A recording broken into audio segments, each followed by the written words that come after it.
Hello and welcome to Forever Rugby on Forever Sport. For today's guide, how to watch Wales versus Springboks, which is part of the Summer Nations series.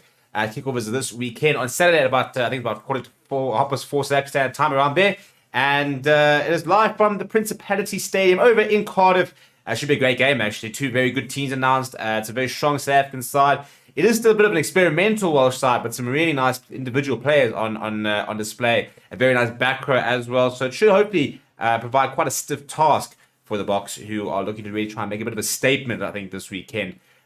So the big question that everybody asks me is, how can I watch all the action, which I'm going to show you. And before I do, please do smash the like on the video. Please do subscribe to the channel as well. Right, so it's been shown, well, the Summer Nation series is being shown on a bunch of various broadcasters, which includes SuperSport if you're in South Africa. But if you're in the UK, you can actually watch all the action on Amazon Prime. Now, the good news with Amazon Prime is it comes with a 30-day free trial, which means that if you get the free trial, you'll be able to watch the action this weekend. Unfortunately, it is only available if you're in the UK. But if you're outside of the UK, you can still access it through the use of a VPN, which is a virtual private network. So we recommend ExpressVPN. Check the link in the description. And you can also use Bitdefender, one of our channel partners. They've also got a really good VPN that works very well. So go down to the description. We've got a step-by-step guide on exactly how you can watch the game. So first things first, you're going to get yourself a VPN. I'm going to show you how to use ExpressVPN. So you're going to download ExpressVPN. I recommend getting the 12-month subscription. We're going to do videos on how you can watch every single match of the Rugby World Cup for free if you have a VPN. So get yourself a VPN, get yourself sorted for the World Cup. And you're going to install ExpressVPN. It's going to look something like this. You're going to click on these three dots over there, and you're going to go select the UK as your location. Then you're going to turn it on. So as you can see, I'm currently connected. And as a result, because I'm connected, if I go into Amazon Prime, it'll take me to the UK version, and the UK version has all the live sports. So if I go to, because my VPN is on, I'm then going to go to Prime, and here it is. That is what the Amazon Prime in the UK looks like. So then what we're going to do, for example, over here, this is the live TV. So as you can see, all the various channels and stuff like that, all the various different things happening on Amazon Prime that you can tune into. We're looking for sports. So I'm going to go to categories over here. I'm going to go to sport. And over there, boom, there it is. The Amazon delivers live rugby this Summer Nation series. And actually, if you scroll down, you'll see the next game is South Africa versus Wales. And you just click on that, and there it is. It's literally as easy as that. It goes live 5 minutes before the game. There will be analysis and stuff like that. And you see Sam Warburton involved there. Sarah Elgin is presenting, and Philip Atutiot will be a part of the panel. So it's literally as easy as that. If you have any questions, let me know down in the comments below. But apart from that, enjoy all the action on Amazon. And we are live. Hello, everybody, and welcome to Forever Rugby on Forever Sports. It is a Monday afternoon, ladies and gentlemen. It is 1 o'clock. It is the lunchtime Rugby News live show. And we are about almost 24 hours to the dot to the announcement of the Springbok team that will take on Wales this weekend in the first Rugby World Cup match over in Europe. It is really the final sort of stretch that we now enter. 2 more warm-up matches, and then it is time to hit France. And interesting news, we'll talk a little bit about Romain Intermac being ruled out of the World Cup, for example. So Abai getting some injuries. I suppose it's the kind of the warning as well that's going to come with these warm-up games with regards to, first of all, how important they are in terms of getting that match fitness, getting that fluidity, getting that momentum, but the risks involved as well in that injuries will always pop up. There are always brilliant players who do miss showpieces. Romain Intermac has become the latest one. And unfortunately, probably won't be the last. So it's going to be an interesting few weeks where you kind of want to see top rugby. You want to see players playing at their absolute best, but at the same time, every single hit, every single tackle, you're sitting there going, oh, I hope he's all right. And you kind of start wincing when you see a big hit. You see a player, sort of limp or stumble because we are so close to the World Cup. Any injury now basically puts your World Cup into jeopardy, unless it's like a 1 week or 2 week type issue. So, we're going to talk about the injuries. We're talking about the South African potential team for tomorrow. We will have our official prediction video up a little bit later. We'll also have an update from the Springbok camp, which is coming out later. Or in fact, I'm going to head from this straight into the press conference. That starts at 1:30. And so we'll have that up within the next sort of hour and a half.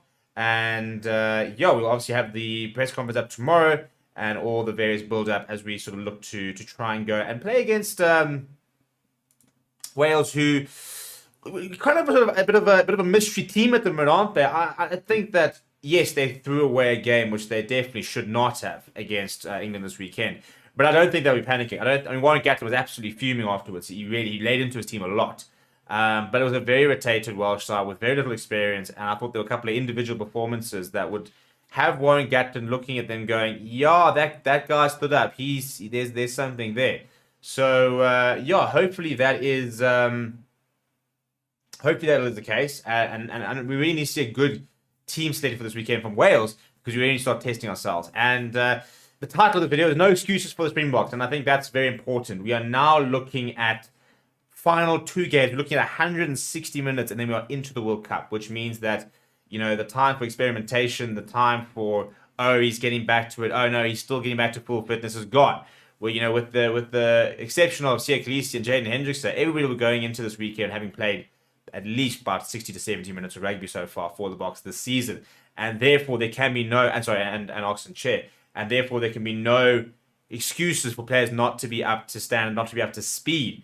And we need to start seeing players start stepping up and start sort of just reaffirming why they've been picked for the World Cup, why they've been entrusted with carrying the South African banner and the South African, the hopes of South Africa into the World Cup, which starts in, I'll tell you exactly, a whopping 25 days. It was 4 weeks last week. It'll be 3 weeks on Friday until the World Cup starts.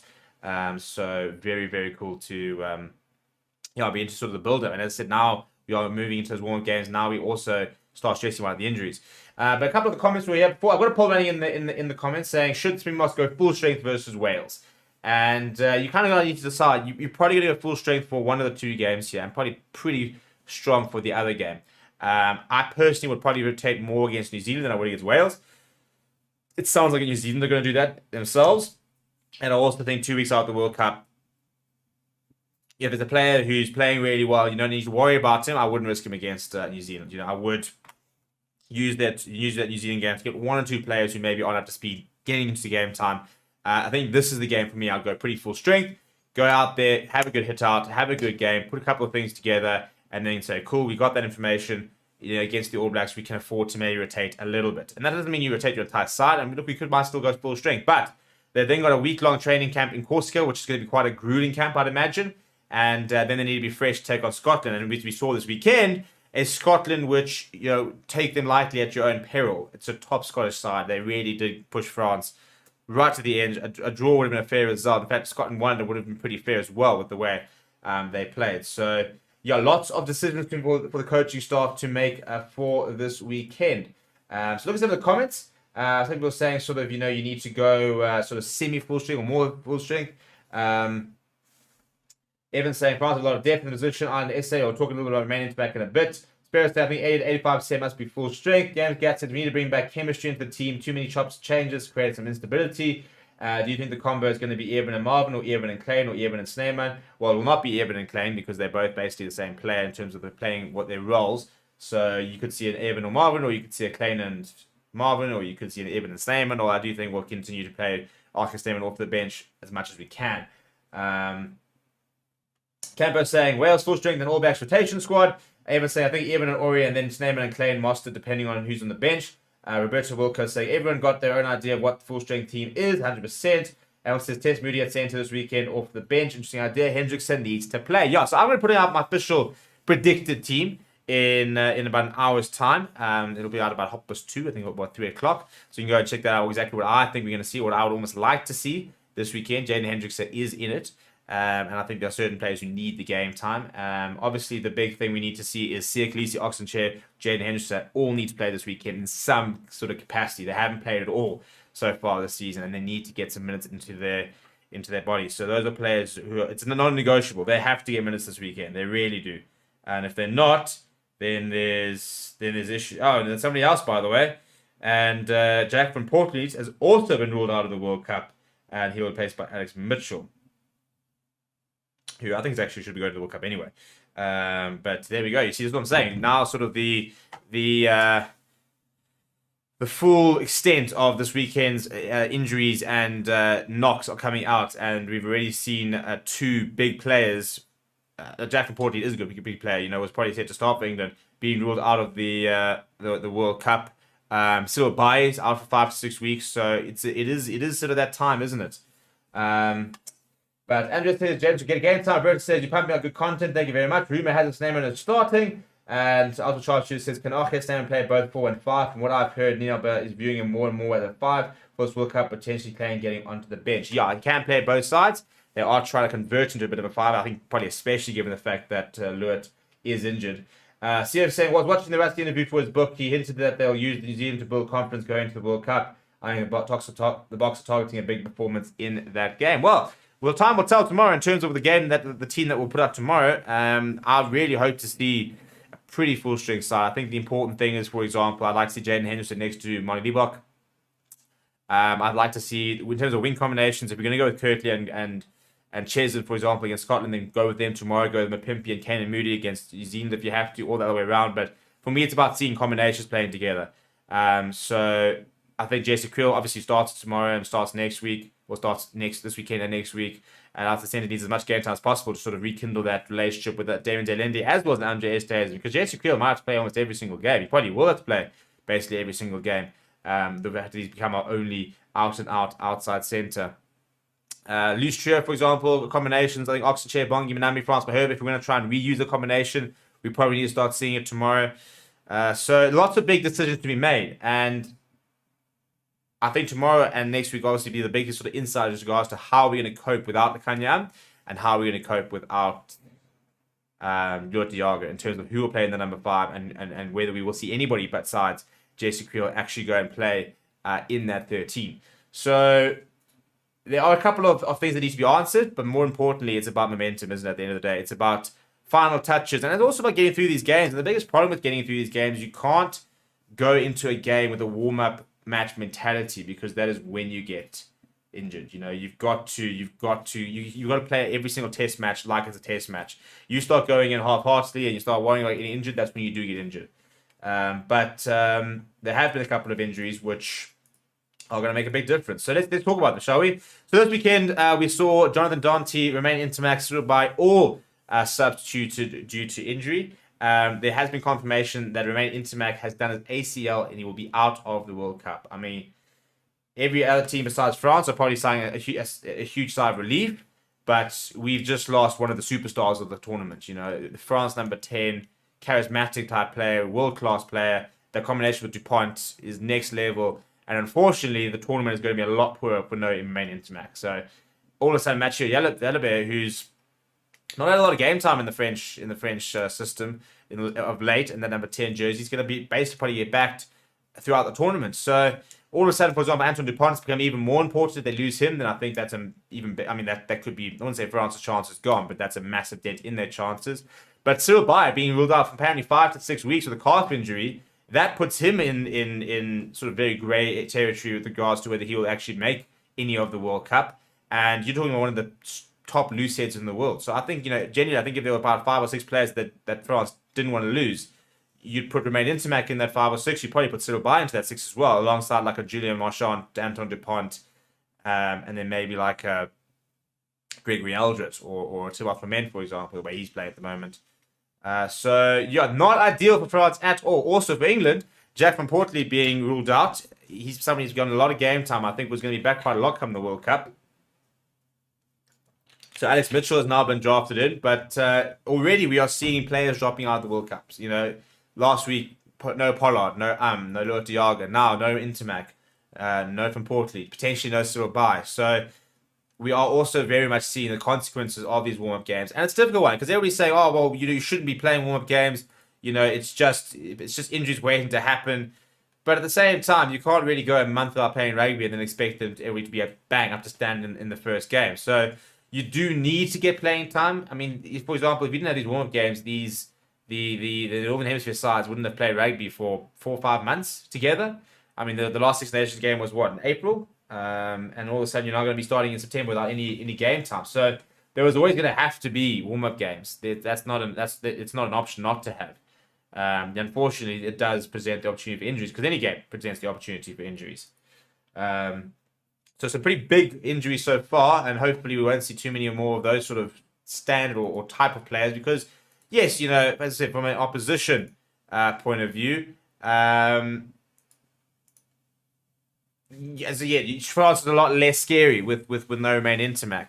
But from a fan point of view, even if you're an opposition fan point of view, you want to see the best players at the end of the day. If I got tickets to go watch France in the World Cup, I'm thinking, oh my goodness, I'm going to see that Dupont Intermac. I'm going to see Cyril Bay. I'm going to see, these are the names that draw people to stadiums. So we don't want the best players not making the World Cups, because that's what we pay the big money for. We want to see the best players in the world. That's why the World Cup is so exciting. So it's a massive blow for Intermac, both from a tournament showpiece point of view as well as from France itself. Other injuries, I think Scotland were pretty good. I don't think they had too many injuries that they need to worry about. Dewey Lake for Wales, I think, was a bit of a concern. So interested to see what the diagnosis is on him. But I don't think too many other major injuries across the weekend from what I remember. But yeah, so Evan's saying, Christian said we need our match day 23 to play these two games together and get some cohesion for the Scotland game. Can Pimpy play 13? No, he can't.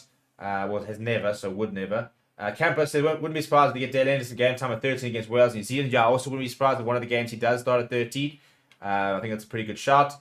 Albert said, yeah, Intermac big play for the World Cup. I don't think we should experiment 13 this late. Yeah, that's why I think Dale Anderson will get some game time at 13, because he has played there previously, and he will need to get some game time in case things go wrong. Ultimate Sharpshooter says, we have to give credit to Nino Bach here. His clarity with injuries might be our saving grace. One of the reasons Box did so well in 2019 was because of fairly few injuries. When do we find out about Farrell? I haven't actually had anything from World Rugby about Owen Farrell. I imagine it'll be sometime this week. He probably should be having a hearing tomorrow. I'm seeing the last disciplinary update was the 12th of August, so there has been no disciplinary update so far since then. I imagine that he'll have a trial tomorrow, or see a hearing tomorrow, and we should hopefully have a sentence by the end of the week. So MC says 10 dropping like flies here. Yeah, literally, no Pollard, potentially, no Intermac. Well, no, at this stage, no Pollard, no Intermac, and no Owen Farrell, potentially, if he gets a 5 to 6 week ban. So you're talking about 3 potential top 5 flyers that we're going to be at the World Cup not playing already. So all of a sudden, your Richie Mwangas, Johnny Sexton, kind of sort of stand alone, and Finn Russell as the best of them. Yes, I said it. But yeah, fly halves are all of a sudden chopping a little bit. Monsieur says the Chasing Devils going to be premiere on Supersport in December 2023. I think it'll take a bit longer than that to edit, but I like the enthusiasm. Roberto saying, do you think we'll get a 6-2 split? I do actually have a funny. Actually, I don't know. Actually, the problem is, I think given the fact that we had a couple of injuries and we might need more game time on different players, could go with a 5-3 so that we could try and get different players into game time at different positions. I'm not entirely sure. I just read a headline about Lurid. What is the minor heart condition? Yeah, so there's been no clarity about it. The Bok management very much will not speak about it. They said that, from a privacy perspective, they're not going to say anything about it. Report came out yesterday with an article saying that apparently he's been diagnosed with a minor heart condition, which could take, I think it's up to 6 weeks to heal. But the issue is that he can't even walk at like a full pace at the moment. He really has to scale everything back. So if that's the case, there will be no World Cup for Leo Diago. If he's not going to be able to walk, let alone run, let alone train for the next 3 to 4 weeks, he's never going to make a World Cup. So, yeah, I think we'll have to wait and see and find out exactly what it is. And it's difficult because you don't want to disclose people's conditions, but at the same time, you're sitting there asking, well, why isn't the player being picked? What situation is? So there will have to be some sort of update. You don't have to go particularly into detail, and you can still respect his privacy, but unfortunately, there will have to be some sort of injury update to understand what the long-term outlook is for Luat Diago, whether he's going to be back in the next sort of few months. Is it, because it sounds like it's a sickness, basically, like it's not necessarily a permanent condition. It's a flu-related or chest-related sickness, so hopefully it's one of those things where he can recover and go back to normal. It's just sort of longer lasting, and it's nothing too permanent or anything like that. So, the heart condition was only minor. Monsieur says fewer 10s means more running rugby. I'm here for it, Joe. Why are we talking about Andre at 13? Probably because he's never played at 13 and will not play at 13, I don't think. I'll be very surprised if he only pulls out at 13, but he's very much a 12. Arsenal at 12. In fact, he played at 10 before he's played at 13. I would think everyone in New Zealand said Farrell will get 4 weeks. Rudy reckons Scotland versus England final. Josh Rockup saying Farrell is the most overrated player ever and worst tackler in the game. I wouldn't say he's overrated. I think Owen Farrell is world class. I thought he was actually playing pretty well before, but he does have a genuine tackle technique issue, and he hasn't sorted it out for years. And now the the Roosters are coming back to nest, unfortunately.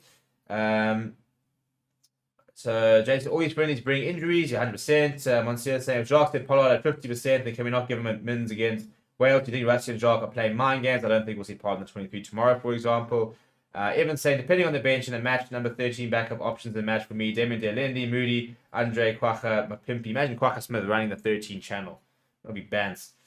And I wouldn't be surprised if Pollard is on the bench against Wales. I would be very surprised, seeing as they basically said he's only at 20-25% last week. So yeah, I don't think we'll see Pollard in the next 2 weeks. I'll be very surprised if we do. But yeah, did you just add Andre as another 10 option? Well, he's played 10 before. He did play a game at 10 for Harlequins. I'll go try and find exactly when it was. Was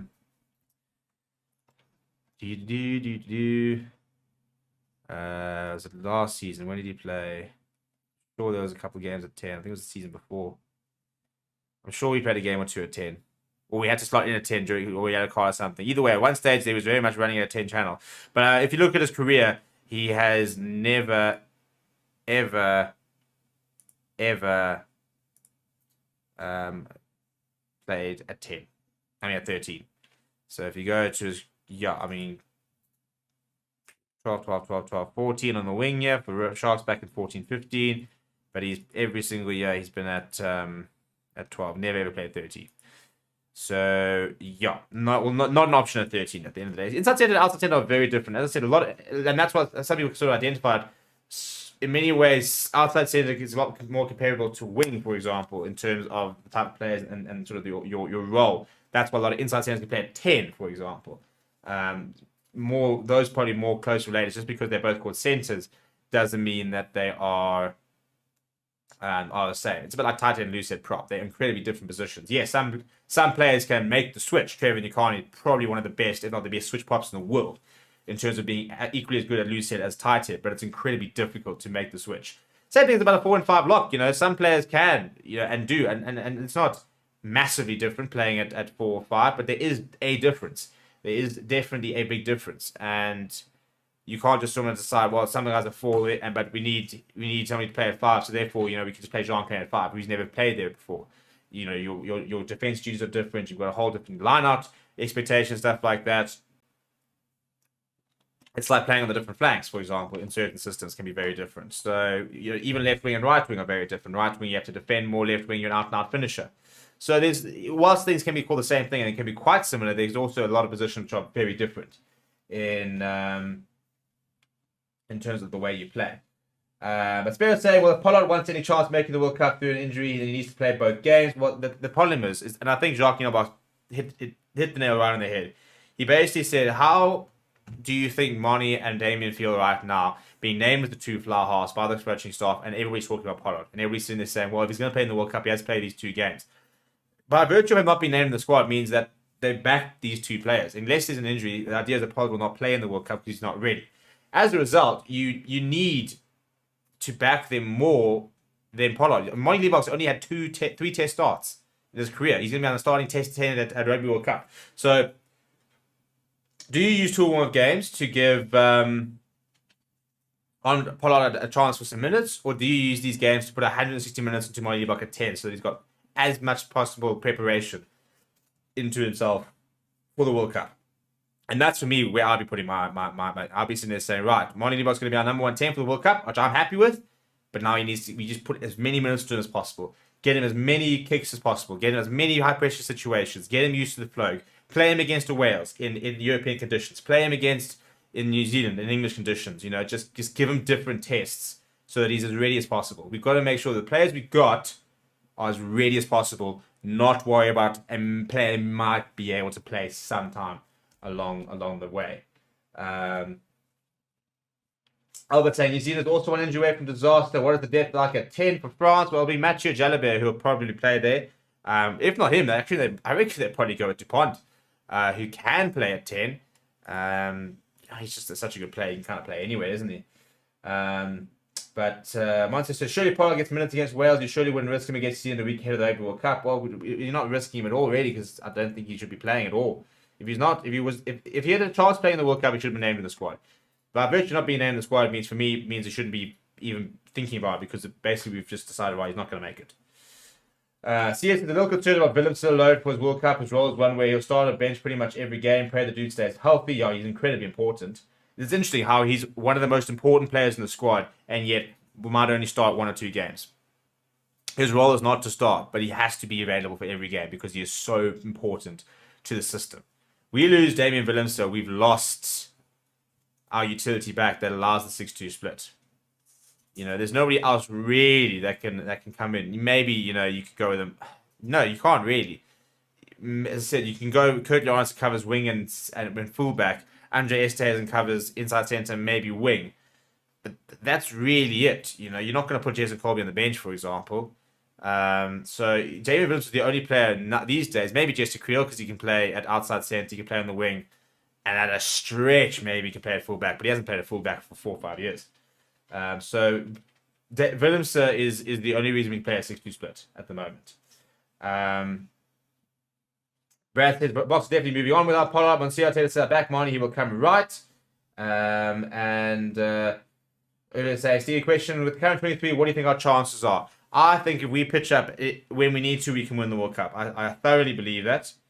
I made a video I put on my first channel, and I said I look at that squad and I still think it could be a World Cup winning squad.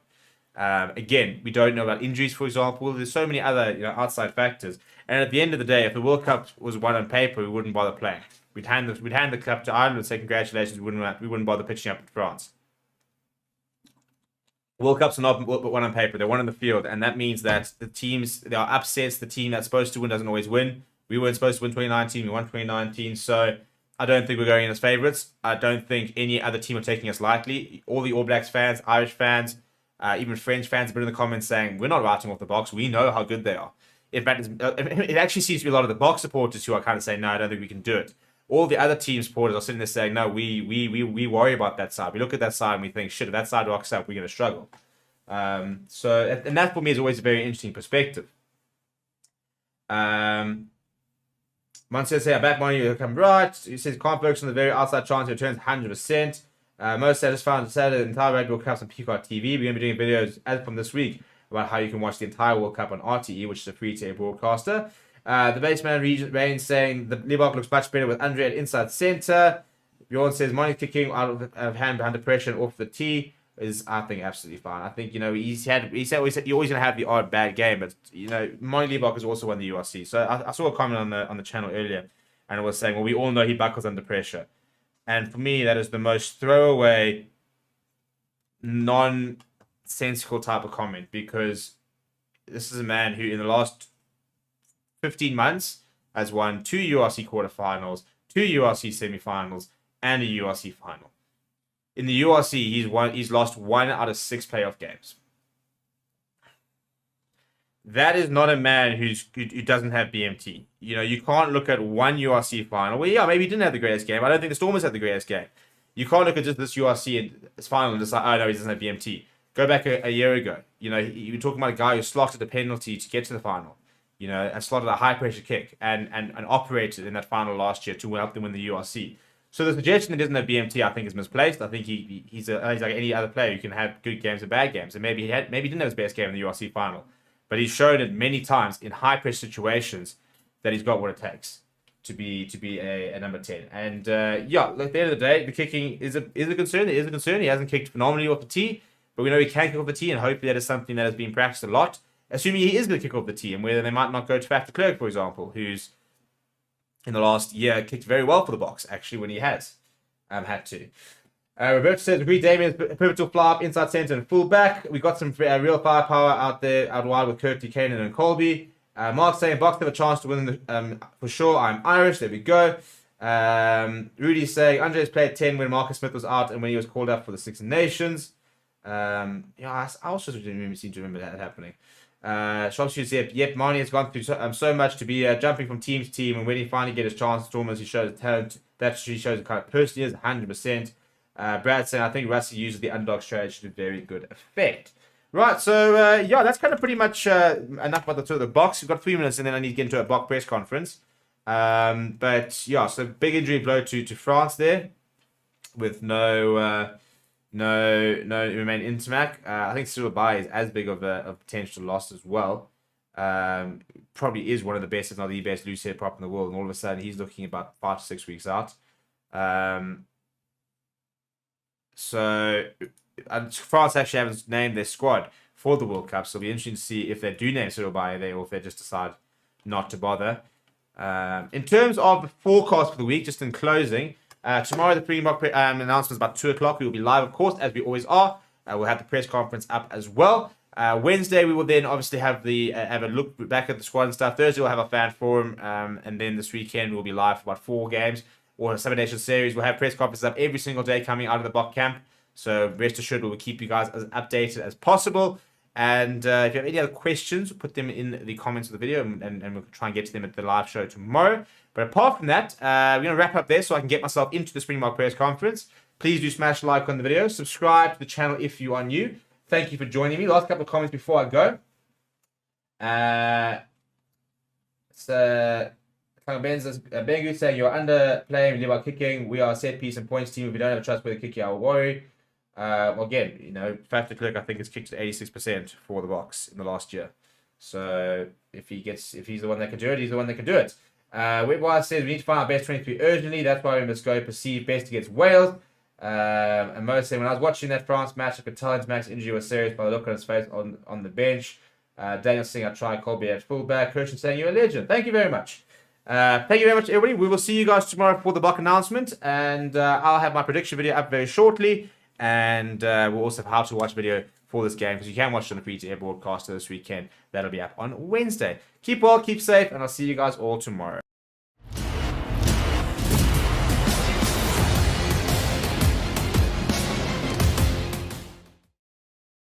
Hello and welcome to Forever Rugby on Forever Sport. For today's guide, how to watch Wales versus Springboks, which is part of the Summer Nations series. Kickoff is this weekend on Saturday at about 4:45 South African time, around there. And it is live from the Principality Stadium over in Cardiff.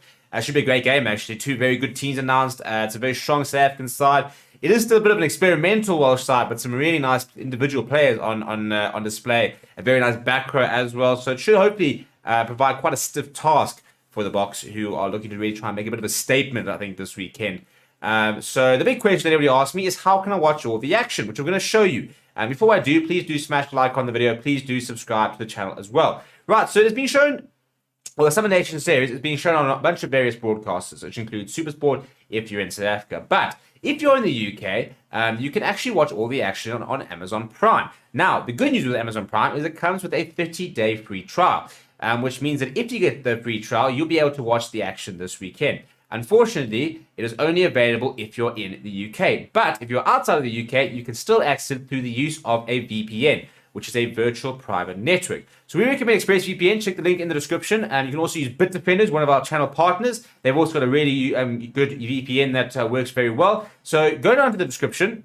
We've got a step-by-step guide on exactly how you can watch the game. So first things first, you're going to get yourself a VPN. I'm going to show you how to use ExpressVPN. So you're going to download ExpressVPN. I recommend getting the 12-month subscription. We're going to do videos on how you can watch every single match of the Rugby World Cup for free if you have a VPN. So get yourself a VPN, get yourself sorted for the World Cup. And you're going to install ExpressVPN. It's going to look something like this. You're going to click on these 3 dots over there, and you're going to go select the UK as your location. Then you're going to turn it on. So as you can see, I'm currently connected. And as a result, because I'm connected, if I go into Amazon Prime, it'll take me to the UK version, and the UK version has all the live sports. So if I go to, because my VPN is on, I'm then going to go to Prime, and here it is. That is what the Amazon Prime in the UK looks like. So then what we're going to do, for example, over here, this is the live TV. So as you can see, all the various channels and stuff like that, all the various different things happening on Amazon Prime that you can tune into. We're looking for sports. So I'm going to go to categories over here. I'm going to go to sport. And over there, boom, there it is. The Amazon delivers live rugby this Summer Nation series. And actually, if you scroll down, you'll see the next game is South Africa versus Wales. And you just click on that, and there it is. It's literally as easy as that. It goes live 5 minutes before the game. There will be analysis and stuff like that. And you see Sam Warburton involved there. Sarah Elgin is presenting, and Philip Atutiot will be a part of the panel. So it's literally as easy as that. If you have any questions, let me know down in the comments below. But apart from that, enjoy all the action on Amazon. Thank you, Zina. Good day, gentlemen.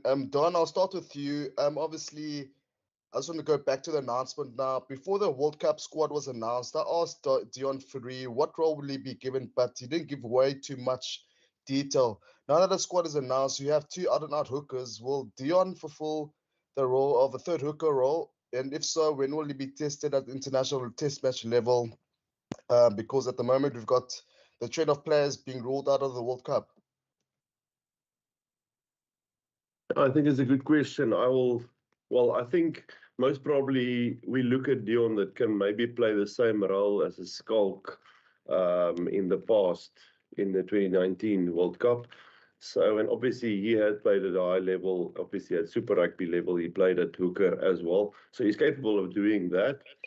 But we still have the option also to call a guy like Joseph Weber in.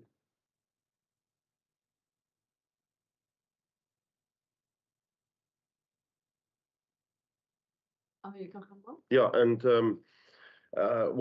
he's definitely still part of the group of 38 players that's been announced. So yeah, he's only a flight away. So if we need him, we can always push on his button as well.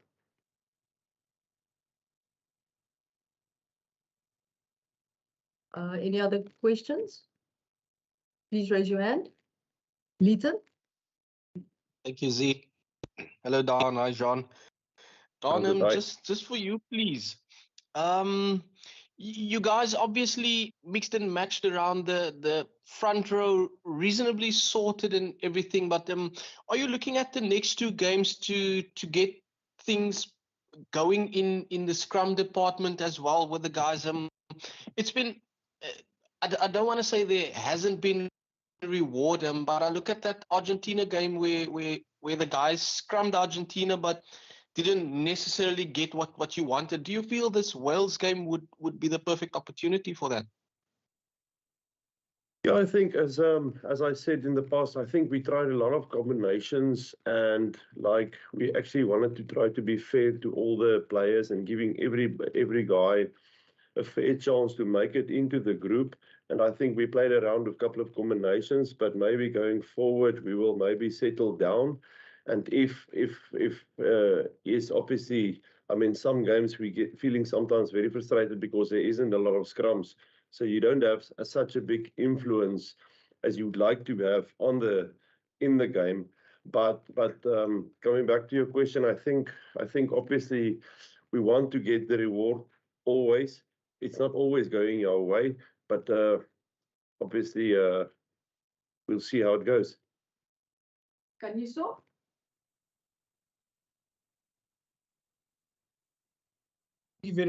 Thank you very much, Zina.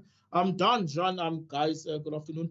Don, when you look at the spate of injuries that took place across this weekend, I know that you'll know through your career that injuries are pretty much part of the game, but does it set some sort of fear factor rolling that in these games there are still significant World Cup injuries that are taking place? I think if you look at all the other international franchises at the moment, I think in all the countries, there's a lot of injuries happening at the moment as well. Like I think the French team just lost Ntamak, their fly-off, who is actually the first choice fly-off. So it does happen, and obviously to us as well, we got one or two guys on the fringe coming back from injury, not in the group at the moment. We're still tracking them. So yeah, that will have an influence, but unfortunately, this is games that should be played in preparation for the World Cup. So yeah, I don't think we must fear, have a lot of fear going into the games because we have got a good group. We got a lot of players. We can still come in. We haven't been in the group so far. So yeah, I mean, it's part of the game. Unfortunately, it is part of the game, like you said. Percy? Thank you so much, Zina. Good afternoon, gentlemen. Zina, before I ask my question, can I just ask John? John, just for later, do you speak any Afrikaans, sir? Ek is Afrikaans. Wel lekker soos 'n cracker meneer. I speak English well. Ons dieselfde WhatsApp groep. Ons praat later. Don, can I just ask you a question, Don? While you're on that note of injuries, sir, can I ask you, Jacques? I see Jacques Needham is on this group as well, and it's not your probably your choice or your position to mention the team selection here. But I need to ask you about players like Sia Kolisi, Oxenche, the likes of Jaden Hendrikse, who hasn't played any rugby this past season so far. Is there any pressure on you guys as leadership to give them game time in this Wales test and possibly that All Black test going into the World Cup? I don't think there's pressure on us to do that. I think maybe that's a question that you should keep for later in the week for Jacques or Rassi to answer. But how can I say, we actually try to be fair to them as well, and having them as well, getting them into a position to get in a better, how can I say, a stronger position to be, obviously, to be considered for the first test in the which is going to be Scotland. But yeah, as I said, let's let Jacques answer that one later this week. Okay. Thanks, Zina. How's it, gentlemen? Good afternoon. Jean, I mean, when we in one of the press conferences leading up to the Rugby Championship, you spoke about how growing up you looked at people like Bucky's, and that's who those are the guys that influence your rugby and also where you want to go. But how has the last few months been for you? I mean, you're somebody who played for a different nation 4 years ago, and now you're back in the Springboks, realizing your dream of playing in a World Cup. But is this something that you even imagined possible in the last few months and leading up to this? Oh, absolutely not. To be honest with you, it's actually quite coincidental. I was having a conversation with a mate of mine about 4 months ago, saying that I've had my chance at international rugby, and that's probably the end of it now. And that was my very realistic expectation of my path forward, and I was quite happy with it. But obviously the call from Rassi was completely out of the blue. I had no prospects in my mind anyway of ever playing for the Springboks again. But yeah, look, an opportunity like this comes by, you can't really pass it off. And I think, to be fair, I think it's paid off so far.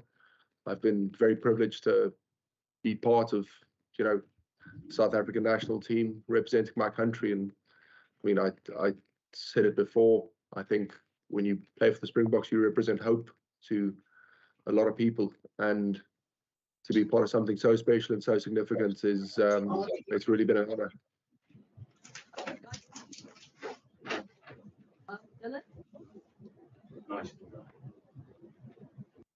And enjoying the lovely Welsh summer weather down in Cardiff. But no, Dylan James here from Wales Online. Nice to chat to you. So two quick questions. So Jean, so we can kick off with you. What have you made of Wales so far? Obviously 2 tests against England. Look, I think they're a different team than what anyone was going to expect from them. But at the same time, you look at, if you look at how they performed in the URC, I don't think anyone was sort of rating them. But the big thing about Wales is they have all these individual players at their individual clubs, and when you bring them together under a guy, Story for automatically create bearer tokens. That is now just automatically created. So when you log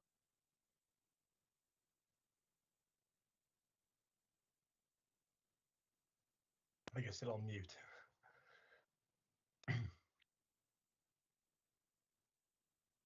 Zina, he's muted. He's on mute. I think you're still on mute.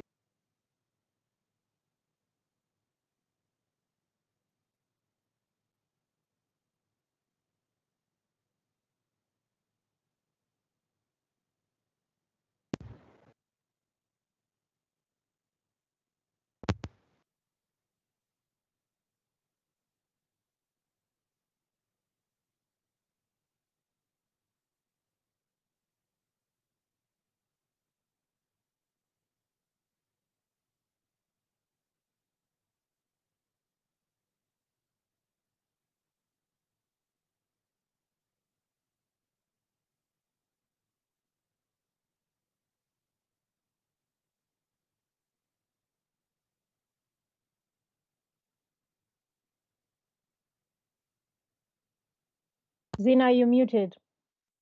Okay, there we go. Guys, please could you switch off your microphones? Kate, are you done with your question? No, I'm good. Thank you. We couldn't hear Jean when he was answering Dylan's last part of the question because he was muted. Oh, apologies. I don't know where I was left, but You were saying about the basically the URC. gist of it is. Sorry to interrupt. It's about the URC, and Oh, then yeah. it cut off after that. So if you want to go from there, thank you.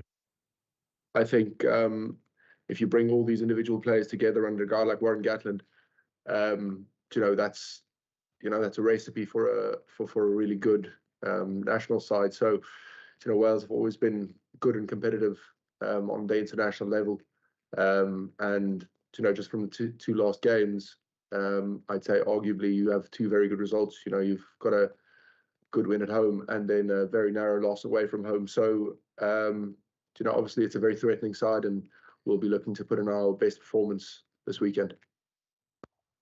Thank you very much for answering twice as well.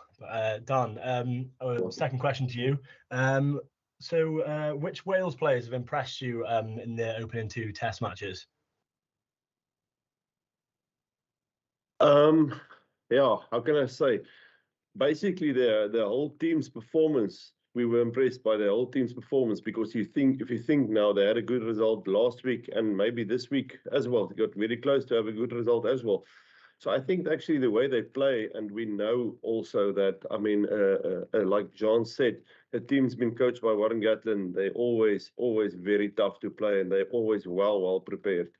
So yeah, there's not really specific ones. We look at them as a team, and they had a really good performance the last 2 weeks. Thank you very much. That's everything from me. Go well. Thanks. Brendan? How's it, guys? Thanks, Zina. Don, maybe just for you, Wales has been the type of team that in the past, especially under Warren Gatland, has almost sort of taken you guys to the gutters. It's been very much an arm wrestle every single time against them. Do you expect that to be the same thing this coming weekend? Do you expect them to go back to almost to the Warren ball type of play that they always try and play against you guys? Yeah, I think so, 100%. I think the way that they play, if you look back now, the last 4 or 5 times that we played against them in Wales, I think they beat us 4 times out of 5, which I suppose they'll definitely use that as a motivation.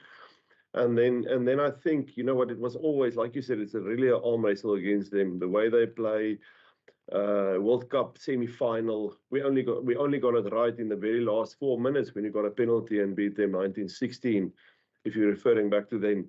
So, it's going to be definitely a well-coached team. They're well prepared, it's obviously, and they've been in a very, very tough camp, apparently. So, yeah, I think they're in fine form, and we definitely need to pitch up if we want to have some good results here. Ati? Thanks, Zina. My question is for John. John, just how have you settled within the box setup? And just also, again, how is the synergy between the back row guys? And also, what are some of the targets that you want to hit this weekend against Wales?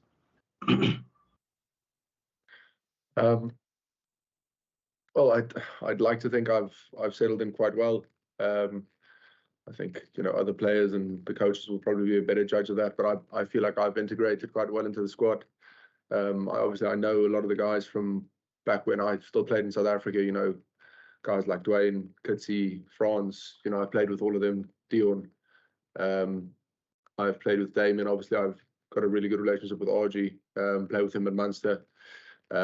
So I've been able to settle in quite well. And to the second part of your question, we don't really set ourselves targets in terms of metrics per weekend.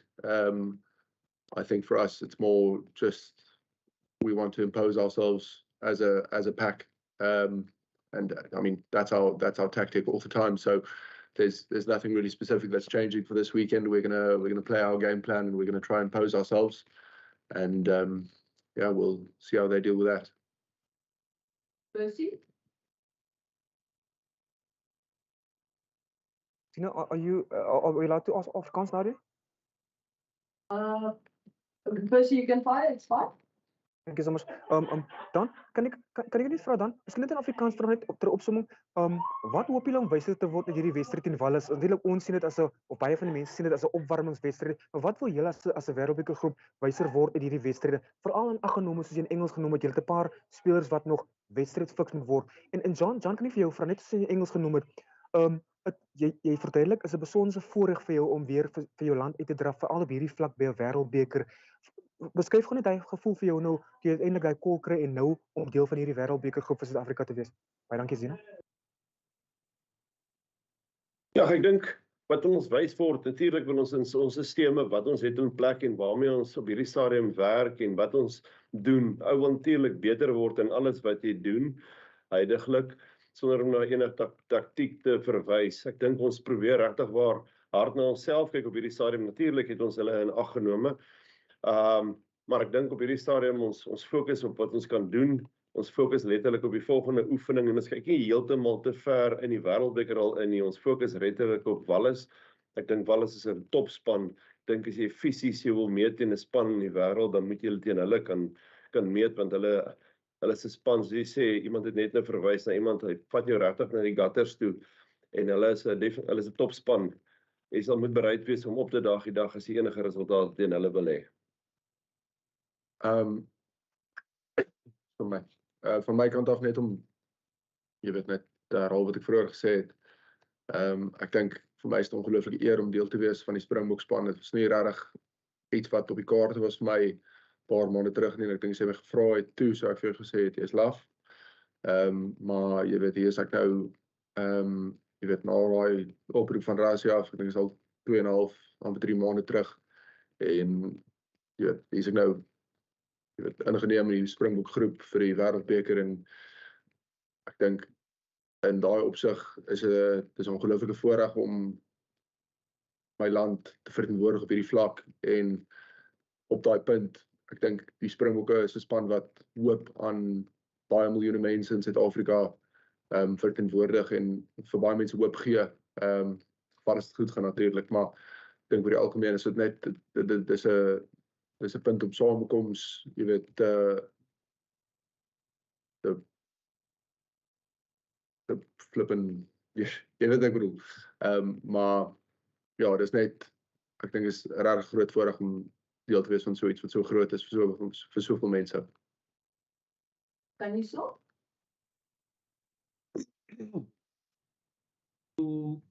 Thank you, Zina.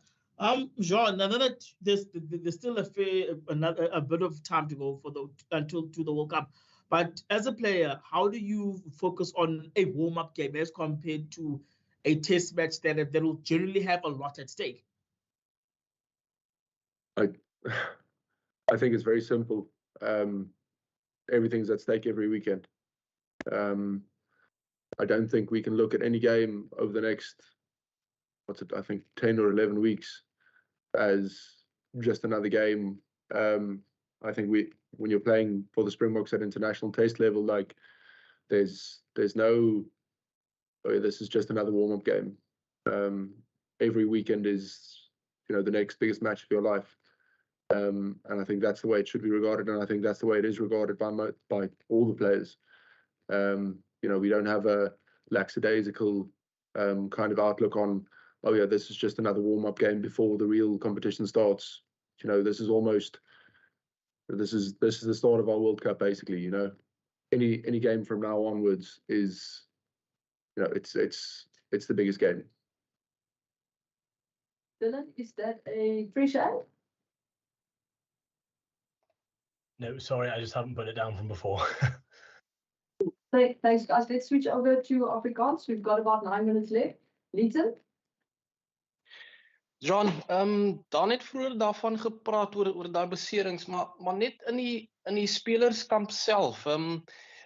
Is daar enige gesprekke tussen julle om net vir mekaar te sê, wees rustig daaroor, ons gaan uit om te speel, moenie oor daai beserings dink nie, ons weet is kort voor 'n wêreldbeker en julle het nog 2 opwarmwedstryde, maar is daar soort van daai gesprekke tussen julle om net uit te gaan en te doen wat julle moet doen en kalm te bly met die laaste 2 wedstryde?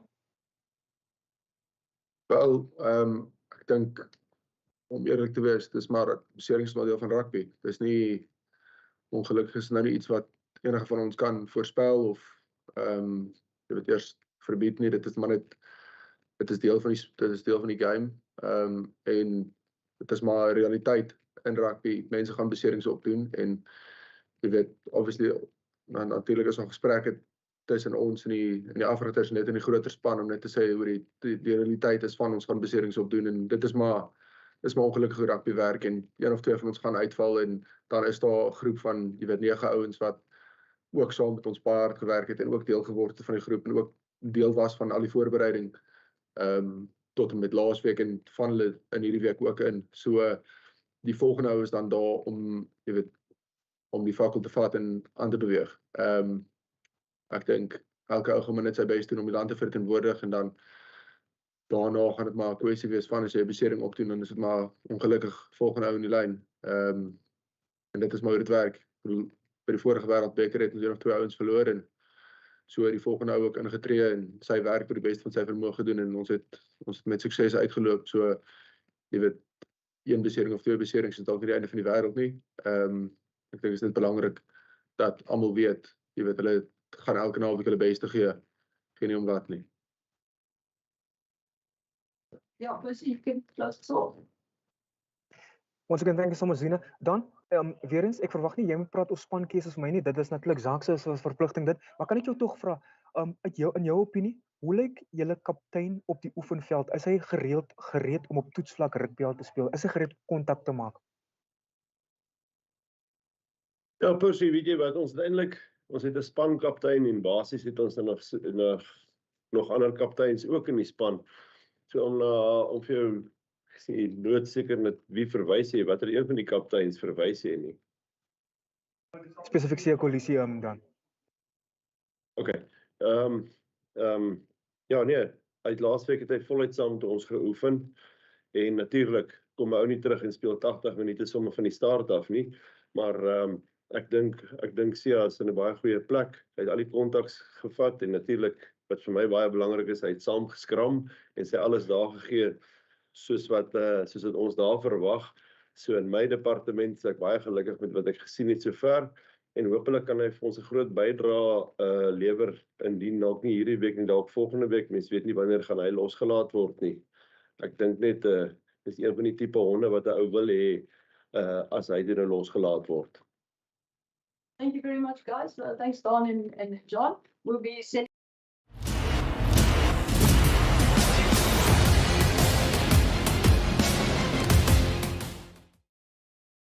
Hello and welcome to Forever Rugby on Forever Sport. For today's guide, how to watch Wales versus Springboks, which is part of the Summer Nations series. Kickoff is this weekend on Saturday at about, I think about 4:45 South African time around there. And it is live from the Principality Stadium over in Cardiff. Should be a great game, actually. 2 very good teams announced. It's a very strong South African side. It is still a bit of an experimental Welsh side, but some really nice individual players on display. A very nice back row as well. So it should hopefully provide quite a stiff task for the Boks, who are looking to really try and make a bit of a statement, I think, this weekend. So the big question that everybody asks me is how can I watch all the action, which I'm going to show you. And before I do, please do smash the like on the video. Please do subscribe to the channel as well. Right, so it's been shown, well, the Summer Nations series is being shown on a bunch of various broadcasters, which include SuperSport if you're in South Africa. But if you're in the UK, you can actually watch all the action on Amazon Prime. Now, the good news with Amazon Prime is it comes with a 30-day free trial, which means that if you get the free trial, you'll be able to watch the action this weekend. Unfortunately, it is only available if you're in the UK. But if you're outside of the UK, you can still access it through the use of a VPN, which is a virtual private network. So we recommend ExpressVPN. Check the link in the description. And you can also use Bitdefender, one of our channel partners. They've also got a really good VPN that works very well. So go down to the description. We've got a step-by-step guide on exactly how you can watch the game. So first things first, you're going to get yourself a VPN. I'm going to show you how to use ExpressVPN. So you're going to download ExpressVPN. I recommend getting the 12-month subscription. We're going to do videos on how you can watch every single match of the Rugby World Cup for free if you have a VPN. So get yourself a VPN, get yourself sorted for the World Cup. And you're going to install ExpressVPN. It's going to look something like this. You're going to click on these 3 dots over there, and you're going to go select the UK as your location. Then you're going to turn it on. So as you can see, I'm currently connected. And as a result, because I'm connected, if I go into Amazon Prime, it'll take me to the UK version, and the UK version has all the live sports. So if I go to, because my VPN is on, I'm then going to go to Prime, and here it is. That is what the Amazon Prime in the UK looks like. So then what we're going to do, for example, over here, this is the live TV. So as you can see, all the various channels and stuff like that, all the various different things happening on Amazon Prime that you can tune into. We're looking for sports. So I'm going to go to categories over here. I'm going to go to sport. And over there, boom, there it is. The Amazon delivers live rugby this Summer Nation series. And actually, if you scroll down, you'll see the next game is South Africa versus Wales. And you just click on that, and there it is. It's literally as easy as that. It goes live 5 minutes before the game. There will be analysis and stuff like that. And you see Sam Warburton involved there. Sarah Elgin is presenting, and Philip Atutiot will be a part of the panel. So it's literally as easy as that. If you have any questions, let me know down in the comments below. But apart from that, enjoy all the action on Amazon.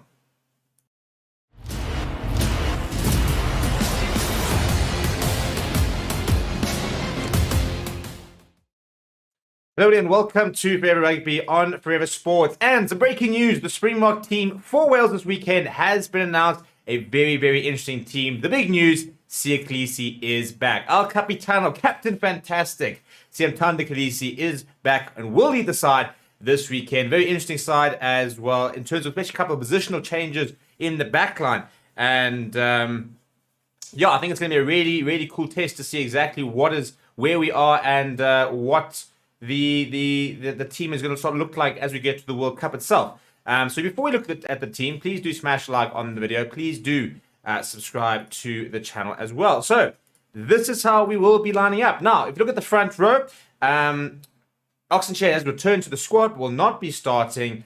It will be Stephen Kitsoff, Malcolm Marx, Frans Malherbe. So I think maybe sort of whilst there is a bomb squad this weekend, with regards to a 6-2 split, I think maybe that whole sort of front row dynamic might be changing. I mean, previously we always had Oxenchair, Bongi Manambi starting, but recently we've started to see the benefits of having a Stephen Kitsoff and Malcolm Marx starting, and that will be the case as well this weekend. Jean Klein does start. We saw him in the press conference yesterday, which was a bit of an indication that he was going to be involved, and he partners Archia Snyman, who gets his first start of the year. And yeah, it's going to be an interesting combination because we haven't really seen Snyman starting. Jean Klein, I think, is all of a sudden putting himself in the mix to be involved in what could be like a final 23. It's almost the World Cup winning trio of Siya Kolisi, PSJ, Toy, but then Jasper Wiese comes into the side, gets a bit more minutes there. Dwayne Vermeulen will be used off the bench.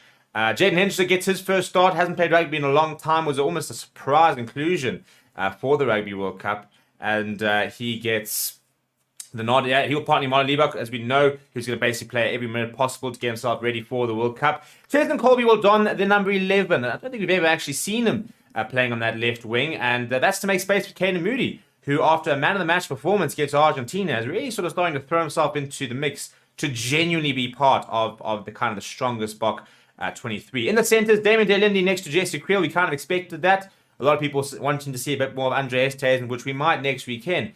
But Damien Delindi is the incumbent inside centre, and he will partner Jesse Creel, who needs to start really sort of getting some game time in, although he's looking pretty solid as far as I'm concerned. And then Billy will start at fullback. Yeah, we all know exactly how important Billy is. Off the bench, Bongi Manambi, Oxenchair, Vincent Koch. Will be really good to see how Oxenchair is looking after coming back from an injury. Bongi Manambi's starting to look a bit more like himself. Franco Mostert, Marco Mustard, and Dwayne Vermeulen are the replacements. So Franco Mostert, all of a sudden, a lock replacement. He is a utility forward, so if there are injuries and things go badly, that in itself, Franco Mostert, Marco Mustard, and Dwayne Vermeulen could be an entire loose trio. So they could kind of go with that option. But Franco Mostert can cover 4, 5, and 7. So really useful having him in that bench. Marco Mustard, I think, will be deployed. I see Siya Kolisi playing about 50, maybe 60 minutes. I think Marco Mustard will replace him. Dwayne Vermeulen will come on for Jasper Wiese at some stage. Then Grant Williams will recover from concussion. He will get another opportunity off the bench. And Damien Williamson, as always, is the key to this whole 6-2 split, the key to the bomb squad, because we know exactly how he covers 3 forward positions across the entire back line. It's a really good side. I really like No Evan Etzebeth, which is obviously, he's something that will come back into the side if you're choosing your strongest side. You kind of probably think Kurt Lawrence would be involved. You're choosing the strongest side, but maybe all of a sudden they've seen something in Kane and Moody that they really like, and maybe they're all of a sudden saying, well, maybe a Colby Kane and Moody combination could be really lethal as well.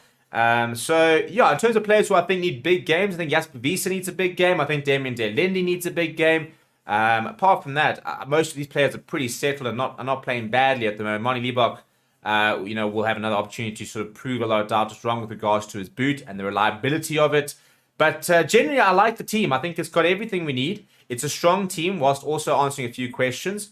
I'm very keen to see how Klein and Snyman go together. Obviously, the lineups will be a bit of a worry, given the fact that Archie Snyman is going to be now charged with running the lineout, which he's been doing for Munster, but has never really done for the Boks. So that's going to be a big responsibility for him. So I think that's going to be an aspect of the game we're going to really need to get right this weekend. I think our scrum should be pretty solid, and the pack's big enough to really dominate and get in the front foot. And there's a lot of excitement in that back line in terms of players who can really get over the advantage line and hopefully score lots and lots of tries. Let me know what you think about the team down in the comments below. Smash a like on the video, subscribe to the channel as well. Thank you very much for watching. My name is Steven. I'll chat to you soon.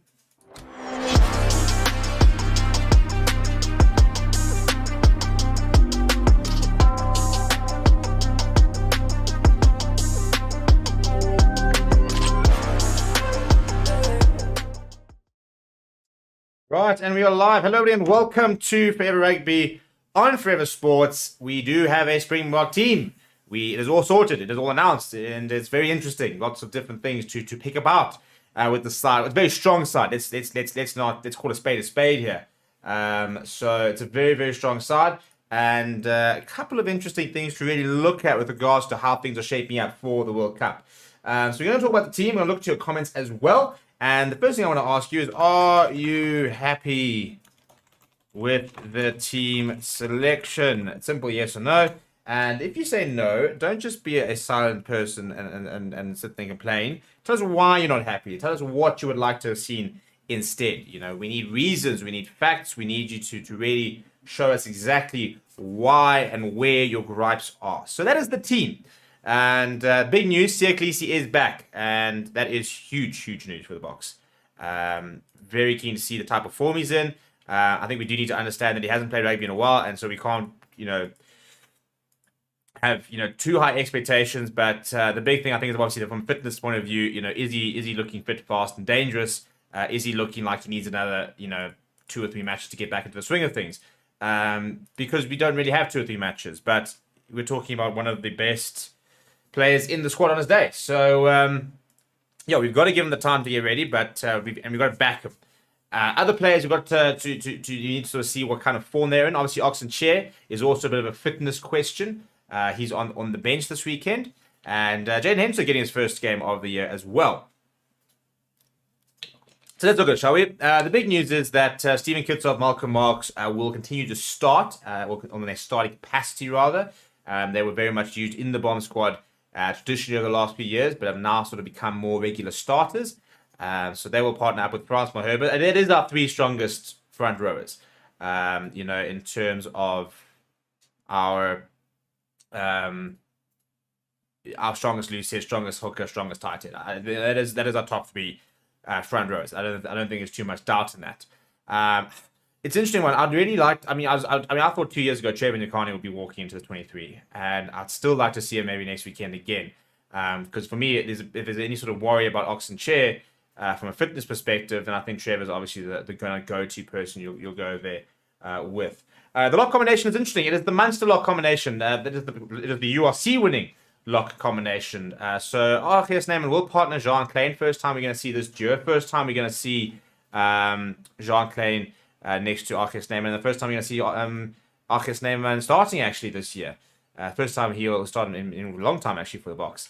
So and again, with Luat Diaga out, maybe the whole idea of using RGS Neyman off the bench, which is always interesting enough, nobody's ever complained about that because he is so good off the bench. But that might have gone with the injury to Luat Diaga. So that's an interesting one. And then the loose trio, Siya Kolisi, Pierce Toy, and then Jasper Wiese getting an opportunity. I feel like he's got a bit to prove to try and sort of, remind everybody why he's there.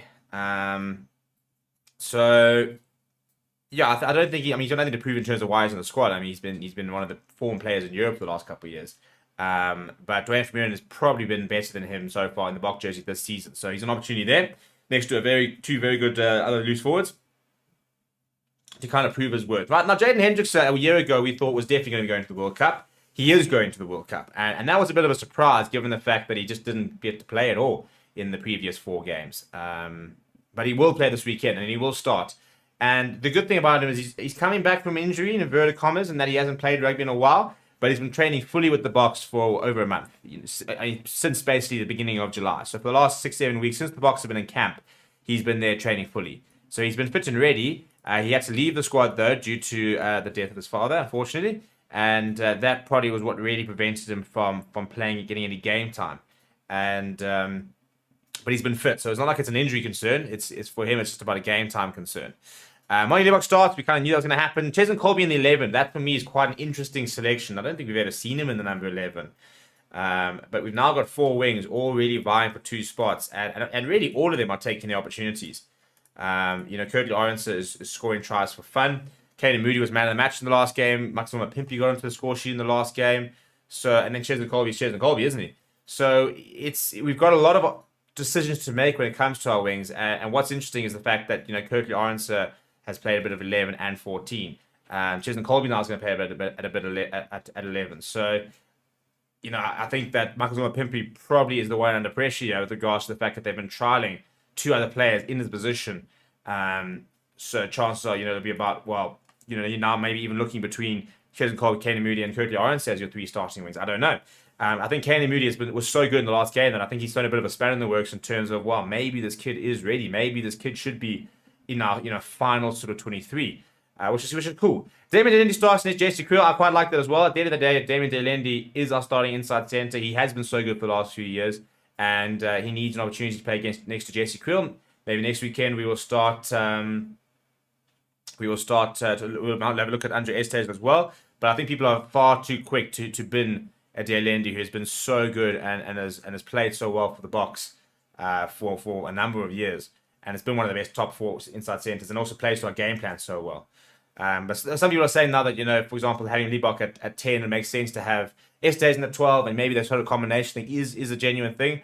But we'll have to wait and see. And then Villiers at 15, one of the most important players in the squad, just gets the entire backline, purring, and he is our attacking outlet at the end of the day. The assist king for a reason. Then off the bench, the good bomb squad, Bongi Manambi, Ox and Chair, Vincent Koch. Ox Chair's a nice impact player, actually. Obviously, Vincent Koch and him far more active, I suppose, in the loose than the likes of a Malherbe and Kitsov. They really like to have ball in hand. Franco Master, we don't know what he brings, but genuinely covering lock now. And he's going to become even more important with the injury to Lua Diaga, especially as we talked about the lineouts. Malcolm Mustardin gets an opportunity. It's amazing how he sort of managed to put himself right into the thick of things. And then Dwayne Vermeulen will bring in all that experience later on in the game. Grant Williams getting an opportunity is very cool. I don't think it probably was the original idea, but given the fact he didn't get to play that game at Ellis Park, I think they just want to get some game time into him. And then we all know that Damien Williams is incredibly important for the whole sort of 6-2 split and stuff like that. Let's look at some of the comments, shall we? Christian saying hi for the UAE. Kingston Evans carrying the drinks on Saturday. Well, we haven't had official confirmation of why he's been left out, whether it's a rotation thing, whether he is carrying a knock. We actually don't know. So the press conference is happening right now. So I'm waiting for a bit of information to sort of come out of there. But yeah, as I said, I think Jean-Claude first of all was very, very, very capable. Has been putting his hand up, so I think he deserves the opportunity to have another go. Because he will need to play against probably a Romania and potentially a Tonga as well. And if Evan Smith gets injured, he is the next player in. So important that he does get as much game time as possible to get aligned with this team. So yeah, how's Campo? Hope you're well. So Campo says pretty much as strong as we can have at the moment. Bryce says strange how Faf isn't getting any game time at 10. Him being second choice fly half and all, he's not. He's the third choice fly half. Damien Williams is the second choice fly half. Marquez says, good to give Escom a go again. I think he has potential to become a mainstay. He's a touch of Mongol about him. He's playing well. Interesting how he was somebody that people were a little bit sort of, raised an eyebrow when he made a return. People were saying, not sure that he should be there based on his URC form. But very quickly sort of put that to bed with regards to how he's been playing for the Boks. So Albert saying, without knowing what the coaches want out of this, I can't really say I like it or not, but they have a very strong team nonetheless. Campus says, Evan must be carrying an injury. He struggled to get on stage during the ceremony. Jay saying, good, well balanced. Gadget said he likes the squad. Evan says the Kane and same play on the field at the same time for Munster. They did play at the same time. They started together in the final. Assume Grant has completed the Mandroy hip injury protocol. Yeah, so that's usually about 2 weeks. So it was the injury in Ellis Park. We had the game immediately the week after. That would have been week 1. This past weekend would have been week 2. So this is coming into week 3 now. So yeah, it is usually a mandatory 2-week period, regardless of how serious it is. And as long as it's not serious in that, then he can come back after 2 weeks. So yeah, he's all good there. Why is Billy playing again at 15? Don't we have any other fullbacks? Why would we want any other fullbacks? How have you watched this? I don't understand. I mean, do we need to... How have you watched this season so far and can still not understand why Billy plays? I mean, I think he's had 3 try assists this year so far. He's been so important for us and playing some of this best rugby, and then we get the why is he playing? What do you mean, why is he playing? Opportunity for Kriel to cement his position as a starting partner to Dale Lindy. Well, I think he is based. I don't think he's actually got much to do to start that. He's the only out-and-out 13. The only other option we currently have is to play Dale Lindy at 13 and Andre Estesen at 12, which I wouldn't do. King's Landing thinks back will start at 10 or come on as a sub for 10. You'll just cover in worst case scenarios, 100%. Basically, starting 15, I predicted. Only difference, I thought maybe Marvin would take the 5, but I like Archie and Jasper at 8. I'll prefer Vermeulen. Should we be worried about Evan? Not until we get any update on him. Minutes, I think the wing combination is tested in theory of a big wing and a small wing as a combination. They will now always play one taller wing and one shorter wing together. Yeah, well, it's an interesting concept, isn't it? Because we have seen Curtly Arons and Chesney Colvin both start. But I think based on how well Kane and Moody did play, now they're sitting there going, well, because it was always kind of Marcus on the Pimpy, and then you go Curtly or Cheslin, and then they're going Curtly instead of the Pimpy, but then people are saying we're kind of losing out on the high ball. Then you throw in a Kane and Moody, for example, who's suddenly sort of playing really well. But yeah, so I think Kane and Moody has generally given them something to think about with how good he's been so far. I mean, I 3 weeks ago said that I wouldn't actually take him at the time, given the fact that we were probably only taking 3 wings. So I said I probably wouldn't take him as my 3rd wing. But the game against Argentina, he had a game where they're going, shit, how do you not take him? And that's kind of the whole point, isn't it? It's about proving that you're ready. It's about proving your worth. It's about showing people that yes, I'm 20 years old, but I'm ready, and I'm playing better than that guy over there. So I think he's become a bit of a spanner in the works in terms of saying, well, you actually can't leave me behind, and I'm not just there to hold tackle bags. I'm ready to go. Let's say the team is not our worry, but it's the squad for the 2-month tournament. Well, we've got a team for this week, so might as well talk about the team for this week. Minutes, I think Billy could have been rested. He didn't play last. He didn't go to Argentina, so I suppose he has technically had 2 weeks off. Even just being rested, I think that's the right call. He shouldn't play until Scotland. I think maybe come off the bench against the All Blacks. Andre should have started ahead of Dale Lindy, says conservative South African. Leslie says nice team. Alice, I'd like to see Kwaka start against the All Blacks. He has a weapon. Esterhuizen really gets the backline going, though, unlike Dale Lindy. Dale Lindy gets momentum going. So very different type of players. There's a lot of tries that Dale Lindy has created by breaking the line, by making 5-10 meters. So it's a bit different. I think he gets a little bit basic if we only judge an inside centre by the ability to distribute. Dale Lindy is a very important player with regards to how we play. We want to World Cup with him at inside centre. At the end of the day, let's give the man a chance. But yeah, Roberto said 6-2 split. That's why Willemse is so important. 100%. Business Lee saying I'd like to see Chesney on 15, Orange on 11, Moody 14, Esteh's an outside 13, Willemse 12. Just my opinion. Well, Esteh has never played outside centres in life, so I don't think we should be throwing him to the wolves like that. Ricky says he likes the team. Chesney would like to see Moody at 13. Well, man, might be able to see him run there, I suppose, at a stage of this game. Brian also talking about Moody at 13. Vic says it's an interesting squad. Lots of people talking about Evan Etzebeth. Just Welcome says if there's an injury to Leonendi or Estes in the next 2 games, do you bring in or Pollard if both are fit enough to the time the World Cup starts? Probably bring in Pollard, to be honest. The wing combination vaguely resemble Habana and Peterson in France 2007. Yeah, an interesting concept. The squad proves that the Boks always go with 1 big winner and 1 small winger, so I doubt we see a Curtly Arons and Colby combo. Andre said I'd like to have seen a 5-2 split at Esterhuizen, but loves the squad. I thought they said Pollard would play. No, guys, Pollard was never going to play. I don't know. I think not we, but fans created the narrative that Pollard was playing. Pollard was not going to play.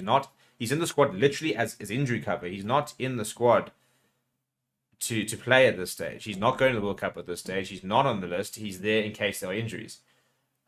So that wasn't an option. You know, he was not going to suddenly start. Why would you start somebody who's not going to the World Cup?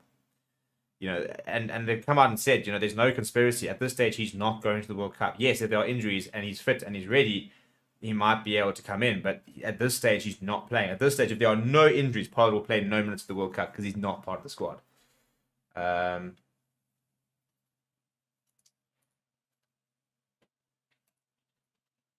Roberto is saying, I like to look at the team. Tyrant is watching this game in person. Looking forward to seeing the World Cup team stretch their legs. You enjoy that. I know a couple of people are actually going across there to the Principality. Dennis, I wish Trevor could have got in. Yeah, also, I'm a big Trevor fan. Grant says, the LND is the reason why wingers get the ball in space, 100%. Clement says, the fear of Jesse Damien in the midfield is the lack of distribution in the middle. No, well, that's why you've got Marnie and you've got Billy. I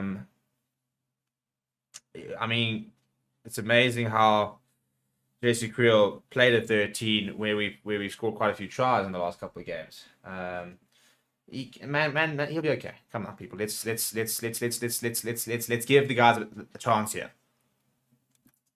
They'll get them going. They'll be fine. I've got a lot of confidence in the buggers. Should Dion Faree have? Johan says at least. I think they definitely need at least 2 fetches in the starting team. Marks will start and Kidsoff when playing Scotland to slow their board down. I think it's a very good point. I think we'll go with Marks and potentially probably Dwayne Vermeulen as well. And Siya Kolisi, he's not a fetcher, but he does very well to slow down rucks. Hits a lot of rucks, so I think he'll be very important to them as well. Should Dion Faree have an appearance and hooker off the bench for the start of the World Cup? Yeah, probably. I think maybe next weekend you could potentially look at him on the bench. It's a very interesting concept, isn't it? I mean, they were saying that I think Skulkblitz only played like 80 minutes or 64 minutes, something like that, in the last World Cup. So in theory, if we were to do the same thing this World Cup, Dion Faree would have to put in that 64 minutes at hooker, which is next to nothing.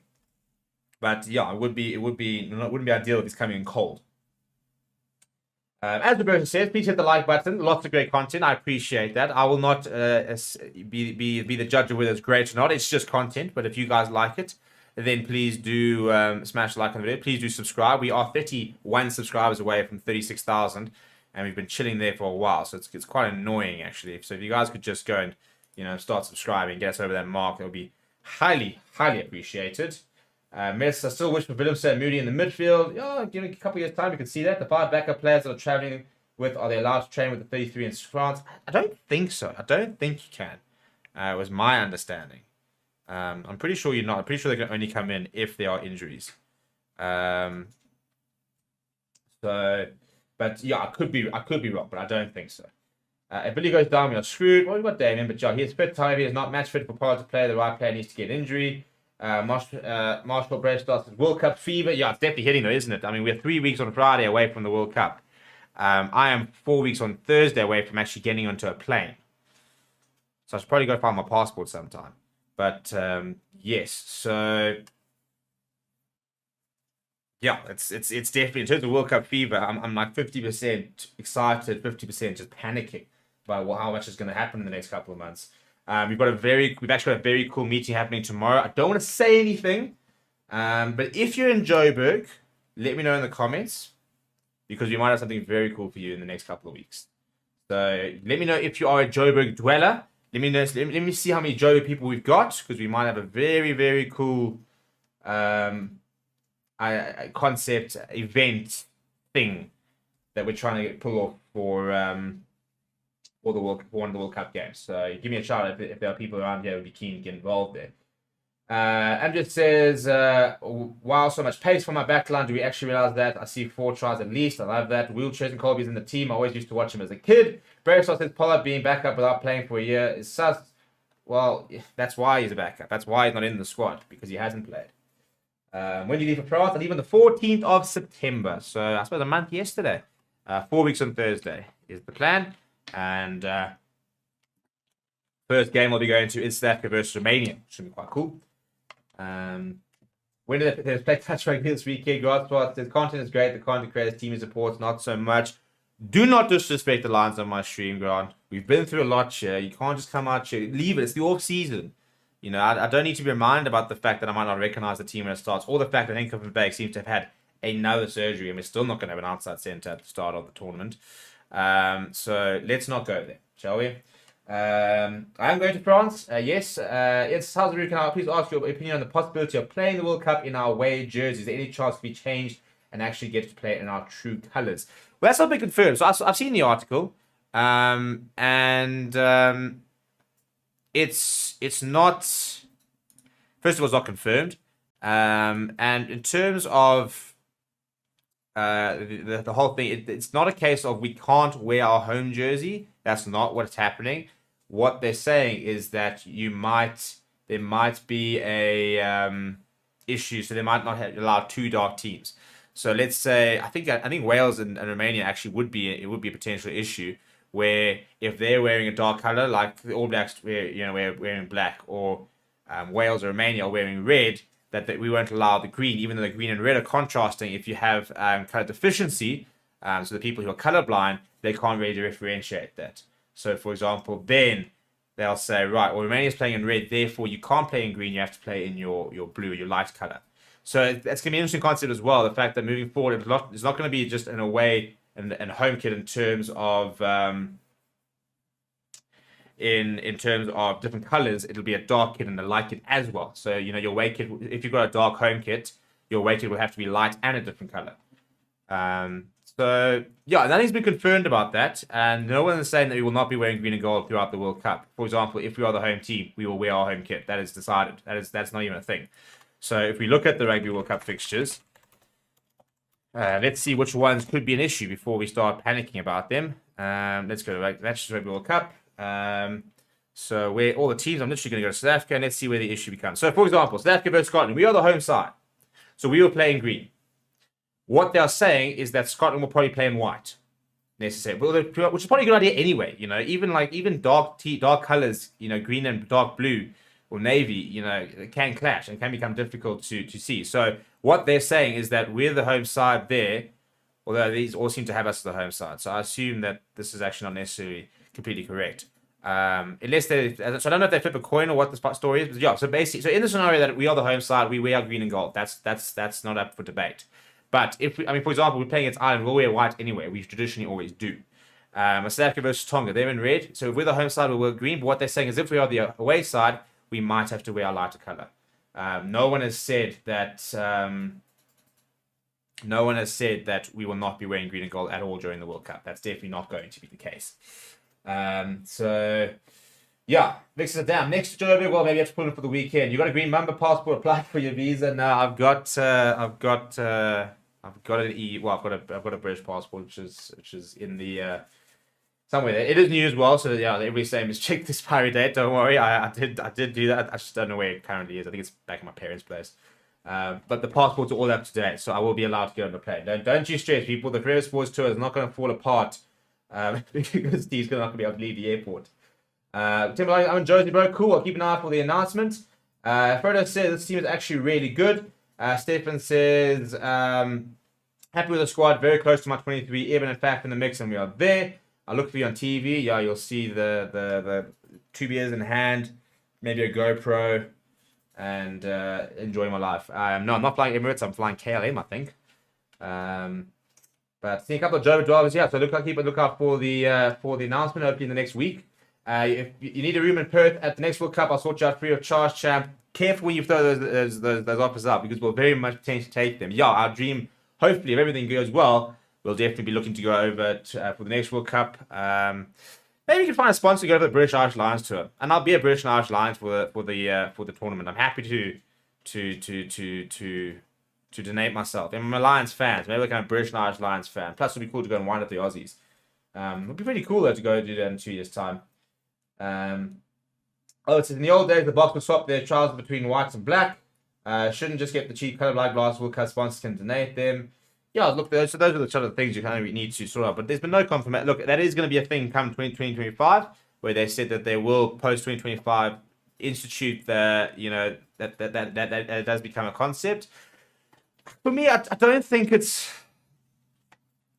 Maybe I don't know how serious it is. For example, I don't have color deficiency, so it's difficult for me to understand what it's like. I don't think it's that big of a deal if they do change it. If it does make it more accessible, then it does mean more people can enjoy the game, then I'm all for it. You know, maybe it suddenly means that we need to look at a lighter green. If we have to look at a lighter green, then we have to look at a lighter green. That's pick your battles, people. Pick your battles. You know.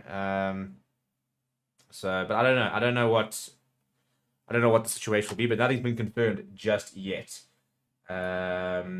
Ricky Lowe's I'm ordering my World Cup jersey on Thursday at 32 years old. My very first block jersey. Not sure why it took me so long.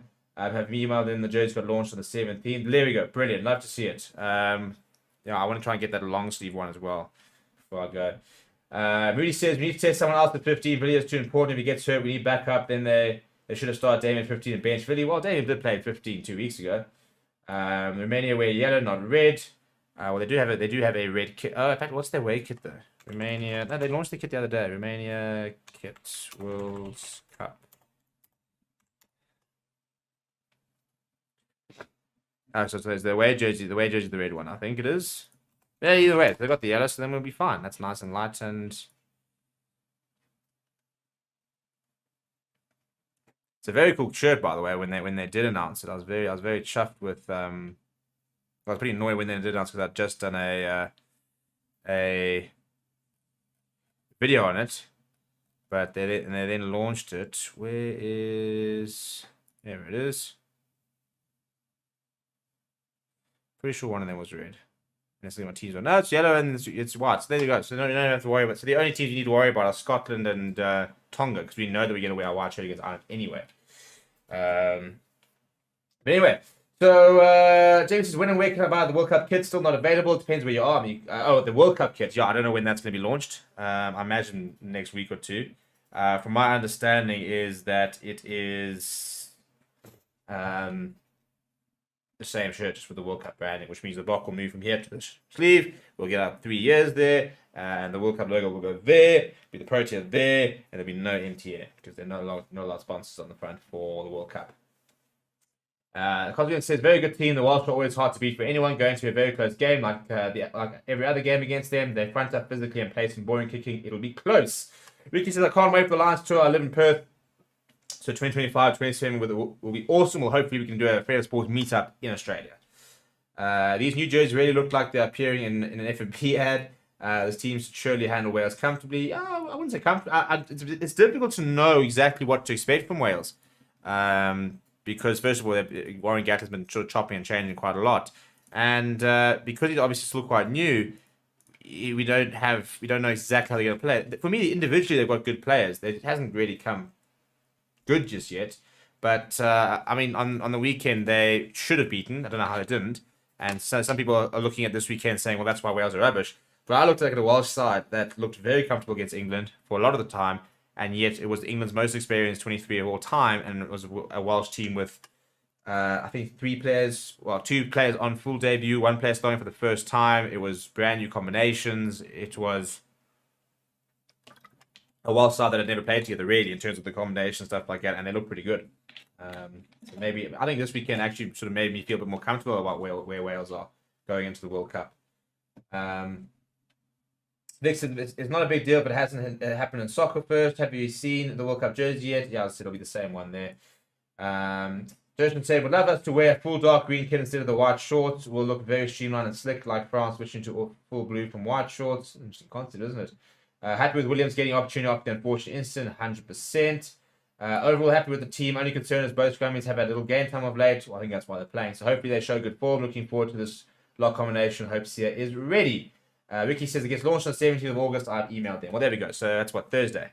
So Thursday we will have a World Cup launch. But as I say, I'm pretty sure that, well, they basically confirmed that it will be the same jersey, just with the World Cup logos. Ian sounds severely colourblind and not had any issues at all with playing rugby and watching, so no idea where this has come from. Must be they're going off black and white colour blindness. Dear. Still waiting for the Fair Sports meetup in the desert. Right, well, I mean, there's a Formula 1 over that side, Grant. So, you know, now that we've launched our Formula 1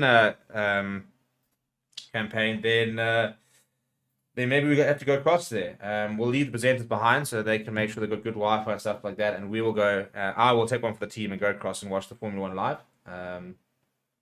My Formula 1 presenter sitting opposite me is not very impressed with the concept. I don't think that's And yeah, well, he's saying it's not fair. And I'm saying he doesn't get to have a say, unfortunately. But anyway, so hopefully be careful, girl. We might be on like a world tour in a couple of years' time. We'll just do everything. We'll do like all the Formula One races. We'll do like Six Nations Rugby Championship. We'll do URC. We'll do Autumn Nations.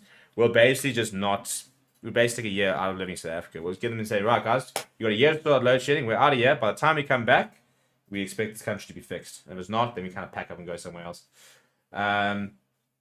JP says, need to see where and when for the UK. Must get back to the jerseys. Could the away jersey not have been green and gold stripes? I quite like I like the white. What we used to do, like the white and black almost. UFC 2, yeah, we might be looking at a bit of UFC. Aldricus is putting us on the map there. Cosmonauts says, well, who would you prefer to play in the quarters? I'd say it stands France, especially with the loss of Intermac and the psychological disadvantage against the All Blacks. Yeah, I'd probably prefer to play. I think we match up against France a lot better. I'll probably have to wait until I see how teams are playing during the tournament before I make that call, because next thing you know, France is absolutely cooking.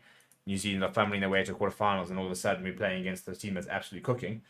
But yeah, so I'm not sure exactly who I'd really like to see in the quarters. At this stage, I just want to get there, because it's not going to be easy to get there at all. It's Scotland, I think, this weekend were a bit of a reminder of how tough our pool really is going to be. So yeah, I'm not counting my chickens before they hatch. Get to the quarterfinals, then we'll worry about that. Brother Baggins saying Intermac being out is actually huge for our chances of making it through. Michelle saying should do a show on how many foreigners are playing in each country for the World Cup. Will be interesting to see, as it is said, Box are the only team with a full homegrown squad. We usually are. Actually, no, I lie. Argentina are usually with us. They usually have a homegrown squad. Australia always have a few Islanders, New Zealand, etc. Tonga, those guys that all move around. Scotland, obviously, we know have a couple of Sappers. The UK, Wales, stuff like that, often England-born or representing England and playing for Wales and vice versa, stuff like that. France sometimes have a couple of Islanders as well. I mean, I'm sure a team like, Japan obviously have quite a lot of like Sappers and other exports. Pretty sure a team like Chile will be pretty homegrown. Pretty sure Uruguay will be pretty homegrown. Namibia might have a couple of South Africans maybe in there. Maybe a couple of Zimbabweans. But yeah, we can have a look at that. We'll have to look at the stats and stuff. Do you think we have the best game plan to win the World Cup? I feel we can play so many different ways compared to other strong nations. Scotland are going to be tough to Roberto. Will you be looking out for Andrew Tate at the Romania game? Dear, imagine. Solid team, Ireland SA will go through. France played badly, says Gaz. Yeah, I do think we got. As I said, I do think we've got game plans that can beat any team. Which, you know, on our day we have to get it right, but on our day I think we can do it. So Scotland will battle it out with Tonga for third spot. Yeah, that says if they win, I'll donate 50 to this channel. There we go. 50 what I don't know. If it's 50 rand, we'll take that. Feel free to be like £50. I mean, if you're gonna choose currency or like a couple of like bitcoins or something in there. Why people underestimate Argentina? I think that's a great shot. I think Argentina could go very far. I think they're on the right side of the draw. I think they've got a very good side, and I think that they could very much be in the mix. So yeah, I think that's going to be quite a.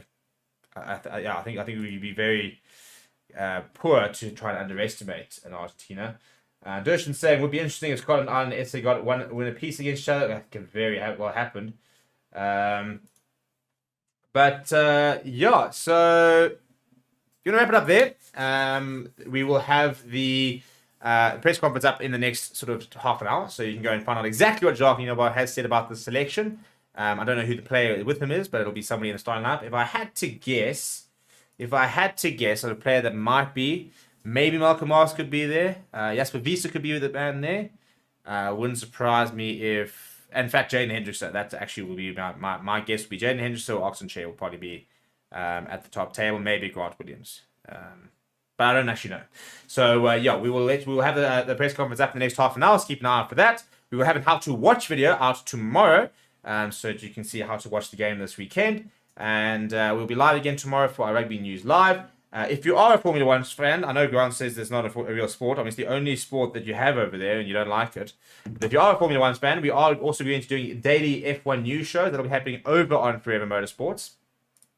So go ahead out and check that out. And I did ask earlier, I said, are you happy with the team? 91% said yes, which is probably the most this year. So yeah, I think for the first time, people are pretty happy about things. which is strange almost a bit uncomfortable when everybody's happy. But yes, people, thank you very much. Keep well, keep safe. I will see you guys tomorrow, almost same time, but exactly the same place. And let's start building up for a weekend in Wales, Cardiff Stadium, the Principality Stadium, as it's known for sponsorship reasons. And that is where we'll be on Saturday. But before then, lots of content coming your way, and lots of opportunity to engage and ask questions. So I'll see you guys all tomorrow.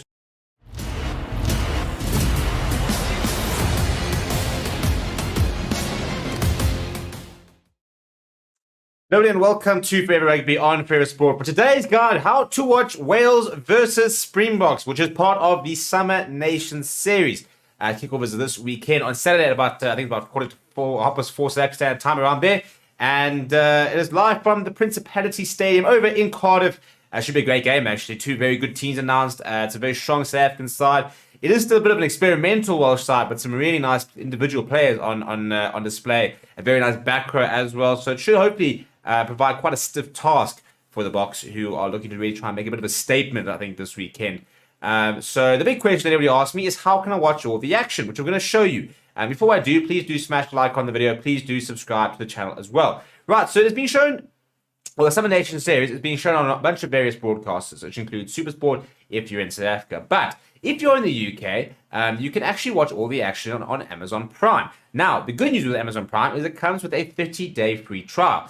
Which means that if you get the free trial, you'll be able to watch the action this weekend. Unfortunately, it is only available if you're in the UK. But if you're outside of the UK, you can still access it through the use of a VPN, which is a virtual private network. So we recommend ExpressVPN. Check the link in the description. And you can also use Bitdefender, one of our channel partners. They've also got a really good VPN that works very well. So go down to the description. We've got a step-by-step guide on exactly how you can watch the game. So first things first, you're going to get yourself a VPN. I'm going to show you how to use ExpressVPN. So you're going to download ExpressVPN. I recommend getting the 12-month subscription. We're going to do videos on how you can watch every single match of the Rugby World Cup for free if you have a VPN. So get yourself a VPN, get yourself sorted for the World Cup. And you're going to install ExpressVPN. It's going to look something like this. You're going to click on these three dots over there, and you're going to go select the UK as your location. Then you're going to turn it on. So as you can see, I'm currently connected. And as a result, because I'm connected, if I go into Amazon Prime, it'll take me to the UK version, and the UK version has all the live sports. So if I go to, because my VPN is on, I'm then going to go to Prime, and here it is. That is what the Amazon Prime in the UK looks like. So then what we're going to do, for example, over here, this is the live TV. So as you can see, all the various channels and stuff like that, all the various different things happening on Amazon Prime that you can tune into. We're looking for sports. So I'm going to go to categories over here. I'm going to go to sport. And over there, boom, there it is. The Amazon delivers live rugby this Summer Nation series. And actually, if you scroll down, you'll see the next game is South Africa versus Wales. And you just click on that, and there it is. It's literally as easy as that. It goes live 5 minutes before the game. There will be analysis and stuff like that. And you see Sam Warburton involved there. Sarah Elgin is presenting, and Philip Atutiat will be a part of the panel. So it's literally as easy as that. If you have any questions, let me know down in the comments below. But apart from that, enjoy all the action on Amazon. Thanks, Zina. Hi, Jacques. Hi, Jaden. Jacques, just with the fly-off situation, we know with Hande not there, and Mani's your only really specialist fly-off. Did you consider maybe giving Damien Willems a start at fly-off this time around, seeing that Mani has played most of the games this year? Yeah, no, we went with Mani this week at Ashpak, and so Damien is on the bench. And we just felt that that selection probably is the best for us if you think in terms of the 6-2 split that we're going with.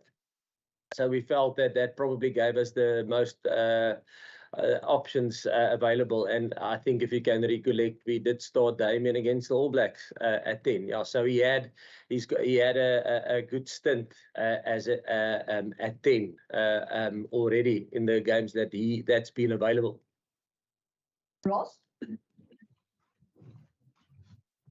Thanks, Zina. How's it, guys? Jacques, how important was it to get Sia onto the field this week? Obviously, last World Cup as well. He came in just before in the warm-up against Japan. And now again, was it very important to get him on there, get some minutes into him, and also just to, build the team now into the World Cup with the main captain on board? Yeah, Ross, I think it wasn't necessarily going to be this game. I mean, whenever he was ready, and the same with Jaden. You know, Jaden also came back from a long-term injury in terms of his shoulder. So, but obviously there was other reasons. But whenever they were ready, it would have been great to play them, and they are both ready and fit to go now for this game.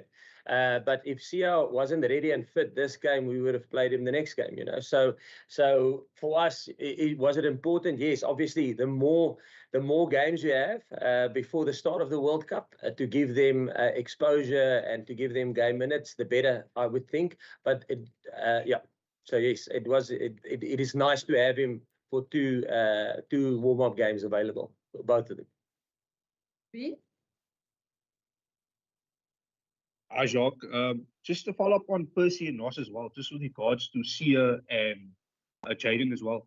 Just how many minutes will you be guys looking to get out of him in his first warm-up game? Because obviously injuries is a big problem at the moment. We just saw that France has lost their fly-off as well. So I'm sure injuries is something that's, you don't want to lose any valuable players before the World Cup. So how many minutes are you guys looking to get out of Jaden and Sia? Yeah, I think that like I've mentioned to Percy in Afrikaans, I think as much as they stay productive, you know, the moment they lose their productivity, we'll probably substitute them. On the injury thing, I mean, injuries is part of it, and that's why I think now, if you look back, that's why we are managing the load, trying to manage the load of the players, and we're trying to split the game minutes between the players, and that's why we had 2 extra warm-up games, or we have we had 3 warm-up games in terms of Argentina, and then now Wales, and then New Zealand, so that we can actually split the game minutes, you know, and split the load. That's what we meant in the beginning when we said, listen, we're trying to split the load between the players, that you don't have to expose them week in, week out, week in, week out. So that's what we're trying to achieve from our side. Yeah. Thank you, Gina. Thank you, Jacques. Thank you, Jaden. The question is a 2-part question, one for Jacques, the first part for Jacques, and the second one for Jaden on a personal level. Jacques, what do you hope? I know you always go out to win, and you want to win, and you want to get momentum in going into the World Cup, but what do you hope to get from the team, or what do you hope to see from the team in a game perspective? And then, Jaden, your personal goals for this game. Yes, I think in terms of what we would like to see from the team is probably it would be nice to get some momentum going into the World Cup. So in terms of that and momentum, obviously winning a test match will be awesome for us because that builds nice momentum and confidence. But building in all our different departments in the stuff that we're trying to get right and get confidence in before we go to the World Cup. So I would say that would be our ultimate goal in terms of this test match. Yeah, by my side, I just want to go out there and enjoy it. It's my first time back playing now. I'm just super excited I can get the opportunity to play for the Springboks again. So yeah, just going out there and enjoying myself and giving my all. Morgan? Thanks, Ina. Hi, Jock. Hi, Jaden. Jock, from a team perspective, what does it mean to have Sia back on the field this week? He's obviously been with you guys training for a while. He seems to be in very high spirits. So what does it mean for you guys as a team? And Jaden, if you can chip in as well, it would be great. Yeah, in terms of, obviously it's always nice to get a player, experienced player like Sia back. And obviously he's our captain, and he over the last 6 years that we've been involved with the team. So yeah, it's always nice to get a guy back with experience and the leader, and he always brings a lack of vibe. So yeah, no, looking forward to having him back. It's awesome having him back in the build up and in the training sessions. And like you said, he's been part of the team now for quite some time. So I think it's not like he was out, you know, he did his rehab with us, and he was the majority of the time with us, although he did his own program and his own rehab stuff on the side. He was part of the meetings, he was part of the team sessions. So although he's only returning back now onto the field, he's been part of the team actually from the start. Yes, but it's nice to get to have him back and have him playing again because he's worked hard and he really deserves that, you know. So yeah. Yeah.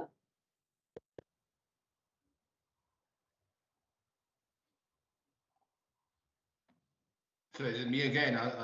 My hand is from previously. Okay, cool. Heinz? Just back on spreading the load. I mean, there's been a lot of talk about, you know, the injuries that have been sustained by the other teams and stuff. But I suppose the other advantage of spreading the load is that you've actually exposed a group of guys now who are in form, like you've mentioned, you know. And now suddenly you almost like feel you have a bit of an insurance policy should there be an unfortunate injury, because these guys don't come in cold, you know, they actually come in form.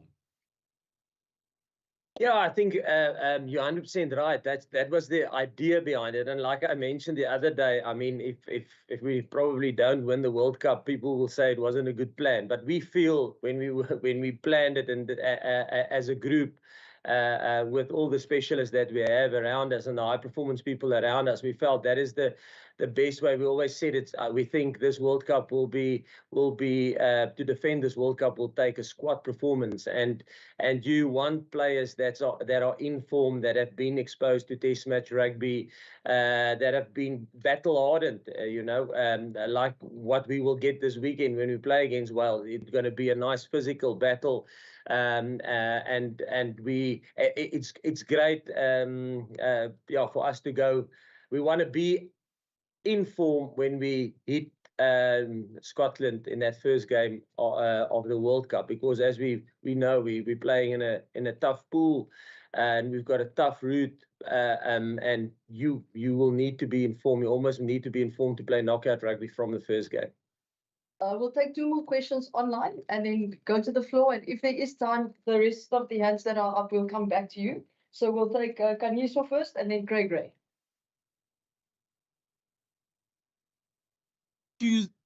Thank you, Zina. Good afternoon, Jacques. Good afternoon, Jaden. Jacques, just take us through your happiness in having Sia back. I mean, I did ask Don yesterday about the attritional nature of these warm-up games and what we saw in the weekend with England and France having players, key players up. But just take us through how happy you are to have Sia back firstly, and just your trepidation with regards to approaching these matches with the high rate of injuries we've seen over the past 2 weeks. No, like I mentioned, I think the answer will be Kaniso. It will be the same. Listen, it's nice to have him back. He's worked hard. He deserves to be back. And we actually had a long build-up, and the amount of effort and sacrifice that Sia put into to be ready now.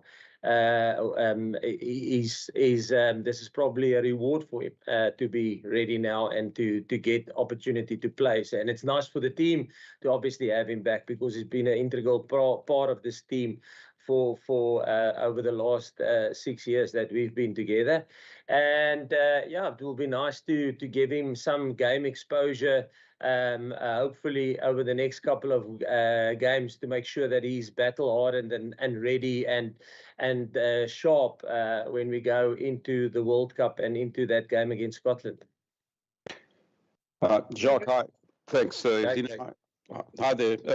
Just also with your physio cap on, Jacques, 115 days between the injury to Sia and being back on the field in a match. I mean, would this have been possible, 15 years ago? I mean, it's testament to his own hard work, but I guess it's testament to medical science and things like that too, as well. Yes, I think my physio hat is old school physio hat. I think a lot of things have changed, and that's probably the beauty of the medical world and the science and how specialized the support staff of our team and of the other teams have become, and the amount of effort and how they look after the people and the high performance environment they put around players who's got injuries, and especially with this group, I mean, we still had a squad of 42 that had to be looked after, you know. So it wasn't just it was Eben, it was Jaden, it was Siad, Andre, you know. So a lot of guys that were injured and are back now. I mean, they still had to look after the guys that's on the field. So from a medical point of view, from a physio point of view, and with the physio hat on, the work that they've put in, the performance and medical group was outstanding to look after him, but also not to neglect the other guys. Yeah, thanks. Jack, so you talked a lot about Sia already, but you know his status as such an iconic leader for your country is clear. I mean, has his recovery inspired the rest of the squad, given, as you said, how much dedication he put in? Yeah, I think he mentioned it. He actually drew a lot of encouragement from guys with previous injuries. So there's a lot of guys in the group that had the same injury as him. And he mentioned that it was always nice whenever he was unsure, he's feeling like this or feeling like that, he always went to them and they said, no, listen, this is good. I felt the same way. And so, yeah, I think it probably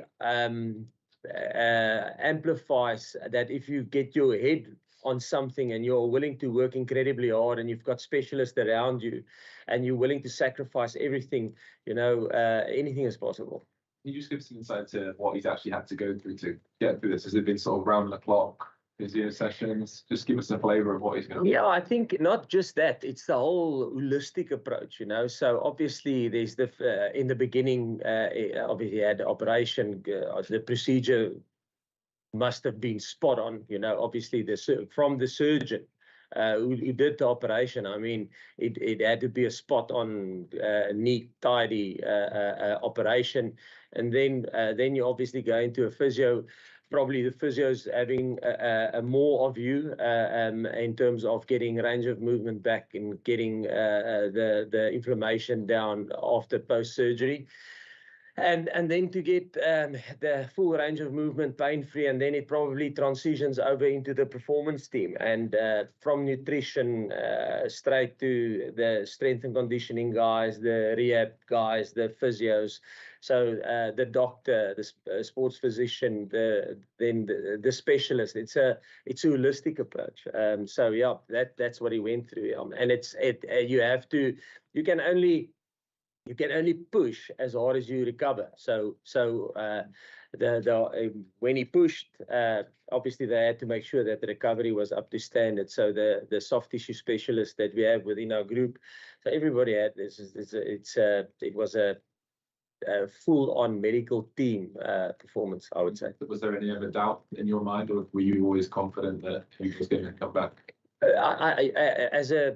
Whenever there's rehab or injuries, you are never 100% sure. You know, they got certain markers that they got to hit over time, and he was hitting them consistently, and even sometimes a little bit quicker than we expected. So, and those markers are I don't want to say scientific, but it's not subjective markers, objective. You know, so does he have full range of movement? Does he have full knee extension? Does he have this? Does he have that? And the moment they hit all those markers, then they can progress to the next stage. You know, so in the beginning you're not sure. You know, setback can come like this, and then you have to pull back a bit, and you have to wait until it settles down, and then you can push again.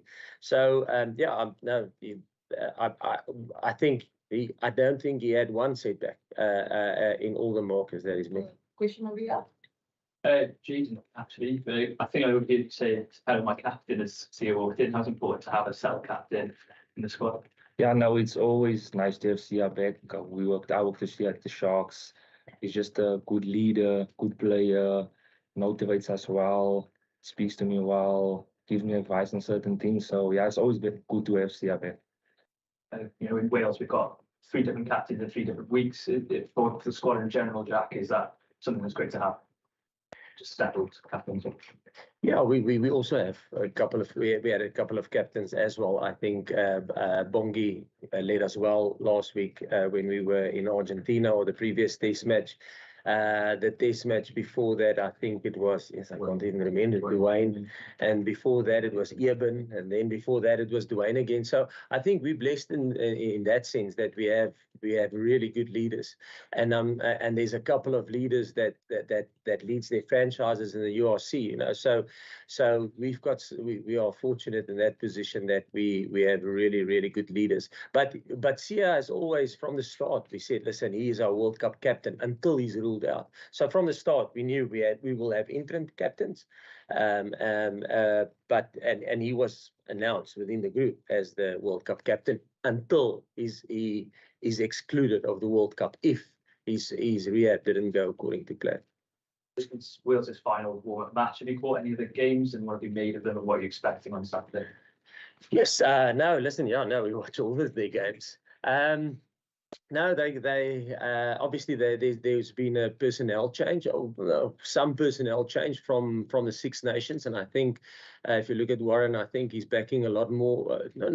I can't say youngsters, but I mean there's younger players coming through, and there's some older players, especially I would say in the forwards. I don't want to generalize, but I think you guys will know what I mean in terms of the locks, in terms of the loose trio. But if you look at the back line and on those young players, not young players, the younger guys that's stepping in now for the Tipricks and those boys, they are tough. I think the captain, I said the other day, he's almost like a praying mantis over a ball. I think he was leading the stats for poachers in the URC. So obviously they're quality rugby players, and you can see the energy within them. Not that they didn't have, but yes, they were always. I think if you look at statistically the test matches between South Africa and Wales, I think it's 21-19. I think there's 2 or 3 points between the test matches since we've been back from Munster in 2018, myself and Rassie.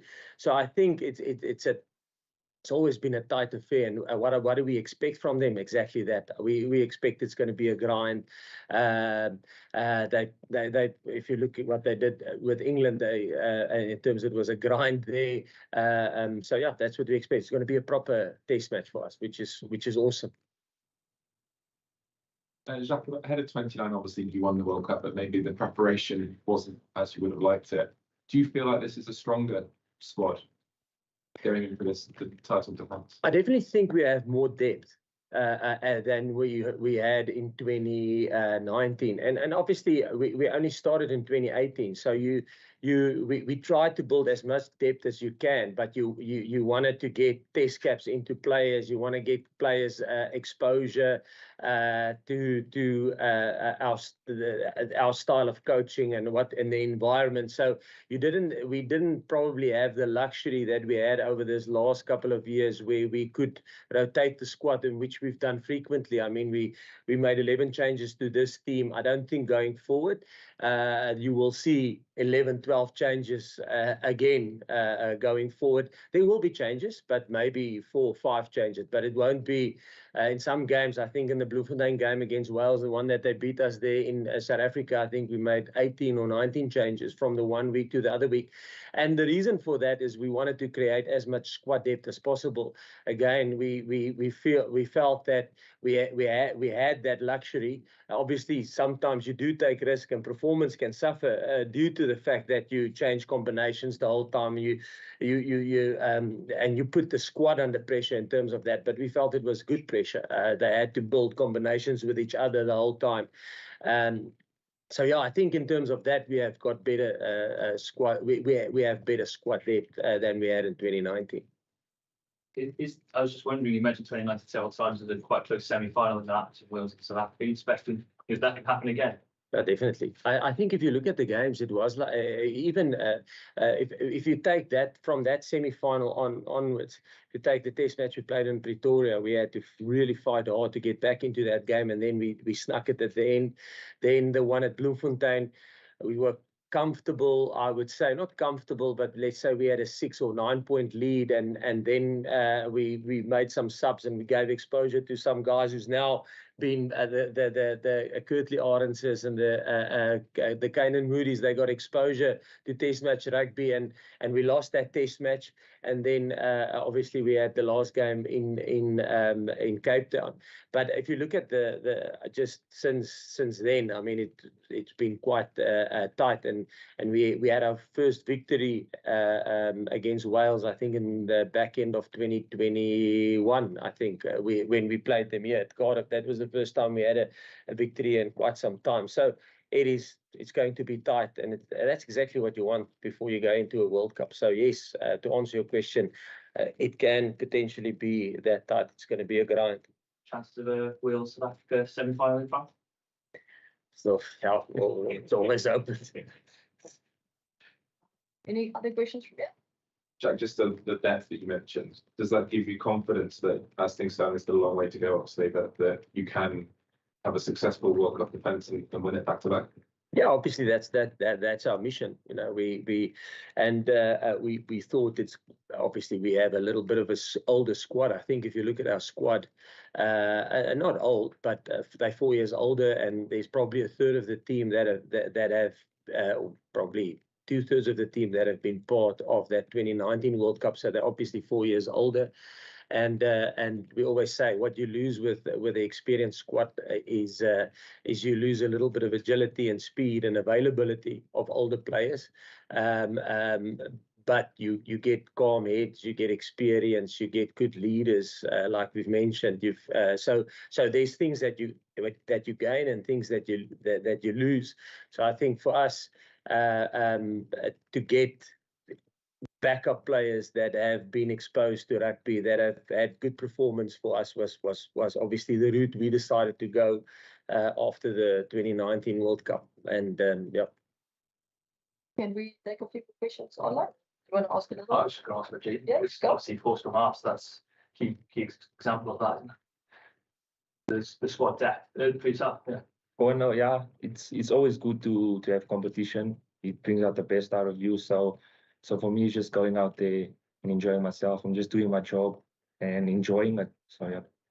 Do you see that as added pressure? There being so much competition. How do you sort of avoid trying to be an individual and try and prove a point to your coach? Not actually, it doesn't actually, it just brings out the best of you. So for me, it's just going out there, nailing my job and also having fun. And it doesn't bring added pressure. It's just bringing the best out of you as a person and as a player. Perfect. Guys, we can take questions from online and then we'll wrap it up. So let's go to Ashfaq.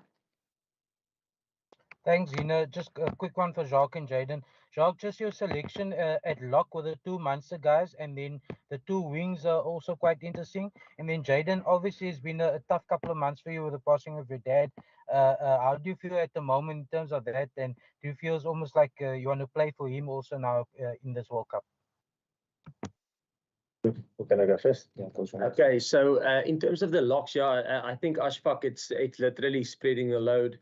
I think if you look at the game minutes, a guy like RG, he's played the least minutes of our locks.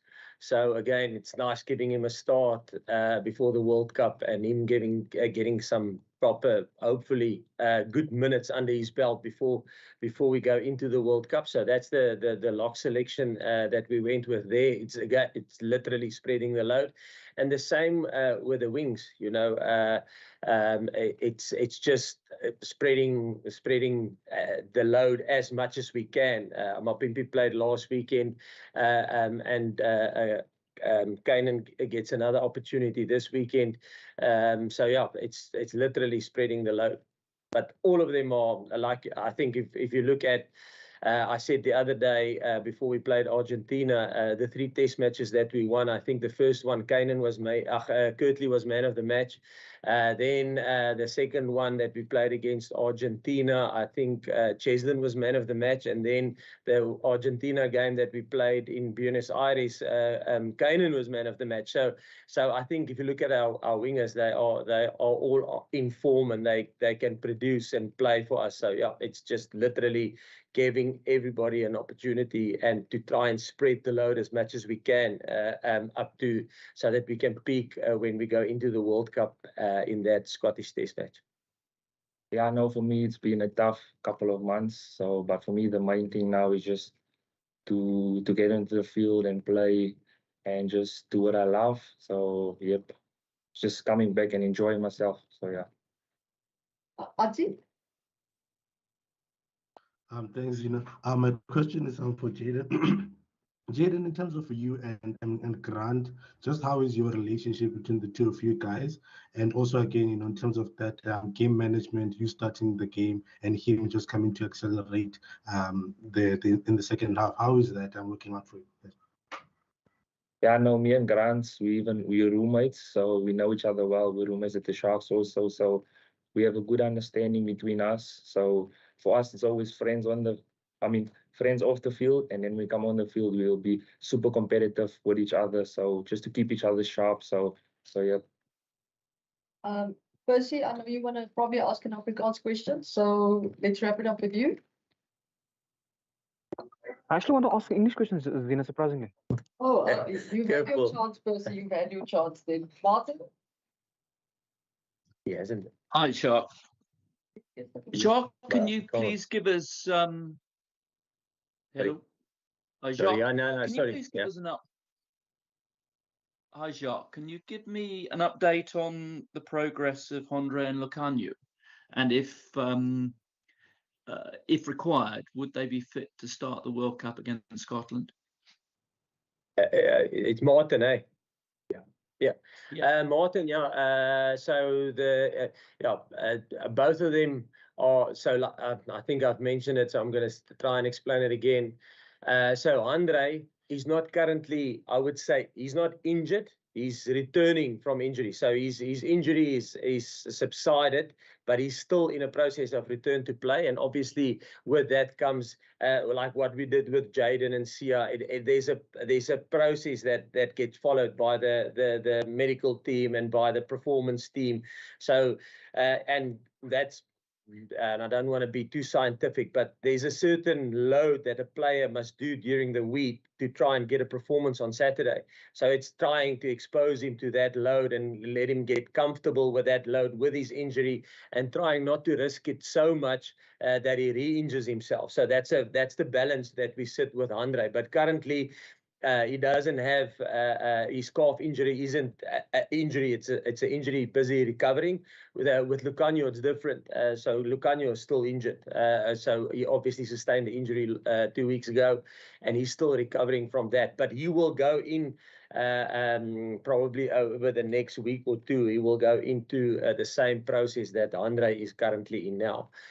So yeah, and what's probably the next question will be, what's the difference between him and Sia and Jaden? I mean, Jaden was probably clear to play probably a month, 6 weeks ago. So they were clear to return to full training and take contact and tackle and kick the ball and all those rugby related stuff, where the other guys are, like a guy like Andre is still busy with that return to full contact, return to full out, having a test week or a full on preparation week. He's still building up that tolerance and load. So that's where he is currently. And how long will it take? Yes, it's like I said, with any rehab thing. If there's a stiffness or a setback or in terms of something that happens, then we step back a bit and we slow down, and then we add load again and see if we can tolerate it. So it's almost like a give and take thing, yeah. Okay, Percy, presumably, can I just follow up, just get an answer on, presumably they're only with you though because you have a degree of confidence that they will be fit to play during the World Cup? Yeah, they're not in the 33. Is it Martin again? Martin, they're not in the 33. So if there's an injury and they go through full progression and they full on fit and they cleared by the medical team, then they will be up for selection. But currently they haven't been cleared by the medical team and they are not in the 33 currently. So if there's not if they don't get cleared first, that's point number one, then we can't select them because they obviously then they're injured. And when they cleared and they are cleared by the medical team and they are up for selection, then if there's an injury within the squad, they can get selected. I hope, Martin, does it make sense? Yes, it just I remember you saying about a week ago that you were confident that they would be fit for Scotland if required.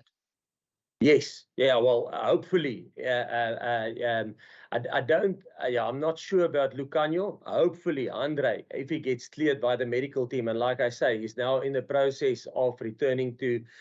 He's obviously returned to training, and now the next progression. So they go RTT, return to training. The next process will RTP, return to play. So he's still busy with getting into that facet of his rehab. Martin, we need to wrap up. So can we just take one last question from being Percy? clear and on then that. we can Thank just- you. Thank you. Okay. Sina, I'm indebted to you. My question is to Jaden. Jacques, for a moment, I just want to ask a Jaden question. Jaden, just as a follow-up question to what I think Ashfaq asked you, can I ask you, just a week ago, we were introduced, the 33-man elite squad were introduced to the country. Did you ever think after sustaining that shoulder injury earlier this year and probably being the number one scrum, in my opinion, back then, did you ever think that you would be walking over the stage and being kept as one of the World Cup players last week, Tuesday? Yeah, no, I think Coach Jock did ask me this. I was very nervous. So yeah, when they actually asked me, and I was super nervous because I didn't play and things happened that I couldn't play. So yeah, I was super nervous. So yeah, I'm just grateful that I made it to 33. So yeah. Fantastic. Thank you very much, guys. We'll send out the recording shortly. Thank you, Jaden. Thank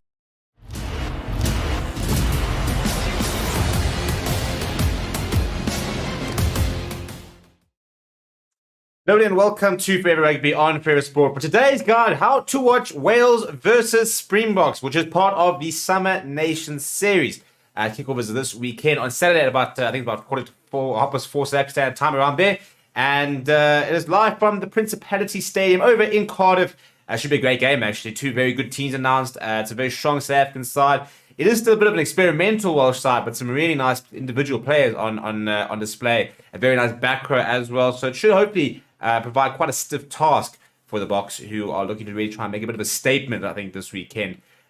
So the big question that everybody asked me is, how can I watch all the action, which I'm going to show you. And before I do, please do smash the like on the video. Please do subscribe to the channel as well. Right, so it's been shown, well, the Summer Nations series is being shown on a bunch of various broadcasters, which includes SuperSport if you're in South Africa. But if you're in the UK, you can actually watch all the action on Amazon Prime. Now, the good news with Amazon Prime is it comes with a 30-day free trial, which means that if you get the free trial, you'll be able to watch the action this weekend. Unfortunately, it is only available if you're in the UK. But if you're outside of the UK, you can still access it through the use of a VPN, which is a virtual private network. So we recommend ExpressVPN. Check the link in the description. And you can also use Bitdefenders, one of our channel partners. They've also got a really good VPN that works very well. So go down to the description. We've got a step-by-step guide on exactly how you can watch the game. So first things first, you're going to get yourself a VPN. I'm going to show you how to use ExpressVPN. So you're going to download ExpressVPN. I recommend getting the 12-month subscription. We're going to do videos on how you can watch every single match of the Rugby World Cup for free if you have a VPN. So get yourself a VPN, get yourself sorted for the World Cup. And you're going to install ExpressVPN. It's going to look something like this. You're going to click on these three dots over there, and you're going to go select the UK as your location. Then you're going to turn it on. So as you can see, I'm currently connected. And as a result, because I'm connected, if I go into Amazon Prime, it'll take me to the UK version, and the UK version has all the live sports. So if I go to, because my VPN is on, I'm then going to go to Prime, and here it is. That is what the Amazon Prime in the UK looks like. So then what we're going to do, for example, over here, this is the live TV. So as you can see, all the various channels and stuff like that, all the various different things happening on Amazon Prime that you can tune into. We're looking for sports. So I'm going to go to categories over here. I'm going to go to sport. And over there, boom, there it is. The Amazon delivers live rugby this Summer Nation series. And actually, if you scroll down, you'll see the next game is South Africa versus Wales. and you just click on that, and there it is. It's literally as easy as that. It goes live 5 minutes before the game. There will be analysis and stuff like that. And you see Sam Warburton involved there. Sarah Elgin is presenting, and Philip Atutiot will be a part of the panel. So it's literally as easy as that. If you have any questions, let me know down in the comments below. But apart from that, enjoy all the action on Amazon.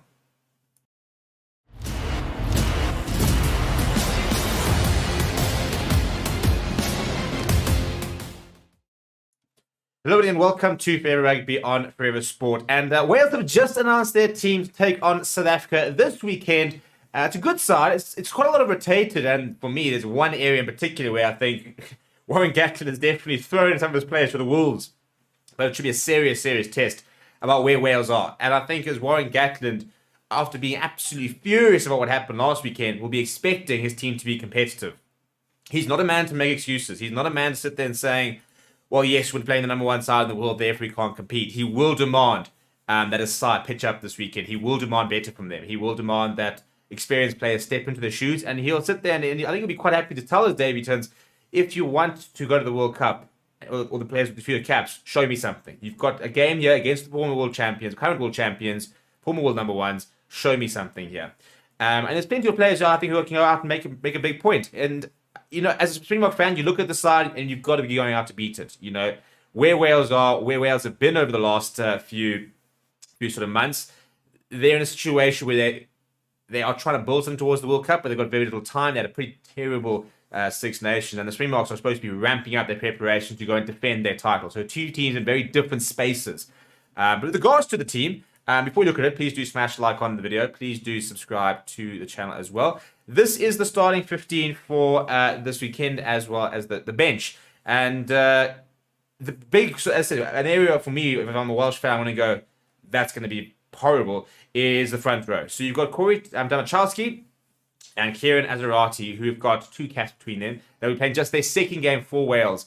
And they've got Elliot D next to them, who's very experienced. He's getting his 43rd cap. So he's going to need to really sort of buckle down with these 2 players who are very new to international rugby, because they're going to be going up against a world-class World Cup winning front row from South Africa, and probably their strongest front row. So, I mean, that's very much Warren Gatland saying, right, boys, you know, you're going to have to go show me something here. I'm going to kind of throw you to the wolves a little bit. Go and prove me something.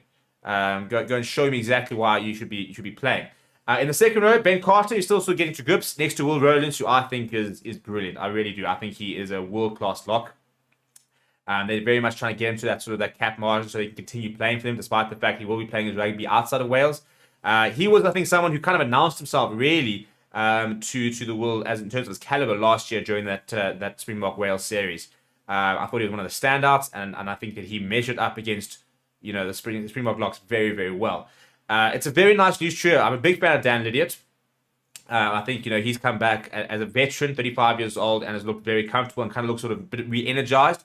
Jack Morgan will captain the side, so sort of early indication that he could be potentially an option for the captaincy for the World Cup itself, actually. So that's interesting to sort of see how Warren Gatland is backing him, despite the fact that you've got somebody like a Dan Bigger in the side who could very easily captain the side. And then Aaron Wainwright comes in the number 8 jersey. So it's a decent pack.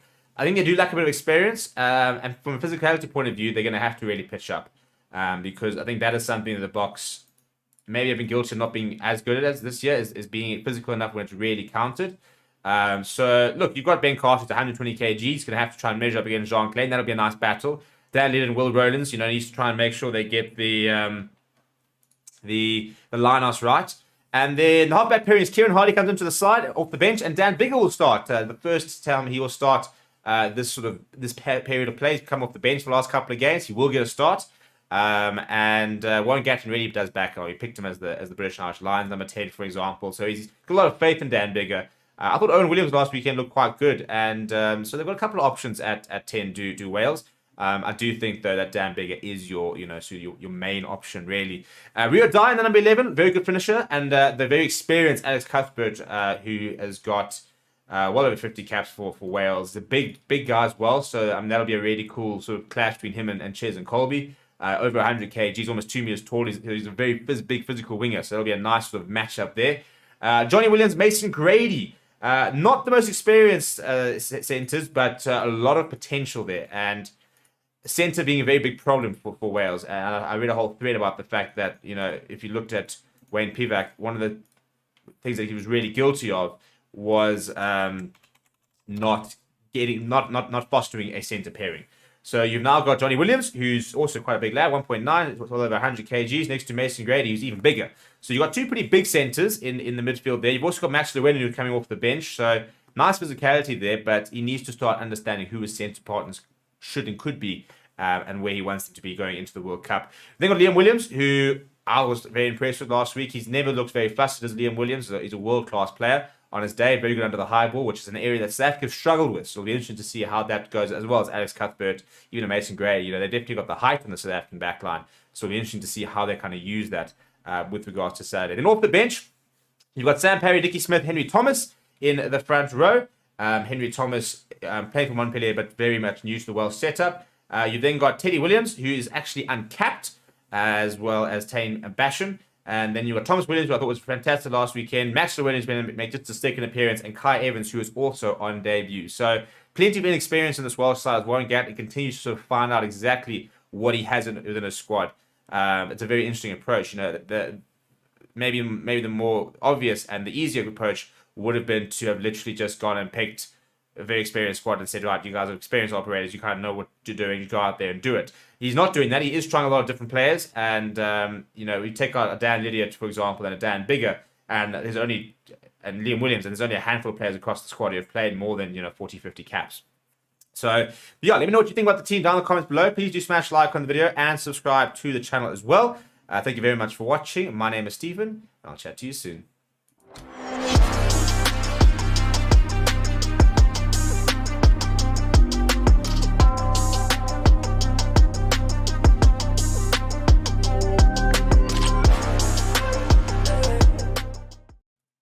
Right, and we are live. Hello, everybody, and welcome to Forever Rugby on Forever Sport. It is a Wednesday afternoon, and we are starting to really build up towards this weekend. Wales have named their side, Springboks have named their side.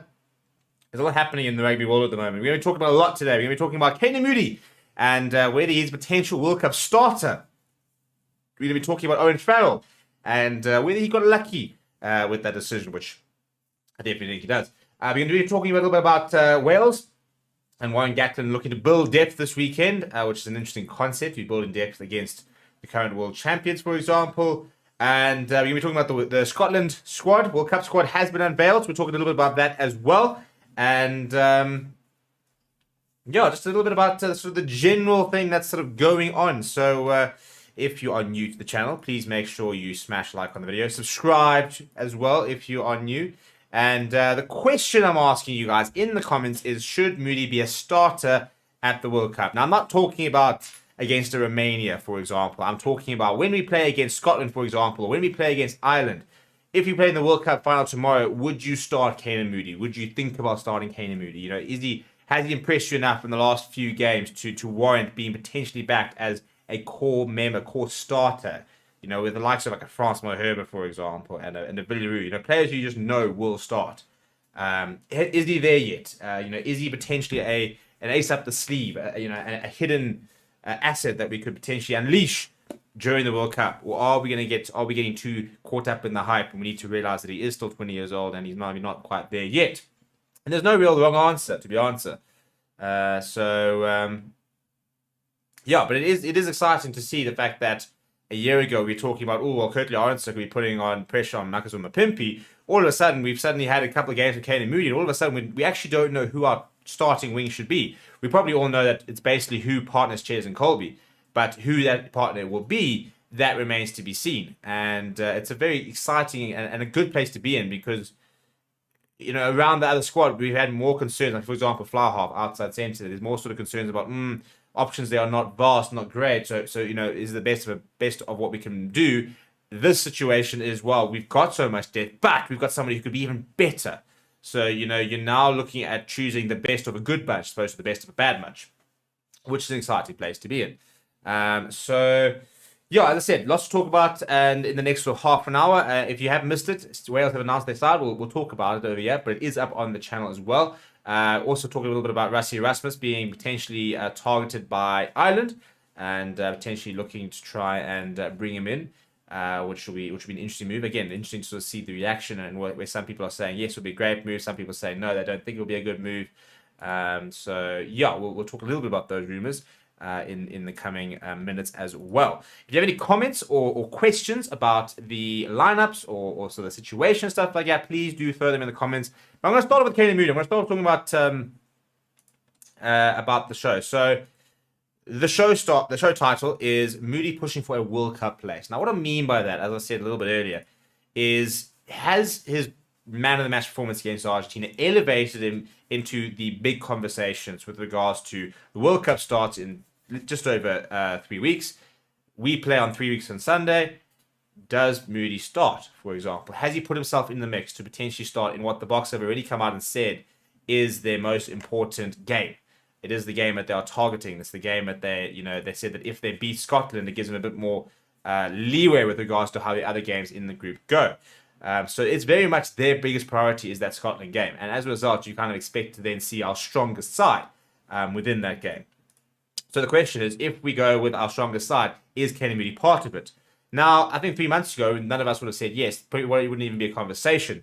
But I tell you what, this kid has looked so comfortable at international level and has yet to show any sort of signs of not being ready. I think against Australia, I think there were 1 or 2 times, but positionally maybe he was slightly off. Against Argentina, though, he was absolutely brilliant. And again, in terms of individual qualities, he's got it all. He's got it all. The biggest issue comes with the experience and understanding how, when, with regards to the system, where to be and positionally and the decisions he makes with regards to, moving up into certain positions, trying to sort of really make those big brave calls, and whether he's ready to do that. So that's kind of, I suppose, where he still needs to learn, and it's about understanding whether he's going to be able enough time to learn that and to be ready for that. So yeah, in terms of the comments, James Moriarty saying Moody's giving me France Day 07 vibes minus the boot. So MC says that the Moody's high ball is great, his defense is great, his attack is great. Him and Orense are god tier, Pimpy and Colby to turn the tides. Tristan saying, I want the coaching staff to start Moody at 13 against the All Blacks. He'll do better than 13 against Awani. I think that's a huge shout. And I probably wouldn't have done that. I do think that Moody is very much set to move into the potential outside centre, and I do think we might start seeing that for the Bulls next season, especially given the fact that they've got so many outside backs. They've got Billy, they've got Henry Immelman, for example. Jakob van der Walt coming at 10. So where's Johan Hussing going to potentially play? They've got Moody, they've got Orense, they've got Shuno Jacobs. They've got so many outside backs. I wouldn't surprise me that if we do see Moody shift to 13 next season. That would say, how's the well, mentally said, I think Moody should have spent the season playing at outside centre. Yeah, so I think that'll be interesting to see with regards to next season, whether he does spend the season at outside centre and whether he does morph into an outside centre. So where I'm at with Moody is, if the World Cup final happened tomorrow, I probably wouldn't start. I don't know who I'd start, though, to be honest, because the big issue, and this is something that's sort of coming through now, is the idea of a short wing, tall wing type thing. Because from an attacking point of view, Kurt Lawrence, Ches and Colby, offer you so much. From a defense point of view, I think they offer you as much. Kurt Lawrence has proven that he's a very capable defender. Despite his size, he's very capable. We all know that Ches and Colby is more than capable. So I think the biggest thing is with regards to our game plan, we had a Mapimpi and a Colby. And lately, we saw a couple of games with an Orense and a Colby. But then, we struggled in the air with regards to having the height and being able to get above other players. So that's what you get in a Kane Moody and a Marcus Mapimpi that you don't get in a Curtly Orense, Ches and Colby is the height. I mean, Kane Moody sits at about 190 plus, so he's a tall wing. I think he'll still put on a bit of weight. He's probably still a bit light at the moment. I think he's sitting about probably about 90 kgs. I reckon as the years go by, he'll probably put in a couple of kgs as he sort of really develops, and he's still a very young player. So against Wales, who have named big wings, by the way, as well as big centres, and we know it's going to go up in the air a lot, Kane Moody's going to have a lot to do. He's going to have a lot to prove outside this weekend. He's going to be up in the air a lot. He's going to be contending for a lot of high ball. And I think if he does a really good job, I think he does put a little bit of doubt into the coach staff with regards to, well, if we go with that idea of a tall wing and a short wing and somebody really go into the high ball, then all of a sudden you could be looking at, well, maybe we don't go with Mapimpi, but we actually shift Ches and Colby to the 11, and all of a sudden we could be starting Kane and Moody. And, we were having these conversations about Kurt Lawrence and say, how do you not play Kurt Lawrence, who's scoring at more than a try a match? But maybe from a balance point of view, it's just, it's an Lawrence or Colby. And, you do have these situations where you sit there going, well, it's such a difficult decision to make because, Kurt Lawrence is in red hot form. How do you leave him out? But if the option is him or Colby, I mean, Colby's one of the best players in the world, so you're not going to leave him out. So that becomes a very interesting position to be in, where for specific positions, you're leaving out players who are very much good enough to start, maybe should be starting, but from a balance point of view, it just doesn't make as much sense. So he's got an opportunity this weekend to really sort of prove and come out and show that he is ready to be a starter and to really sort of create that doubt and put that idea into the Springbok manager's head that, he's not just a squad player, he's actually very much ready to start. So, yeah, it's going to be interesting to see how he develops and how that goes this weekend and whether he can sort of make that kind of statement. So, yeah, it's as I said, if you look at the poll is going to be an interesting one, and a lot of people are saying, yeah, they back him. It is just for me amazing how we literally about a month ago we were talking about, Mapimpi's in trouble and Kurt Lawrence is going to replace him. A month later we're talking about all of a sudden is Kurt Kenny Moody has to be in the mix, and we're not even talking about Kurt Lawrence anymore. So maybe there's a certain amount of fans are fickle, but that's a nice problem to be in, I think, and that's probably we'd like to be in a lot of positions where we're sitting there going, well, we've got 4 world-class players, you've got to choose 2, as opposed to, having maybe 1 world-class player in the position and you got to find a second. So there's no doubt that from a wing perspective, we are absolutely sorted. Marcus Mapimpi, the fact that he's now almost 4th choice wing, when you think of how good he's been, and I mean, if you look at his try scoring record, it's mental, absolutely mental, and how important he was to us in the last World Cup, scoring tries for fun, scoring the try that really won us the World Cup. Yes, kind of uncreative, but Mapimpi still had to finish it. He scored a very important try against Japan, and all of a sudden he's become like a 4th choice option. So Kane Moody has definitely sort of elevated chances. I think he's a guy who can play 100 tests for this box easy, and especially because he can play at wing. If he potentially becomes an outside centre, then you've got somebody who can play around the place. And we all know that in the current box setup, versatility is key. Versatility is gold. You want to become a regular member, make yourself versatile. Make sure if you could offer different things in different positions, you become absolute gold for the box. Double saying Moody versus 200 area battle will be tough. Yeah, potentially against Scotland. So MC says versus Wales, you want the players best out of the high balls. So you want Moody. To call it very much back into the shout. So MC saying we have 4 wins. I would pick 4 wings. I would pick love them all. The only thing I would say might not work in Mapimpi's favour is the others can play other positions in the back line. Mark Casey saying could be a utility player coming off the bench and with a bit of an unknown or surprise element to his play. Definitely. So in terms of that utility player, and I think the unknown surprise element is I think a lot of people looking back with Kurt Lawrence as well. Maybe even Jasper Wiese to a certain degree. Yes, he's been playing for the last few years, but he's not an established international. And so you've got a couple of players, Grant Williams, for example, a little bit of a draw card in terms of we don't entirely know what to expect from them. So that gives us a certain amount of unpredictability, and you need a certain amount of unpredictability if you're going to win a World Cup. You need to be able to adapt and be able to offer something new at different times throughout the World Cup. Saturday, lunchtime break, looking pretty lean there, Steve. Been hitting the gym. No, I've not been hitting the gym. Have been running a lot more than recently now that my knees allow me to, so appreciate it. Rugby saying that the chip over the top was world class by Mapimpi, perfectly weighted and great sight. He is a very valuable player, and this is the thing. It's never like we're at the point we're not going to slander any other wings. It's just a case of in the best of a really great bunch, how do we get it right? And I don't actually have the answers, to be honest. And to be perfectly honest, I would be happy with any 4 of them starting.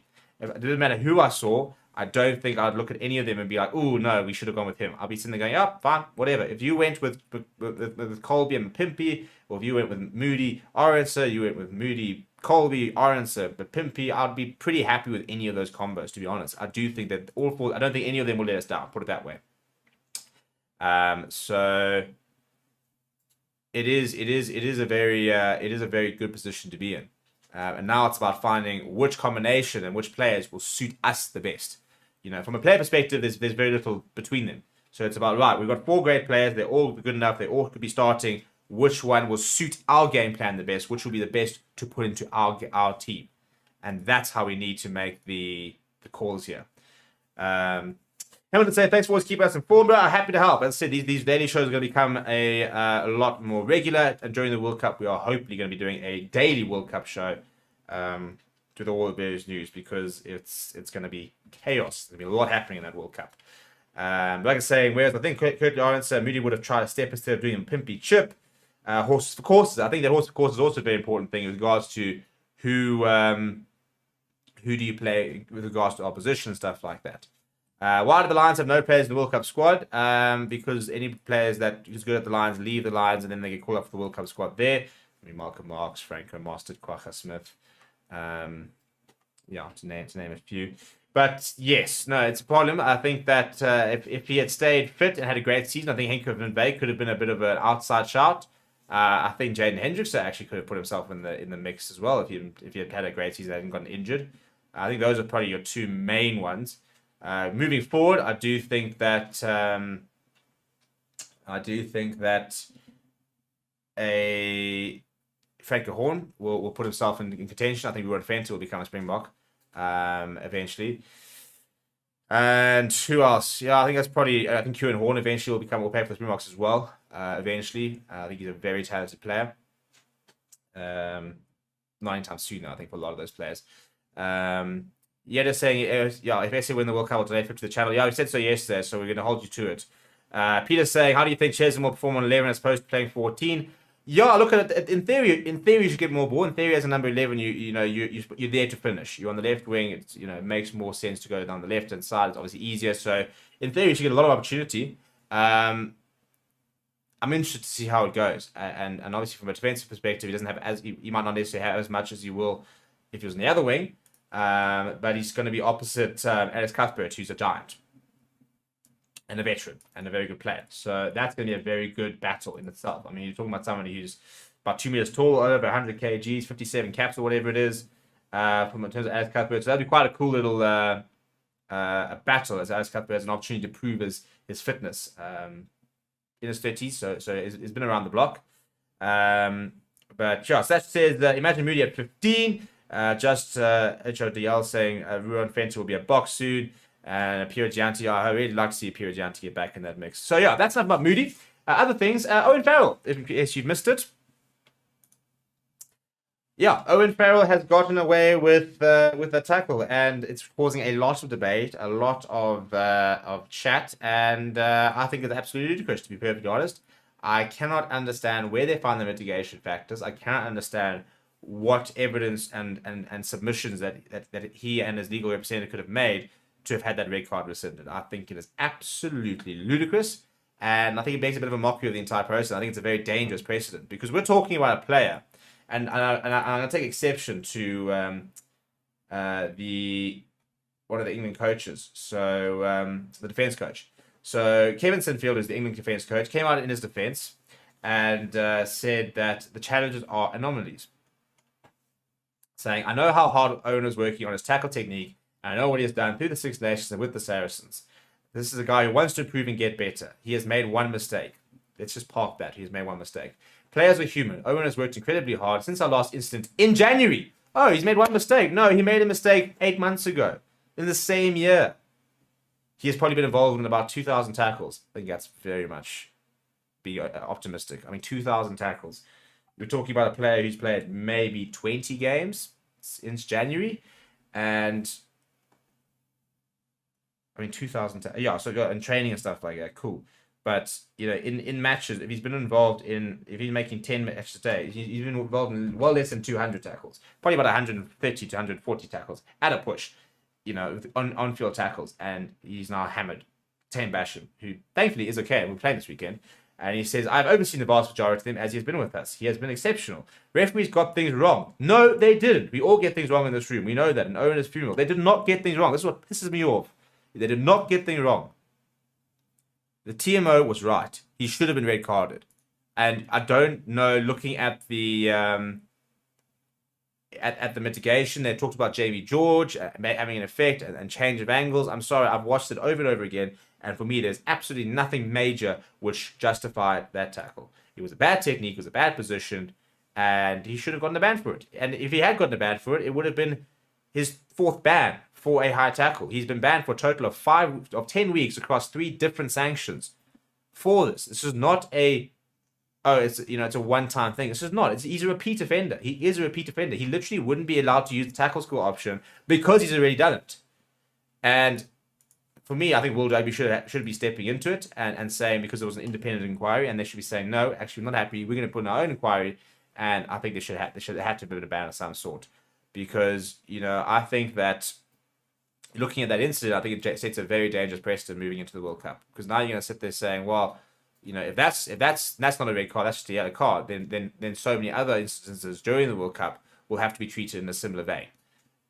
So I think the TMO on the day got it completely right. I think the yellow card upgrade to the red card was perfectly handled. In fact, I thought it was the perfect demonstration of just how much value that this TMO bunker system could have. I really enjoyed the fact that it was right. Cool. Let's go and it's a yellow card. We've seen foul plays. It's yellow cards. Cool. You're gonna go to yellow card, and while you're down there, we're going to have a look at the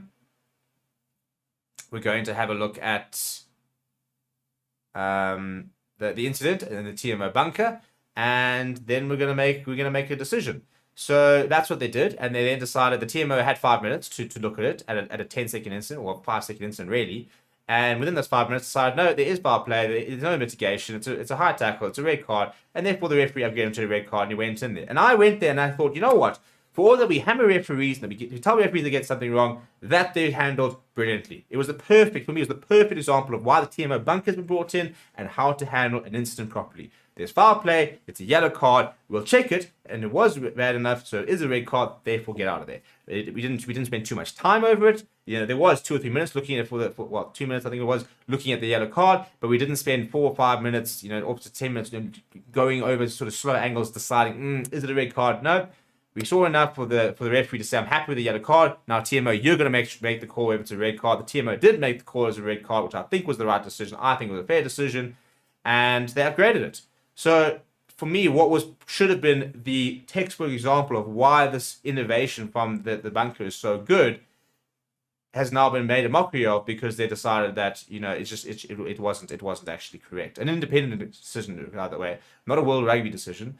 And then they said, that we shouldn't criticize the referees. And now you've got the England defense coach coming out there saying referees make mistakes.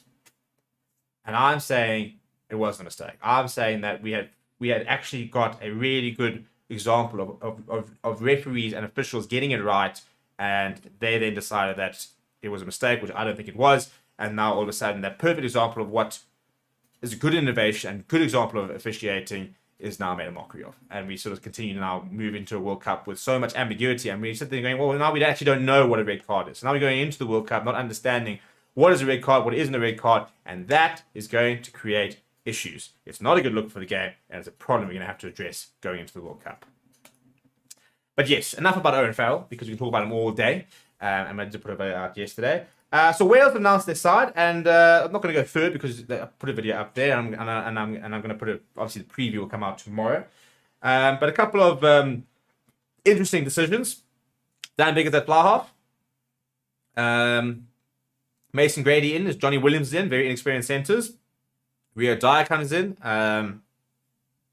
Henry Thomas is there, I think, on debut. There's a debut for Kai Evans off the bench. There's a lot of inexperience in the likes of Kieran Azarati and Corey Demachowski. So literally, there's no doubt Warren Gatland is genuinely building depth. He is genuinely looking at trying to see where his squad is and what options he has for this weekend. So it's and I think he had to. It's easy to look at the Springboks and go, world champions. Not 2 more games until the World Cup. This is now where I have to play my best team. But I think he's gone and said, no, you know what? I'm actually not there yet. I'm not ready to know my best team. I still need to get some answers to some questions about players. And I'm going to use the ultimate test of playing the current world champions to do that. So I think he's gotten it right, to be honest. As I said, for me, it'll be very easy to go and play a team that could beat the Springboks.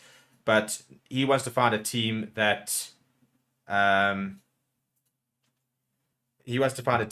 is going to go far in the World Cup. So he's going to happy to sacrifice the World games in the pursuit of that.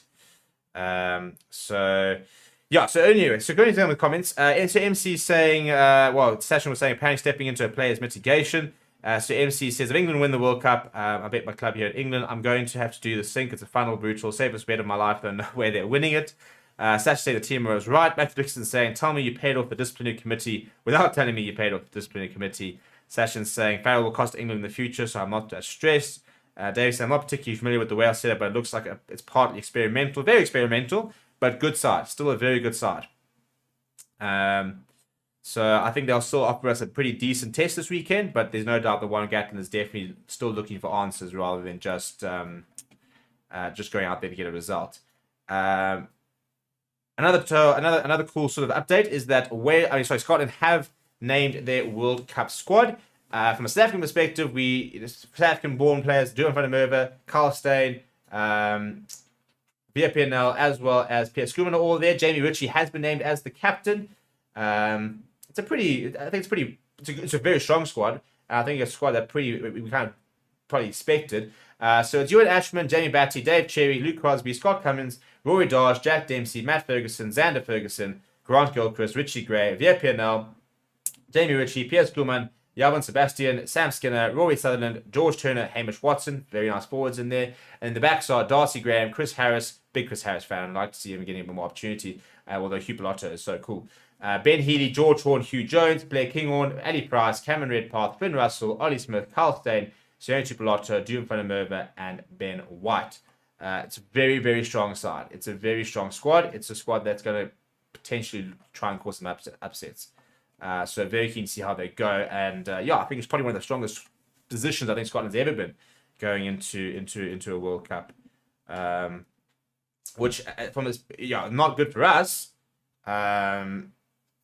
Because I think they'll be even more competitive, but it's cool. So in terms of players who have featured at a World Cup, Xander Ferguson has been there, George Turner's been there, Scott Cummings, Hamish Watson, Darcy Graham, Chris Harris, Blake Kinghorn, George Horn, and Ali Price were all back there in 2019.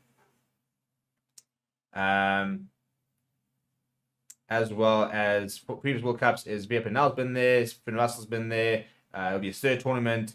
Jack Dempsey played. We actually represented Australia and Japan 4 years ago. Richie Gray, Grant Gilchrist. So there's quite a few players who have all played in previous World Cups. So it is quite a nice experienced squad in that regard. I think they've got a nice mix of experience as well as X Factor and Grant. I think they've got everything they need to actually be really competitive. Let's hope that they're not as too competitive against us, and that when they do kick in, it is against an island or something. Last thing I want to talk about a little bit is that there is a Barbarians game this weekend against Mani Samoa, and there are a host of South Africans playing in it, which is very cool. They are Herschel Yankees, Joseph Weber, and Jean-Luc Dupré, as well as then Andre Hugo Venter, Reniel Hugo, and Dylan Richardson. So 6 South Africans involved in that Samoan game. Very cool to see the likes of players who are on standby for the World Cup in Herschel Yankees, Joseph Weber, and Jean-Luc Dupré getting some game time, so that they won't be coming in. They have a little bit of extra game time going into if they need to go into the World Cup. And then Andre Hugo Venter, upcoming hooker there, Reniel Hugo and Dylan Richardson, who are all part of the Sharks setup, or Reniel Hugo and Dylan Richardson part of the Sharks setup. Richardson technically Scottish at these days. So if you want to try and, I'm sure there'll be a stream for it. We'll try and find a way for you guys to watch it. But hopefully we can, those players put in a good shift and represent South Africa pretty well. So we're going to wrap up there. If you have any questions, stuff like that, put them in the comments and we'll try and address it tomorrow in a live show. We'll also be hopefully live for our fan forum tomorrow evening. So that should be quite cool. But until then, smash the like on the video, subscribe to the channel as well, and I will see you guys.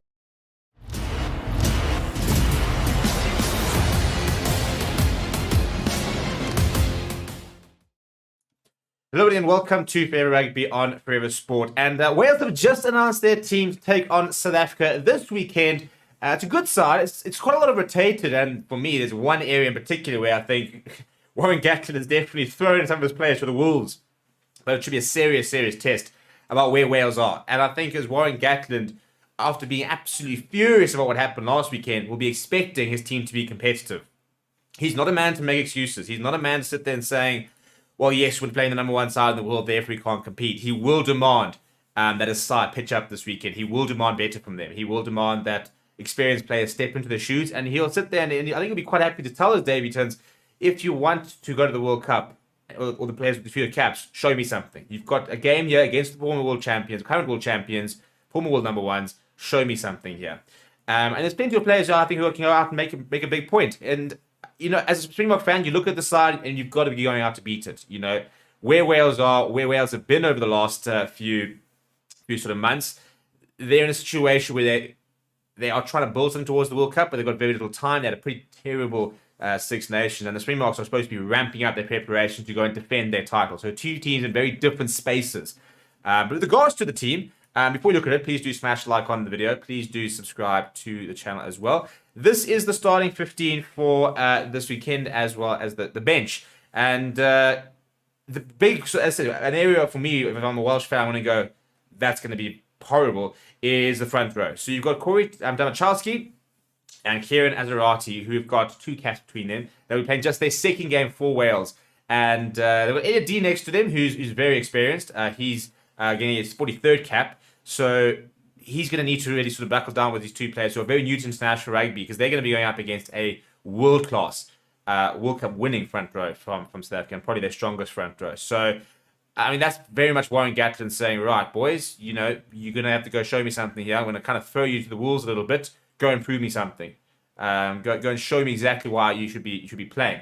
In the second row, Ben Carter is still sort of getting to grips next to Will Rowlands, who I think is brilliant. I really do. I think he is a world-class lock.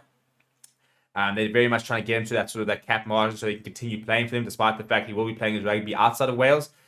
He was, I think, someone who kind of announced himself really to the world as in terms of his caliber last year during that Springbok Wales series.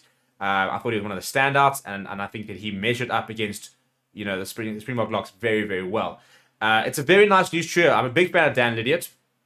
I think he's come back as a veteran, 35 years old, and has looked very comfortable and kind of looks sort of a bit re-energized. Jack Morgan will captain the side, so sort of early indication that he could be potentially an option for the captaincy for the World Cup itself, actually. So that's interesting to sort of see how Warren Gatland is backing him, despite the fact that you've got somebody like a Dan Bigger in the side who could very easily captain this side. And then Aaron Wainwright comes in the number 8 jersey. So it's a decent pack. I think they do lack a bit of experience. And from a physicality point of view, they're going to have to really pitch up. Because I think that is something that the Boks maybe have been guilty of not being as good as this year, is being physical enough when it's really counted. So, look, you've got Ben Carter at 120 kg. He's going to have to try and measure up against Jean Klein. That'll be a nice battle. Dan Lydon and Will Rowlands, needs to try and make sure they get the line-outs right. And then the halfback pairing is Kieran Hardy comes into the side off the bench, and Dan Bigger will start. The first time he will start this period of play. He's come off the bench for the last couple of games. He will get a start. And Warren Gatland really does back on. He picked him as the British Irish Lions number 10, for example. So he's got a lot of faith in Dan Bigger. I thought Owen Williams last weekend looked quite good, and so they've got a couple of options at 10 do Wales. I do think though that Dan Bigger is your main option really. Rio Dye in the number 11, very good finisher, and the very experienced Alex Cuthbert, who has got well over 50 caps for Wales. The big guy as well, so that'll be a really cool sort of clash between him and Ches and Colby. Over 100 kg, he's almost 2 meters tall. He's a very big physical winger, so that'll be a nice sort of matchup there. Johnny Williams, Mason Grady. Not the most experienced centres, but a lot of potential there. And centre being a very big problem for Wales. And I read a whole thread about the fact that, if you looked at Wayne Pivac, one of the things that he was really guilty of was not fostering a centre pairing. So you've now got Johnny Williams, who's also quite a big lad, 1.9, well over 100 kgs, next to Mason Grady, who's even bigger. So you've got 2 pretty big centres in the midfield there. You've also got Max Llewellyn, who's coming off the bench. So nice physicality there, but he needs to start understanding who his centre partners should and could be, and where he wants them to be going into the World Cup. Then got Liam Williams, who I was very impressed with last week. He's never looked very flustered as Liam Williams. He's a world-class player. on his day. Very good under the high ball, which is an area that South Africa have struggled with. So it'll be interesting to see how that goes, as well as Alex Cuthbert, even a Mason Gray. You know, they definitely got the height on the South African backline. So it'll be interesting to see how they kind of use that with regards to Saturday. Then off the bench, you've got Sam Parry, Dickie Smith, Henry Thomas in the front row. Henry Thomas playing for Montpellier, but very much new to the Welsh setup. You've then got Teddy Williams, who is actually uncapped, as well as Tane Basham. And then you've got Thomas Williams, who I thought was fantastic last weekend. Maxwell Williams made just a second appearance, and Kai Evans, who is also on debut. So plenty of inexperience in this Welsh side. Warren Gatland continues to sort of find out exactly what he has within his squad. It's a very interesting approach. You know, maybe the more obvious and the easier approach would have been to have literally just gone and picked a very experienced squad and said, right, you guys are experienced operators, you kind of know what you're doing, you go out there and do it. He's not doing that. He is trying a lot of different players, and you know, you take out a Dan Lydiard, for example, and a Dan Bigger, and Liam Williams, and there's only a handful of players across the squad who have played more than 40, 50 caps. So yeah, let me know what you think about the team down in the comments below. Please do smash like on the video and subscribe to the channel as well. Thank you very much for watching. My name is Stephen, and I'll chat to you soon.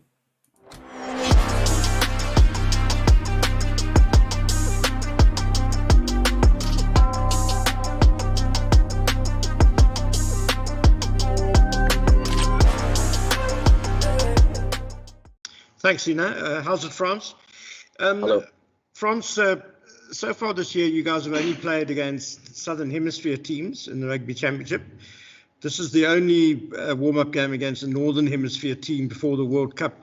How important is that in terms of preparation? Hello, everyone. Yeah, I think it's obviously, it's obviously good in prep for the World Cup to face a quality side like Wales. But then on the other hand, I think every team brings something different, and it's our job to analyze whoever we're playing against and to prepare as well as possible for that coming weekend's opponent.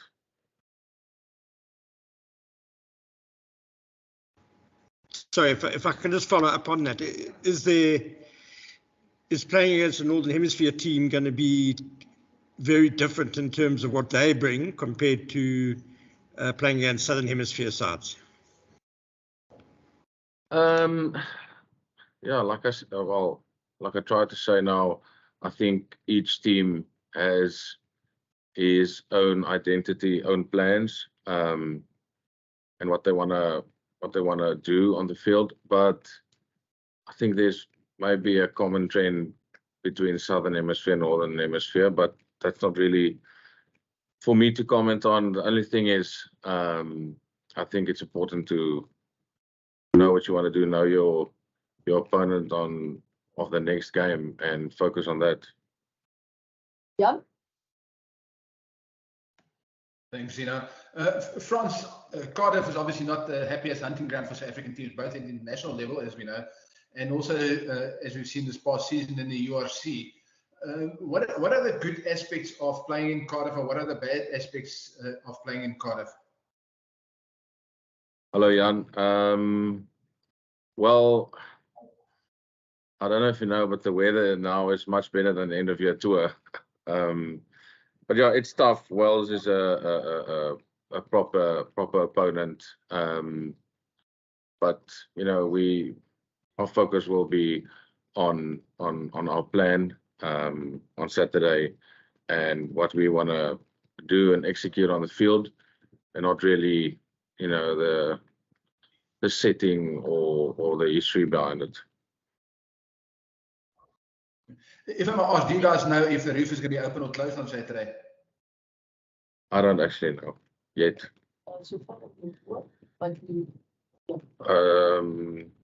Yeah, I don't know, to be honest. Morgan? Yet. Thanks. It's hi, France. I just want to ask about the second row. I know this is going to probably be a weird question, but does it feel different having a different set of second row players behind you than the usual Etzebeth and let's say Lotte Jager? Hello. So obviously They are all different players to each other. And we mix and match trainings, and obviously the games we played until now. I've played with RG and JK in that first Australian game, and then and there after that as well. So it doesn't make a big difference in my view, but obviously, we have to find each other quickly, and I think we've done that well. And we need to, that combination, it's our responsibility to make it work. Then obviously Wales have, they've had a difficult season, but you guys know from last summer just how tough an opposition they are, don't you? No, definitely. As I said just now to the previous questions, like the other guy said, the record of Wales here in Cardiff is very good. I think they're a very good team, and with good plans. So Can I ask you about having Sia back? Just what he does for the Springboks doesn't really need to be said, but what's it like as a teammate is to have him back? That's awesome. I'm really happy for him, and it's the two of us come a long way. We've played junior age groups together, so I'm really happy for him, and I really hope it goes well for him. And when you won the World Cup 4 years ago with team in South Africa, not just made sort of the bomb squad and the strength and depth that you had in your front five with the guys coming off the bench. Do you feel like, obviously there's a lot of guys still there, do you feel like that's still there, or maybe you're even in a better place than putting it? Yeah, well, obviously there is awesome squad depth, and that makes for very good competition within the squad, and I think makes everyone better. So definitely awesome.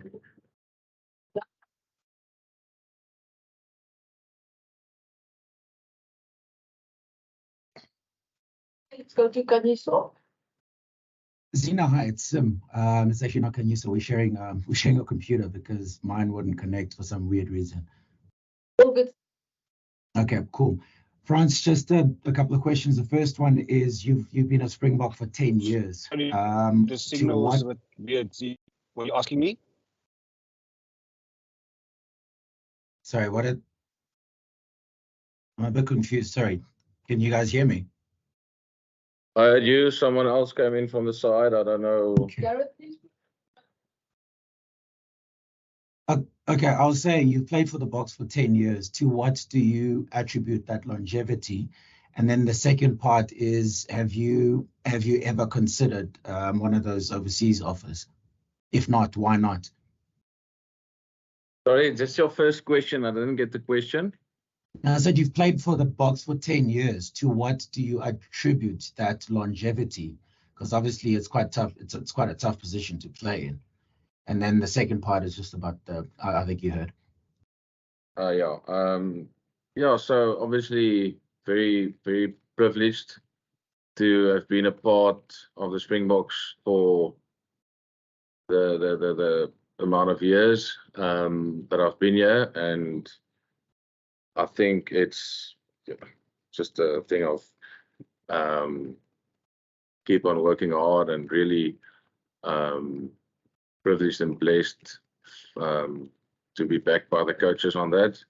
And then your second question was if I ever considered overseas deal.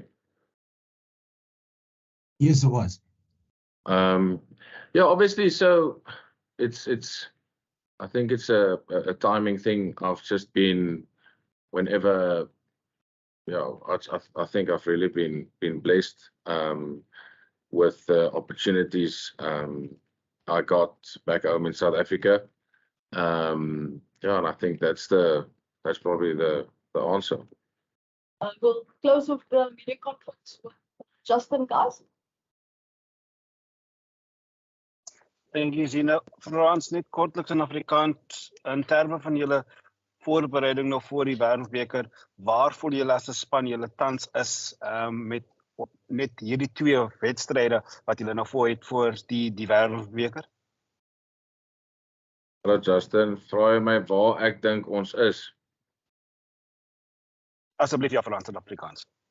Ja, ek dink is natuurlik 'n baie goeie geleentheid hierdie 2 wedstryde om teen 2 spanne soos Wallis en Nieu-Seeland te speel oor die Wêreldbeker, om te werk aan goed wat ons nog wil uitsorteer en ritme bou en vorm te bou en beter te maak. Daar's definitief altyd plek vir verbetering, en ja, ek dink ook dis hoekom dit hierdie wedstryde gereël is, dat ons lekker baie goed kan uitstryk. Awesome. Dankie Frans. Guys, thank you very much. We'll be... Thank you, Zina. Jason, if we can start, I know it's all part of the build-up towards the World Cup. How important is it that you guys focus on this game against Wales on Saturday, rather than the bigger picture building towards the World Cup? Yeah, Jan, thank you for the question. Obviously, our main focus is Wales and the games that follow after that. So yeah, Wales is definitely an important match for us, obviously building up into the World Cup. But yeah, it's mainly focused this week has been on Wales and how we need to prepare and what they can bring to us this coming weekend. So yeah, I think we don't look too far ahead. We just focus on what lies ahead this weekend, and that's Wales. And yeah, I must say we've had a good preparation this far. Morgan? Thanks, Ina. How's it, Ox? How's it, Cheslin? Cheslin, mine's almost the exact opposite to Jan's question. The World Cup is a couple of weeks away, but surely there must be quite a different buzz in the camp this time around, because I don't think that you guys had quite this 2019 with these warm-up tests going into the World Cup. So although the focus is on this week and next week, I'm sure that there must be a lot of energy and buzz among you guys. Cheslin, if you and Ox could answer, would be super. Yeah, obviously there's a lot of buzz within the group. Obviously after the team has been announced for the World Cup, but I think which is quite nice this year around is we do get to play much more games, warm-up games leading up into the World Cup, which obviously benefits us as players and as a Springbok team to get good preparation, and obviously from the management get good combinations around each and every weekend when we go out there. Yeah, and I think for me, because I wasn't there in the last World Cup, but I think it gives a lot of guys game time. I mean, the amount of time that the squad has been rotated and trying new combination has been like quite a lot compared to most teams. So I think everyone has had a go, and I mean, you all get a chance, and everyone will eventually be better prepared. Thanks, chaps.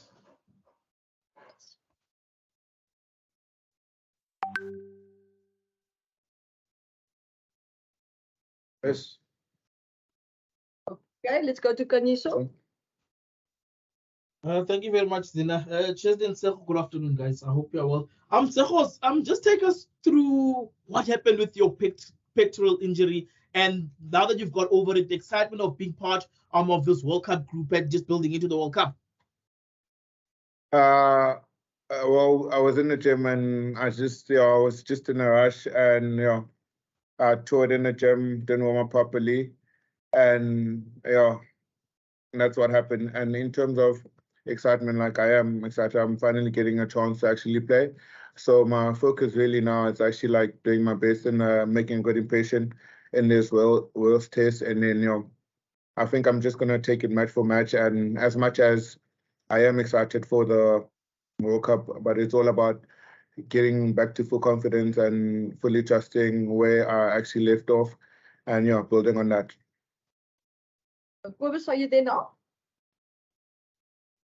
I am, Zina. Can you hear me? Yes. Thank you. My question is also for Ox. Ox, Did you have any doubt the last couple of weeks that you might not be able to take part in the World Cup and not make the group? Yeah, naturally. I mean, it did cross my mind a few times because I mean, everyone that has gotten the chance has played pretty well. And yeah, so it is like I haven't gotten game time and all the other props have. So I was like, okay, everyone is playing well.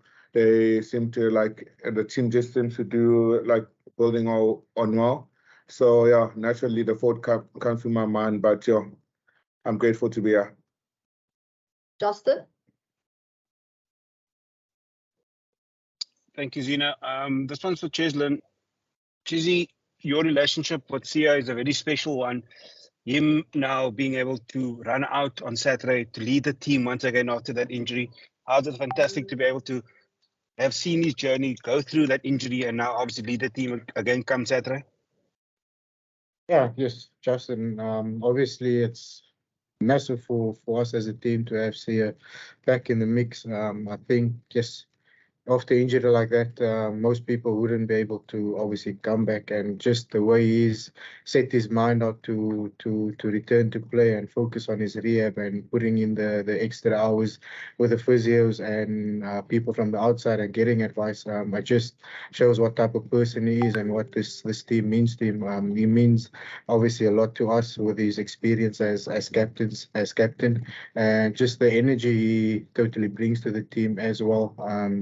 Obviously, when he hasn't been playing, but being on the side, still giving input, which obviously helps a lot of guys, which like Mark van Staden and the rest of us, because we get energy from him, and he's just phenomenal, and it's good to have him back, and God willing, everything will go well for him this weekend.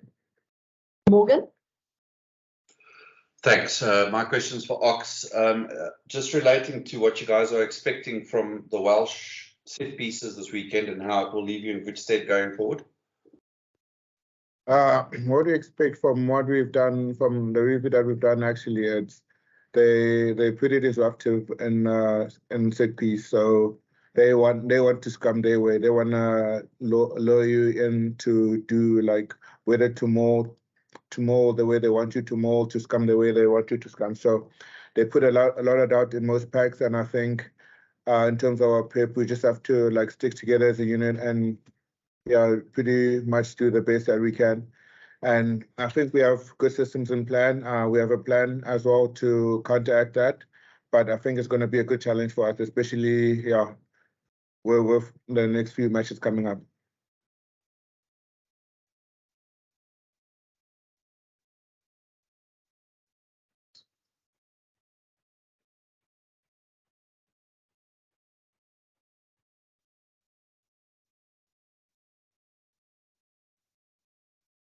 John? Hi. Wales obviously named their squad this morning. Are there any specific Wales players that you're most wary of, or that you think will pose the most danger to South Africa? Yeah, obviously, they've brought a lot back experienced players, guys like Dan, Alex on the wing, and Liam Williams at the back. So they got a good mixture of experience and some of the younger guys that's been coming through. So yeah, it's a good team that they've pitched this weekend. And obviously for us, our main focus is obviously to focus on us and what we need to do on that field and what they can also bring this coming Saturday. But yeah, as I said, they got a good balanced team, guys that can run the show for them and lead them into the right directions, and for us just to make sure that we were all prepared and that we study them too. Yeah. Thanks, Zina. Just a follow-up for Ox on the set-piece question earlier. Obviously, the Welsh team, the front row, is not as familiar to us as you guys. Perhaps you know better than that. But they seem a bit green, for a lack of a better word. I mean, obviously, they're quality players, otherwise they wouldn't be in the Welsh team. But is there an opportunity for the Springboks to maybe solidify an advantage here, given that they lack perhaps international experience in the front row? I mean, most of us have played against most of them in the URC and other competitions. So I think as much as they might be not as experienced as people say they are. I mean, they've played a lot of caps and for their teams and for their clubs. So I think we should never underestimate that. I mean, there's a reason why they got called up to the World team, because there is something they are good enough to represent the entire country. So I think we shouldn't take that for granted. And I mean, hopefully experience comes in hand and we can use that. But we're expecting a good challenge from them. Let's close this section off with Kaniso before we go to Alex. Thank you very much, Zina. I've just got a question each for Cheslin and Tsegos. Tsegos, I'll start with you. During the kind of layoff that you had, what do you lose as a prop, and how much work and effort do you need to do to actually get back to your proper working shape pre-injury? You have to do a lot, honestly. Because a lot of the guys are getting game time, and they're also practicing every single day. So and they're having rugby sessions, they're getting rugby collisions. They're running at rugby intensity. So I mean, for you as a player that's been that was for me as a player that was injured. You have to kind of do more than what they're doing. You have to load your body more. You have to, in a sense, come back fitter than they are, because you can be running fit, you can be stronger, but the rugby collision, that your body goes under, and the kind of load that a match has on you will never be the same, no matter how hard you train. So you're gonna you probably have to train 2 times harder than what they're doing and do more sessions than they're doing. So yeah. And then quick one for Cheslin, were you surprised that 4 wins were picked for the World Cup squad? Were you surprised that 4 wins were picked for the World Cup squad? No, actually, honestly not surprised at all, because I think the guys that had the opportunity during the Rugby Championship has put up their hands and showcase what they can do on the field. So yeah, just obviously delightful for the back 3 with the wings that has been selected, and for everybody to hopefully get an opportunity. So yeah, not surprised. Alex? Hi, Cheslin. Thanks for your time. Can you just tell me a bit about your relationship with Dan? Obviously, being teammates, what have you made of it? On and off the field, have you become friends living in France? Yeah, no, myself and Dan, it's a long story. Obviously, what happened in 2022 up in Victoria, and then joining up at Toulon, playing together. Man, he's just a competitor on the field, and a guy you'd actually like to have on your side.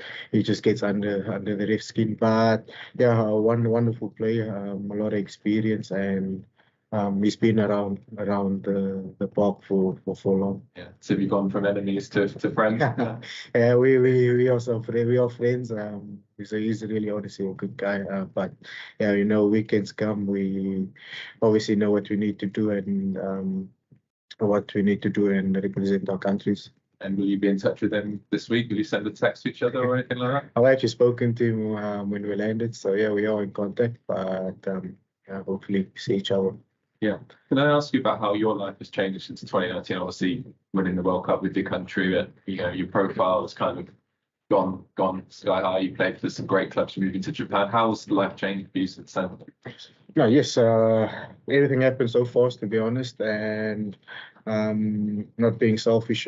Honestly, if it wasn't for the guys that I've played with and the teams that I've been a part of, I honestly wouldn't have achieved what I've achieved. And for me, it doesn't come down to any individual. There's guys that puts in all the other hard works prior to whatever you do to pull off a try or make something magical. So yeah, a lot has changed, and I'm just fortunate enough to have been in those positions and be getting those opportunities. So. And Jacques was saying yesterday that he feels the squad you've got now is stronger in terms of depth than when you won in 2019. And would you agree with that? And does that sort of give you guys confidence that you can be successful in France? No, 100%. We got much more depth than what we had back in 2019. And I must say, it's actually scary to see what kind of depth and players we have. Whether someone gets injured, whoever comes in and fills that role is more than capable to even do better as well. So I think the nice thing about this team is no one's bigger than the next person, and whoever gets opportunity to play, that we can really encourage that person to give him confidence and make sure that he's well prepared. Yeah. And as one of the smaller guys on the field, can I just ask you what it's like out there, when you're surrounded by the players that are playing the game today that are, massive physical specimens? You've obviously got different strengths to them, but what's it like? I'm gonna be quite honest with you. Once you're walking in the streets, just normally they're quite massive, but once you step onto the field, it's just like everybody seems the same size. And for me, honestly, that was the biggest challenge, obviously, since I've started professional rugby, is the doubt of my size. And for me, it was just to make sure that physically and mentally prepare myself for that and put myself in situations which is uncomfortable and make it look positive at the end of the day. And Fox, can I ask you about your background, your childhood growing up? Could you ever dreamed of going to a World Cup when you were? No, actually not really, because I was just academic. I played sports, but that was just for fun. It was never something that I took seriously until I actually got to fall in love with rugby. So if you asked me if I was a kid, do you think you ever be a part of a Rugby World Cup squad, I would have said no. So yeah, it's pretty, and it just shows if you actually do love something and you work hard on it, you can get to where you need to. When did you start taking up rugby then? Grade 7 actually. Okay. When I was 13 years old. Okay, so quite late for compared to the other kids. Yeah. And I've been following you on your social media. Obviously, you post a lot of funny stuff, to be honest, compared to other players. I mean, is that sort of important for you to sort of show your character that's not just a rugby player on there? Yeah, I mean, a lot of people always get shocked when they actually get to see me to find out that I actually have a pretty unique sense of humor. And they always say, you actually always look so serious, and people are actually afraid to approach you. So yeah, I thought actually it's actually not a bad idea to actually, besides being the rugby player, just let people to get to know a little bit of me besides off the field. Yeah. So yeah. And I know that sort of your phrase is about Salah don't win scrums. Is that something you're still? I truly believe that. And that's why Chislin is running on the wing and I'm in the front row. Salah do not win scrums. So in a test week, obviously, or in camp when you're with the Springboks, when you're working hard, how many calories a day or? I don't count calories. I count slices of cake. What's your favorite? Chocolate caramel. Chocolate caramel. Yeah. And are you allowed any of that ahead of the World Cup, or is that Razzie's? It's too late if they decide to change that now. I already had a slice during the week, so should be good to go. Okay. And can I just ask one more of either of you? What big news yesterday in rugby was Owen Farrell, the ban. That he wasn't banned at all. I mean, just what did you make of that? No, I think for us that's not our place to get involved in. That's way higher than what we are. We just need to make sure that we keep our side clean and we play the brand that the coaches want from us and what people expect as well. Yeah. Thanks, Alex. Thank you, guys. Thank you. Bye, Donkey. Donkey. Thank you. Guys, please. Thank you, guys.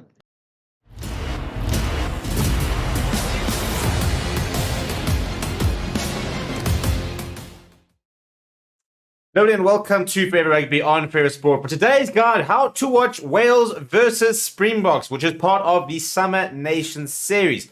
Kickoff is this weekend on Saturday at about 4:45 South African time around there. And it is live from the Principality Stadium over in Cardiff.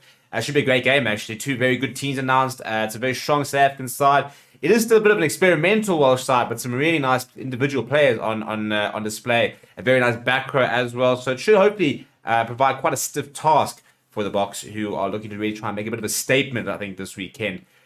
So the big question that everybody asked me is, how can I watch all the action, which I'm going to show you. And before I do, please do smash like on the video. Please do subscribe to the channel as well. Right, so it's been shown Well, the Summer Nation series is being shown on a bunch of various broadcasters, which includes Supersport if you're in South Africa. But if you're in the UK, you can actually watch all the action on Amazon Prime. Now, the good news with Amazon Prime is it comes with a 30-day free trial, which means that if you get the free trial, you'll be able to watch the action this weekend.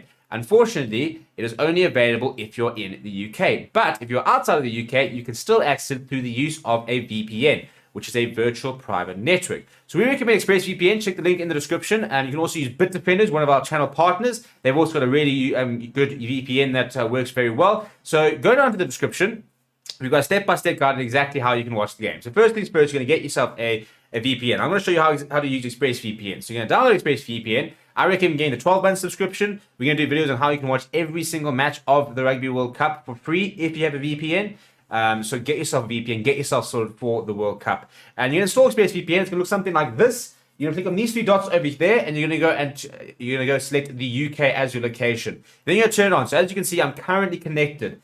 And as a result, because I'm connected, if I go into Amazon Prime, it'll take me to the UK version, and the UK version has all the live sports. So if I go to, because my VPN is on, I'm then going to go to Prime, and here it is. That is what the Amazon Prime in the UK looks like. So then what we're going to do, for example, over here, this is the live TV. So as you can see, all the various channels and stuff like that, all the various different things happening on Amazon Prime that you can tune into. We're looking for sports. So I'm going to go to categories over here. I'm going to go to sport. And over there, boom, there it is. The Amazon delivers live rugby this Summer Nation series. And actually, if you scroll down, you'll see the next game is South Africa versus Wales. And you just click on that, and there it is. It's literally as easy as that. It goes live 5 minutes before the game. There will be analysis and stuff like that. And you see Sam Warburton involved there. Sarah Elgin is presenting, and Philip Atutiat will be a part of the panel. So it's literally as easy as that. If you have any questions, let me know down in the comments below. But apart from that, enjoy all the action on Amazon. Right, and we are live. Good evening, hello everybody, and welcome to Forever Rugby on Forever Sports. It is a Thursday night, which means, you know what it means. It is the fan forum, a little bit of a smaller fan forum. The fans, they've left us. So you're going to be stuck with myself and Chris for the next hours. We're going to chat about a lot, actually. A lot has happened in the last 7 days since we had the fan forum. A lot of drama, a lot of controversy, a lot of team announcements as we sort of build up to the World Cup, which gets underway 3 weeks tomorrow. But before we get to that, Chris, are you well? Yes, Davey, I'm well, thank you. Yeah, good to be back. I think it's been a few weeks since I've been on the show. So yeah, it's good to be back. And obviously we'll talk some betting. So hopefully we can continue the good streak that we've been on. Yeah, so in case you are new to the fan forum, this show is brought to you by Boyle Sports, who are our official betting partner for the channel, and they've got a lot of cool sign-up deals for you. So if you do not have a Boyle Sports account, they have recently launched in South Africa. They're also overseas in the UK and the likes, and so you can go and check them out wherever you are. But if you are in South Africa, you can get a sign-up bonus of up to R1,000 as when you make your first deposit when you sign up for Boyle Sports. Link in the description. We're going to put a link in the chat as well. Please do go show them their support. And we're going to talk about, well, Chris will be giving a couple of bets later in the show. We'll be looking at our season record, which is looking pretty good. And hopefully we'll be picking up going into the World Cup as well, because I think a lot of rugby is about to start happening. But the World Cup, I think, is going to be quite an interesting one to bet on itself. But we'll talk about that in a little bit. But yeah, if you are new to the show, go and get that sorted and get yourself a Boyle Sports account. Right. This weekend, we've got Summer Nations action. The Boks are back in action. They're taking on Wales, a bit of an experimental Welsh side. We've got Ireland versus England. We've got France versus Fiji. I think Georgia are playing the USA. And then we've also got to talk about Owen Farrell. We're going to talk about what Owen Farrell and what he's been up to.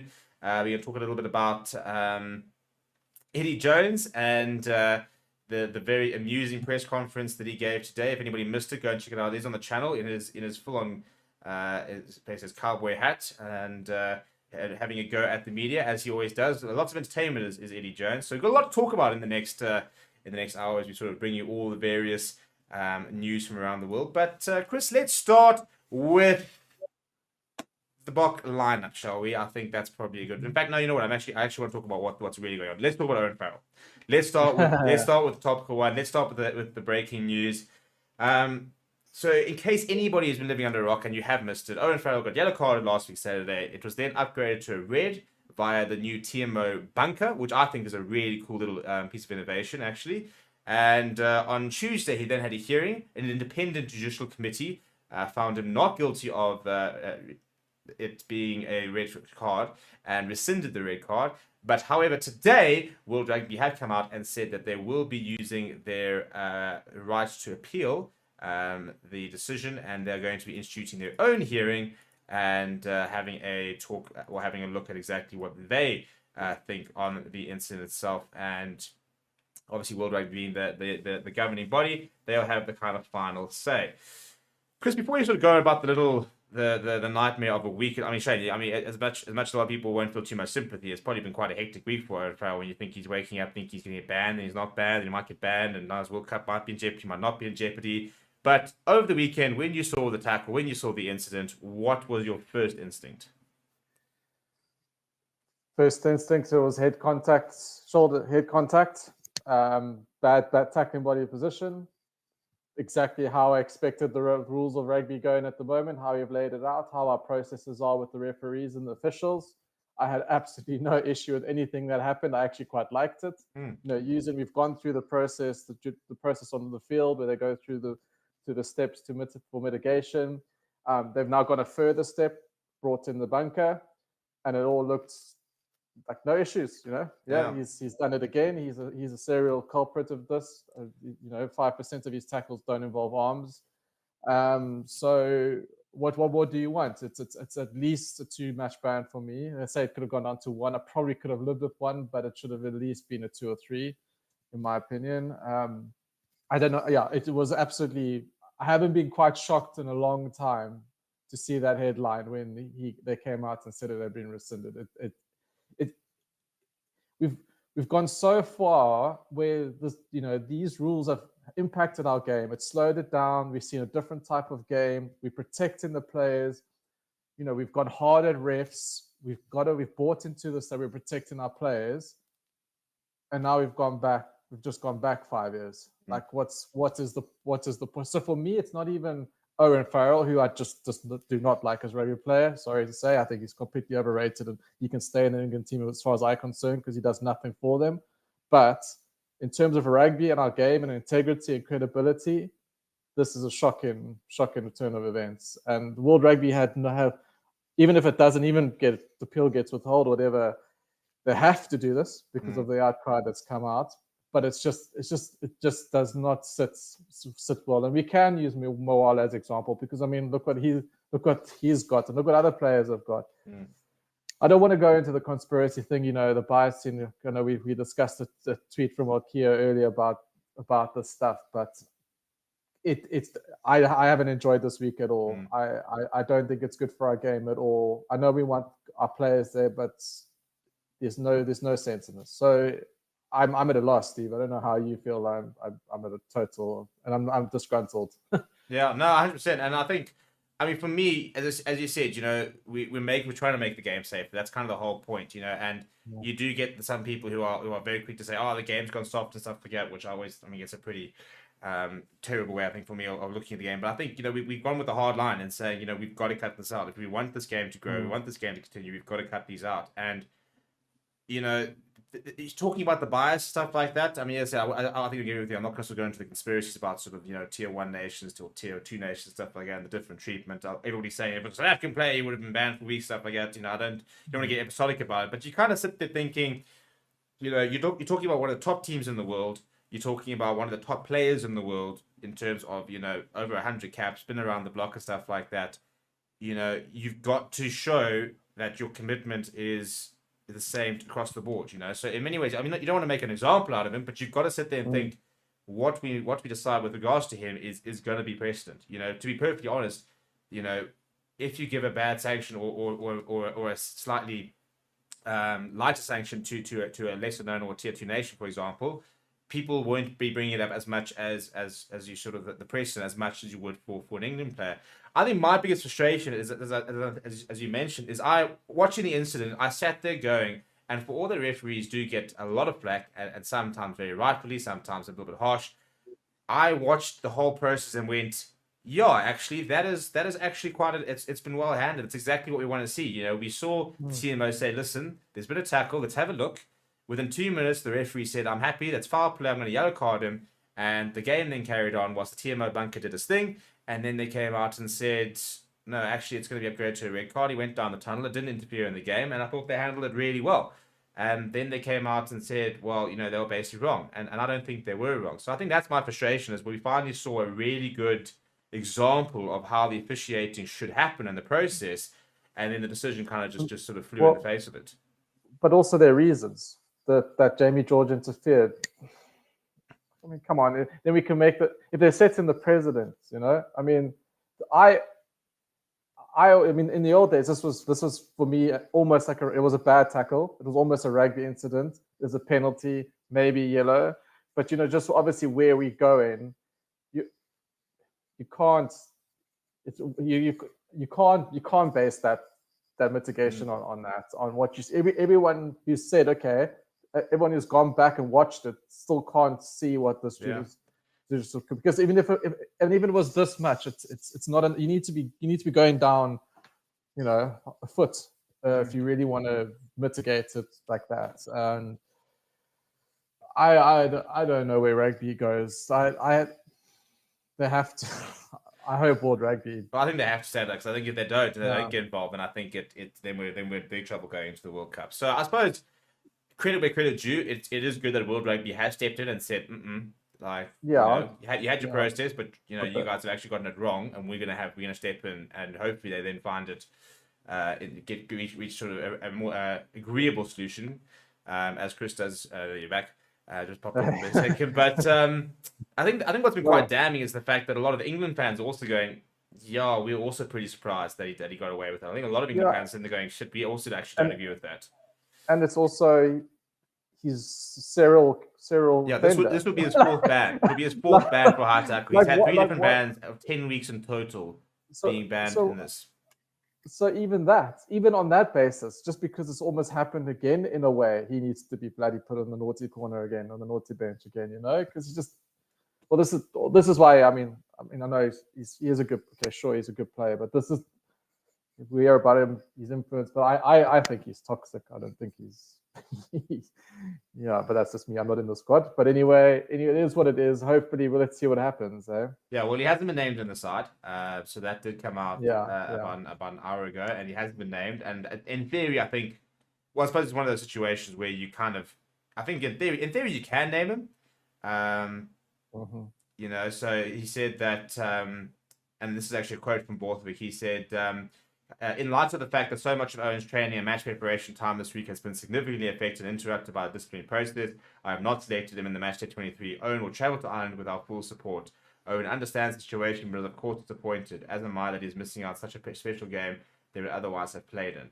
So I think it sounds like he basically probably wasn't lined to play, and I reckon after the fact that World Rugby came out and said they're going to get involved, then they probably decided not to select him, to be honest. It does mean that George Ford starts at 10, who I think is their best 10. So, well, you know what, you know my thoughts on that. Yeah. So, I mean, I'm not. But let's keep that secret to ourselves, Stevie. Yeah, no, as I say, I do think. I think when George Ford plays, and he plays well. He's absolutely. Yeah. When the last 7 years, whenever I've seen him play or start, England are he's a little bit smarter than Mr. Yeah. Look, my unpopular opinion is I do think that if it's not George Ford, I would pick Farrell over Marcus Smith every day, because I think Marcus Smith's a great talent. I think he's not there yet. Yeah, I was a Marcus Smith fanboy 100% a year ago, and I was Marcus Smith should play, but where England are and what they do, you can see he's frantic and uncomfortable, and it was always probably going to be that way. England they've never had a fly off like this. So what do they do with him? And then you still got Owen and Farrell around. So I agree.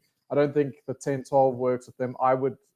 Going into this World Cup, I have changed my tune and said I would pick Farrell over Smith, but I would always pick Ford over Farrell every day of the week. Yeah, and I think even that, I think Farrell at 12 works with Ford at times, but it just didn't work with Smith at all. I think the Ford Farrell axis can work out quite. I mean, it got them to a semi-final, so we know it. I mean, a final, so we know it does work. But I think this Farrell axis just didn't really work.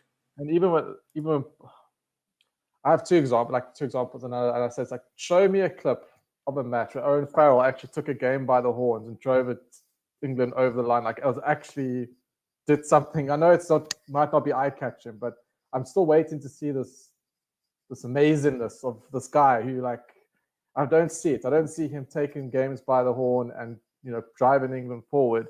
And then George Ford, who was underbought with Leicester. I mean, he drove Leicester to that final. He got injured in that final. I just don't know what that poor guy has to do to be justified as their number 10. But it's also personal opinion, yeah, right? I mean, we're No, not, 100%. The we're one thing, I mean, not- I know this year he struggled, but the one thing I've always said with Owen Farrell is he's one of the best goalkeepers in the world when he's on song.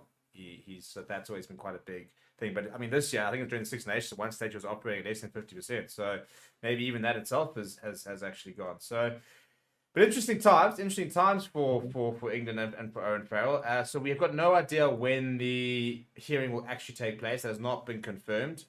So it will not be before this weekend. So and this is for me the interesting thing. When I did the video this afternoon, you know, people are now saying that they reckon that you're looking at a mid to high range sanction here, given the fact that, you know, you can't go to tackle school, so there's no mitigation with regards to moving the sanction down. So if you get to mid-range sanction or high range sanction and start looking at 6 weeks, that will only kick in next week. So he's actually going to miss a game this weekend that he would have served part of his ban. And if he gets 6 weeks, it means that not only would he miss the entire group stage in the World Cup, he'd also miss the quarterfinal. So, I mean, that base takes him out of the World Cup. Yeah. I mean, because surely you can't go through the entire World Cup, get to semi-final, and then be like, right, Owen, off you go. I mean, I don't look on the other side of the draw. I mean, England might be lucky to find themselves in a World Cup semi-final, but, you know, I don't know. Maybe it's a blessing if he just gets off. This is my opinion. I just think England will just do better without him. So I actually, you know what, I'm in two minds here. I'm in two minds. Whether he gets the ban he deserves, which he should, out of principle, but on a rugby basis, I would prefer him out of that England team, because I think George Ford would fire with Arlie Lawrence and Marchant. You'll get that backline going, because that backline's got so much, and I don't understand. That team should never be performing the way they are, and it needs something to spark them. And I think George Ford can get them going. That's again, they're spinning guys, everyone out there. It's just my opinion. Yeah, well, it's a decent size to pick this weekend. Our official preview will be out tomorrow. Courtney Laws is back to captain. I think that he is incredibly important. Yeah, I love Courtney Laws, unsung hero. Yeah, I think he's one of, if not probably the most important player for me going into the World Cup. I think if he plays well, he's one of those few players in the world. It doesn't matter what team he plays, he gets over the advantage line. He'll always front up, and he's so consistent. Is he? He's not captain. He's the captain of England. I should know. No, yeah, so, well, yeah. So Owen Farrell was captain for the World Cup, but this weekend it is Courtney Laws. I believe if Courtney Laws is on his game, fired up, captain there at number 6, that England team could start getting on a little roll. Yeah. And then George Ford is actually co-vice captain with Ellis Genge. So, but again, a very experienced English side this weekend. Ben Young is back to the starting lineup with the most experienced English player anyway. But yeah, so we'll talk about more about England in my preview tomorrow and stuff. Let's move on to speaking of teams and stuff for the weekend. The Springboks are back, and it's a pretty strong side that we've named against Wales, and we're gonna have a look at it now. And we'll also have a look at the Wales side, which has had a late change. But Chris, when you had a look at this side, obviously the big news is Siya Kolisi is back in the mix. A couple of other returns, the likes of Jaden Hendrickson and an Oxen Chair. Still with a 6-2 split, for example. Caden Moody being involved. What was your initial reaction looking at the squad? Yeah, well, obviously Kolisi's name there, obviously. Well, he's going to be playing, and I'm holding my toes and fingers and thumbs, because I know it's a miracle, but we'll see. And I think expected. I mean, starting with probably our first choice front row. That's our premium front row, right? And I know you guys have been calling for Jaden Hendrickson. Could probably be the starting. Could have been, if he had a run at it, could be the starting scrum half. So good to see him back, and obviously Grant Williams back as well, which is nice. And in the back line, I mean, Varney's got to play all the way through now with Williams to playing that supporting role. So I think that's closer. Yeah, How do we get stronger? How do we get stronger? I think that's probably where we're getting at. Obviously, Etzebeth comes in at 4 for Jean Klein, but what do you mean? How do we get stronger? As a 23, if we play the World Cup final tomorrow, who comes in? How does this team change? Do you think? It's a Beth. Yeah. Yeah, and I mean that's probably going to start, right? I think that's our backline. I think that's our first choice backline. Do you? Now, so that for me is obviously. I mean, because I actually did yesterday. The title of my show is "Has Kane Moody made himself a starter?" I was getting there. Yeah. I was about to get to the point where I was going to say to you, Moody would be my starting. Is it? So are you now fully convinced? Yeah, I think Moody is an amazing player. I think he's a mercurial talent. I think he could be one of our greatest players ever by the end of his career if he stays. Well, I mean, look, Jake White said he reckons he could be a Test Centurion, and I think that's how people. No, I don't. Barring possibly a young Quirson, young Franz Steyn, I don't think we've ever seen a talent with maybe Colby's got, but there's a different type of. Moody's got something else going there. But he just looked, for me, he just looks so comfortable at this level. Yeah, it looks like he's been playing. He looks like he's played 50 tests. Correct. Yeah, I feel like he's the closest that we've got to like maybe Cullen was and what Will Jordan is. I'm not saying he's at that level, but like for us to have a player of that caliber and that skill, I think he gets quite close to that. Now, and we'll talk a little about the positioning, but I mean, do we think that wing is probably our most dark position at the moment? When you think that Kane Moody's making himself a starter here, we're not talking about Makazole Mapimpi, who's got an unreal try scoring record, and we're not even talking about Curtly Arendse, who's at the moment scored more than a try per match. You know. Well, the thing is, we've had Jesse Kriel going at 13 with Arm for the last couple of years, right? So Arm's out, and you feel you're so obliged and obligated to slot Kriel at 13. I think Moody at 13 could even be a sensation. So that's what the comments are asking. Let's talk about that. I'd be interested to see what will happen when he goes back to the Bulls, because I think that the Bulls will play him at 13. Because if you look at that Bulls squad, they've added Henry Immelman, who's a 15. They've added Willie LaRue, who's a 15. They've brought in Jakob van der Walt. They've brought in another fly half. So they've got Chris Smith, Jakob van der Walt, and Johan Goosen. They often play Goosen at 15 to be able to make space for Chris Smith and now probably Jakob van der Walt. And so if Goosen's at 15, you've also got Henry Immelman as well as Willie LaRue at options at 15. Curtly Arendse can play at 15. You've got Sravino Yarkis, for example, on the option on the wing. So, but for me, if you look at their centers, not as stacked. So I think we're going to see Kane Moody at outside center for the Bulls. Do you think that's where he'll settle? I think he would. I think he's a smart player. Yeah, I think he's got all the skills, all the makeup to be a great 13. Yeah, I think if he has a solid inside center, then yeah, I'm hoping that he settles at 13. I think he'll do great. But you could put him anywhere at the back three, and he's gonna make an impact on the game, right? Yeah, I just hope that we kind of don't do almost that France Day thing where we sort of moved him around so much that at one stage didn't quite know where he was playing. Which some people were worrying about Damian Willemse, which I think is a valid concern. But I think Willemse has shown that he's so talented that his versatility is his biggest talent almost. But for Moody, it's like also we need to provincial, but every time he plays, he stands out. He's one of those players that are standing out. He's doing something good, productive. He looks like completely the part. He looks ready to go. He looks like he's taking a duck towards international rugby. So why would you leave him out? I do. I also get Curtly Arendse is a game breaker as well. I'm going to admit. I mean, I love Mapimps, I do, but I think Arendse has to be in the 23 as well somehow. Well, this is the problem, isn't it? Because now, for example, you just don't leave out Chesney Colby. We're talking about one of the best players in the world. If Moody wasn't a factor, because Moody kind of wasn't, he's been there, blooding him in. But now it's almost like we can't leave those three out. And all of a sudden, we're almost like moving Chesney Colby to see if he can play at 11 to make space for Moody. And the way we play with Willie, we can't leave Willie out of this structure and coaching structure, so we can't really shift him either.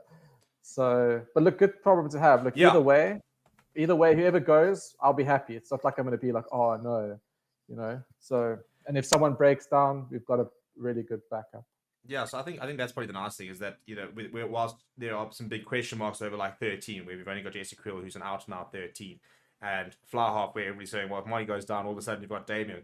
I think outside back is one position where we're not worried. I mean, we could get two genuine injuries and we could still be starting a Curtly Arendse and a Kane Moody, or a Mapimpi, Curtly Arendse, Willie LaRue, or a Curtly Arendse, Kane Moody, Damian Willemse, and you sit there going, yeah, I'd actually be quite comfortable with any of the sort of the 5, 6 outside backs we've got. I would be pretty comfortable with any of them starting.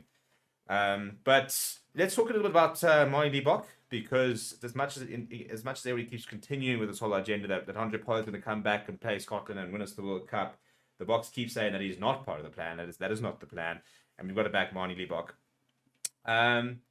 You know, I mean, how much pressure do you think he's going to be on in the next couple of games, or do you think all of a sudden there's almost a certain amount of, I'm actually not playing necessarily for my place here. I'm actually now this is me playing for the World Cup. You know, I now know I actually will probably be playing. I need to actually now settle in. And do you think that sort of alleviates a bit of the pressure and allows him to maybe sort of play his more natural game, or do you think it adds more pressure on the fact that it's like, well, hell, all of a sudden I'm the number one choice. If I play badly, the entire team's got a problem. Yeah, it's very interesting because we've basically taken out how we've played Springboks. Talk about how they've played to win World Cups, which is that solid Pollard-like number 10 controlled game, almost 10-man rugby. We're taking that out the equation. You can see when the Boks play with Libbok on or Pollard on, it's a different game. And obviously part of me has been feeling, well, we're going in with the same medicine. We know the medicine, we know the drill. We're going in with the same plan of attack. And that was very much a Faf Pollard access, right? Yeah.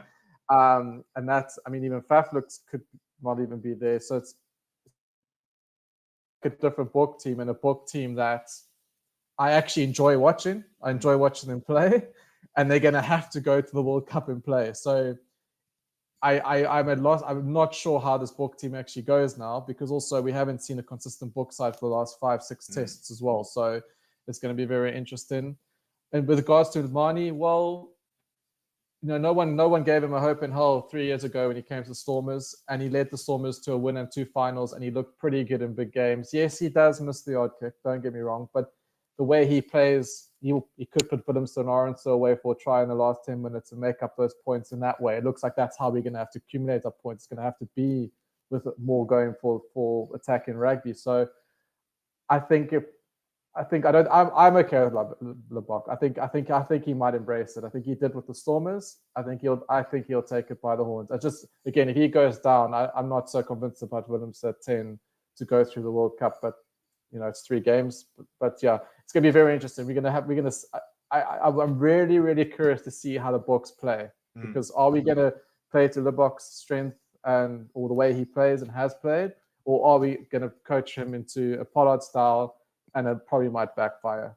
Yeah, and for me, I think that the interesting thing is everybody talks about Faf de Klerk as this, you know, very boring box kicking scrum off. But if you're a Lions fan, you'll know that is not how when he arrived in the scene and when he was playing at the Lions, it's not how he naturally played his game. It's something that was very much sort of coached into him when he was at sort of the box, because of the box system and stuff like that.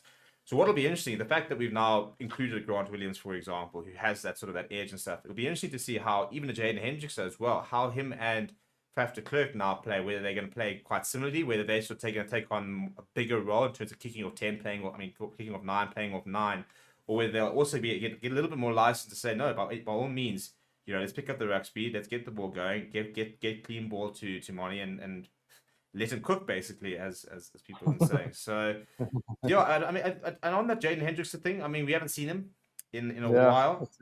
As I said, last year, a lot of things were pointing to him all of a sudden, you know, climbing up the ranks. I mean, he starts against the All Blacks. You know, do you think that he's genuinely going to be in the mix coming the World Cup, or do you think that they've taken him as an option, but maybe without the game time might not necessarily be making it that high? Removing the Kobus Reinach agenda here as well. I just still think the way these guys, coaches have gone through the years, and the guys like Reinach and Kriel have popped up in almost all these squads they can. I still think Reinach is pretty much the second choice scrum half, in my opinion. It will be between Williams and Hendricks, who backs him up, should that be the case, if Faf went down. And What's interesting though is that Reinach has never come off the bench. It's like if Faf play, he'll start, for example, and if he's not starting, then often Reinach starts and then somebody else comes off the bench. So that's why I think they wanted to see, haven't seen so much more of these two guys before this point in time. So I don't know if it's going to be Faf. Faf is going to certainly be a starter, and then it's going to just be a matter of who's going to back him up between him and Hendricks. Yeah, they might go for Williams for the more versatility of Williams. But Hendricks, I just wish Hendricks had more game time. Yeah. Maybe he gets it this week and next week, or yeah, let's see what they do with him. And then the big sort of question mark is, well, I wouldn't say question mark. Siya Kolisi obviously hasn't played since I think we got February when he got that injury. When he first got injured, people were doubting his World Cup, and you could see how hard he worked to get back. He has been basically in full training for, it looks like, about 2 or 3 weeks. You know, he even took part in the warm up at Ellis Park about 3 weeks ago now, actually it was, and was running around and running the drills and stuff like that. He comes into the side. He is a player who, in the past, has needed game time to get going. You know, he's not necessarily a player that's always managed to slot back in and be at his best. But in the last 2 to 3 years, probably safe to say he's been playing the best rugby we've ever seen him play. You know, I suppose he's a player, and take away his leadership. I think we all know that we have to have him for his leadership. We all know that the Boks are a better team when he's in it from a leadership point of view, and he really does help them get him up. But just from a playing perspective, I mean, he's somebody who I think could have been in the World Player of the Year charts in the last couple of years, and won Bok Player of the Year, I think 2021, and was second to Etzebeth last year. From a playing perspective, though, you know, how important is it that we get him right and he gets right before the World Cup? Yeah, I don't know how. Obviously important, because he means that much to our team and is of value. I mean, no matter what, he needs to be around. I must admit, I've been trying this whole week to understand exactly how they got his knee to where it is. Yeah. Because I don't know if you've read it or you know, because I don't. I'm thinking of other guys who are rushed in with knee injuries. They never come back nearly as strong. I think the biggest thing I'm concerned. There's a little bit of confusion exactly what actually happened. It would be really nice to have had a bit of an update on exactly what he actually had done in the end. Yeah, I'll be honest, I'm very worried. I don't know if he makes it through the first half. It's just a gut feeling. I am worried he's going to break down again. I'm going to be very honest. I'm really worried about it. I think that's the worry. It's he's coming back. I don't think anyone coming back from a knee injury, for example, you know, if you're coming back from a shoulder injury, or you're coming back from you know, something like that, you kind of sitting there going, it's a bit not easier, but you kind of sit there saying, you know, those are often like Oxen Chair, for example. It was a pectoral injury because he tore it in the gym. He didn't warm up properly. He said he was rushing, so that's like a bit of a freak injury. It's not something that wasn't like a rugby collision, but a knee is such a volatile thing. Yeah, the thing is, in the form he was on, just if he comes straight back into that form, amazing, brilliant. The word miracle has been used, right? Yeah. It'll be it'll be a miracle. Yeah. So well, we know it. We're a land of miracles. So let's hopefully have another one. But yeah, I think he's probably the one that everyone's going to watch out the most for. I said, I think it's all going to be sitting there saying, is he fit? Is he ready? And I think also the coaching staff need to be. And they will, I think, you know, if he's completely gassed after 40 minutes or even 35 minutes, take him off, you know. If, you know. But this training, has he been doing full contact? Do we know, has he been doing full contact? Yeah, I think he's been training I think since the New Zealand game, I think he's basically been in full training. So with full contact and the works and stuff. So hopefully, in theory, he's had 3 or 4 weeks. I think the boys have been attacking his knees. They've been letting him go lightly, like. Oh, it's difficult. I mean, because you don't want you. It was my. If I was a player, I don't know if I would be charging. No, I was about to say you don't want to be that guy that goes like, oh well, unfortunately, Siya Kolisi has done his knee again because Jean Clay decided to like dive bomb into his knee, and it was like, well, thanks, Jean. Back to Ireland you go, dude. Yeah, that's the worry. So I suppose Let's see. Look, the nice thing we know that as a player, he's not gonna, you know, he will go full tilt this weekend. So you know, if we in terms of getting any information on his knee, we'll know pretty quickly where it's at. I don't know, is it the knee? I know it's certainly the ankle, but you know, when some of these things go and then you rush it in, that breaks something else. You know, the offset another part of the body. So the other worry is actually him injuring himself somewhere else. I think with knees, a lot of the time, the often is worried is the other knee. Is that that's what I'm saying. You're so worried about this knee that you can't sometimes do the other knee. That's often happened to some people. But no, touch wood, he's going to get through the game fine. And we're going to be talking about Captain Fantastic being back. Now, before we go to the betting segment and talk a little bit about the other game, we'll talk a little bit about the Welsh side, which has changed, if you have not seen. And I'm a bit frustrated about the change because I quite like the 2 players who are playing. So that is the team for this weekend. The late changes are Kai Evans coming to the starting lineup on debut at 15, and Sam Costello has come in at 10 because Liam Williams and Dan Bigger have both been ruled out with precautionary been taken out of the team with injuries. So if you look at the side, Chris, very inexperienced props from an international perspective. I think both have 2 caps to their name. Yeah. Yeah, it's. I mean, not the most experienced team. I mean, you've got the likes of Alex Cuthbert coming back, who's going to be a handful for Ches and Colby. So I look at this team and think, scrum wise, we should be decimated. Then there should be no excuse. You know, they're both good props, but you're now playing against the Bok front row. They're our best front row. That should be an avenue we should target. The thing that probably scares me the most looking at this team is that loose trio. Yeah, that looks. Yeah, if you look at this team and you watch Welsh rugby, yeah, that's a very decent loose trio for sure. Like I said, the rest of the team but feels a bit light, but absolutely that's where it's strong for them there. And I think what's going to be interesting is that, and it'll be interesting now, given the fact that Dan Bigger's not playing and Liam Williams is not playing, is if you look at the height of this backline, it's a tall backline. You know, you look at Johnny Williams, and he's a tall player. Mason Gray is a tall player. Rio Dyer is the shortest person in the backline. He stands about 186. Alex Cuthbert's a big wing. You know, so we have no doubt that high ball and that up and under is going to definitely be a big factor this weekend. Yeah, I must say, I mean, I actually enjoy the Welsh national side. I do like Gaffer, but I don't do Welsh rugby a bit of service, or do them a bit of a disservice, because I don't watch a lot of Ospreys and Cardiff games. So these names, I know these names, but I don't watch a lot of them provincially. So, but interesting to see how they go. I mean, yeah, well, I think the big thing is I think a lot of casual fans as well. Not calling you a casual fan, but a lot of people that. Well, I'm a casual Welsh provincial. Yeah, fan, but I think also, I mean, you've got Warren Gatton, who's still really trying to find information on his players. I mean, you look at the side, for example, and if you don't watch domestic rugby, I'm trying to bring out the press release here. I mean, you know, Johnny Williams. I mean, your centre pairing have got 8 caps between them. You know, Mason Grady is his 4th game. Johnny Williams is his 6th game.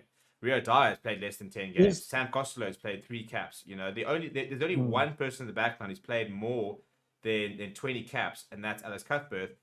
Kieran Hardy's the only other player in the backline who's played more than 10 caps. So it's a very young, very experienced backline. Well, it's a very experienced team, actually.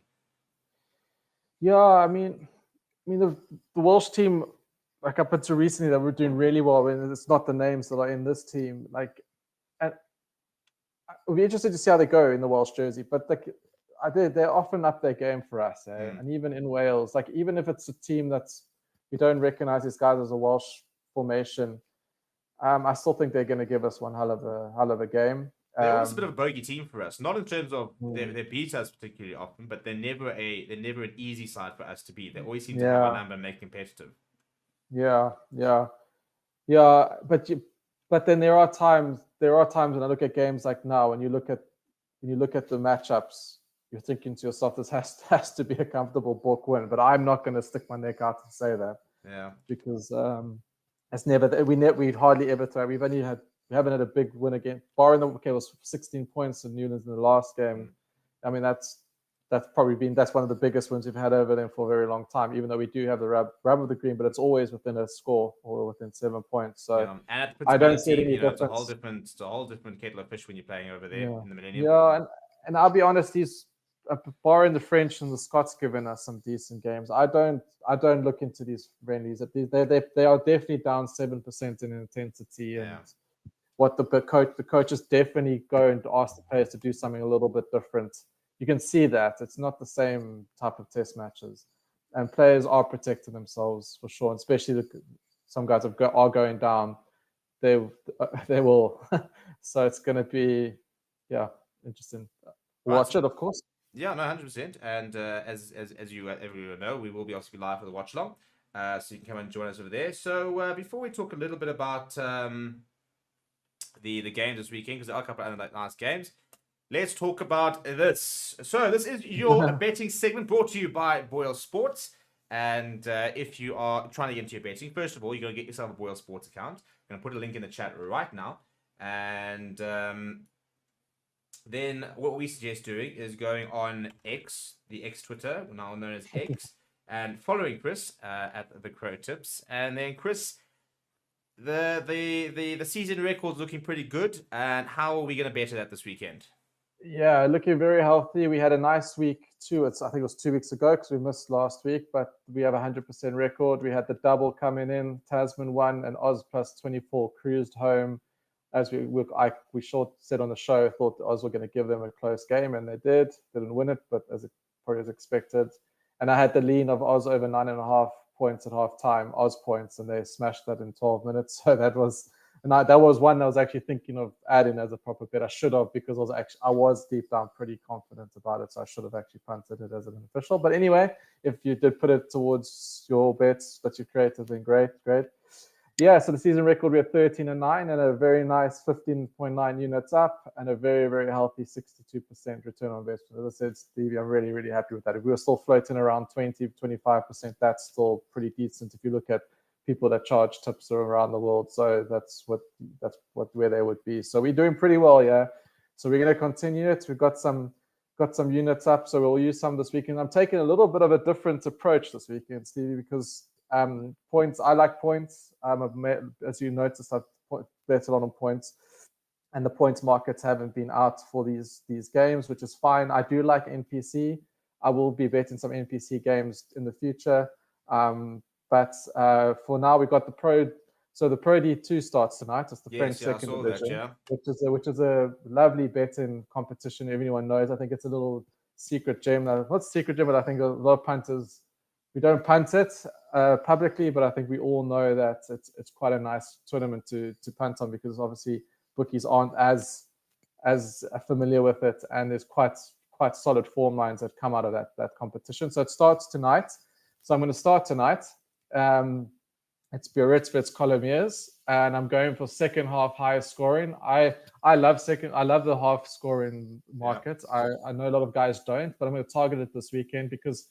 Why I say this, because generally Pro D games, the first halves are very tight and low scoring. So I'm not going to buck a trend of the last 2 years, which I like. So I think they're going to go in and have a very, very tight first half. And there'll be a try or two more in the second half, probably. So we'll go for the second half high score in that game tonight, 1.5 units. And we'll do the same for the Wales-South African game. Now, I actually maybe wanted to have changed this because it looks like our pack should monster the Welsh pack, and that could happen in the first half. Mm-hmm. But I'm going on the trend of Wales South African games. They often are tighter games, and if in the last 4 out of the last 6 games, the second halves it's normally tight first halves, more points in the second. That's just how our games with them go. As you said, it just seems quite a familiar pattern with South Africa versus Wales. So I'm going to say it.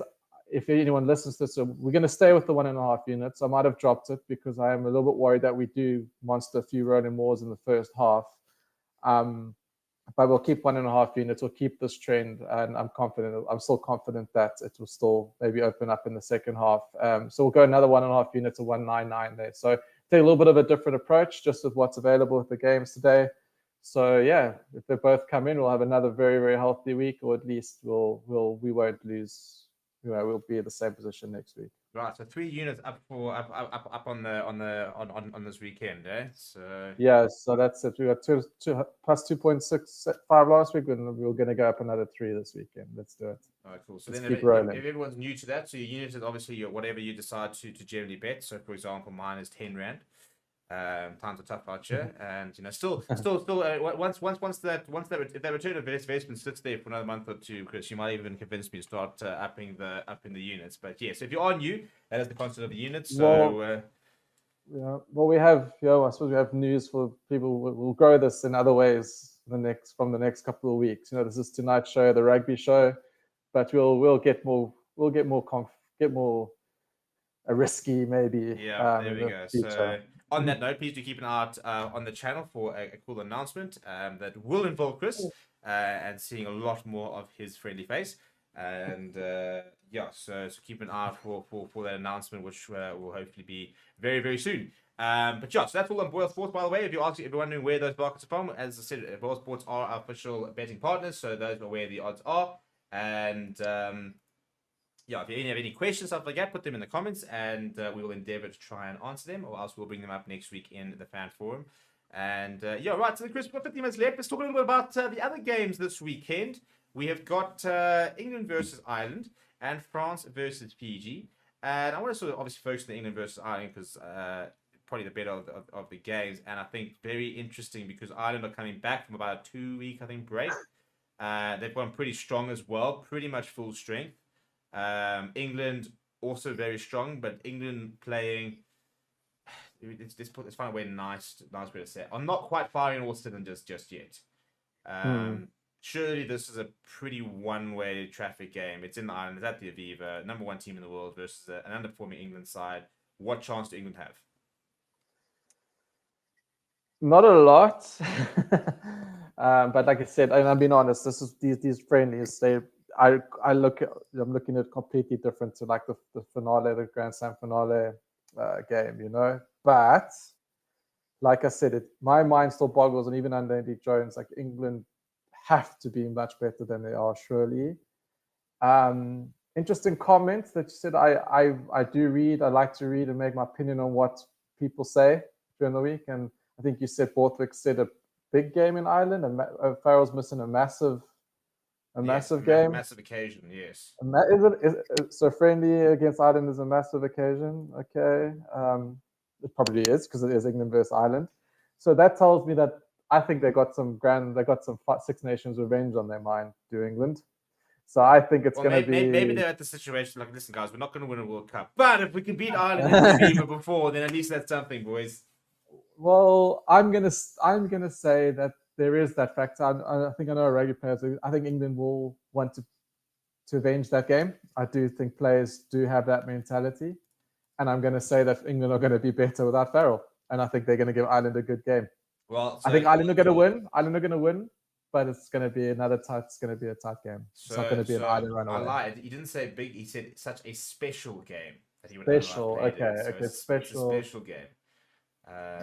Yeah, I'm not sure what's special about it because it's not like anyone's reaching like a big milestone. I mean, Owen Farrell has hit 100 tests a while ago, and it's been England a while ago, so it's not like he. But England Wales games are special in a way as well, and I've been completely disappointed and flattered to see in those. So what am I going to get? I'm going to get excited for England Ireland, and I'm going to see another like 19-8 Ireland win. I suppose, for example, next week, Boks versus New Zealand at Twickenham, and you will be there. So yes, I suppose you tell me. But I wouldn't call it a special game. I mean, it's a cool game. It's the biggest rivalry in rugby, but a World Cup warm-up game in a neutral ground.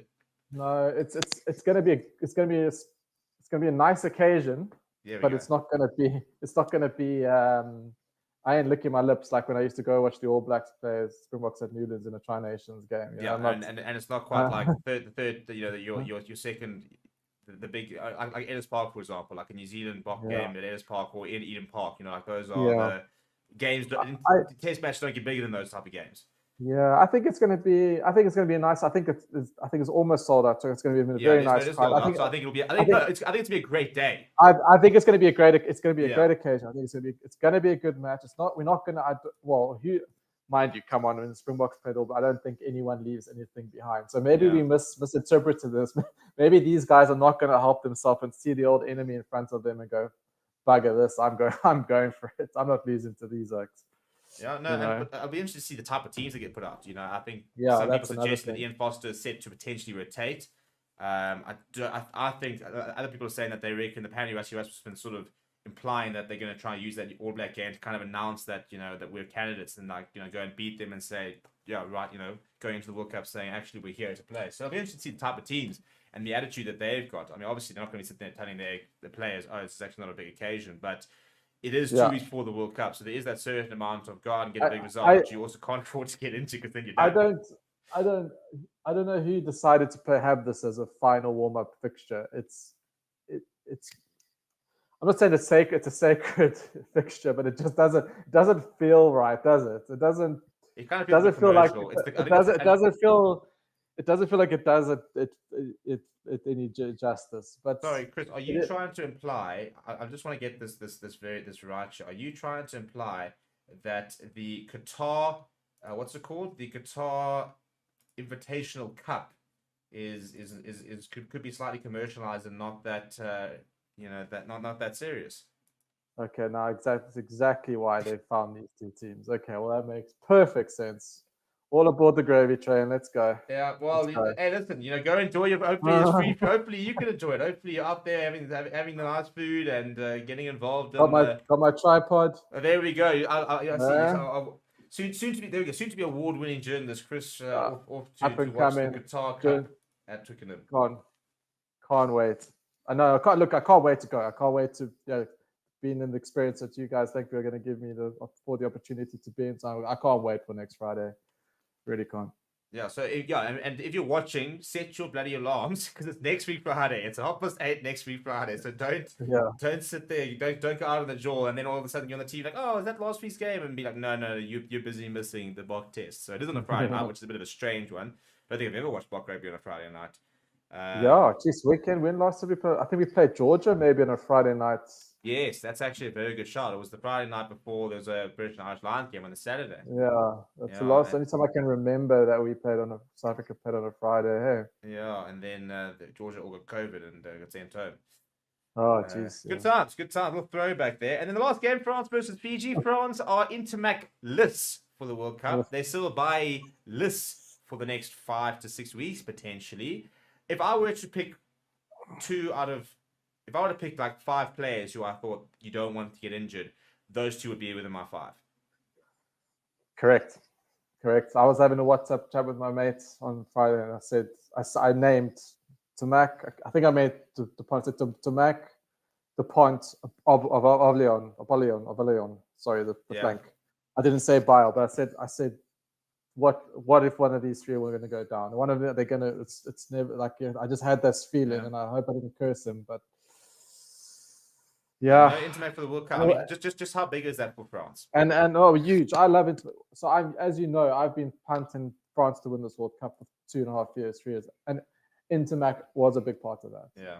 I am now concerned because of that the Pont Intermac dynamic. They can break. And for me, the Intermac comes Ramos Nack as well. Those 3. Yes, yeah. Intermac can do stuff. Like I said, like if it gets tense in a Rugby World Cup, because they will get tense, surely, France at some point. And if it is 12-9 with 15 minutes to go, it's in an Intermac ridiculous no-look pass inside his 22 or dummy that breaks away, that puts Ramos or someone under the posts. They go up 15-12 and they close it out, So, yeah, I don't know. It's going to be interesting now. It's open. It was an open World Cup. It's just got even more open. Yeah, and interesting how and again, all of a sudden, if we get to see Joanne Farrell, for example, and this is where the warm games gets so interesting. And where do you sort of sit with the whole warm game? Because some people are saying, oh, it's ludicrous that we're playing these warm games. They're just waiting for injuries. But I mean, it's a damned if you do, damned if you don't situation, because you have to play rugby going into the World Cup. No. What do I think? I think they have to be played, and they have to be played. It's weird that it has to be an internationals. It's almost like could you put a club side there, a top club side, and they play them instead? But what does it matter, right? They're still going out there, putting their bodies out there. You can't not be playing rugby 6 weeks out, right? You gotta be playing. Yeah, and so they will have a 2-week break. So, for example, the Boks are going to go over to Corsica for a little training camp and do a bit of sweating. Sounds lovely. There. France versus Fiji. Fiji are a bit of a everybody's very excited about the island teams this year. Your Tonga, Samoa, Fiji, because of the whole eligibility rules and a lot of other players coming in. Yeah, Fiji for me are always a team that have always threatened to be good. And look, they're currently actually ranked higher than Wales. So they're currently ranked 9th in the world. Wales actually ranked 10th. Do you think this is the year we're going to see a Fiji pitch up and really start to sit at the table maybe? No, I'll be honest. We might see another little bit improvement from these island teams, but we're going to see them maybe fade at 70 minutes instead of 60 minutes. I just don't believe they have the backbone and the fitness levels and the discipline to go through an 80-minute hard international match. We got the players, but it's still, for me, the mentality. I know it's harsh. They might compete a little bit longer this time around, but I don't see them causing upsets. And long term, I mean, I said the eligibility rules have almost created like a bit of an immediate fix. Obviously, long term, they could still sort of use it to advantage. But also things like the Drua and having a domestic side, which has got a lot of international players playing together. we saw how the Jaguares really sort of helped boost the Argentina for a bit. So do you think long term now, maybe this is probably too soon, but long term, do you think this is going to be the reckoning for some of these nations? Yes, I hope. Yes, like I said, improvements. I'm looking for improvement. I think we should see improvement. Yes, that's that law to get the players back. I think being the Super Rugby is certainly going to get them on the upward trend. I think I don't know. Maybe we have to get a Six Nations Southern Hemisphere Six Nations. Get them playing Rugby Championship. Get Samoa and Fiji or get them playing us. Get us playing hard test matches every year. Because I don't think that, for me, I just don't think they play that high end level rugby enough to go to World Cup and go through. Yeah, and the biggest problem is that whole new World Rugby schedule is literally taking them away from the option, and again, as you said, you can't play against other tier 2 nations and then come up against France and Ireland, Springboks and All Blacks and expect to ever compete. But then again, we've let Italy do this for 21 years, and where are they? So watch my juniors. Those Italy under 20 have beaten England like 3 times the last 2 years. I have to admit, people have said watch out for the youngsters, and I ignored it because I would see too much Zebra and Benetton in my life, and Italy not winning international. But yes, I did. There were eye-catching performances from us that year. I also think what's going to happen what's going to be really good for them is the fact they've got so many more players now playing overseas. The fact that Paolo Garbisi is playing, in France, and it's not like he's there to bench and anything. He's there to actually play. So I think that I think for me will be the big thing for I mean Benetton have been getting more competitive. Zebra is still a bit of a joke, and they need to sort that out. But I think the more that if you've got somebody like a Lorenzo Canoni, who I think is going to be proper, if he's playing in a top 14 or in a premiership and stuff like that, I think that'll go a long way to them actually becoming genuinely competitive. Steve, I say this, I do say tongue in cheek, and obviously I do mean what I say about it, because I would love stronger international teams. I would love it. I would love to at least 12 teams that, on any day you think, okay, they've got a chance, So I want Italy to be strong. I want Fiji to be strong. I want them to be, but at the moment we've got a pool of 8, we only can pull together 6, maybe, 3 meaningful hardcore tests a weekend, that are gonna, but anyway, it's been like that from the beginning, but it'll be nice. Yeah. Well, to be fair, we could actually be talking to Peter Rabbit, and we could see Georgia beating some teams in the World Cup. We'll know in 3 weeks' time, won't we? They do come. The pool games I love the pool games of the World Cup because they bring it. Those underdogs, the lower teams bring it, and they do give the top tiers a bloody good game. And there's always kind of moments, aren't there? Like Ngwenya rounding a banner. That's spoken about today. It doesn't matter that they crashed out, but there's always those sort of iconic tier 2 nation moments where it's like that big hit, that try, that when Chile score their first Rugby World Cup try ever, that'll be those really cool moments as well. Well, actually, talk about so what's the bigger ones that you can remember? I think Tonga beat France in 2011, right? That was a biggie. Maybe Argentina beating France in the opener. And Argentina was an underdog, but it was a big result. And was it Scotland that knocked out England? Or they knocked out someone when I think it was who was the Scotland? I think Greg Laidlaw. I'm sure it was Scotland. In 2015. I think it was 2015. Yeah. Well, obviously the Japan beating us, and we didn't go there.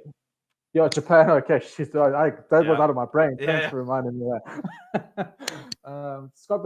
That was a controversial.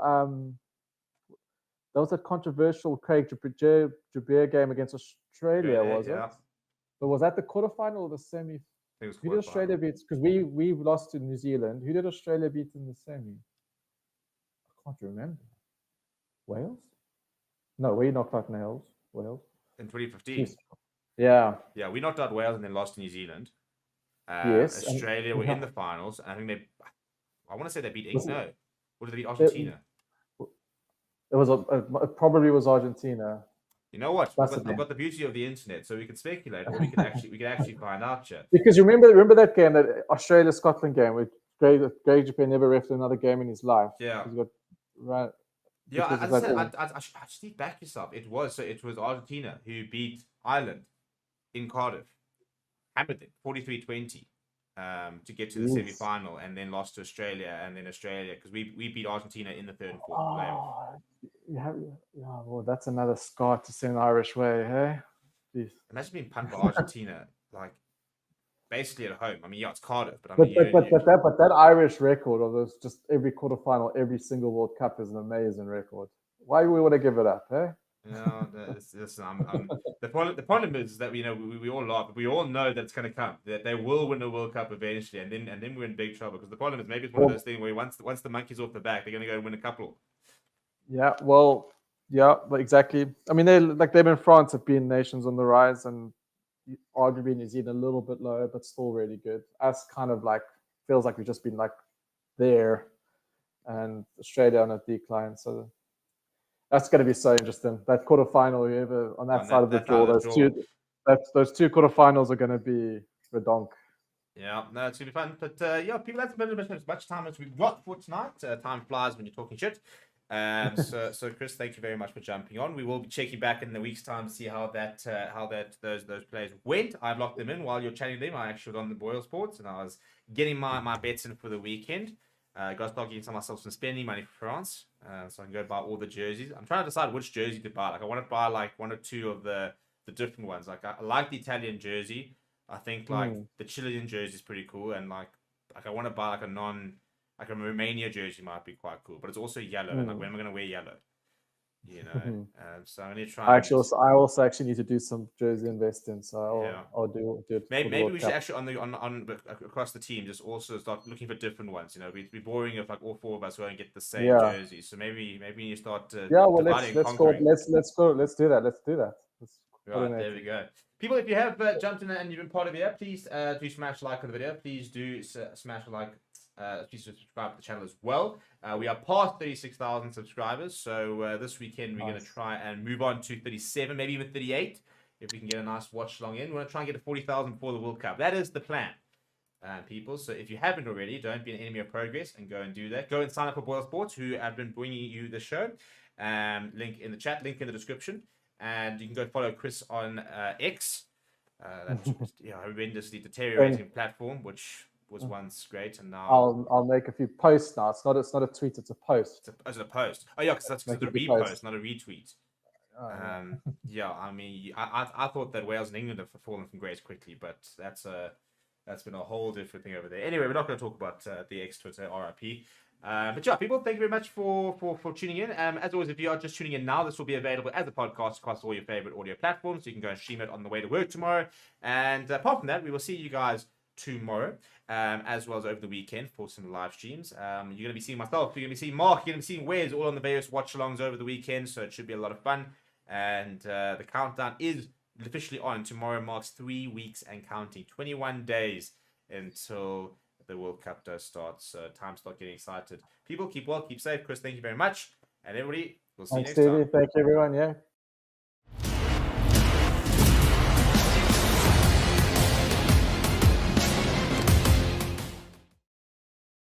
Hello and welcome to Forever Rugby on Forever Sport for today's World Rankings preview ahead of the weekend of Summer Nations Series, and there can be very big movement across the weekend. We could see the number one side in the world, Ireland, drop as low as fourth. We could see New Zealand become the new number one side in the world. We can see South Africa actually go up to second in the world. So there's a lot of different things that can happen across the board, and so that should add a little bit of extra spice to the weekend fixtures. And that's a very nice game. South Africa versus Wales and Cardiff.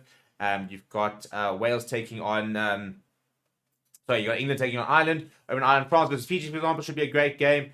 So it should be some really, really cool games across the board. Italy taking on Romania. You've got Georgia taking on the USA as well. And so, yeah, there can be quite a lot of movement in this sort of the top section of the world rankings. Before I go to exactly what can happen and what needs to happen for that to happen, please do smash like on the video. Please do subscribe to the channel as well. Right, let's go through what the permutation highlights are. So we'll start with the top and move down to the bottom. So defeat for Ireland against England would see them surrender the number one spot to New Zealand. So New Zealand would become number one in the world this weekend if Ireland do lose to England. Unfortunately, Ireland cannot increase their cushion at the top because of the 10.29 point difference between the teams. and before the home advantage is factored in. So therefore, even a win for Ireland does not improve their ranking points. They will remain the same, but they will not surrender that top spot.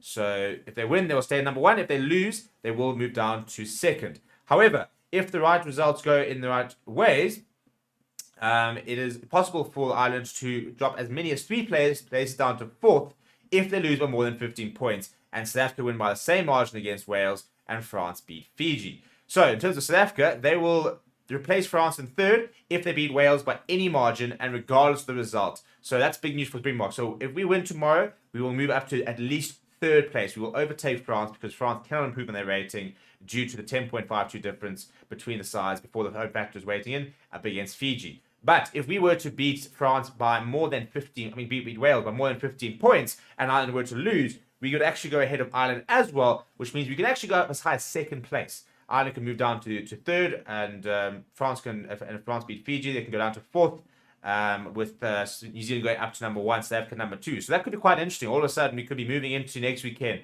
with New Zealand, South Africa, France, Ireland, and all of a sudden, like it's almost top 4 has been reversed from sort of last year. Unfortunately, France cannot improve their rating at all, as I said, because of where Fiji are. So, and they've got the home ground advantage. England must beat Ireland by more than 15 points if they'll move up to 5th and to replace Scotland, which is quite unlikely. Obviously, they get a big factor because the Ireland are number 1. Wales can jump as many as 3 places to 7th if they beat South Africa by more than 15 points, and Fiji fail to beat France. Fiji have never been ranked higher than 8th, but 6th place is possible this weekend if they beat France by more than 15 points, and if Ireland match in the margin, and Ireland match the margin in a victory over England. So Fiji can go up to as high as 6th place. 4th place, smaller margin of each. 4th place is the lowest that France can fall to in defeat, and with a fraction over 10 points between themselves and USA, Georgia cannot improve their rating this weekend against Georgia. However, shock defeats against the Eagles could lead to a fall as many as 3 places down to 14th if Italy are victorious at home against Romania. USA will move above Uruguay in victory, and also Portugal if they win by more than 15 points, a gain of 2 places, which will take them up to 16th. Italy cannot improve in their 13th place in their own right, but a win combined with a defeat for Georgia would see them climb to 12th. And Romania head over to Italy. The win has potential to move them up the rankings, but only if it's combined with a defeat for USA away to Georgia. In terms of very, very down the park, and some fun facts, really. Colombia will move ahead of Ukraine into 36th place, so they beat Paraguay in the opening round of the Sudamerica Rugby for Naciones. Paraguay could fall as many as 7 places in defeat, whilst the win for Paraguay will be accompanied by a 3-place rise, whatever the margin, while Colombia will fall 3 or 4 places depending on the margin. So there we go. If you want to know more what's happening down the rail at the bottom rankings, it's happening over there in Sudamerica. Uruguay's match is also an RT 15 game against Uruguay, but that will not count towards rankings because it is not a test match. In terms of the match officials, we've got Jaco Paper, who will be officiating Georgia's match against the USA. Andrew Brace will be taking charge of Wales versus South Africa. And Paul Williams from New Zealand will be refereeing Ireland versus England, whilst Luke Pearce will take charge of Italy versus Romania.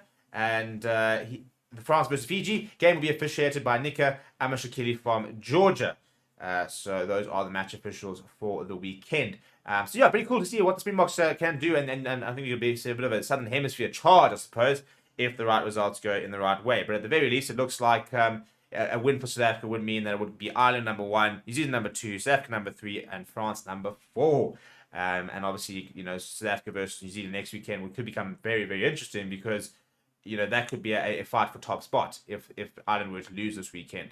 So lots to play for with regards to the ratings. If you do take much notice of them, let me know what you think some of the results are going to be this weekend and where you think we will be, us being South Africa, will be on come Monday, and down in the comments below. Apart from that, smash like on the video, subscribe to the channel as well. We will be live for the South African game, the Ireland-England game, as well as France versus Fiji over the weekend. So come and join us on the watch-alongs, and we'll see you guys all there. Thank you very much for watching. My name is Steve, and I'll chat to you soon.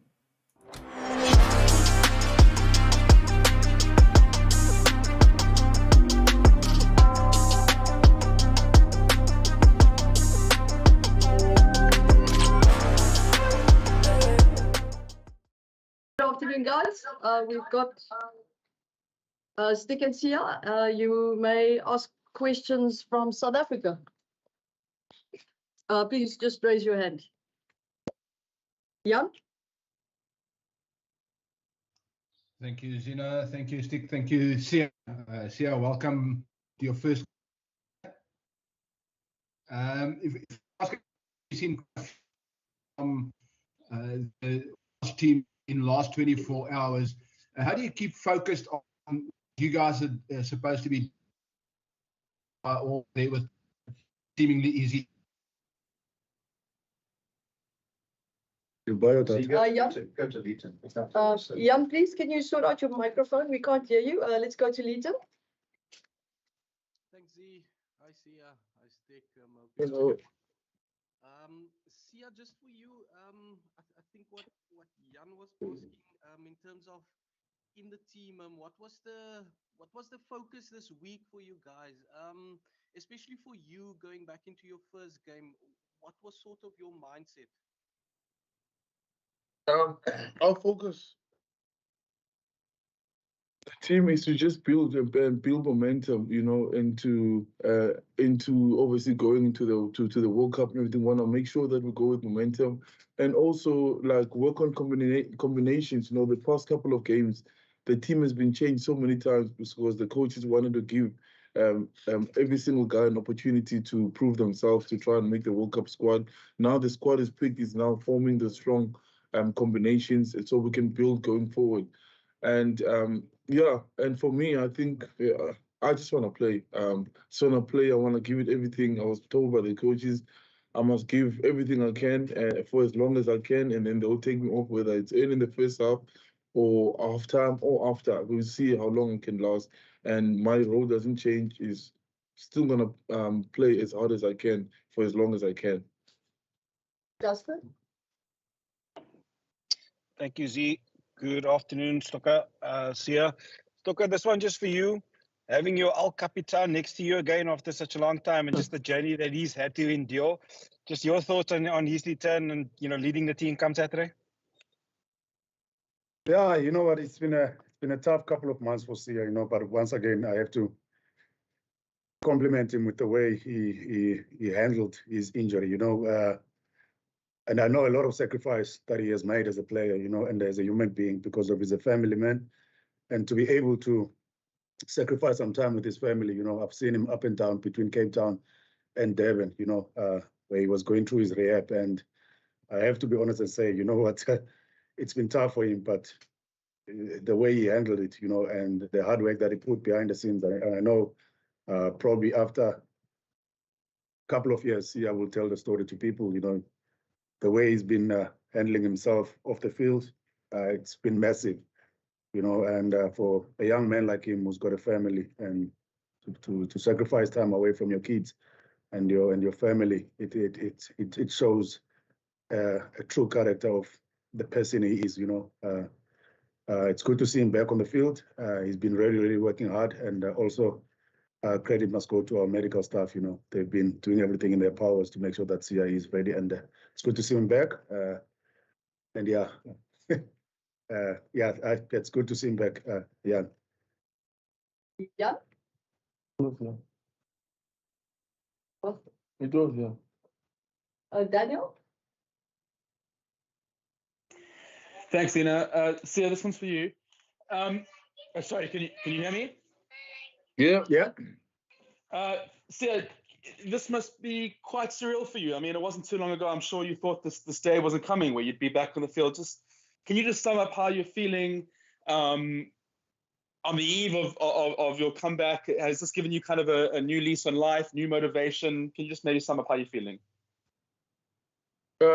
Yes, it's hard to sum it up, honestly, in words. I can't explain, but I'm just grateful that, you know, I'm here, and I'm thankful, honestly, to our medical team here. You know, Doc Jerome, Andy, Renee, and Anarin. You know, they've been hard, and obviously Andy as well as a conditioning coach.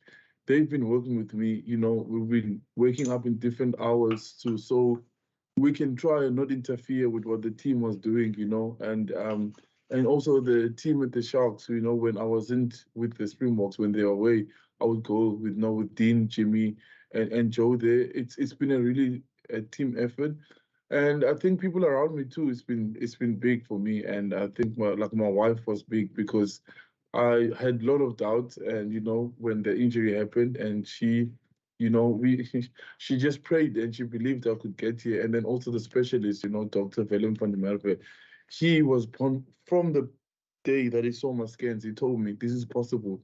I'm gonna fix you, and the rest is up to you. And the work that I had to put in, and also the guys that have had the operation before, like Archie, who went through I think over 2 years with it, and Andre, Peter Steph, and it was really lifting to have them by my side, talk to me, and when I'm feeling something weird, them like, no, it's okay, it's normal, don't worry about it, and them telling me I couldn't even do this at this stage. So it's been really good, and obviously Coach Shark and Rassi for believing, giving me the opportunity and the chance. And now all I can do is just go tomorrow, give it all I can for as long as I can, and that's been my way of saying thank you for the backing and thank you for the hard work that everybody has put through me. It's all about my performance. And your Sangoma in your class? No, I don't have a Sangoma. I have a pastor. I pray.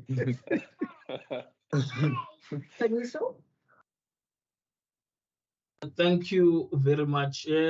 Maxaku, umbhoxo mandibulise manathemba niyaphila. Mandiqale kuwe Mangcwele. Umbuzo mama uzawukhawuleza kwicala lakho. Lithini ikamva lakho njengoba ungena kule ndebe yehlabathi, indebe yehlabathi yakho yesithathu le. Ungena uyithini ikamva yakho, ikamva lakho embhoxweni, ubona le ndlela ekuthatha phi kwindebe yehlabathi naxa ugqithela lihlobo loba ke uvele unikezele yonke into nayo embhoxweni ngoku. For mna ndinikezela, yeah, mna like ndiyayithanda loo nto, ndiyathanda udlala umbhoxo and ndisa-enjoy. And into esengqondweni yam ngoku kuthi make sure ukuthi ndiyadlala, ndinikezela yonke into ngomso xa ndidlalayo, zonke ezi match ndizidlalayo. And then xa sifika ku-World Cup I take in, and ndiyazi abantu abaninzi abasiboni as i-favorite, it's fine, but ekupheleni kwemini sithi abazintshatsheli i-defending champion. So noba kuthini, noba kutheni, sithi wonke umuntu ufuna utya thina. So mna ifocus yam to make sure sidlale kakuhle siyi-team, siyiwine vele, and I believe uba singayiwina vele. But yeah, ifocus yam ilapho kuloo nto, but obviously into enkulu ingomso. Funa ukuthi make sure ngomso ndikezele yonke into, andicingi elidolo, ndijonga phambili. I agree with that. Okay. Great. Other gents, good afternoon. All the best this weekend. Sia, welcome back. For you personally, you were talking about leading up to this, in the team announcement, you're talking about how even in 2019 you walked out of there, injured, and you were not sure of, how far you are with the injury in this time around. So what's so different this time around? Did you have to draw strength from the last time around in terms of like your recovery this time, to make the team this weekend? I mean, this squad, but also tomorrow. Are you not worried about injuries again? I know you don't want to focus on that, but like the fact that an injury tomorrow could possibly end your World Cup even before it starts. And then for you, Coach Stocks, Sticks, I just want your thoughts on what's happening right now with World Rugby and that red card or not red card for Owen Fair. Let's start with you. Yeah, this time around is different because I actually had to go for an operation. An ACL is a big injury to have, and we know how long it takes. So those fears did bump in, but like I said earlier, to have a medical team that had confidence in that it's possible, and that honestly changed my belief. And uyayazi masorecheli uyathandaza, so bengihleli ngumthandazo, I won't lie. I had to believe in a powers far stronger than me. There's no ways I could justify or explain how I was healing so quickly, because some of the medical team did say this is not normal. They haven't seen this kind of healing and the things I was able to do in certain points. And injury-wise, you know what? I'm gonna go in tomorrow, and you always have that small doubt, but I can't think about that. I honestly, me and everybody who's worked on my knee, we've given everything in our power to get to this point.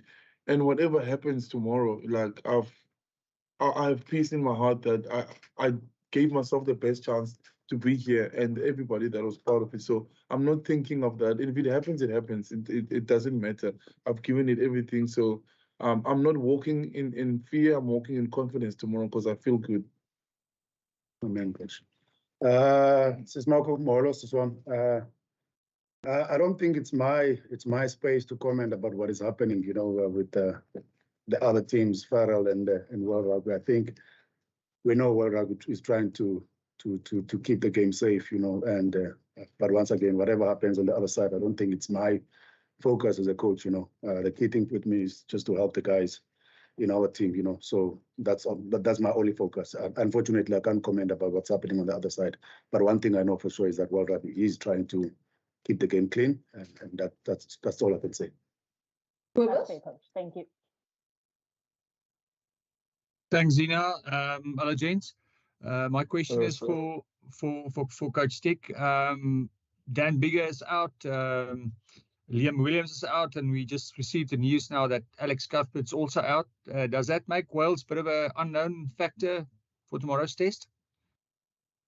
Yeah, I think it's always tough to play Wales, more especially away from home.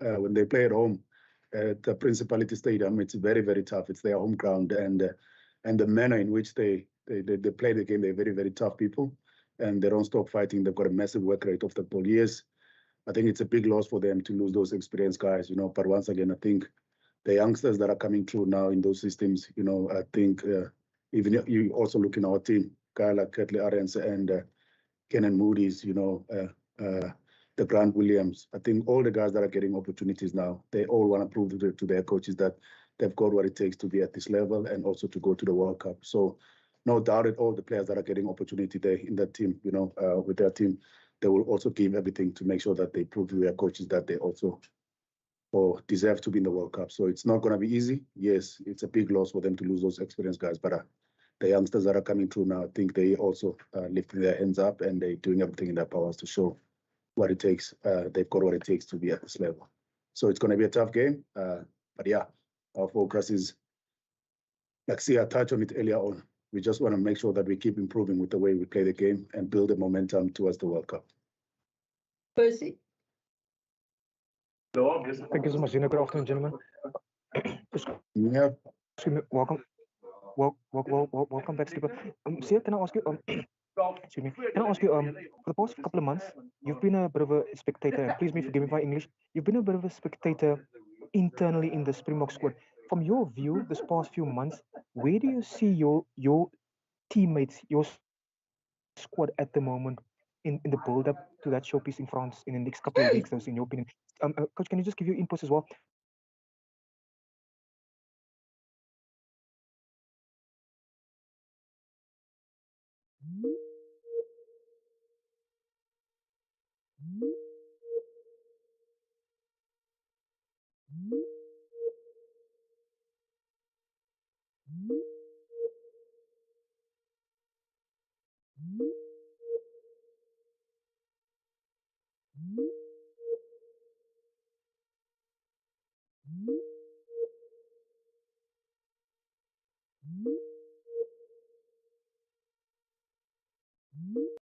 That have played, because the coaches wanted to give everybody a chance. Like you can't pinpoint and say this, but we know where we can improve as a group. But our main big rocks still stay what they want to do. But I think this next couple of games are gonna be where you can start now looking at these combinations working, where we can look deeper in what's working, what's not working, what combinations are working, and how our style of playing. I think you'll see a little bit more of this now. But like judging from those games, you can't too much because there's been too many changes. But I still think we're in a place that we still can improve a lot more as a group. But we are in a good place. Yeah, because I think from my side, having Sia back, he's been part of our leadership group for the past couple of years, and to have someone like him back in our system, I think it's great, and I don't think the focus for us as coaches was to focus too much on Sia's return.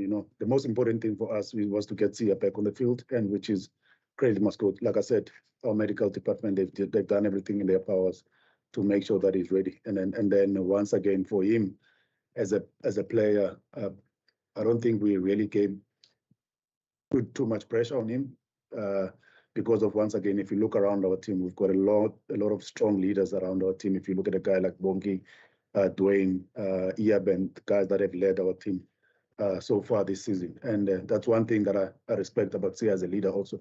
He also draws strength and energy from the people around him. And so I don't think the focus will be mainly on him. We've got a strong leadership group in our system. And like I said earlier on, the key thing with Sia is just to see him being on the field. That's something that we probably going to be enjoying seeing it tomorrow, and hope all goes well. And yeah, going to the World Cup, I think we will need every possible leader that we've got in our squad to. Hopefully they will all be fit. So once again, it's good to see him back.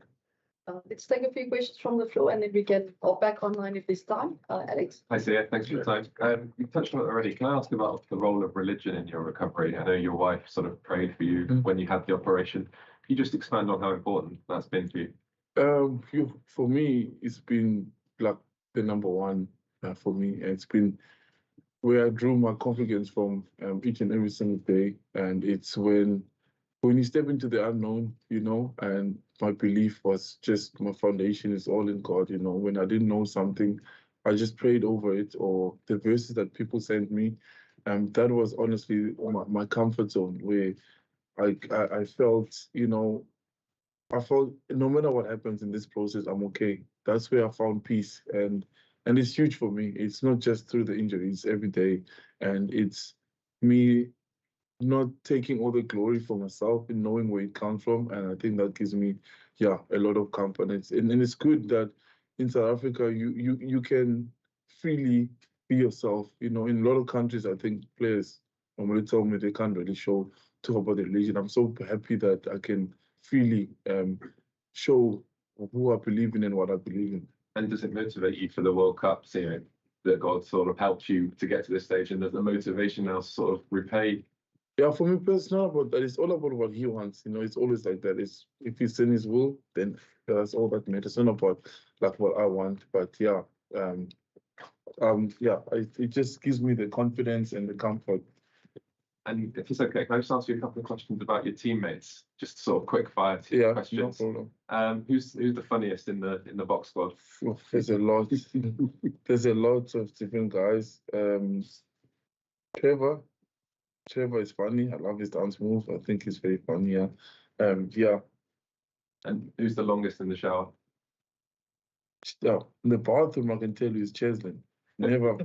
He's my roommate. Sometimes I'm not feeling, but he sits in the bathroom for long. And who's your best roommate? That's hard. I can't answer that. I'm gonna get in trouble. I've got Ian and Cheslin. They make one good roommate together. Yeah. I think it's 45 tests as captain now, isn't it, for yourself? Something like that. I've got a word of advice for Jack Morgan this Saturday, and he's second captain. I'll talk to him after the game. But he's a good leader, man. He's 23 years old, right? And yes, and like the ones that come before him too, and I think he has a couple of experienced guys around him, which will help him quite a lot. But I can see like he's that leader that wants to lead by example for how he plays, because he plays really hard. I've watched clips of him, and I think a lot of the team will draw strength from him. But I'm looking forward to the challenge tomorrow, playing against him. I think it will be good. But he's really going forward. He'll be really good for Wales. And I think we also were in this period before.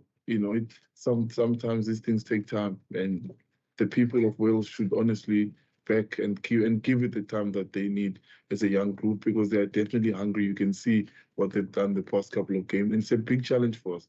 We respect Wales hugely because we believe they're similar to us. The way they are as people, hardworking people who don't get, everything. So I think this is a tough but an exciting period for Welsh rugby, and that's why the coaches now are choosing showing the respect by choosing the best team possible and the preparation we're doing as a players too, because we have so much respect for the Welsh Union, the Welsh players, and I have no doubt they'll come out of this period stronger. And what's changed in the CA leadership style from 2019 to 2023? No, I think I've matured a little bit more. Better looks. Yeah, and also I think I just understanding people more, and that's the most important thing for me, because I don't have to do everything in the group, and I understand that, and I don't know everything. There's so many good leaders in our team, and I just obviously stay in my lane and just be there for the guys, especially when I wasn't playing now. I really enjoyed being around the group and seeing, when the guy's disappointed, just being there for him, give him a little bit of words of encouragement, because I've experienced everything you can experience in rugby. I've been in a team when I don't get selected, so I know how it feels. So I try and use all of my experience in that, in doing that. But on the field, like, we all have different roles to look after on the field. I don't talk by myself. I barely talk with the team. I only talk to the ref, basically. And do you think you'd be back without that drive of the thought of leading your country to another World Cup and prospect possibly the second Alice Trophy? I would still fight. It doesn't matter. Like, this is what we play. We play to, like, put on this badge. I can't explain it to anybody. Like, the drive that gives you, like, it's different when you put on the Springbok jersey. Like, the meetings are different. How you get challenged mentally is different, and then you play against an opposition team. Like, I can't explain it in words. And what comes with it, the whole country is backing you. It's not just because you're playing for a union. Everybody's behind you, and everybody's dreams and goals are all on your shoulders, which is amazing. And you've got the power of controlling a whole country's mood. Depends on what you do while you're doing what you love. So it's absolutely different. And whether it was a World Cup or not, I still would have wanted I would have worked as hard as I could to be back so I can put on the Springbok jersey again. So that. Yeah, the privilege and an honor to represent your country, it's massive, and for us, we don't take it for granted, because plus minus 60 million people in South Africa would love to be in the position where we are. So we don't take it for granted. And like Sia mentioned to you, probably when you look at sport in South Africa, it's probably something that really unites the people, And I'm not sure if you read about something called load shedding. You've got periods during the day where you don't have electricity.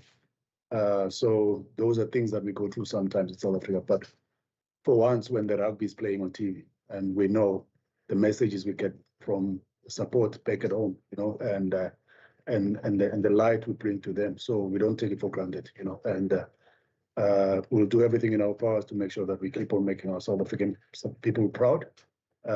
It's going to be massive once again, but yeah, we'll do everything in our powers to make sure that we make them proud. And make them proud. That day is what's the task you're expecting? They're very tough. They're tough people. They don't go away. They play a lot similar than we do. Strong team game, and yeah, they're just hard people who will go to the darkest, to the gutters, and we know that. And a lot of the players, world players, have similar stories to us in South Africa.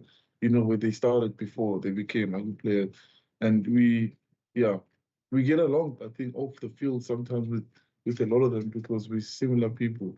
So we have so much respect for them, and that's why that semi-final in 2019 was so difficult, because we played a similar style of game. It was all gonna be on one mistake or one penalty, and it was, and we don't speak like this of every nation, but we really do respect Wales a lot. Even if you look at, for example, the series we played against them last year, they came to South Africa. They gave us a good run. You remember the first game in Pretoria, we had to win that game in probably the last seconds of the game, So this is a team that you can't underestimate. And the results they've got against England, it shows that with their coaching staff, they actually in the right direction. And the history just tells tells you between the two teams, us and them. It's always a tough and a grind game that you have to be at your best to win it. If you don't pitch up on a day, they will punish you. They showed a few weeks back when they played against England, and more especially going towards the World Cup. I know one thing for sure. That's one team that knows how to play championship games, where if you don't respect them, they will punish you. So I know one thing for sure. A lot of people, they see a lot of changes in their team and they underestimate them, but they are a very, very tough side to beat. See, if I just ask one more about, since 2019, obviously your life's changed so much, hasn't it? Profile, gone through the road. You're like an iconic player in the rugby world. Do you get a chance to reflect on how your life has changed, or does everything move so quickly that you don't really get that?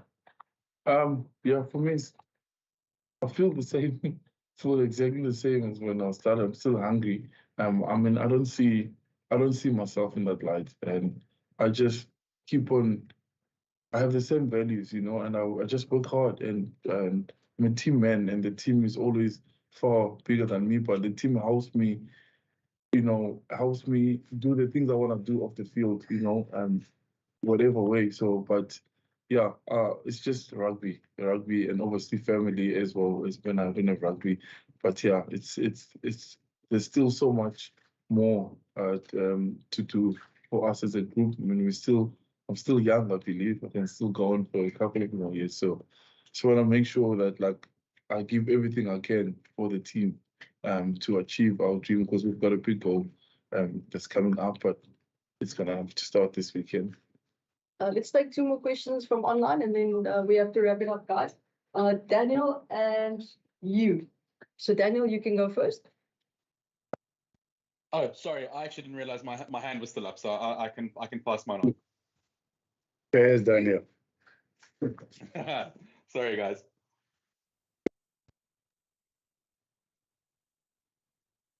May I You? ask you that? It's not a problem. But I can ask the question if needed, but I'm happy to pass it on. Okay, fine. Then last one, Grant. Then we can close it up. Thanks, guys. Thanks, E. How's it, Stick and Skip? Hello, how are you? See, once you go to France, you're not coming back. Tell us about that part of your journey and how you see it panning out after the World Cup. Yeah, I'm coming back. I'm hopefully coming back. I'm definitely going back straight after the World Cup. My brother-in-law is getting married on the Saturday, and hopefully there will be a trophy tour. Yeah, hopefully there will be a trophy tour. Then that's, of course, I'll definitely be back. But then we have a month off, but I'll go in early and I'll start training and hopefully, play. I will have to play in December for my team, but we're not there yet. And we can have that conversation another time. Got a big game coming this weekend. I'll ask you to give you time when I'm done playing. How's your French? Merci beaucoup. Oui, oui. Thank you very much, guys. Thank Thank you. you. Thanks, sir. And go see Samuel. Have a good day.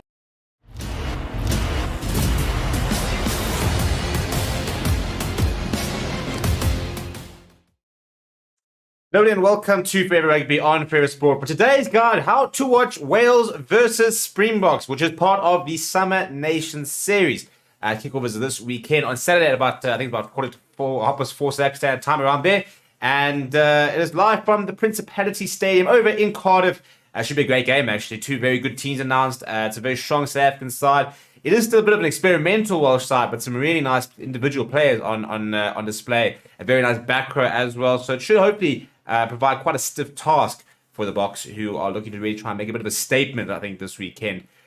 So the big question that everybody asked me is, how can I watch all the action, which I'm going to show you. And before I do, please do smash the like on the video. Please do subscribe to the channel as well. Right, so it's been shown, well, the Summer Nation series is being shown on a bunch of various broadcasters, which includes SuperSport if you're in South Africa. But if you're in the UK, you can actually watch all the action on Amazon Prime. Now, the good news with Amazon Prime is it comes with a 30-day free trial, which means that if you get the free trial, you'll be able to watch the action this weekend. Unfortunately, it is only available if you're in the UK. But if you're outside of the UK, you can still access it through the use of a VPN, which is a virtual private network. So we recommend ExpressVPN. Check the link in the description. And you can also use Bitdefenders, one of our channel partners. They've also got a really good VPN that works very well. So go down to the description.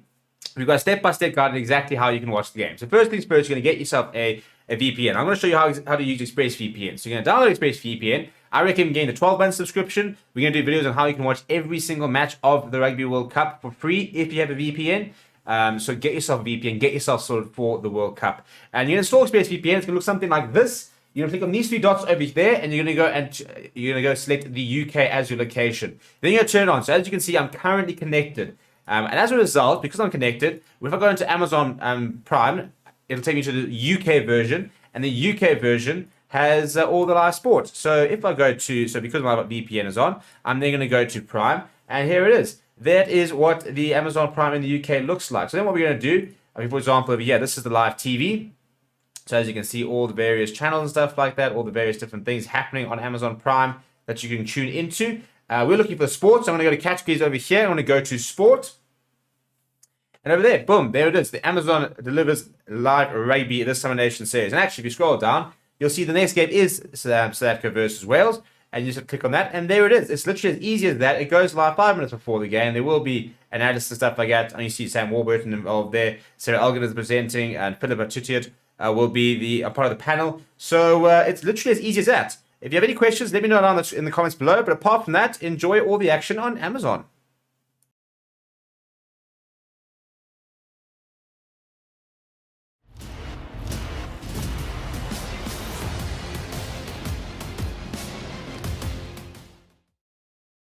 Hello and welcome to Forever Rugby on Forever Sports. For today's preview, France versus Scotland. And I tell you what, we are in for an absolute cracker this weekend because France have brought out the big gun.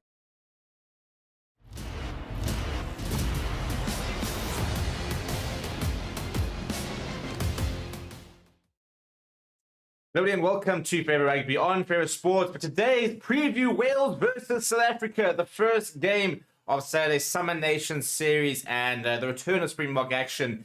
The final one of 2 games before the Rugby World Cup gets underway. 3 weeks, we'll actually be within 3 weeks by the time this game does start. So really are into, that really, the calm before the storm, I suppose, is the best way to put it. And this is an important game for the Springboks because we've gone with a very strong side. And the time for excuses are over. It's now about showing exactly the type of form and exactly where we are going into the World Cup. So we cannot afford to create excuses for bad performances and stuff like that. We're playing against a Welsh side, which is still pretty experimental. Lots of good players in this Welsh side.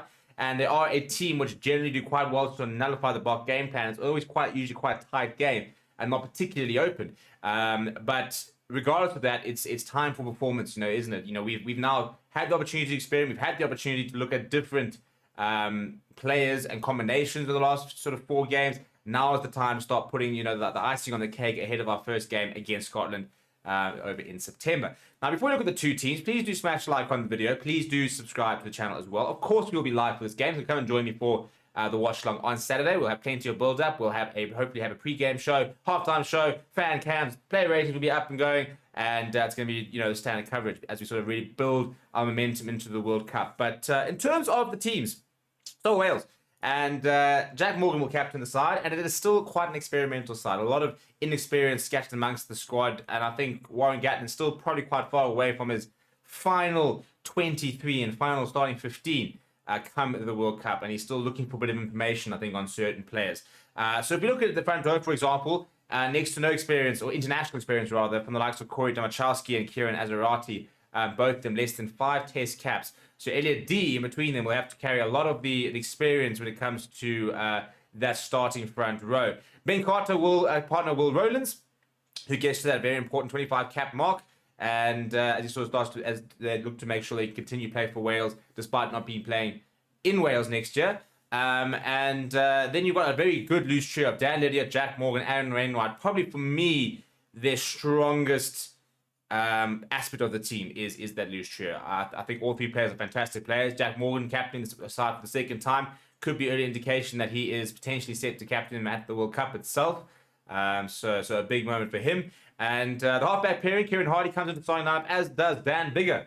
So those two will start against the Boks. Dan Biggar, I mean, there's not much more to say about him. Well over 100 tests, played for the British and Irish Lions, and likes to play against the Springboks. You know, last year I thought I had quite a good series, and was sort of the front of a Welsh side which managed to get under the Springbok skin. They managed to really front up and really put the Springboks off a little bit in the first 2 tests in that tour last year. So and he'll be very important in terms of doing that on Saturday. Rio Dyer as Cuthbert, the 2 wings. Cuthbert versus Jason Colby should be quite interesting. Very big winger. In fact, both the backline for Wales much bigger than the backline for South Africa. So you reckon that the high balls and the kicking game will be very important there. Liam Williams at full back, one of the best players in the world under the high ball, and then 2 very big centres in the likes of Johnny Williams and Mason Grady, who will be up against Damien Delindi and Jesse Creel. Look at the bench: Sam Perry, Nicky Smith, Henry Thomas will cover the front row. Teddy Williams, Tane Basham, Thomas Williams, Max Llewellyn, and Kai Evans also on debut. So lots of with the exception of the likes of Tane Basham and Thomas Williams, not a lot of experience coming off the bench. So you do think if the Boks can get themselves well ahead, they've got a lot of experience coming off their bench. They should definitely have enough to sort of put Wales away. This is the Boks side. The big news, obviously, is Siya Kolisi is back. He will captain the side and start in number 6 jersey. In the front row, Stephen Kitshoff, Malcolm Marx, Frans Malherbe will continue to be the starting combination that we have seen during sort of the big matches so far this season. John Klein gets another opportunity in the number 4 jersey. He'll partner Archie Snyman, who's got the first go at having to sort of really prove that he can deputise for Lourdes Diago. Marvin already got an opportunity 2 weeks ago, but you now start to think in the last final 2 games, it's about seeing exactly who will in fact start ahead of Lourdes Diago or instead of Lourdes Diago. The loose trio is Siya Kolisi, Pierce Def, Toy, and then Jasper Wiets gets an opportunity. Hopefully really can get some ball in hand and get him really running. He's back in Europe where he's been so good over the last couple of years. So hopefully he can bring that European form. And then Jaden Hendrickson will get his first Springbok minutes this year. He'll partner Moni Liebach. So very interested to see where Hendrickson is, because I think if he plays well, he could very well find himself in that 23 against Scotland. The 2 wings, Chetan Colby will don the number 11 jersey, not where we're used to seeing him, but very much looking at combinations, and that allows us to once again unleash Caden Mooney on the back of a man-of-the-match performance against Argentina. The centres will be Damien Delende and Jesse Creel. Brileru will start at full back. Off the bench, it is a 6-2 split. Bongi Manambi, Oxen Che, who returns from a pectoral injury, as well as Vincent Koch. Then you've got Franco Mostert, Marco Verstappen, and Dwayne Vermeulen completing that sort of the 6 of the 6-2 split. Grant Williams gets another opportunity after their concussion. Damien Williams, as of course, will be in the number 23 jersey, and it is pretty much the big reason why we can go with this 6-2 split. It's 2 good sides. It's a Boks side which has got so much experience, so much power that they really need to go and make a bit of a statement. Yes, they are playing it away. They are playing in Cardiff, and so it's never easy there, but you are the world champions. You are about to start your title defense, and you need to go out and start making a couple of statements, start building the momentum that we need going into the World Cup. Let me know what your score predictions are down in the comments below. Please do smash like on the video. Please do subscribe to the channel as well. Thank you very much for watching. My name is Stephen, and I'll chat to you soon.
myself, I'm very, very excited to see him in there.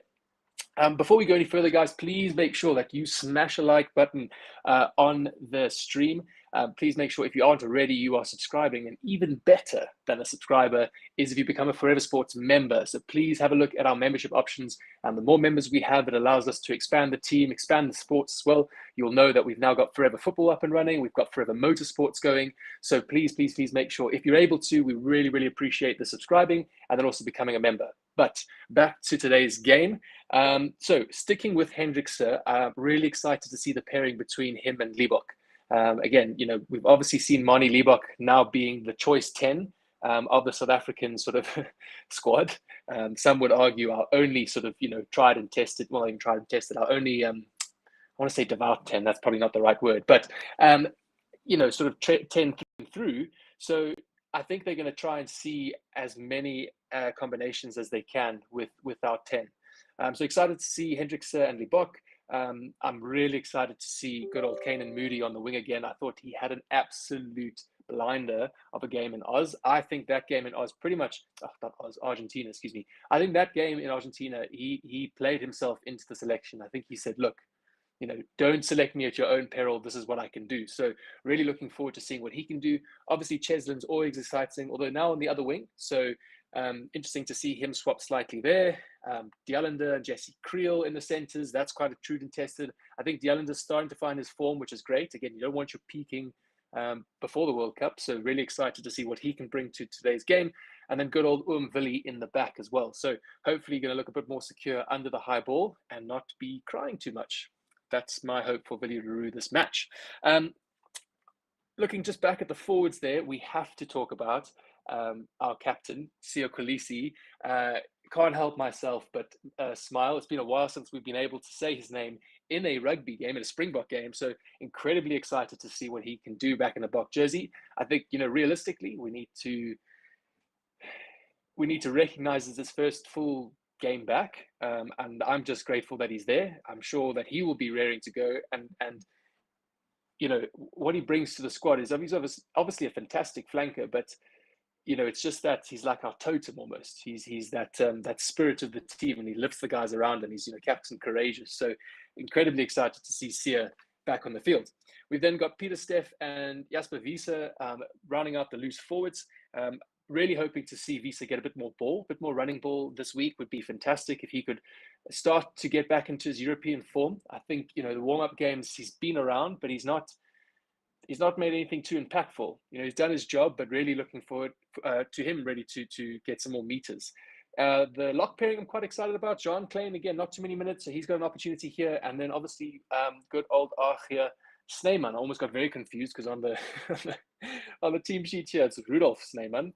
But we know him as Archia. So yeah, excited to see what he can do starting at number 5. And obviously that number 5 jersey is up in the air a little bit, I think. Obviously with Lurt having to have his heart checked out for a minor heart condition, you know, arguably not going to play in the World Cup at all. You know, so I think that number 5, that starting number 5 position is up, you know, between Archia and potentially Martin Ori. So those are your box. Very quickly through the bench, we've got Bongi, Oxenchair, Vincent Koch. So we've got the nice, strong 3 forwards, front rows there. And then Franco Mustard and Marco van Staden and Dwayne Vermeulen. And then obviously Grant Williams and Damian Willemse. So the classic 6-2 split. So the bomb squad staying in place and having a look what they can do. I think, you know, very excited to see Grant Williams. I know Forever Rugby here, we spent that whole week leading up to the Grant Williams, Mani Liebok pairing. We were talking about how we were all frothing to see this combination kick off. And the Argentine player had other ideas and then just knocked him out cold in the first 16 seconds of the game. So hopefully he gets a run on, because then we will get to see that Williams-Liebok pairing. And we can see what they can do. Damien, yeah, on the bench, and you know, lots has been said about Damien, but he is arguably one of our most important players, because he allows us to have the 6-2 split. Because of his coverage, you know, he can play almost any position in the back line. That does give us the freedom to select so many forwards, you know, and bring some of the big boys off and get those fresh legs on. So yeah, I think Damien gets a rough rep sometimes. But that is your box side, guys. So yeah, let me know in the comments, what are you thinking of the selection? If you were in charge of selections for this weekend, would there be any changes? You know, this is your arguably frothing. I don't know. I think your last opportunity to go full strength. I think yes, we will want to beat the All Blacks. Obviously, you always want to beat the All Blacks. You always want to beat any team. But I think the smart play is potentially to rotate next weekend against the All Blacks. Kind of not accept that you're going to lose it, but be happier with the fact that you are then going into the World Cup at full strength and not potentially risking an injury the game before. So let me know in the comments, would you have made any changes to the Bok squad that I've just gone through there? Moving on then to the home side, the Welsh. Having a look there, I think, yeah, quite a strong Welsh side, although quite experimental in some ways, you know.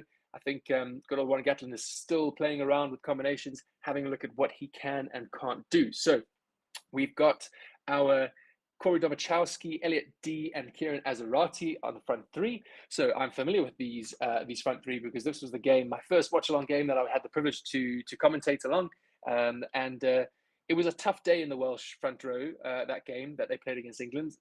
Corey and Kieran just not quite finding their stride, but they are sort of sandwiching the experienced Elliot D there. So Elliot will have to, kind of get those big boys on his side and bring them along with him.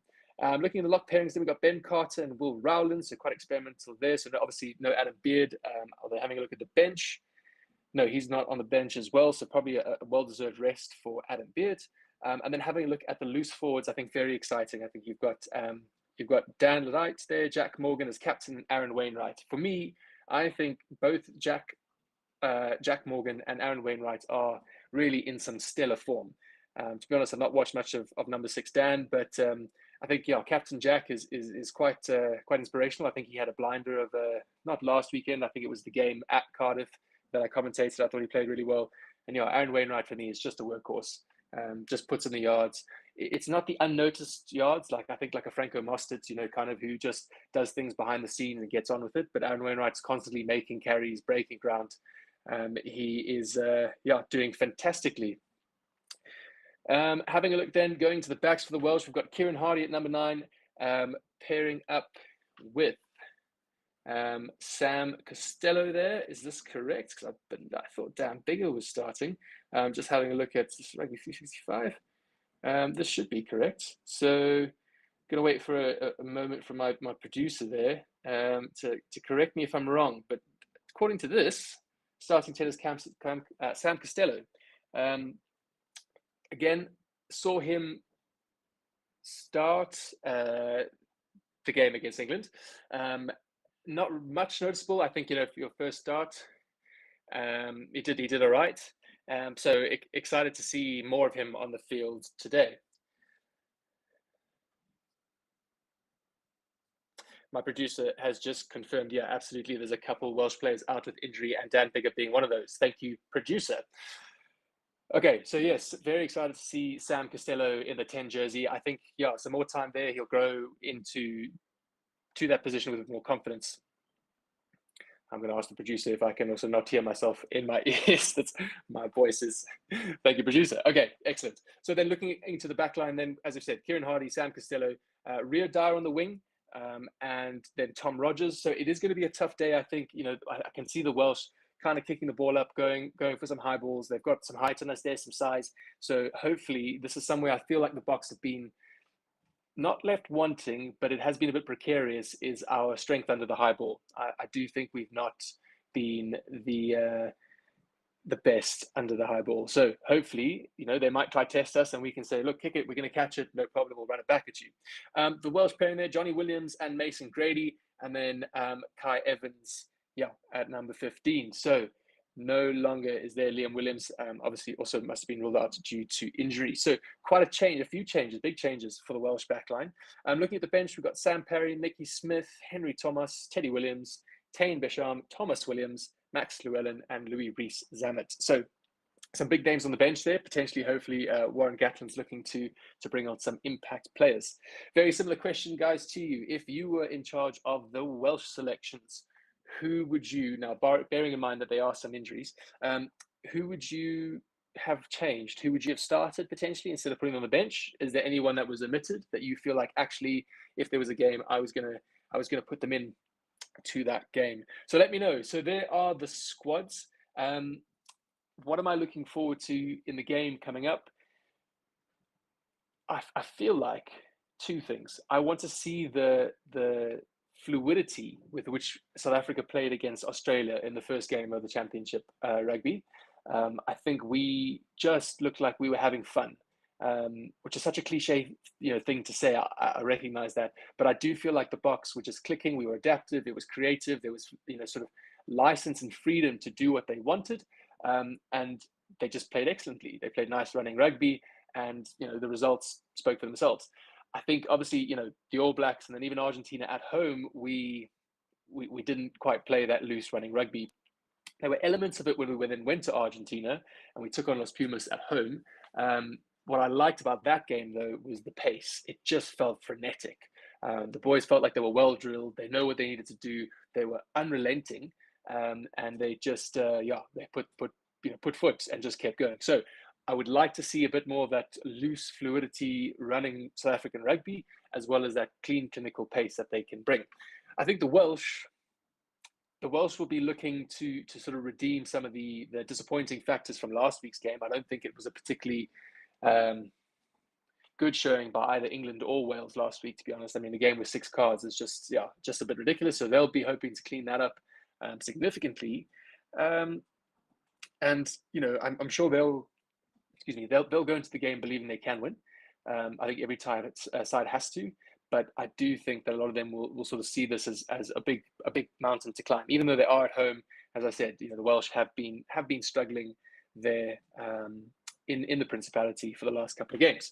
Okay, so with that being said, if you could, guys, in the chat, pop down your score predictions. What do we think is going to be the score? If you want, you can do halftime score. That's fine. I'll be back at halftime. I'll have a look at the chat and see if we have any halftime score predictions and who gets the closest. We'll give you 10 brownie points just for you. Or if you want to go the whole, sort of the full game, and let me know what you think end scores will be. Having a look on some of the pundits here and websites, a lot of people are saying South Africa to win, and the points margin varies between about 10 and 17 points. So at least 2 scores South Africa by.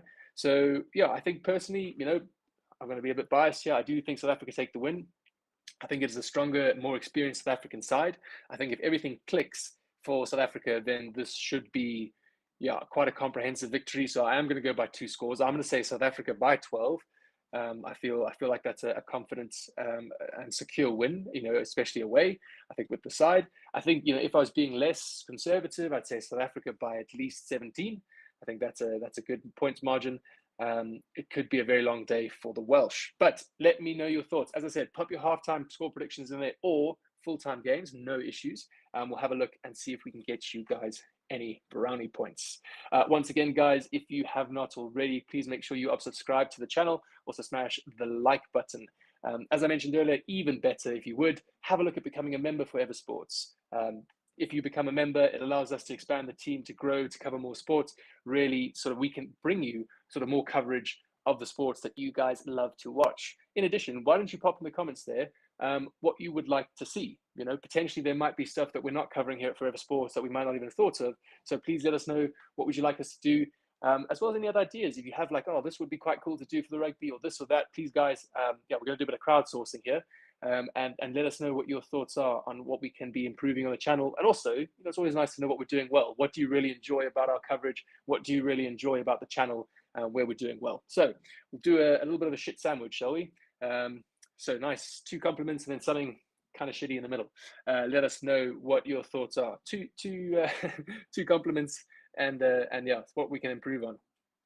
But getting back to this week, I think what we'll do is I'm going to take a slight detour, still South Africa related, but we saw there was a tweet from good old Rassie Erasmus regarding the Farrell saga, obviously commenting on Andy Farrell's handling of the situation. Can't be an easy one. That's coming up, obviously England, Ireland a bit later. So Rassie doing a classy thing there and sort of tipping his hat to Andy Farrell. I know Farrell has spoken about, when I say Farrell, Andy Farrell has spoken about Owen Farrell's sort of saga with the high tackle. I think everyone's kind of quite clued into that. We've had commentary from lots of different refs. We've had sort of retired refs. I know Nigel Owen has given his thoughts on the card and the whole thing. So very, very interesting to see what comes of that. I believe we still haven't had a hearing. So yeah, it looks like it'll happen next week, which potentially means that Owen Farrell could be out for a very long time. But that is going to be our England-Ireland game a bit later. But yeah, I thought, finally Rusty getting a little bit of positive public publicity there, and sort of, people praising him for his tweet. Okay, guys, let's see. We've got about 5 minutes before Steve comes back on to take you into the build-up, the final build-up before the game. Let me know in those comments, what are you looking forward to watching? As I said earlier on, I'm looking forward to sort of the pace the Springboks can bring.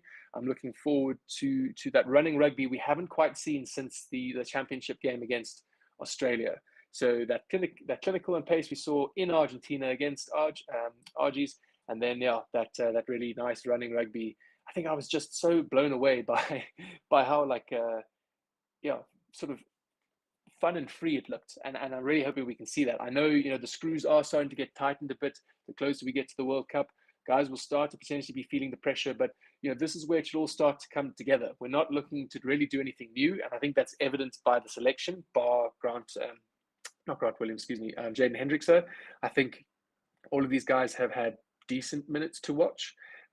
So I do think that, this is where things should be falling into place. It should be more muscle memory now, as opposed to, okay, let's see what we can try implement a new system. We know, though, that they're going to have things up their sleeves. Okay, we know Jacques Nienaber and Rusty Erasmus are these, conniving sounds wrong, but, scheming masterminds with plays. Don't always work off, or come off and work out. But we know they'll definitely keep some things for some games, going into the World Cup. But I think this game we are just going to see good old, hopefully, running South African rugby. Having a look at some of the stats here. So head-to-head in the last 5 meetings, South Africa have won 3 out of the last 5. Wales have won 2, so there'll be no draws. Looking at the average points scored, South Africa 21 to Wales 18. So South Africa just slightly edging out the Welsh there, not by much though. Arguably that is, not arguably, mathematically, that is just 1 penalty kick. So quite interesting to see a lot of the predictions saying, by at least 2 scores, where if you look at the averages, South Africa just pipping the Welsh by 3 points. If you score the first try wins 60% of the time, according to these stats of the last 5 games, and home team wins 60% of the time. So in the last 5 games, if you were at home, you had a good chance of winning with a 60% margin there. I love and hate stats because I do think that they can be misleading. I think you have to look back at them. They do give you a general trend, but we know that, it's very much about the team that pitches up on the day, what form they're in. It can come down to the bounce of a ball. We've seen that. It can come down to the interpretation of what's your foot on the line. We know it can all come down to these things. So while I appreciate statistics, we love to talk about them, and they give us great sort of maybe comfort to some. 60% sounds like a pretty good shot, especially if you're the Welsh. You think, 60% at home, potentially we can do that. I do feel like they are, a bit misleading. So having a look at the scores, the last 5 games there. This was in July of 2022, so last year sometime. South Africa 30 to Wales 14.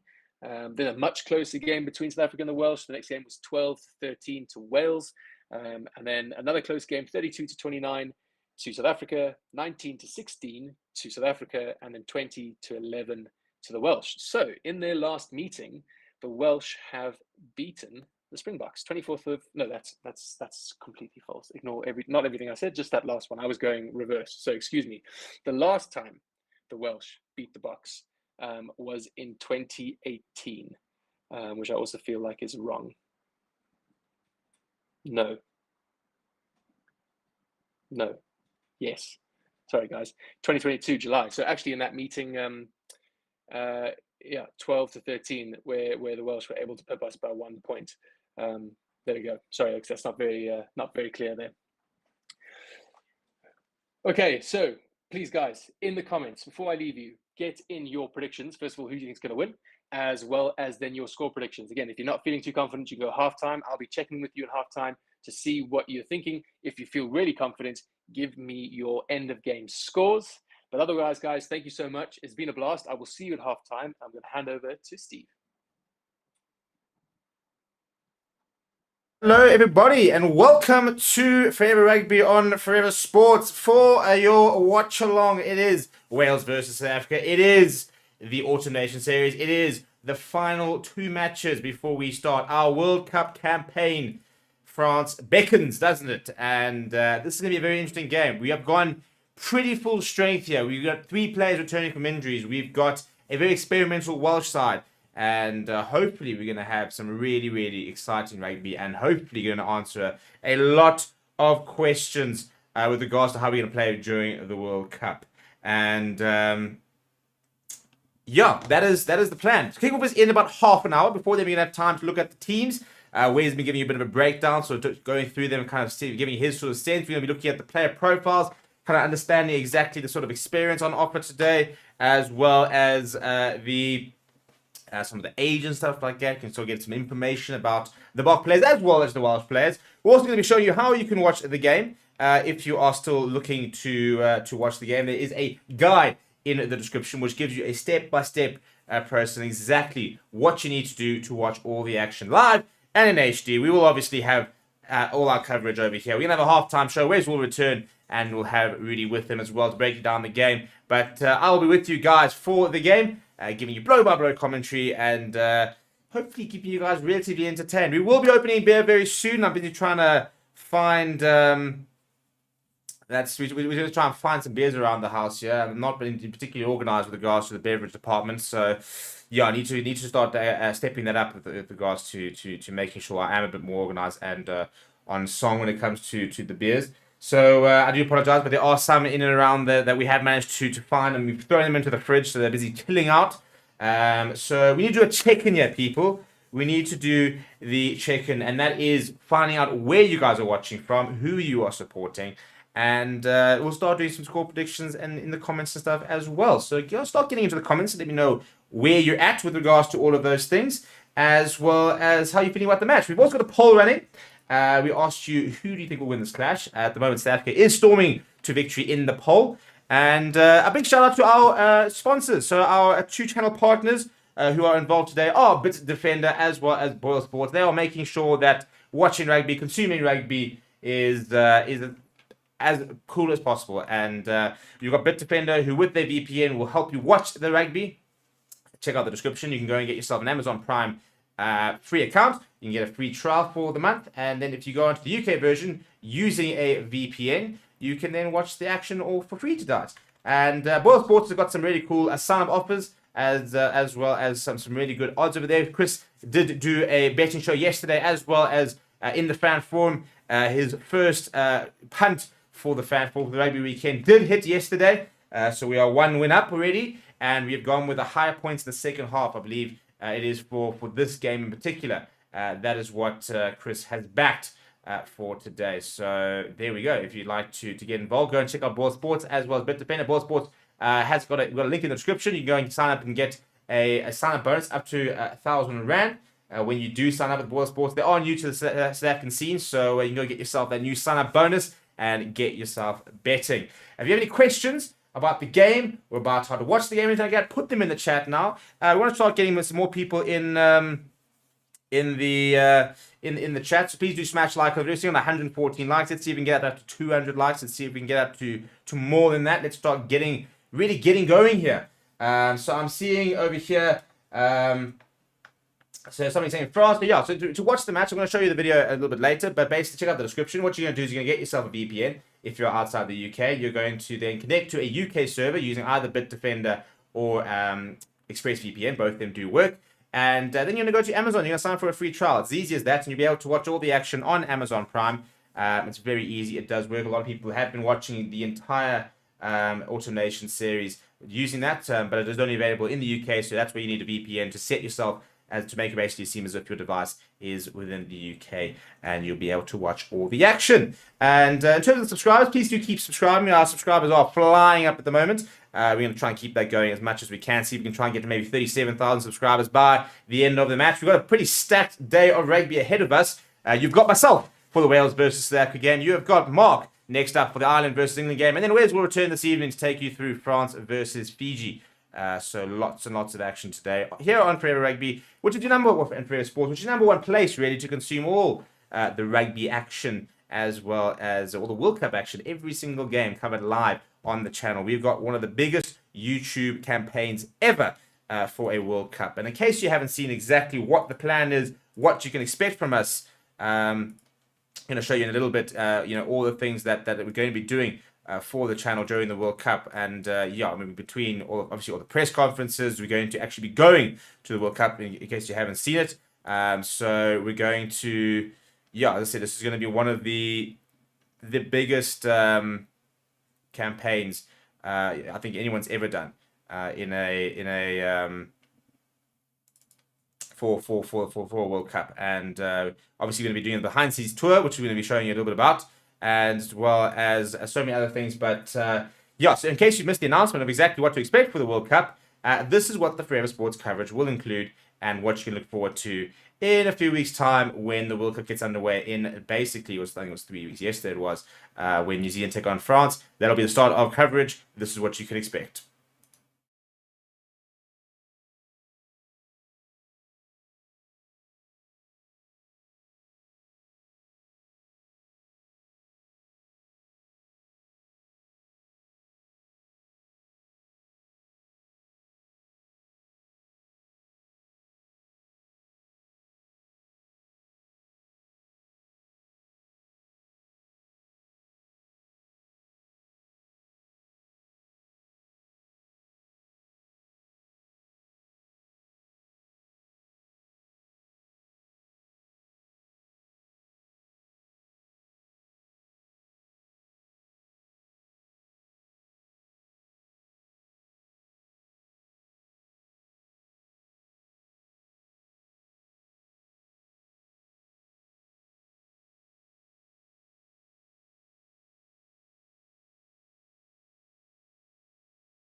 Right, there we go. So in case you have missed it, there is going to be a Forever Sports on tour segment to the World Cup. I'm absolutely buzzing to let you guys know that we will be going over to France for 26 days and be bringing you guys all the action of the World Cup, throughout the World Cup, from on-the-ground coverage. We're going to have fan interviews. We're going to have live crossings to the actual stadium and stuff like that. We're going to be doing so much behind-the-scenes stuff.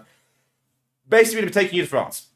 That is the whole vision. That is the whole idea, is that we're going to be taking you guys with us on a bit of a backstage tour of the World Cup. It is the biggest rugby showpiece in the world, and it's going to be an absolutely epic tournament, and we're going to make sure that you guys are going to be with us every single step of the way.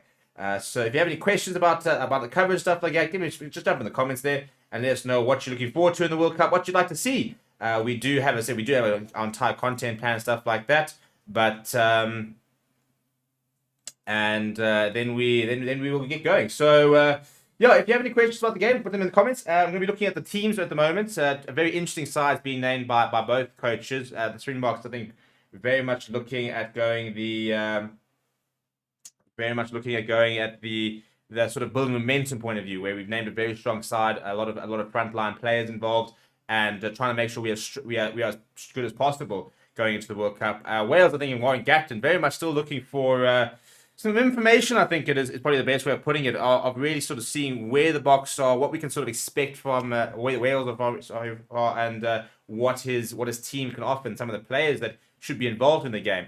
But in case you've missed it, this is how the Springboks will be lining up, and always good to sort of get a bit of a indication on exactly what to expect with regards to sort of experience, stuff like that. But it's a very interesting 23. A couple of new faces that we haven't seen playing this year, the likes of Jaden Henderson, Oxenchair, Sia Khaleesi, all making their first appearance of the year. And in case you missed it, this is the squad announcement that Jacques Nienaber made earlier this week.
Right, so a very strong team being named by Jacques. But good to see Grant Williams get another opportunity after that concussion a few weeks ago. And very good to see Jaden Henchster getting a start here. Khaleesi in the starting out. Very excited to see Oxenshare off the bench as well. Keen to see how the Munster duo of Archie Snyman and Jean Klein do go together. I want to see Jasper Wiese with a big performance. I think Jesse Creel needs a lot of game time. I'm quite impressed with the minutes we have seen from him so far this year. So he needs to continue pushing. And apart from that, I think most players pretty settled in the side. Bonnie Liebach obviously had a bit of a poor game off the tee a couple of weeks ago. So that's something he's going to have to really sort of try and fix and make sure he sorts out going into the World Cup. But that'll be a nice big opportunity for him to silence the question marks regarding that in this game today. So in terms of the Wales, very experimental side, a couple of debutants, in fact, in the side, a couple of players with very few caps, a couple of experienced players, and none more so than likes of Dan Idiot, who I think is a player to watch. And so if you missed what the team that the Warren Gatland has named, it's a very sort of all or nothing team, isn't it? There's a couple of players who are very well established and have been around the block. There's also a lot of players who are very, very new to everything. Louis Rees-Sammons, for example, is a late addition into the side. Was you watching the TV there? A bit of a moment between Warren Gatland and Rassie Erasmus, and those two have gone up against each other quite a few times in the last few years. But this is the Welsh team that will be taken to the field in just under 15 minutes.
So a pretty inexperienced Welsh side being named by Warren Gatland, but still a pretty good one. And I thought that this inexperienced Welsh side actually played pretty well up against England a week ago. And they was actually playing against England's most experienced team ever in terms of number of caps and stuff like that. So things have crossed over across to the Millennium Stadium.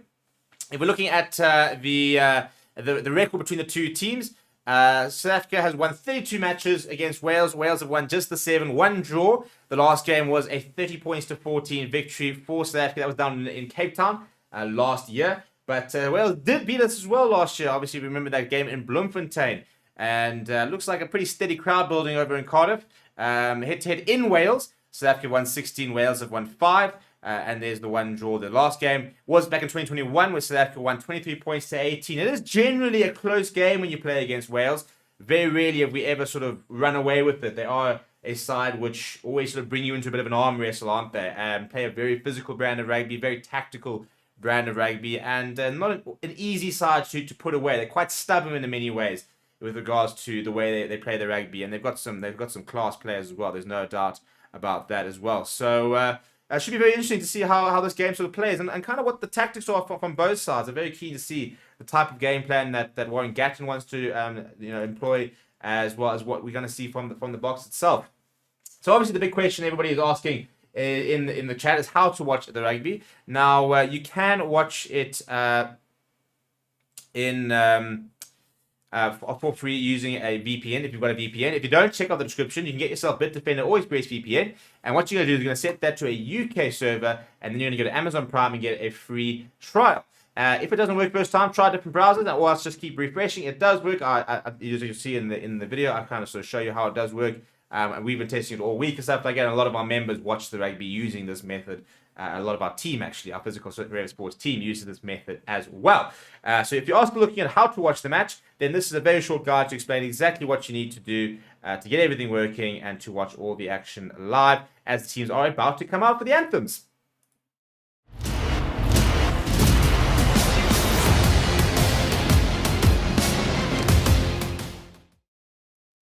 Hello and welcome to Forever Rugby on Forever Sport. For today's guide, how to watch Wales versus Springboks, which is part of the Summer Nations series. Kickoff is this weekend on Saturday at about, I think about 4:45 South African Standard Time around there. And it is live from the Principality Stadium over in Cardiff. Should be a great game, actually. 2 very good teams announced. It's a very strong South African side. It is still a bit of an experimental Welsh side, but some really nice individual players on display. A very nice back row as well. So it should hopefully provide quite a stiff task for the Boks, who are looking to really try and make a bit of a statement, I think, this weekend. So the big question that everybody asks me is how can I watch all the action, which I'm going to show you. And before I do, please do smash like on the video. Please do subscribe to the channel as well. Right, so it's been shown, well, the Summer Nation series is being shown on a bunch of various broadcasters, which include SuperSport if you're in South Africa. But if you're in the UK, you can actually watch all the action on Amazon Prime. Now, the good news with Amazon Prime is it comes with a 30-day free trial. Which means that if you get the free trial, you'll be able to watch the action this weekend. Unfortunately, it is only available if you're in the UK. But if you're outside of the UK, you can still access it through the use of a VPN, which is a virtual private network. So we recommend ExpressVPN. Check the link in the description. You can also use Bitdefender, one of our channel partners. They've also got a really good VPN that works very well. So go down to the description. We've got a step-by-step guide on exactly how you can watch the game. So first things first, you're going to get yourself a VPN. I'm going to show you how to use ExpressVPN. So you're going to download ExpressVPN. I recommend getting the 12-month subscription. We're going to do videos on how you can watch every single match of the Rugby World Cup for free if you have a VPN. So get yourself a VPN, get yourself sorted for the World Cup. And you're going to install ExpressVPN. It's going to look something like this. You're going to click on these 3 dots over there, and you're going to go select the UK as your location. Then you're going to turn it on. So as you can see, I'm currently connected. And as a result, because I'm connected, if I go into Amazon Prime, it'll take me to the UK version, and the UK version has all the live sport. So if I go to, because my VPN is on, I'm then going to go to Prime, and here it is. That is what the Amazon Prime in the UK looks like. So then what we're going to do, for example, over here, this is the live TV. So as you can see, all the various channels and stuff like that, all the various different things happening on Amazon Prime that you can tune into. We're looking for sports. So I'm going to go to categories over here. I'm going to go to sport. And over there, boom, there it is. The Amazon delivers live rugby this Summer Nation series. And actually, if you scroll down, you'll see the next game is South Africa versus Wales. and you just click on that, and there it is. It's literally as easy as that. It goes live 5 minutes before the game. There will be analysis and stuff like that, and you see Sam Warburton involved there. Sarah Elgin is presenting, and Philip Atutiot will be a part of the panel. So it's literally as easy as that. If you have any questions, let me know down in the comments below. But apart from that, enjoy all the action on Amazon.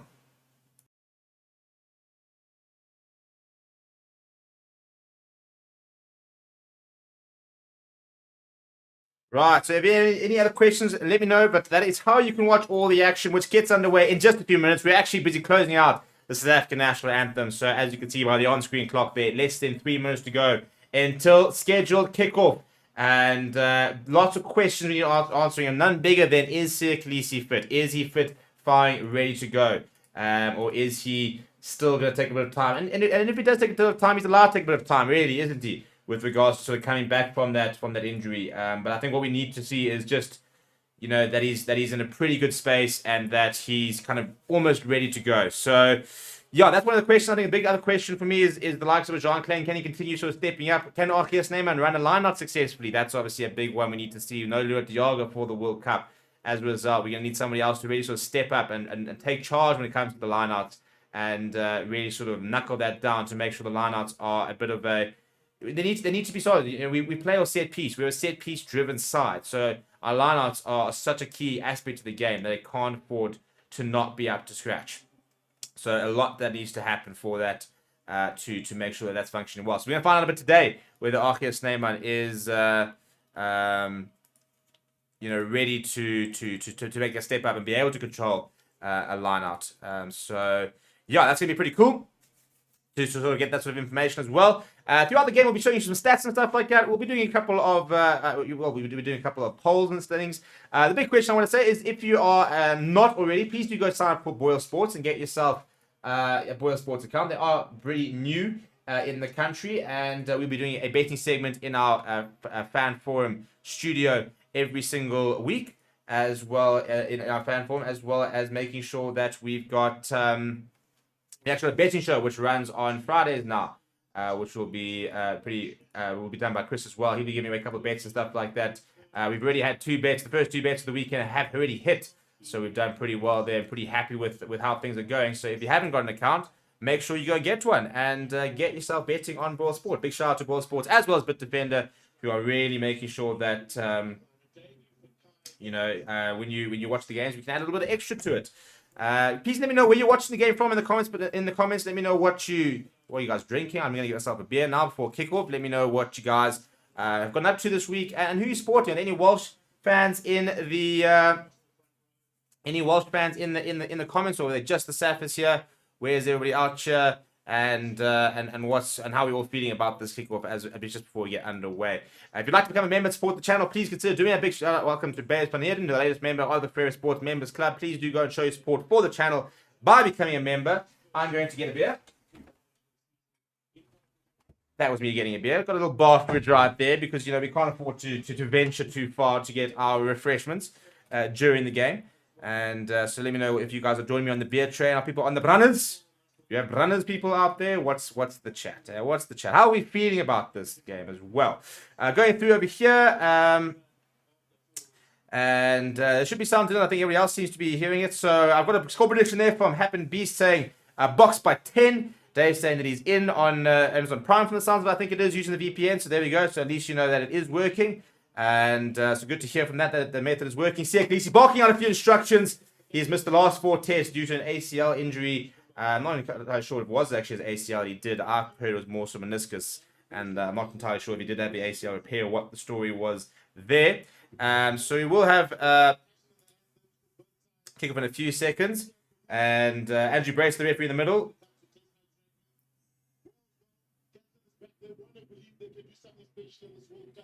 And if you are watching on SuperSport, you'll have the voice the likes of a Shimi Shimangi and Matthew Pierce. But who needs SuperSport when you've got me? And we do have kickoff. Moinlibat gets us underway on the left-hand side of the park. It's an early touch for Sam Costello, who's into the side. And the late replacement, actually, for Dan Bigger. And nice early touch for him. And an early touch now for Elliot D, who's got 2 very inexperienced props next to him today. So interesting to see how he handles the things at the scrums over there, and that's gonna be a big part of the game. Obviously, is the scrums. And now Kieran Hardy's into the side, goes to the boot, lifts it high in the air. He's not looking to find touch. Be right up against touchline. It'll be a big tester, early tester for Billy LaRue. The ball comes back towards the Welsh side, and Jack Morgan and San Costello, they were taking it into touch. Big counter rack coming from Jean Klein. Pick up and go from Elliot D to his captain, Jack Morgan. Pretty good start this from Wales. Good. Now it's back on the angle.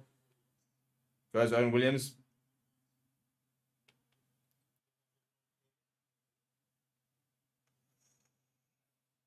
So all possession at the moment for Wales. Things have slowed down a little bit now. So I think Kieran Hardy's going to look to go to the boot once again. He does go to the boot, lifting high in the air. And a couple of people floating around there. And once again, it falls back towards the Welsh side and it's picked up. And Tom Rogers comes away into late position into the side. So Wales have definitely been the better of the team here. Once again, a lot of issues under the high ball there from South Africa. The Boks not managed to win either of those two. Now rush defense, then Peter Steph Toy getting up quickly. The tackle is eventually made on Will Ronan's back into the side this weekend. David Lendi trying to, and the ball's actually popped up by Jaden Hendrickson. And I think surely must have been a knock on there, something. No, it's a turnover, but forced to Billy LaRue, whose kick was actually charged down. Billy LaRue, and then Cheslin Coleman coming away with Siaklisi picking up and go. And a penalty for the Boks. It allows just to slow things down a little bit. Cheslin Colby has stayed down in a bit of a heap here, clutching his shoulder. That's not a good look. And this is the problem with warm games, isn't it? Every single time somebody stays down, every single time there's somebody winces or goes into a big hit, we all sit with bated breath to find out if it's action injury or if it's just a bit of a hit. So there, Billy LaRue. Yeah, I see. I mean, that should have been a penalty. I mean, Billy LaRue has been completely taken out. The second one, Tom Rogers, was pretty good, but the first one there, he gets completely taken out by Aaron Wainwright. He's not contesting for the ball at all, and then Cheslin Colby tackled in the air by Tom Rogers, and he's actually stayed down after that. And you can see he's not happy at all. Still down here is Cheslin Colby, so... And he's going to get up now, but I think he actually might be off here. So that's fantastic. That's all we need, you know. He's walking around. You can see he's in a lot of pain here. I don't really want to risk him.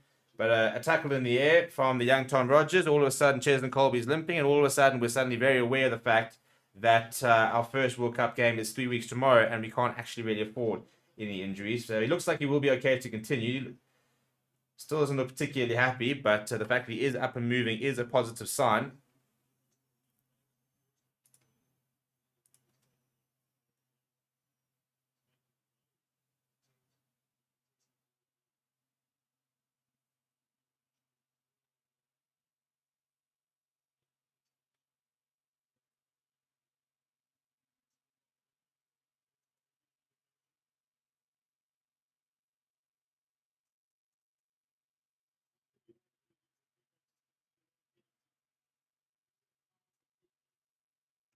Right, we've had a very good touch by back by Mighty Bug. And all of a sudden, the Boks will start the 22. Malcolm Marks will field his first line of the day. And John Klein there.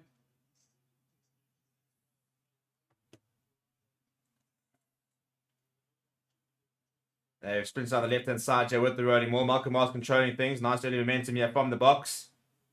Jaden Hench trying to get the ball out. He goes to Damon Delaney, pops it up to Moyne Bok. Skips past out towards Billy LaRue. Billy LaRue going out towards Kanan Moody. First chance for Kanan Moody with ball in hand. Looking to try and round Kai Evans on debut. Good carry there from Kanan Moody. Now Jaden Hendrickson going to Moyne Bok. Moyne Bok going to no one really. It's actually eventually picked up by Archer Snyman. Big hit on him from Domachowski. Pick up and go from Peter Steph the Toy. Making a yard or two. Solid stuff this from the Boks. Needs to get him down there. Jaden Hendrickson looking to marshal that team. Now wants to go on the left hand side. Goes to Jean Klein. Siaklisi working hard there as well. Pick up a go here from Jaden Hendrickson. Goes himself, finds himself 5 or 6 meters. Good work there. Mindybot coming in at scrum half here, looking for options. Pops to PSDF the Toy. PSDF the Toy working hard on the contact. Really trying to find some gain line advantage here. Are the Boks. Come and go. Siaklisi. Oh, there it is. Siaklisi back from injury. He's ditching our try. So Malcolm Marks, who goes over. There we go. First try of the game. Siaklisi back with the try assist. Malcolm Marks on the wing. Things you love to see. There we go. There we go. Solid start. First time really with ball in hand. And we do cross the whitewash. Very, very nicely worked as well.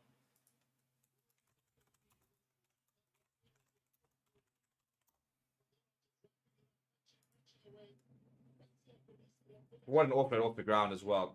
Sia Khaleesi. Yeah, we worried. We want somebody was saying they want to see something from a marauding run or something, but that's perfect. Gets in between two tackles. Good carry. Gets the offload away to Malcolm Marks as well. I wasn't particularly happy with that. I got off this beer, so this could be a bit flat. Yeah, it's not great. It's not great, but we'll have to persevere. Yeah, look at the reaction from him. Yes, big high fives there. Solid start. That's exactly what we needed to get going there. Couple of nice carries, and immediately the ball in box, distributing and finding some space.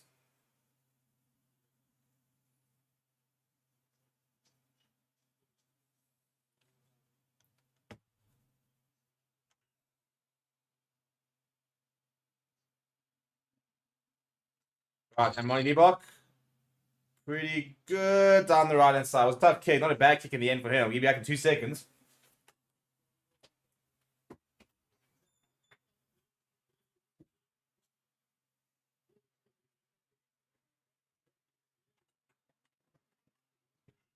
Right, so 5 minutes in, 5 points on the board, and that's pretty good.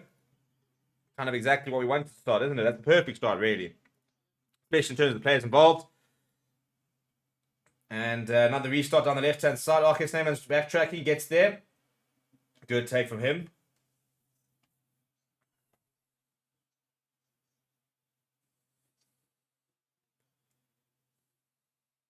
Right, Jaden Hendricks up. Going to go to the boot. And I assume it was back in the 20 yarders, so that's pretty good. It didn't look particularly orthodox, but that's worked out quite well from Jaden Hendrickson. Good to see him back on the field. His first game in quite a long time. Was scheduled to play. Well, was supposed to play earlier this season, but unfortunately, the untimely passing of his father meant that he had to withdraw from the squad for a week or two. But he's back. He's in the World Cup squad, and now it's good set piece there. Jack Morgan going to Kieran Hardy, pops it. Oh, that's a huge hit. Goodness me, that's a welcome to a Springbok game on Johnny Williams, who does bounce off it very well and still make some good meters. But a nice hit there being made on him. Now minding about Damien Delendy working hard on the defense. Damien Delendy doing well to slow ball as well. Rio Dyer looking to pick up and go. Penalty advantage for Andrew Brace. Johnny Williams once again.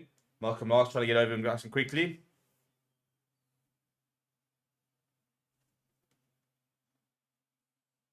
And a penalty, I think, from offside is the call.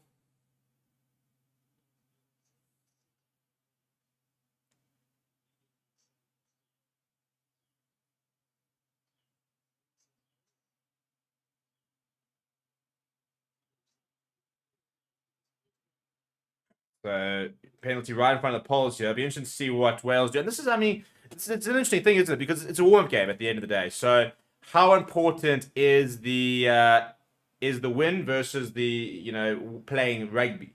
So they've got a penalty right. I think it's PSF the toy who probably I think strays offside. That doesn't actually influence it really. So I think the call might come from the side. So how important is it to win games? And they are taking the points at the end of their Test match rugby.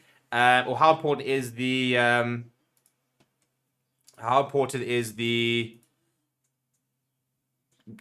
getting into your systems, like going to the corner, setting up a line, looking at your rolling more. But so Sam Costello, the young Sam Costello, looks to line that up right in front of the pole, so it should be pretty straightforward. And he looks like he's struck it pretty well. He has struck it pretty well, so they've reduced the deficit to 2 points. But that's an interesting common debate, isn't it? And it's a consistent debate. It keeps going in regards to what do you do? Do you take the points, or do you want the win versus the performance? And there's no real right answer. Some teams, I think, will very much be looking to play. I don't think we'll be going for poles today, a lot, to be honest. I think we'll be looking to play as much rugby as possible. Whereas I think Wales probably looking for a result, pretty.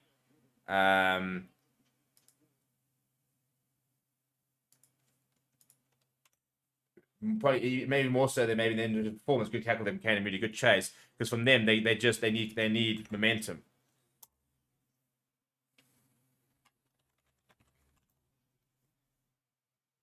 So Wales off the kickoff there, just shifting towards the right hand side. Running back to Kieran Hardy. Kieran Hardy's going to go to the boot. Almost charged down there, and this is not going particularly far. A couple of options there, and eventually forced to Rio. I think it's Rio Dyer. So once again, another up and under, and Villaroo comes, thought the ball was out, wasn't the ball out, concedes a penalty. We've got to solve this high ball issue. It's really, really getting frustrating now that every single time the ball is into the air, we are losing it. That's 3 from 3 we've lost today. a massive area of concern for the Boks that needs to be sorted out sooner rather than later. And yeah, so if you're still watching the game, check out the description. If you are having issues, try a different browser and try and keep refreshing. It does work. Sometimes it takes a while, but it does work.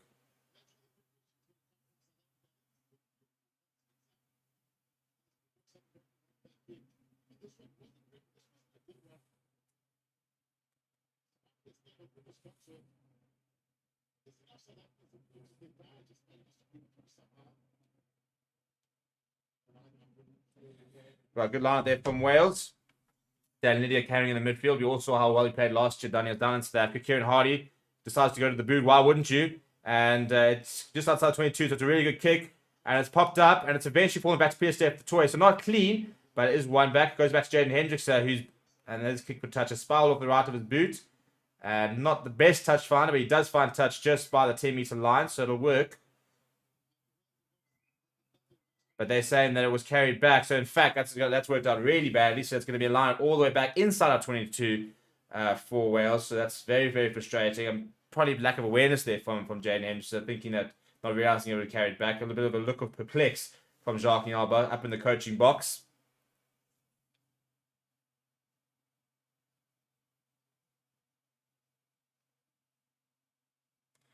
Right, Eddie D has been pretty good so far with the lineouts. They go to the back of the line. It's a good take as well from Aaron Wainwright.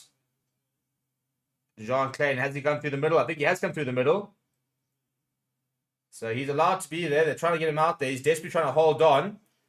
Good work there through the middle. It's there from Andrew Brace. Corners used it once, but that ball's not going to come out. This is going to be turned over. I think this has actually been done brilliantly by the Boks. Use it as the call and turnover. That is so well defended. John Clay coming through the middle very well. And then a couple of other players working really hard to get through. Turn over that ball. That's a nice moment in it. A couple of players having a chat to Andrew Brace, but all very legal. And that's the perfect ball defense. Those are kind of the moments we need, isn't it? You know, as I said, it's about practicing. It's a warm-up match. So warm-up match is about getting things right. It's about putting, you know, what you're doing in the training ground into practice. So more defense, for example. And you can see I think it's Jack Morgan there with the ball. And Stephen Kitsoff then working through, managed to get his hands on over that ball. And once his hands then see Khaleesi coming in and his big mitts, the ball eventually does go down and it's turnover ball. First gone with the match after 12 minutes. This should be quite an exciting time actually to see exactly how this very inexperienced. Oh, we've got a little onboard referee cameo as well. Should be an opportunity now to see how this very inexperienced two props with regards to international experience in the likes of Corey Namachowski and Kieran Azarati playing just their third matches up against Stephen Kitsoff, Faraz Moherba, World Cup winning props, both 50 cap plus veterans of the game and being anchored by Malcolm Marks, who's one of, if not the best hooker in the world. So huge test for this Welsh front row. And I think, you know, Warren Gatton very much kind of probably throwing them to the wolves and saying, right, sink or swim, you lads.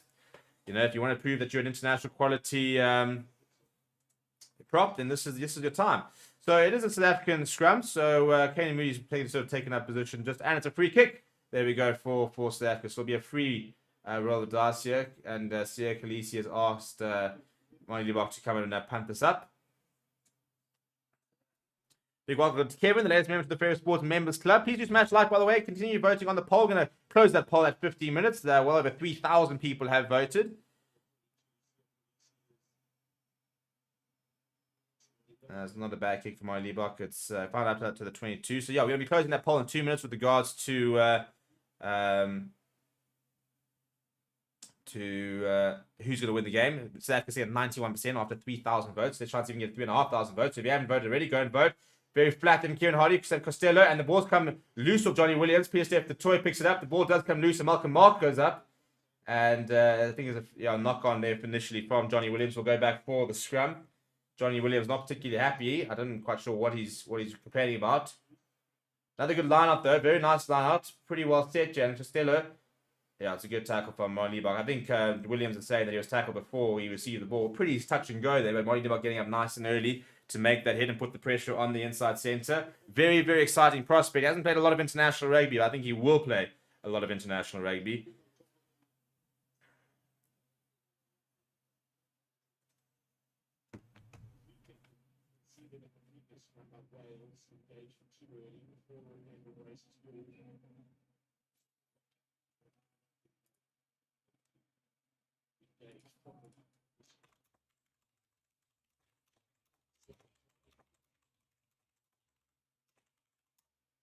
Big, huge scrum, massive scrum. Penalty advantage for South Africa. Go to Jaden Henderson. Villaroo going to JC Creel. JC Creel's first touch of the match.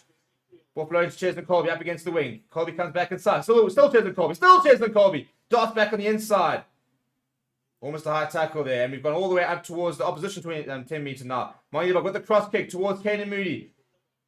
And Rio Dye is going back. He does mark it.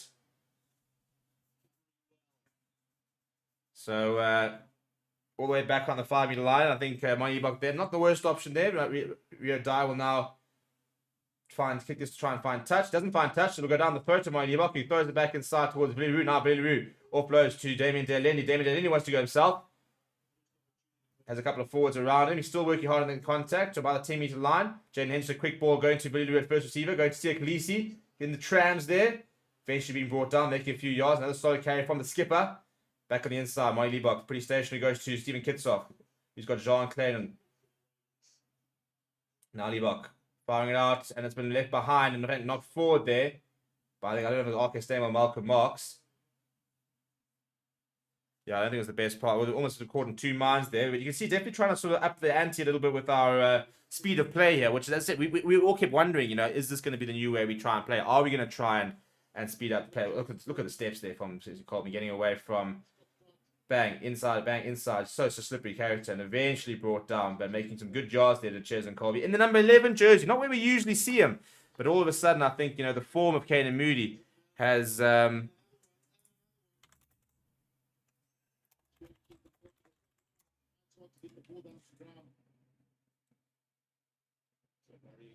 Good, yeah. The Ches and Colby's going to be replaced here, by the way. I thought he was going off. I was about to say worrying side. It looked like he was going off, but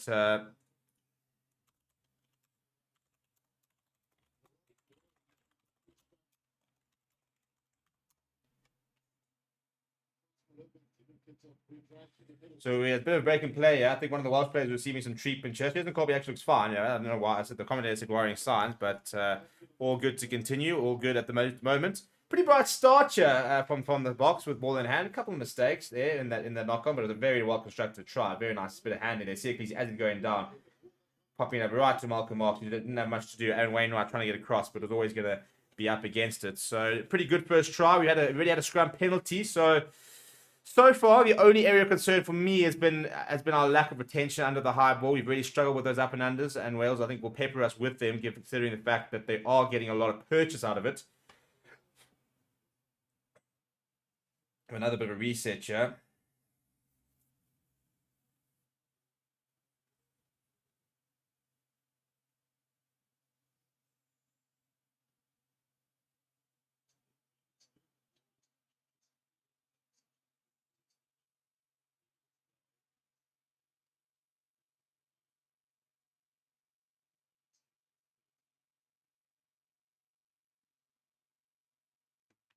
Right, now we do have a set here. Big push, big shove came from the box. Under a lot of pressure, penalty. That's it. And, yeah, I mean, you've got a feel for Azarati and Domachowski because they're up against two absolute world-class props. And at the moment, they're really not struggling. They're going to take the points here out of the box. I'm a little bit surprised by that. But I suppose also, you know, for example, a Molly Liebach needs some opportunity to kick a goal and get himself settled. So it's right in front of the pole. Should be a pretty easy option here for him. So he's also kicking T. Build a bit of confidence, start building a bit of scoreboard pressure.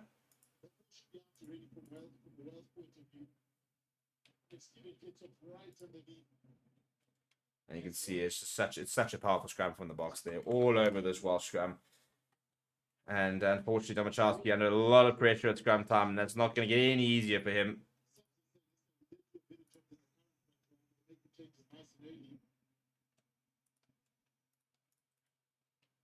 And then you're going to release the likes of a Reteko Baditswe in chair later, Vincent Cox. So things don't get much easier for Wales.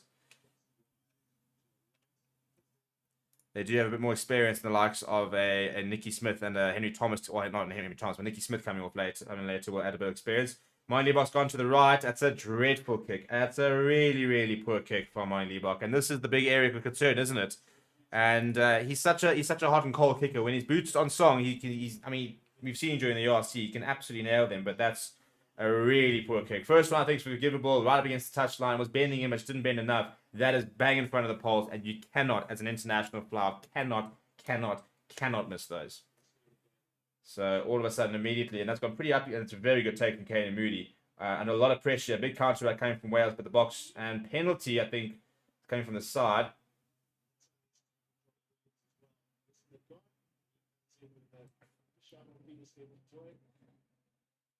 There's a very, very good restart there from Wales, right up against the touchline. Kane and Moody actually took it with his back turn, so he took it very well, but it was very isolated. Big counter-attack coming in for from Wales, and the penalty coming for sealing off.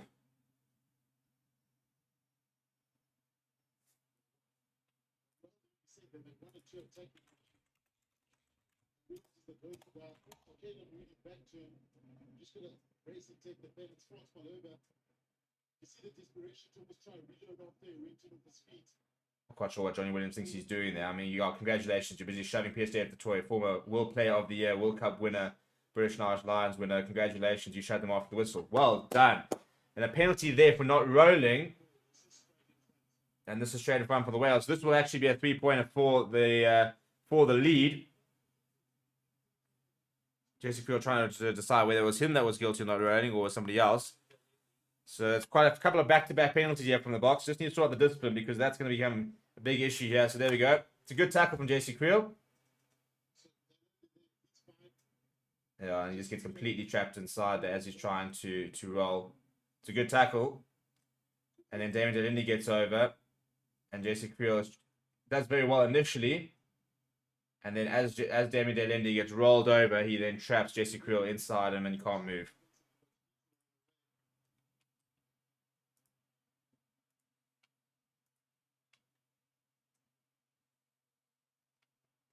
Right, so Sam Costello right in front of the poles to go 2 from 2.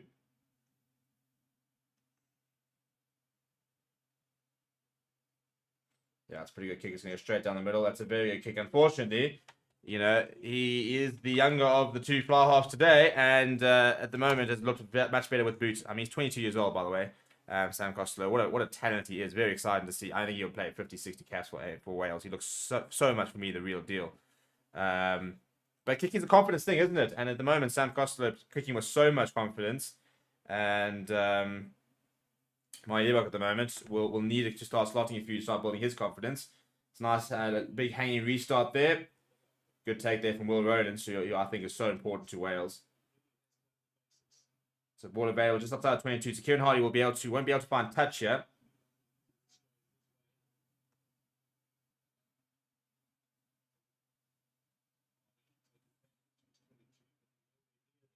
That's a much better take there from Villarreal. Not as much under pressure on him, but first actual high ball, we've taken it pretty well. Now pass by Herbert in the midfield. Need to try and get onto the front foot a little bit, Chair. And Arcus Stamon's looking to do that. Looking for the offload, gives it inside. We'll give it hands. Malcolm Marks comes to the inside. Oh, he just runs over Johnny Williams. Yeah, cool.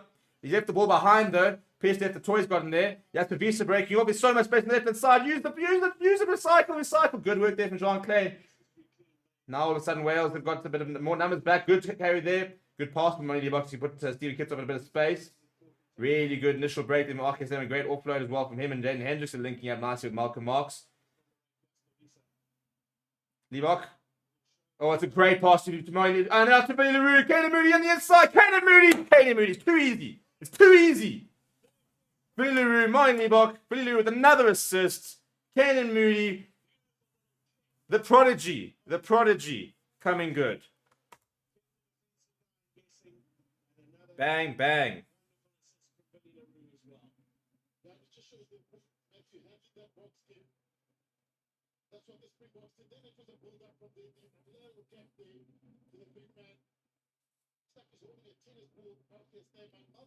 I mean, this initial break for Marcus Nemo was so good, but that little look how he's looking for the inside offload there, Arcus Nemo, so intelligent. But then let's look at this little that hold on for Money Leibach. Late pass there, bang, pops it up to Villarreal, long pass out towards Kane Moody. Kane Moody steps inside, so much space ahead of him, dives over, easy as you like from him. Great bit of handling there. There, boom. Leibach sees what Johnny was firing up, delays the pass, gets to Villarreal, long pass out wide to Kane Moody. Kane Moody steps on the inside, bang, over we go. Easy as you like. Easy as you like. Really good work there from Money Leibach as well as Villarreal.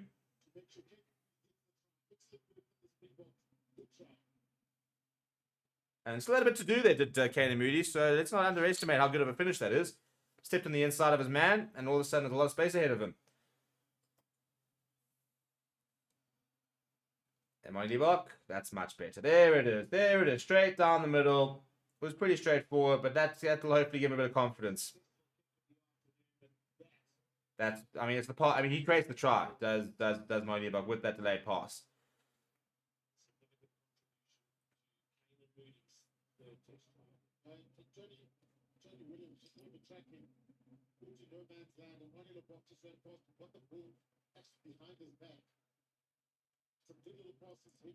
There's some nice handling so far from the box as Sam Costello goes down the left-hand side as we arc his name once again. Pretty good to see him looking very good so far. He started out nice. Obstruction running. Come on, from the assistant there. From who?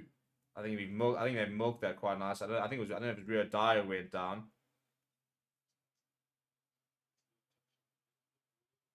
Gonna go for the points here. So the discipline here, letting the box down. I'd like to see another replay there. We did see a Welsh player go down. And that's such a coach killer, isn't it? You go and score a try, you get back in the lead, nail the conversion, you're thinking, cool, here we go. And then the first thing you do is you can see a penalty after the restart. So very frustrating. Again, we haven't seen a replay from it, so I'm not sure who is the guilty culprit here.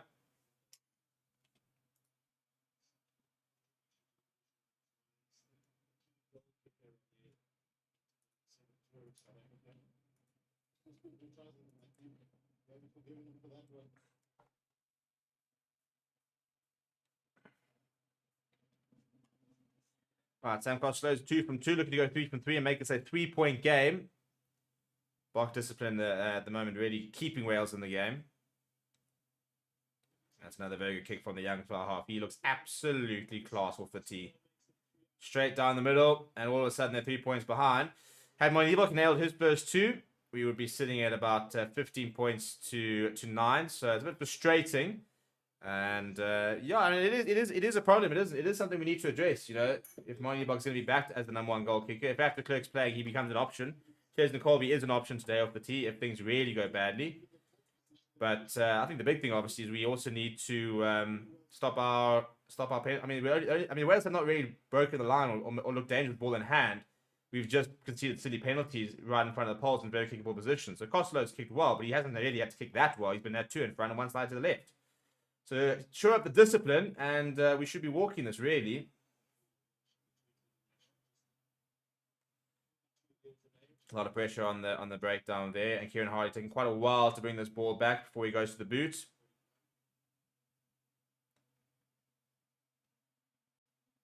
Once again, I'm looking for touch. This will be a tester for Jasper Wiese. In fact, Viliru goes up, but I think it's come forward off Viliru. Turnover ball here. Broken play. Costello gets it away to Williams. Jesse Creel's come in, and that's a good pass out towards Kai Evans. Kai Evans got a lot of space in front of him. Sia Khaleesi getting back. Oh, that's a brilliant tackle. Good stuff from Sia Khaleesi getting back to make that tackle.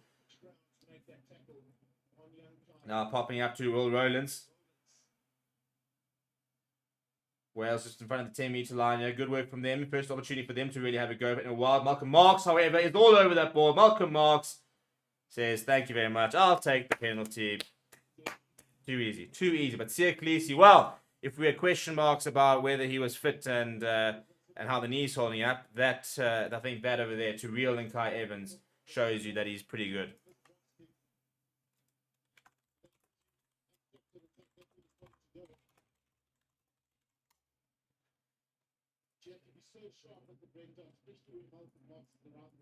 And you can't give Malcolm Marks those opportunities at the end of the day. Anybody that he's not found touch, that's a really poor error. That's a really frustrating error. Right, once again, Malmoney goes inside to Sia Khaleesi. He wants to go on a run. Sia Khaleesi wants to go on a solid carry from him. Hendrickson to really first receiver to Miley Bok, firing out towards PSF the Toy.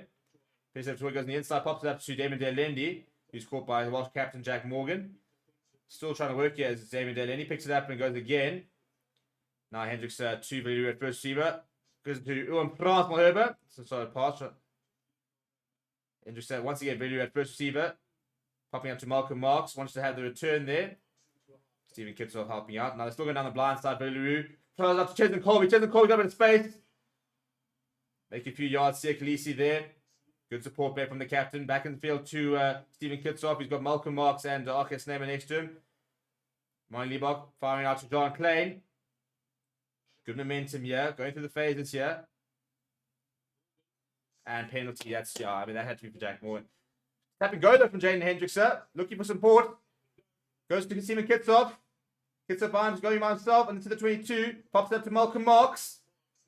Throws it up to Jaden Hendrickson. Pops it up to Arcus Neyman. Nobody wants to hold the ball into contact. Vance Herbert eventually holds the ball into contact. We're into the 22. Popping up to Jasper Wiese on the angle. Takes 3 to bring him down. Good angle being run by the number 8. Slow ball now for Jaden Henderson.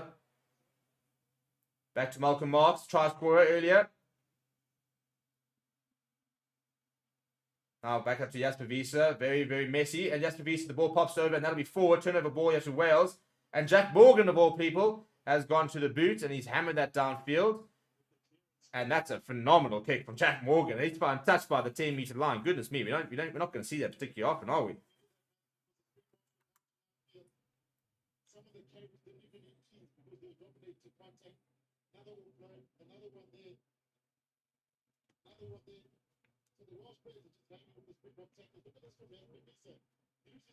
Yeah, it's a bit annoying. I mean, it's interesting though to see how much Boks are always looking for the offload. Yeah, always. The first thing they're doing. I mean, that pass to play. Not a single one really looking to hang on to the ball. To be just saying I hate Dan Bigger. Well, I mean, first of all, for me, it's a bit of a weird person to hate. He's not even playing today. Solid line up there. Chisholm Colby at first receiver going to Mine Liebach. Mine Liebach goes to the boots. Not going particularly far down the right hand side. The Kenny Moody will contest. And he pops it back and goes towards Kai Evans. Balls to Jesse Creel, but I think it's forward of Kenny Moody. I think there's a double knock on here, which is actually the first one that comes out. So I think it could be a Welsh scrum. Knocked on by Green first. Going because on the TMO, so it will be a Welsh scrum.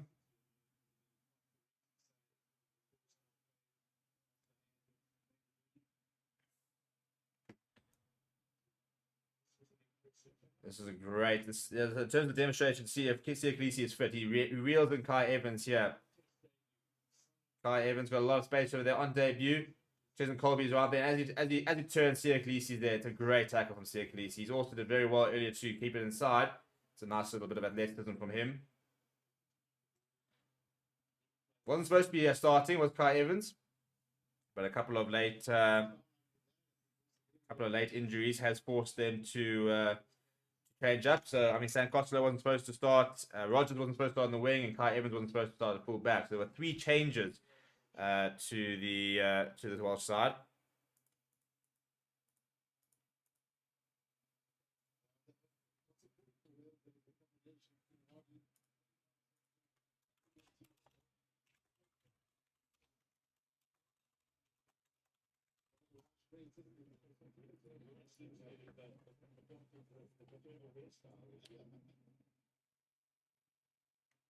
Right, so half an hour into the match, and I mean, I see a lot of negativity in the chat. To be honest, you know, the 3 penalties conceded are very frustrating. Discipline is definitely work. Whenever we've had ball in hand, we've only been going one way, and that's forward. We've scored 2 very nice tries so far. We've had probably, if we had been a bit more disciplined in that last section, could have scored a 3rd.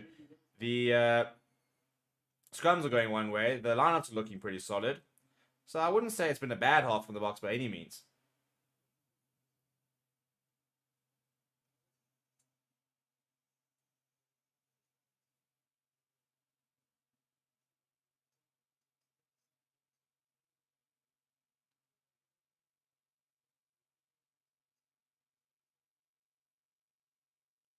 Yeah, a couple of chats to the hookers and stuff like that.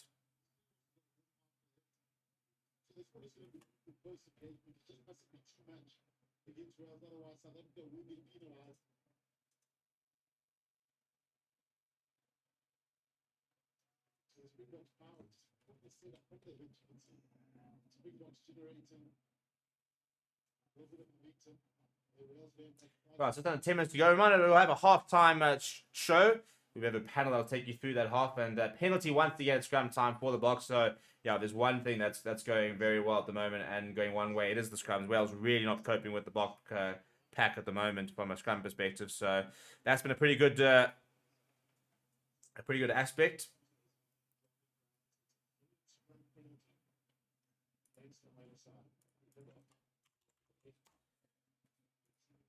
Right, Moneybot needs to find touch. He'll use that left boot of his now. He does kick off both feet. And that's a very nice touch by for Moneybot. He finds touch on the 22, so that's a much better kick from him.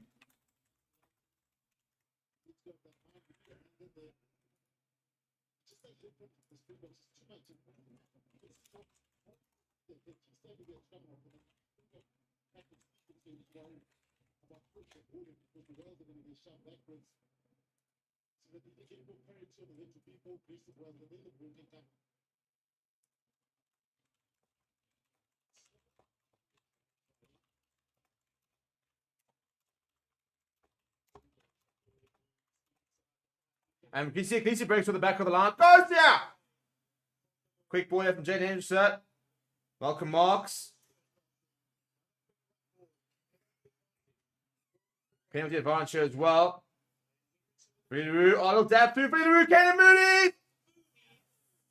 Oh, has that happened? What happens? Has Rio Dyer thrown out there? Oh, that would have been brilliant. Absolutely brilliant. We're going to have a look here at the moment. The referee wants to have a look here as well. That could have been absolutely perfect.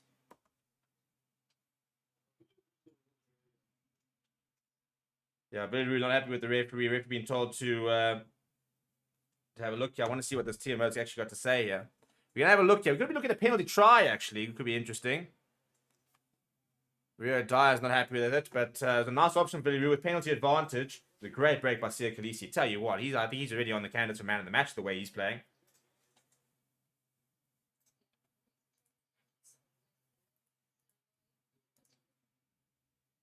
All right, let's have a look. Kane Moody looks like he's through here. Ball bounces up. Oh, that's a penalty try. Has to be looking at a penalty try. He's just smacked this into touch here, has Rio Dyer.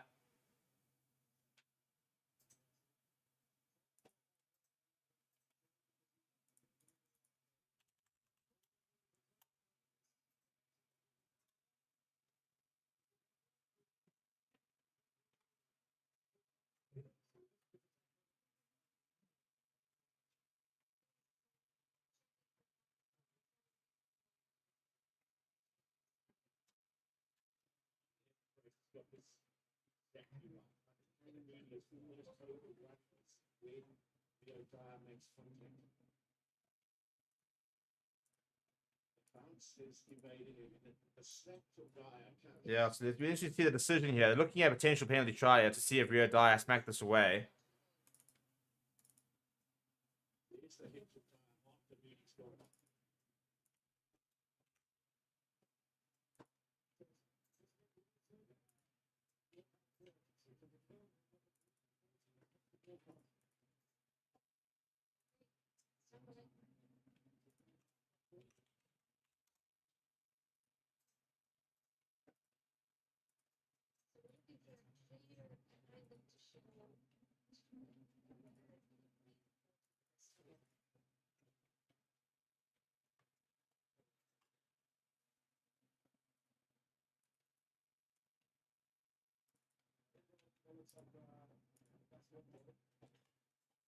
Right, so Kanan Moody's literally got his hand on the ball. He's about to try and gather it. He's bringing his right hand across to try, and as he's trying to gather it, Rio Dyer then slaps it away.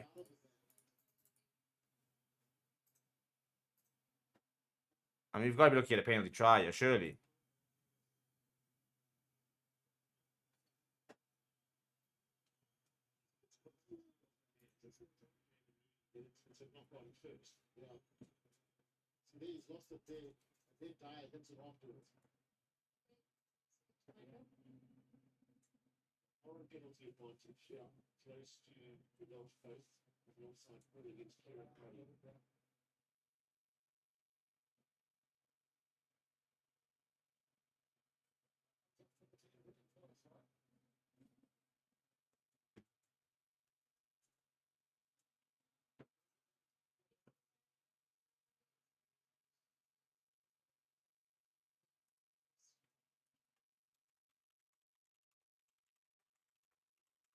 What are we having a chat here about? Come on, I can't really hear what's going on here.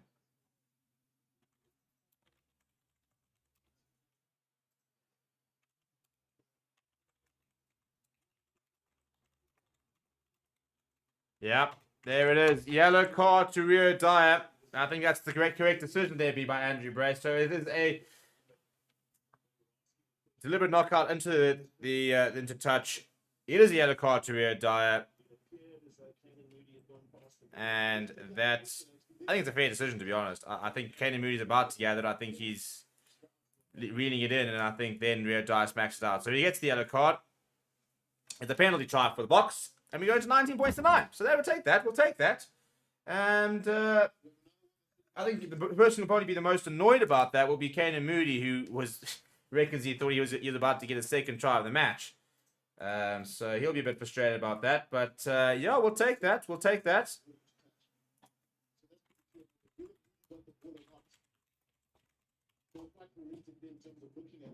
Another good restart there coming from Archie Sneeman. Good maul there as well. Ball available for Jaden Henderson. Can't go into touch. We are outside of the 22.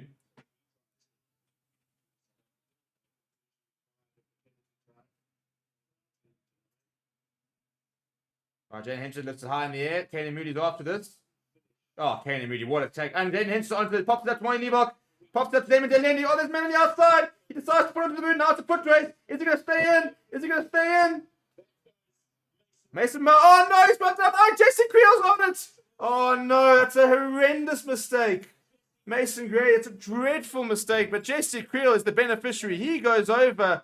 Oh, my goodness. Look, you can see shame. You've got to feel for it, but there's a try. And Jesse Creel, well, I'll tell you what, it might only be August, but he's got an early Christmas present because Mason Gray has just gifted him a try there. It was the right option from Damien Delendi to kick it ahead. And then after that, it was just a flat out foot race. Shezan Colby, Jesse Creel, both of them, no slouches. Mason Grady does very well to actually get there first. Covers a lot of ground with Jesse Creel and Jason Colby right on him. And then Jason Colby trying to make the tackle. The ball comes loose, pops straight into the hands of Jesse Creel. And he says, thank you very much. I'll take a try. And all of a sudden, the Boks are 24 points to 9 up. And we'll take that, won't we? We will take that any day.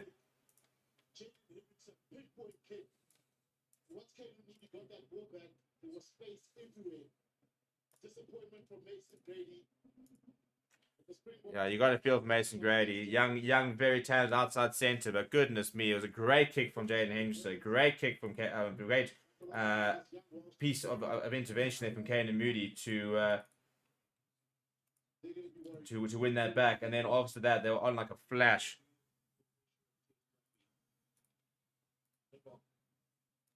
That's another one that's been pulled to the left. So Liebach now 1 from 4, really frustrating from that perspective. Probably one of the two negatives of the game. I would say before that intervention by Candy Moody, not being grounded the high ball and not being off the tee. Apart from that, difficult to really critique too many other areas, and yeah, it's just a dreadful mistake.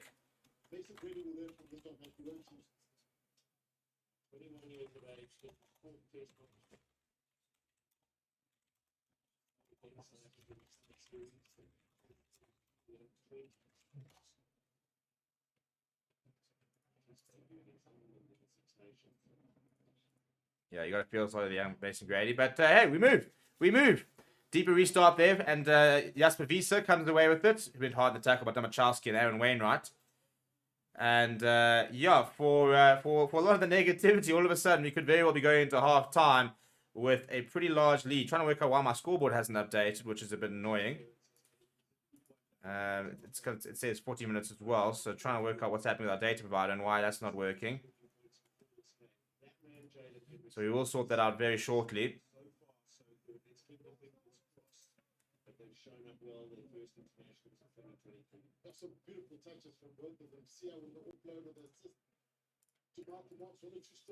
Those are the problem with these rugby warm games. Sometimes the data provider.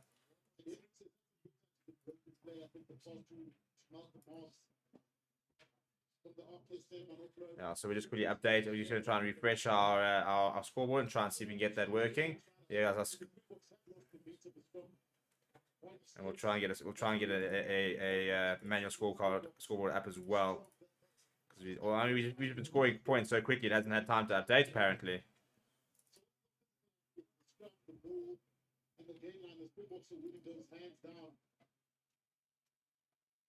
eventually, Wales will realise that they can't tackle. They need someone to break that defense. That's Erasmus on the side of the field. I wasn't sure he was actually allowed to be on the side of the field. So that in itself was quite interesting.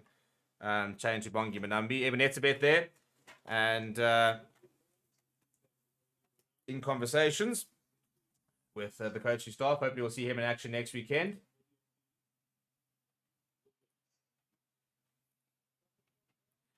And we can show sort of a manual scoreboard quickly. A little bit frustrating that our data provider has decided to go down. But Wales have got possession here.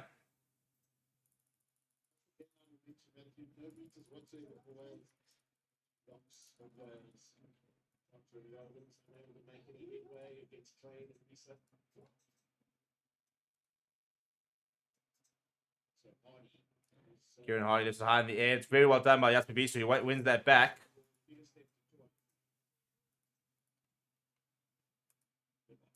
There we go. That is the score. 9 points, 24. So now it's up to 8. Liebach decided to go in behind, seeing a bit of space in behind to try and kick into.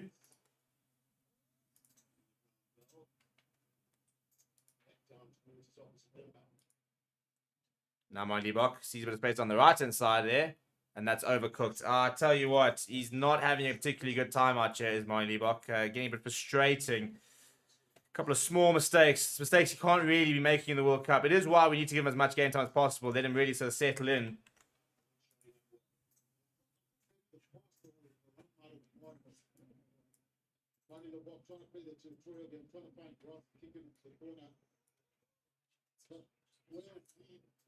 Something there, man. They need to get. We're going to the change room for the score. It's been the most common line-up. Rowlands. Looks again for Wales. Costello. Tell you what, the Welsh lineup's been pretty good today. I've been quite impressed with it.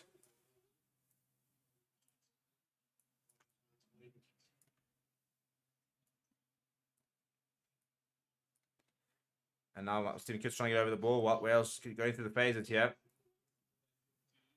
Costello, but a bit isolated. And Chesman Colby, that's brilliant from him. He gets it up there, turns the ball over, puts the kick in behind. I'll tell you what, JC Creel's getting there, and he might be getting there first. He is going to get there first. I just can't get it ahead. It's so frustrating. Great intervention. Good pace being shown by JC Creel as well, by the way. And this is in the 39th minute, by the way. So we're going to try and see get our data provider working for the second half. Otherwise, we will have a manual clock going as well.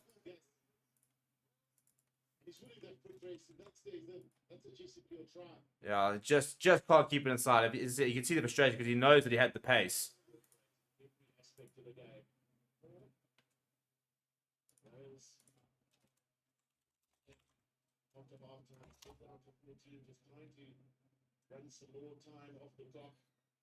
That is the halftime show. So we're going to be moving to our panel, but halftime score over there is 9 points to 24, so we'll take that. As I said, as I said, very annoying that our data provider has gone down. So we're going to be moving to our panel very, very shortly. And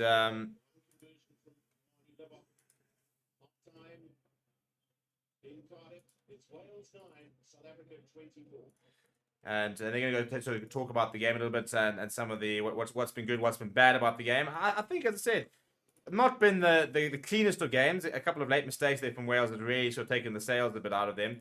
That gift for JC Creel for that second try. Penalty try obviously as well as a bit of a gift. So 2 tries that we didn't have to work particularly hard for. And so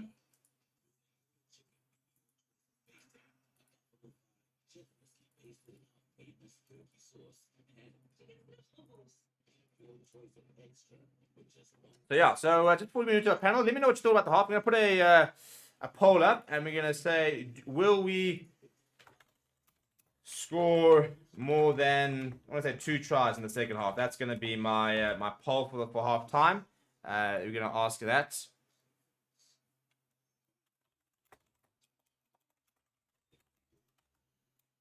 So I want you to go and vote in the poll to and see if you reckon that we're going to get more. We will score 2 tries. Please just smash like on the video, by the way. We're going to see on 251 likes. We'd like to see if we can get up to 500 likes. That'll be ideal.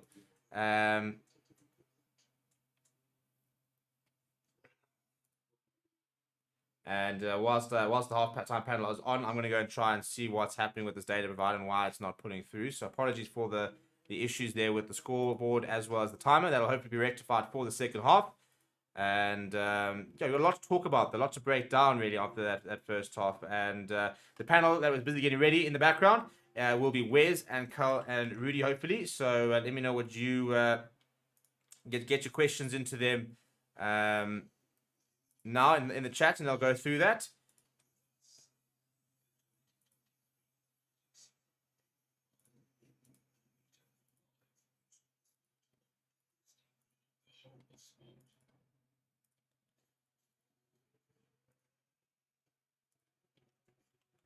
And yeah, let me know what you thought about the half. You know, let's get all the chat into the chat. Let's get all the questions and the thoughts. Are we happy with that first half? Are we unhappy with that first half? What do we think about that first half?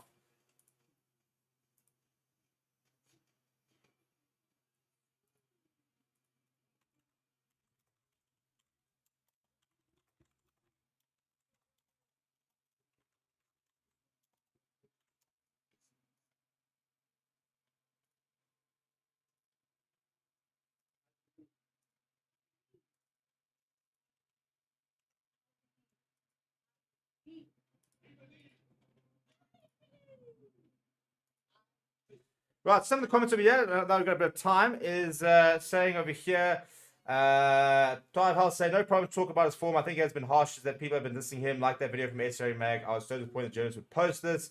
A couple of people saying we need a kicker at the moment. Moody showing he deserves to be a starter. Pedro saying what should happen is Marnie should practice hard on his kicking. Stay 2 hours after training. Marnie, you are Springbok player in the World Cup. Well, you don't know he's not, to be fair. It's a lot of assumptions with regards to the work he's been putting. You've got no idea, to be fair, what he's actually doing in the training. So yeah, I mean, that's what has to be happening, and for all we know is happening.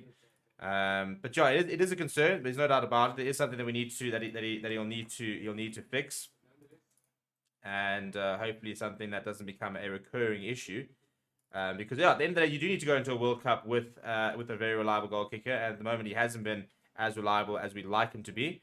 And to discuss exactly how reliable it is our panel coming up very shortly. We have got Wes in the rating room, we have got Rudy, we've got Carl. Get your questions in on them, and we're going to be crossing to them momentarily, and they're going to sort of talk about the first half. So obviously, yeah, the big sort of question is, and the big thing we need to discuss is, are questions being answered? You know, are we getting a lot of information out of this game? What are the concerns? What are not the concerns? But that is not a question for me to answer. That is a question for our panel to answer. So we're going to move to them very, very shortly. As I said, please do continue getting your questions into them. And without any further ado, I'm going to hand over to Wes as well as our panel, and they're going to talk about that first half and exactly what we should expect for the second half, which is going to come up in about 5 to 6 minutes. So go and get yourselves some beverages, keep that on in the background, and listen to what the panel have got to say. As well, you know, with all their really good feedback and stuff like that. And without any further ado, we're going to hand over to Wes and the panel and let them sort of talk about that first half and whether we should be happy with that first half or whether we should be a bit worried about that first half. And over to you, chaps. Everyone, thank you very much, Steve. Yeah, what a first half of rugby we've had. So the Springboks lead the Welsh 24 points to 9. I'm joined by Kyle and Rudy. Gentlemen, hello. Before we get into it, just your overall thoughts. I'll go to Kyle first. Kyle, thoughts of the first half? Steve, you need to mute yourself. Good first half from the Boks. I think obviously on the scoreboard, lucky to be as far ahead as they are. But playing a lot more expansive game, lucky to be quite nice. Usually whenever they play a game, it's quite nice. Usually whenever they play it's been a good first half. Producer Steve, I'm going to ask you to mute yourself. Thank you very much. But over to you, Rude's thoughts on the half. So Kyle said some running rugby there. What are your thoughts, Rudy? To be honest with you, I'm a little bit negative, not for the sake of the scoreline. The scoreline obviously suggests that we're quite in command of the game. The concern for me were the ones that we've been speaking about leading up to this point is number one, the goal kicking. If we're going to be serious about winning the World Cup, then we need to be serious about who is the goal kicker that's going to get 80% to 90% kicking record. Other than that, negatives aside, the scrum was good. And obviously, it's nice to see our captain, Sia Kolisi, obviously doing a little deft little offload there, being involved and being very fit, considering he's coming back from quite a very serious injury. So with the negatives, I'm throwing the positives back to say that there is hope. We just need a goal kicker, yeah. Yeah, no, absolutely. I think I agree with you 100% there. Touched on a few things. Yeah, I think everyone's concerns about Manie Lebok's kicking has come true. In the first half there, we saw not great.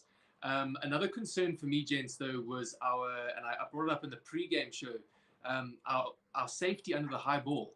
I think it was the first 3 kicks that the Welsh were able to retain after kicking it up and under, and due to poor sort of South African competing in the air. So I think that's definitely somewhere in the second half I'm looking for the Boks to definitely shore up. But really, as you said, Sia Kolisi, captain, courageous, on the field, showing no signs of having an extended period away from rugby, and really playing out of socks. As you said, what a beautiful little offload there, and then got the ball from, I think, Manie Lebok, and then just took it straight up the field. So can see he's back into rugby. I think he's loving being on the pitch and back with the Boks. Kyle, I'm going to throw it to you for a second. Let's go to the Rio Dyer yellow card and penalty try. What are your thoughts? Let's hear it. I think. Look, if you change the two players around Moody and Dyer, then yes, it's a yellow card, penalty try. The issue is the ball. I honestly thought it did just change direction of Moody's hand. And through that, I don't think it's a yellow card either, because after it's gone past him, it doesn't affect play if it's slapped out. Yes, you can't do it, but then do a penalty, not try, because no one else is close to the ball. But still a pretty stupid thing for Dyer to do anyway. Like, it's a very stupid professional foul. It did seem a very odd choice to bring through that reckless. Like, even maybe he was trying to slap it out of Moody's hands. Had he caught it, had Moody caught the ball, maybe Dyer was trying to come through and bring an arm and knock it out of his hands there, and it all just happened so quickly, obviously, and it sort of resulted from that. I mean, certainly fine margin. I don't know. It's for me. I don't know. It's for me. It did just enough. Moody's hand. There is a slight change of upward direction. So I don't know about penalty. Yellow card probably justified stupidity. But I don't know about penalty try. Either way, I mean, South Africa are quite lucky on two tries at the moment, because exactly. So that second try then, and Rudy, I'll get your thoughts. You can answer sort of the 2 questions. So the first question stands still to you, Rudy. What do you think about the Dyer yellow card? And should it have been a penalty try? Should it just have been a penalty? Should it have just been a yellow card? And then, what was Mason Grady thinking after collecting that ball and turning around? And, had he got the intended pass off that it looked like he wanted to do, it would have been a forward pass and then a scrum to the box on the 5. So almost a guaranteed try. But, Jesse Creel was there to collect. So over to you, Ruth. I think for the most part, I don't want to get too involved in criticizing the decision, other than to say, leading up to the World Cup, what I'd like to see is consistency from the referees. So if we have a penalty try for such an incident, and then obviously for other incidents, the Owen Farrell tackle, for example, that's a big topic, is just consistency, across the tournament. Because in moments like that, I think, especially with the big teams, we talk about the 4 or 5 teams that are able to win it, but any team for that matter, when a moment comes where a decision like that is made, you just want a consistent one. So for me, that's the ultimate, is consistency from the referees. But definitely looking forward to some more fortunate events for the Boks to take this one home in the second half. Yeah, excellent. Brings us on to the topic of going into the second half. So I've sort of said, what I'd really like to see are the Boks being a bit more secure under the high ball. I think that's somewhere we've not traditionally struggled with. I think this year has been particularly bad. So it is interesting how that's crept in. But teams have clearly identified, look, they aren't too comfortable on the high ball and they start to target us. So for me, it's sort of security under the high ball. And the next thing is keeping pressure. So what I noticed is we would go and we would score a try and then we'd give away a stupid penalty in our half. And then, the Welsh could just ease off a bit and then that pressure was relieved. So I'd really like to see that pressure maintain and us build it. Look, now we got 24 points to 9, so there is quite a bit of pressure. It's a big cushion, but Carl, as you said, we're quite fortunate, well, the Boks are quite fortunate to be in that position. But for you, Carl, what do you think? You think the Welsh can bring it back in the second half? What do they have to do to bring it back in the second half? I think they can. I mean, they're going to have, they have to sort out that scrum. They're constantly getting penalised. Eventually, they'll get a card from it. They first of all need to get through the period of Dyer being off. I mean, Wales aren't good against playing teams that have less men than them. They're certainly not as good as playing without the men. So I think they need to do their best to try and defend until Dyer gets back, or actually better for them to keep the ball and keep attacking. Don't lose the ball. It's the best way to defend in some situations. I think Wales look like they're struggling. That's the issue. And you can see on their point, you can see the difference in experience between the two teams. Let's reverse it. Say Grady's forward pass leading to the South African try. If you reverse that and put South Africa in that scenario, I don't see Creel, DLND trying to throw a forward pass. I think they would just hold on to it, rather take the scrum and try and manufacture something instead of just giving away a try. That difference in experience, as we said, it's quite an experienced Boks side, and then you've got quite sort of inexperienced Welsh side, or interesting combination. So potentially, I wonder if with Mason Grady, I wonder if you look at it again, I'm almost thinking if he was just coming around and almost that arm was swinging through, and it was through that motion that then the ball came through. But I don't know, at first glance to me, it looked like he was trying to pass the ball forward, which was just very, very odd. But I think this is where, the difference between good teams and great teams comes, that a great team with a yellow card would now be able to keep the ball, slow down play, run out that yellow card, and then kick it back up as soon as their man's back on the field.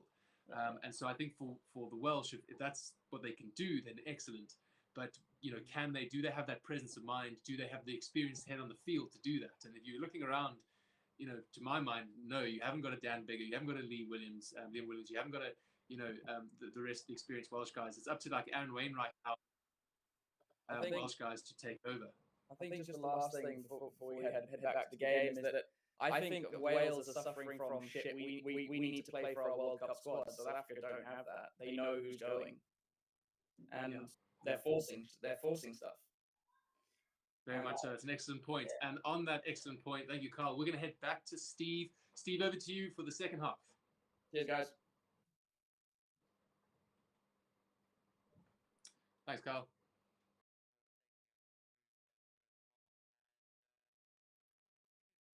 With the tracker, our feed, so we're going to try and sort that out ASAP. We do have kickoff though. Things are back underway, and it's an early touch for Jasper Wiese, who is going to get an early touch there. So we're going to try and endeavor with our manual scoreboard for as long as you can, and hopefully we'll get that the data provider will be kicking in very soon. So so apologies that the tracker is a little bit out. It will update eventually, so we'll move to that as soon as we can. But until then, we're going to be making use of our manual scoreboard. So a couple of kicks over here, and Jasper Wiese once again is called into action as he carries that up pretty strongly. A lot of work at the breakdown there. Now Jane Henshaw going to Malcolm Marks. Solid carry for him.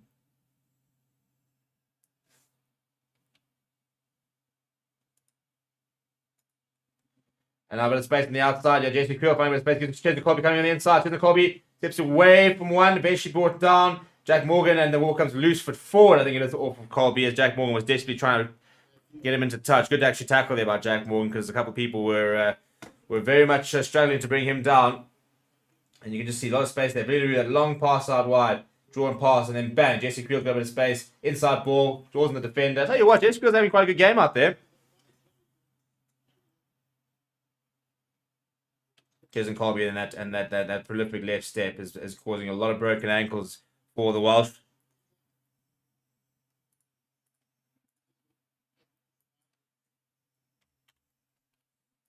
And we will have, and Siakisi has been replaced, by the way, so that is an early substitution, and I think that is exactly the type of game we wanted to see from him.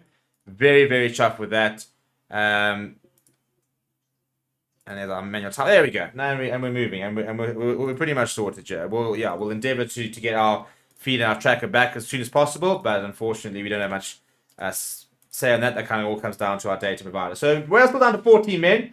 Siakisi the only substitution. And Malcolm Staden has replaced him, by the way. So he's gone to the side of the scrum there. And yeah, I think that was a pretty pre-planned substitution. I'm pretty sure that, yeah, the idea was to get him half into him and then take him off quite quickly and not risk any injury from Siakisi. But I thought that was a very, very good game from him. Now, Jaden Henchster, back to Moynihan. Oh, look at the space. Look at the space. He's gone straight down the middle of Moynihan. Oh, that's a... Come on, man. That's such a bad pass to Kane Moody. Nice trying to get us back on that. I mean, he did everything right, drifting into the space, and the final pass was terrible. And now there's a knock-on. I mean, come on, guys. Come on, man.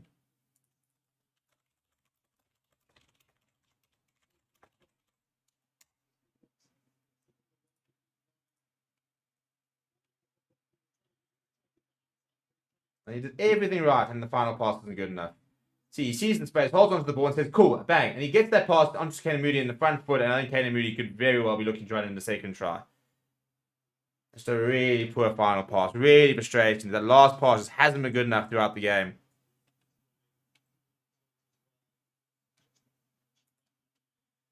So, at least he said next to his good mate, Evan Smith. Can we just talk about...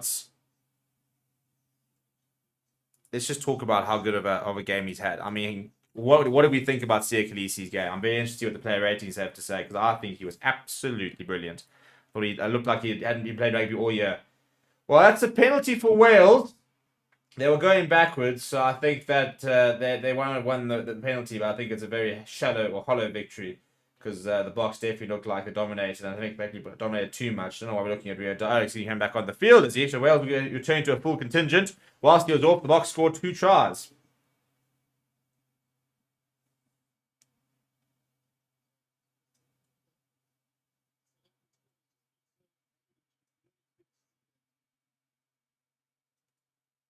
Yeah, so here comes Rio Dyer, so we can get rid of that yellow card. So Wales are back to a full contingent.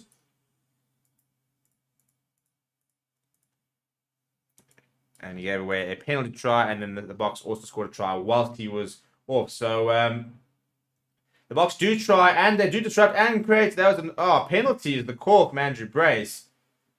Across, and yeah, Arke Snyman does acknowledge it and says he's probably trying to get across to disrupt the line out and did impede him in the air. So fair call. But it was quite nice to see us actually contend for a line-out, which we haven't been doing lately, which has been annoying.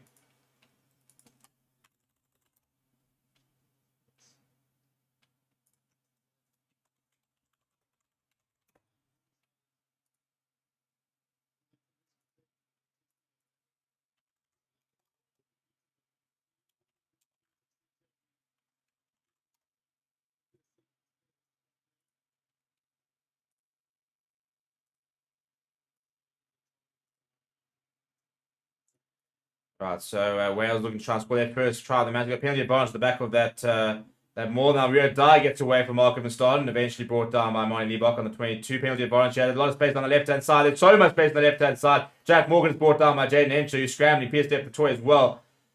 Back on the inside, Domachowski. Wales on the front foot. Really the first time they have been on the front foot. Kieran Hardy going to Elliot D. So tackled by Malcolm Staden. And there's a legal turnover there from Arke Snyman, so they're going to go back for the penalty. So that's the first real solid moment we've seen from Wales on the attack.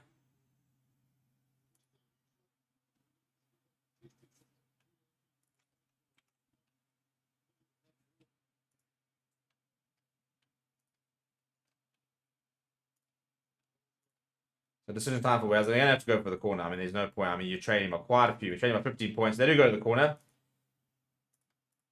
And just haven't really looked really threatening, have they?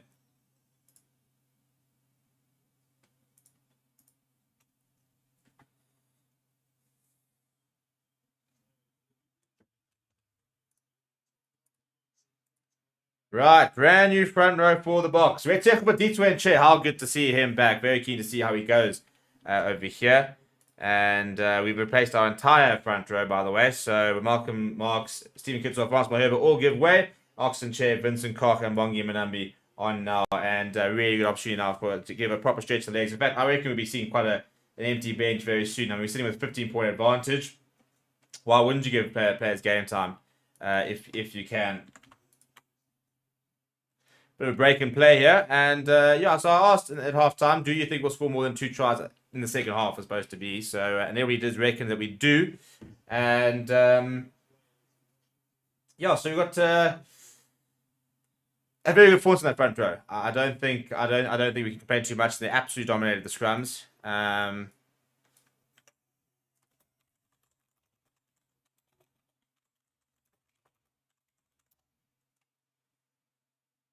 So Elliot D. Oh, we do contest the line. I mean, John Clayton has one, and Oxen Chair gets his first touch of the ball. That's a really good steal from John Clayton. It was interesting because we kept talking about the fact that we just haven't been competing at the line. I think somebody even talking about that we're not contesting in the line out, and we just contested there, and we've won it. So Jaden Hendricks is going to come back. I thought he's been very impressive, by the way, on return.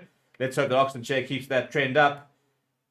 And it's Rio Dyer under pressure from Henry Moodez, gets away from him. Malcolm Starr missed the tackle, but he went straight into Vincent Koch, who is there. Now Kieran Hardy going to Jack Morgan.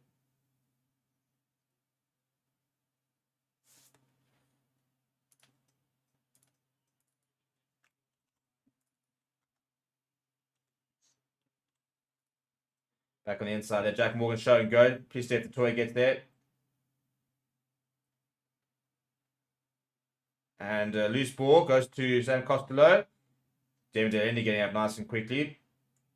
And Wales seem to have lost a bit of their momentum here.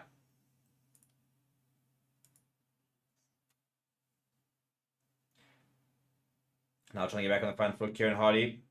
Good hands on Chalski. Kai Evans coming in at first receiver. That's a really good read. Kane Moody comes in, the ball comes across. And knock on, I think it is. That's a really, really good knock on forward from Wales as well. Kane Moody has an absolutely perfect read from him. Going back to go look at this win here from Jean Clay. That's brilliant from him. Gets straight up, and it's such a clean call as well. Gets straight in front, gets that big mitt of his, throws it back. Oxen Chair is away to the threat, gets across there. Nice little carry yes from Maria Dyer earlier, but I wanted to have a look at this hit from Kane Moody. It's so well read. It's the perfectly timed tackle. Forced the knock on. Says thank you very much. We'll get a scrum, and we'll actually take the position. I think Kane Moody once again has looked so comfortable today. Really, really impressive for how young he is.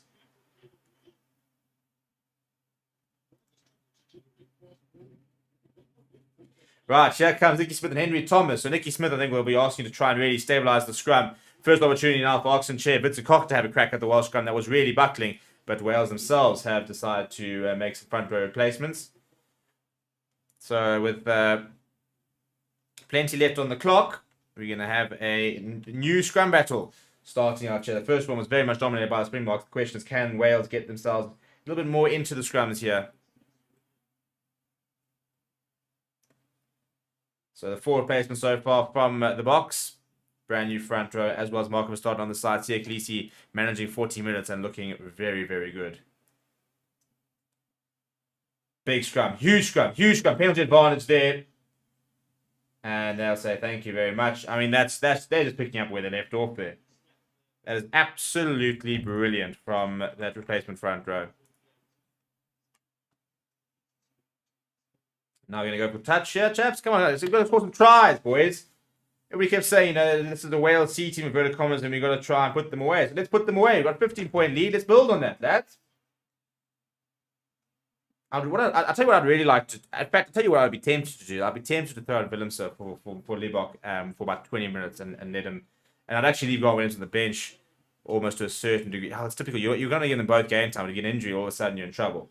And we don't actually have Kwaka Smith on the bench, so we don't really have a somebody who can go join the line out. I mean, the back line. Which you will see. I think Kwaka Smith would replace Marco Verstappen if this were a big World Cup game, because Sia Khaleesi would play more than 40 minutes, but given the fact that he is coming back from injury. And speaking of on the park, so Dwayne Moon is now on.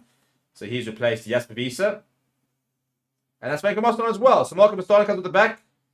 And they go to Damon Delaney, solid carry ball at 22.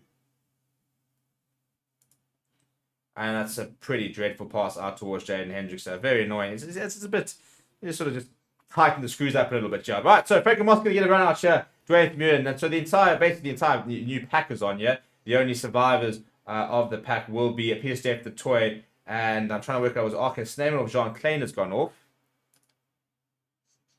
Arcus Neyman is still on, so Frank Moss is going to be operating at 4, so Jean Klein has gone off. Pretty good outing actually from him, I thought.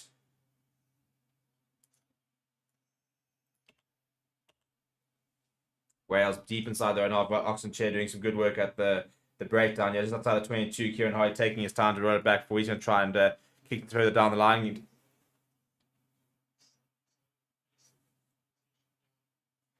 Right. And it's Kane Moody underneath it. Gets up, and Rio Dye gets in front of him and takes it very well. He is, however, very isolated, so this will be a penalty for the... Oh, no penalty for the box man. He thought about it. Costello, good hands there. Not too many options for Dan Liddens. Hit hard in the tackle by Eamon Delendi and Oxenchair. Now they're going on the left-hand side. Joe Wales. Hendricks sets up quickly. Costello has drawn the man in. There's a bit of an overlap for Wales. This is trouble. This is trouble. Inside ball to Costello. Kane Moody. Oh, that's a brilliant tackle. Kane Moody's gotten back and made a phenomenal tackle. Goodness me. Now we need a bit of a scramble defense. Good tackle here from Frank Moss and Jack Morgan. Kane and Moody. That is brilliant. Thomas now. Kieran Hardy. Oh, it's intercepted by Pierce Steph the toy. He needs to give it away. Jesse Creel is there. He gets it out to Jesse Creel. Jesse Creel went at the pace. He's trying to get away from him. He's looking for the off-guard. He gets the pace. He's going to have the pace, Jesse Creel. You biscuit. You biscuit. Put some respect on his name.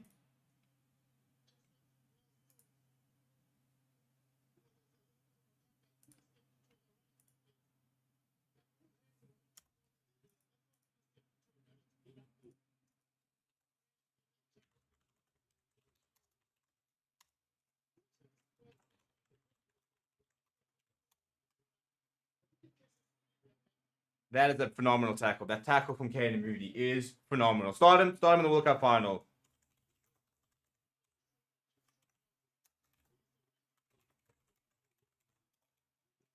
And that is so good from Jesse Creel, by the way. So good. That's a brace. That's a brace.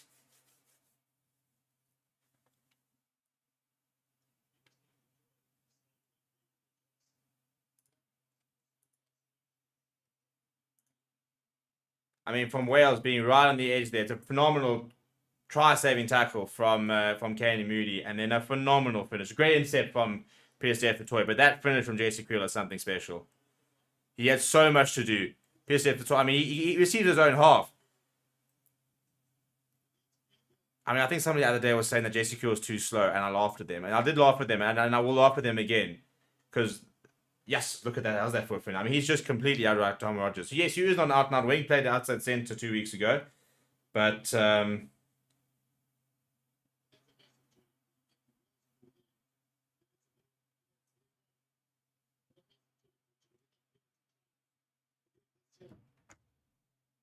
right, 31 points to 9.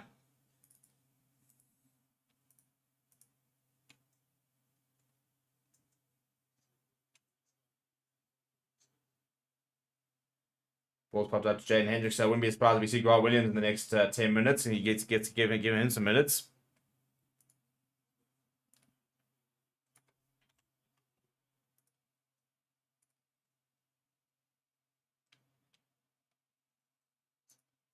Hendricks lifts it high in the air. KMB trying to get there, but misses out. Good take there from Williams.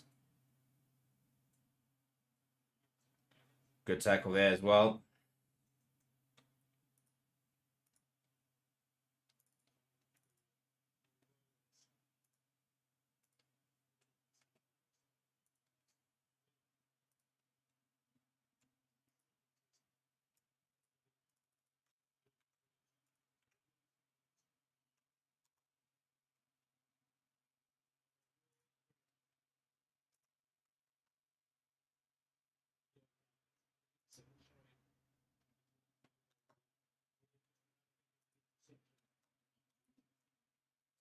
So good from JC Creel. That is absolutely brilliant. Let's showing it again.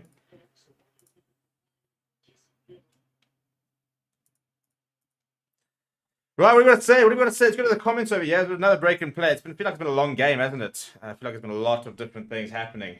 Look at what it means to from this. Yeah, I think fair. You know, he's such a hard worker, such a nice guy. Jessica gets a lot of flack. Tane Batson, by the way, on for Aaron Wainwright. Thanks to come on, you get this over. James says it's going to be, so everybody's going after Mighty Rock, who, as usual, had no issue there. Maritza saying, PSF Toy is the basket Creel looking fast. It's Kevin O'Neill, Jessica Creel proving South Africans wrong today. Sentley says, I'm not worried about 30 position anymore. Creel just needed game time. James Gatt says, Moody for man of the match. Yeah, he's pitched up. He has pitched up.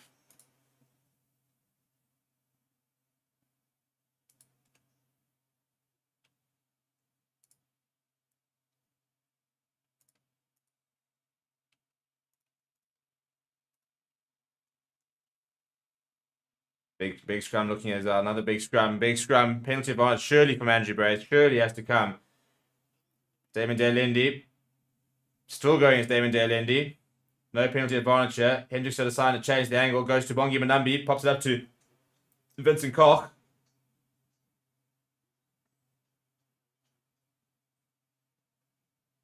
Hendricks going to Marley Liebach. Liebach out towards Damien Williams. Damien Williams out, by the way. Long pass out wide to Chesman Colby. Colby steps inside. So it looks like Williams was on for, I'd assume, Billy LaRue. That's the only person I can't see. We're going to go back. Could be a forward pass from Damien Williams. So not his best first touch. Good to see him getting some minutes, though. And I think it is forward pass there from. And now Elliot D is going to be replaced by Sam Perry. So a lot of replacements now happening here.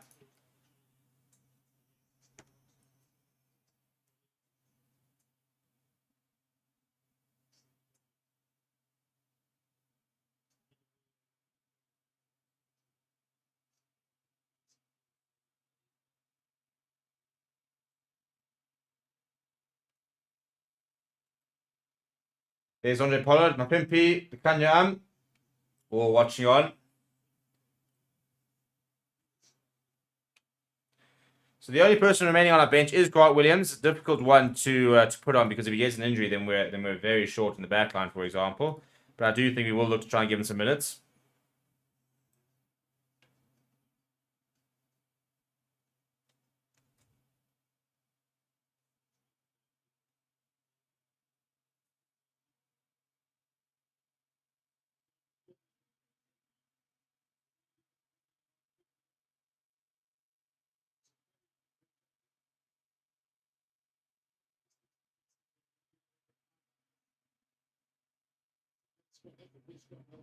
Yeah, that's pretty slow. It's gone from the rails actually for a change.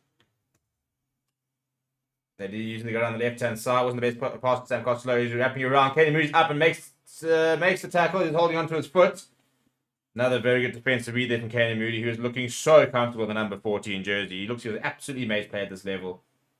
Now Williams gets away to Nicky Smith. Good tackle from Peter Steph to Toy. And still plenty of rugby to play, by the way. Just 56 minutes in. Better though from Wales. Bit of attention now. Max Llewellyn onto the park.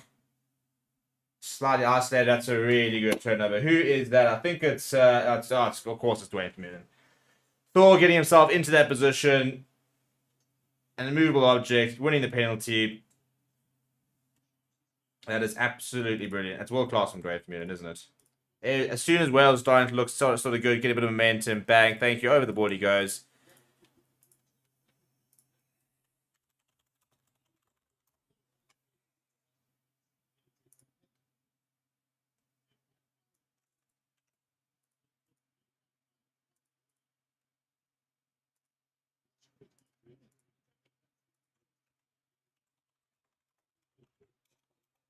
Right, so we're going to be dropping the player ratings in about 10 minutes time. Where you can go and rate the players, and after the show we'll be going through that and giving all the players a rating between 1 and 10. I think we're going to have some pretty good ratings based on the performance so far. Very few players that have had a bad game. Very good take there from Michael Moss. Didn't manage to get down. Dwayne Vermeulen. Dwayne Vermeulen's going on a charge. He's 2 meters short. Hendricks pops it up to Pierce Steph the Toy. Pierce Steph the Toy. Reaches over, and that's too easy, boys. Too easy. Good kick from Martin Liebach. Good line up from Franco Master. 2 phases. Best step the toy is over. And this is starting to get a little bit ugly for Wales.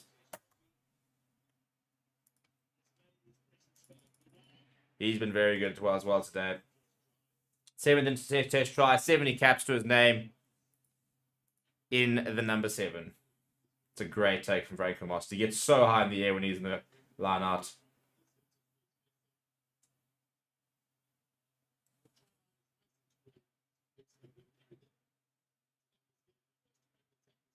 Yeah, Arcus and him are working very hard behind him as well.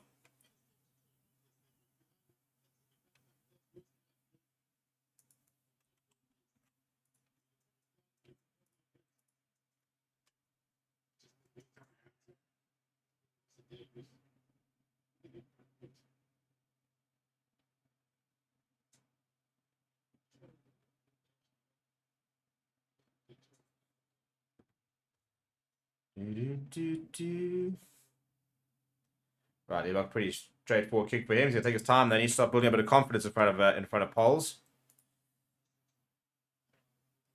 And now really starting to settle in here out of the box.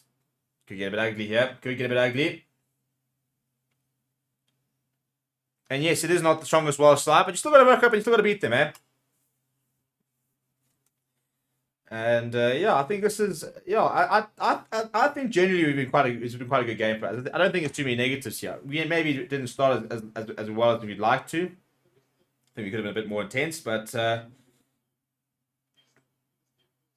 yeah, generally I think I struggled to find too many red flags. We weren't great under the high ball. It's a pretty decent kick there from Damon Delaney. Wales trying something a bit new with the kick-off, and Damon Delaney away to the threat and finding a good touch there. Williams coming on. Teddy Williams, I think it's not actually on for debut here. Nice young player. So yeah, I think Warren Gatland's. I mean, given though he's just kind of handing out. I wouldn't say he's handing out cats, but he's got such a young side, so many young players involved. So it's an interesting learning exercise here for Warren Gatland.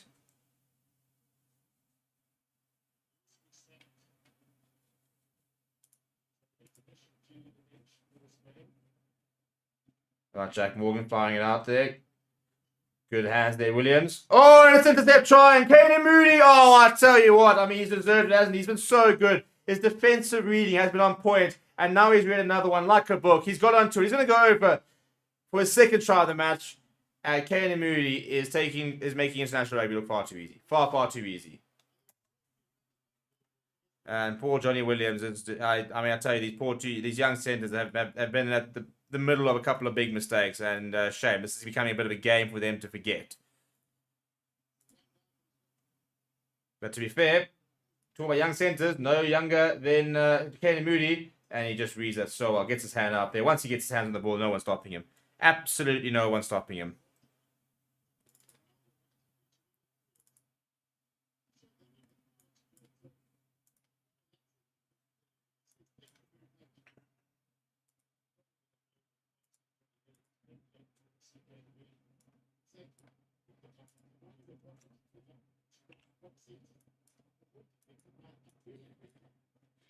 Yeah, and you can see Wales now very much getting a bit worried about how things are going. Not having a good time at all. But Moody, I mean, he's read their defense so easily throughout the entire game. It's been too easy for him. It's been far too easy. I mean, he's made the perfect tackles. That was the perfect read.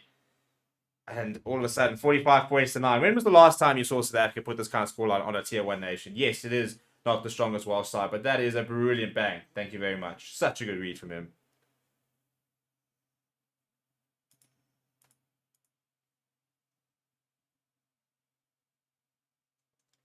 And whilst we played very well, there were a couple of comedy errors. That Mason Grady try, for example, that no interception.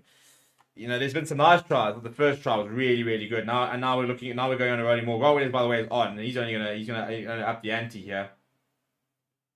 Oh, David Delaney gets killed a bit of space. Just pure popping inside of Martin Liebach. Martin Liebach firing out towards Chesney Colby. Now to Chesney Colby at the pace. Damien Phillips is opening around. Chesney Colby's getting on the inside. Damien Phillips almost getting in the way. In fact, Grant Williams almost getting in the way. Franco Mostert arriving at scrum half, throwing it out towards Pierre the toy. Now this is getting far too easy. The game's really opening up for the Boks. Grant Williams now going to the left-hand side of Damien Delendi. It's a really good offload from him to Creel to get the move going. And then initially, Grant Williams, Pierre the toy. The momentum being dropped here. Now, Bongi Manambi carrying hard. Ball's popped out towards Oxchase, popped it up to Franco Mostert. Franco Mostert's going to put his head down and carry. Grant Williams fires to Moinibok. Moinibok puts it in the air. Chesney Colby's after this.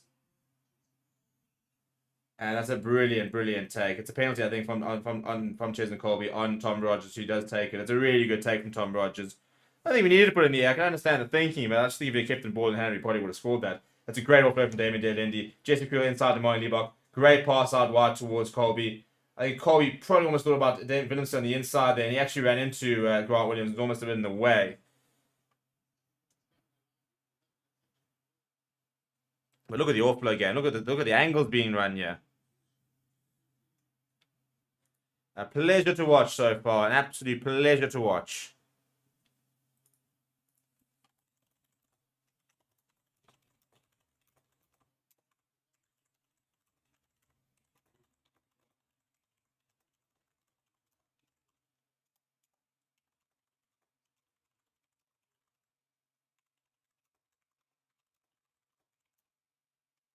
Having a look here, I think also just Chesney Colby's generally going for the ball. It takes him out in the air. It's penalty. It's the right decision. Nothing matters involved in there. But Sam Costa will be able to kick them out of danger. Yep. And it's taking a while to update the scores. Yeah, 45 points to 9 is where we're at the moment. And I think it's a bit of both. I don't think Wales have not been good today. If we're being brutally honest, they've not been good. But the Boks have been and have taken the opportunities that have arisen. And it's good to see that we can take the opportunities when they do arise, and have a bit of a go. So yeah, and this is nice momentum. Obviously, the All Blacks will be a much stiffer task or sterner task next week.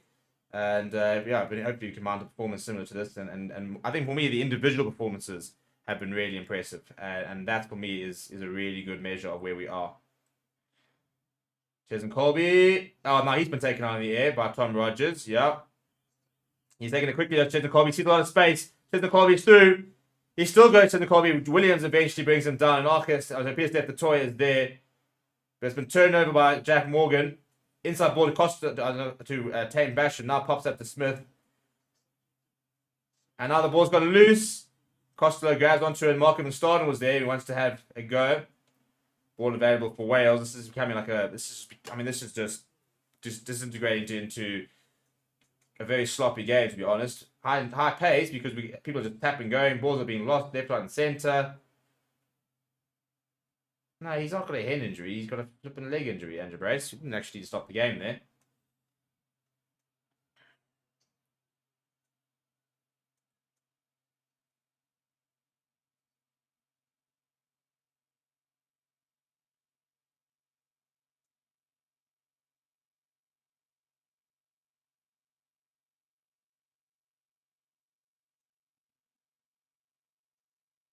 Yeah, so just timing wrong there. It's actually, it's ironic actually when you think that Chesney Colby conceded the penalty against Tom Rogers, and that kick then came just after that penalty, and then it was Tom Rogers conceded the penalty on Chesney Colby, who's actually, by the way, also had a phenomenal game as Chesney Colby. Looked been absolutely everywhere with the attack. So all of a sudden you've got a new wing combination which could be doing the business. Another break in play. It'll be really nice if the data feed would just kick in so I don't have to flip and update the clock because it's such a pain in the ass to do.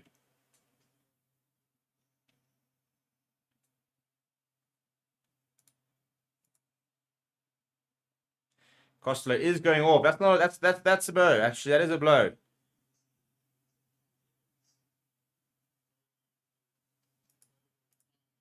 So it looks like Kai Evans now will shift to fly half, and Wales will bring on Louis Zammit, who will go to full back, I imagine, unless, probably go to full back, I'd imagine. Yeah, he will go to full back, I'm sure.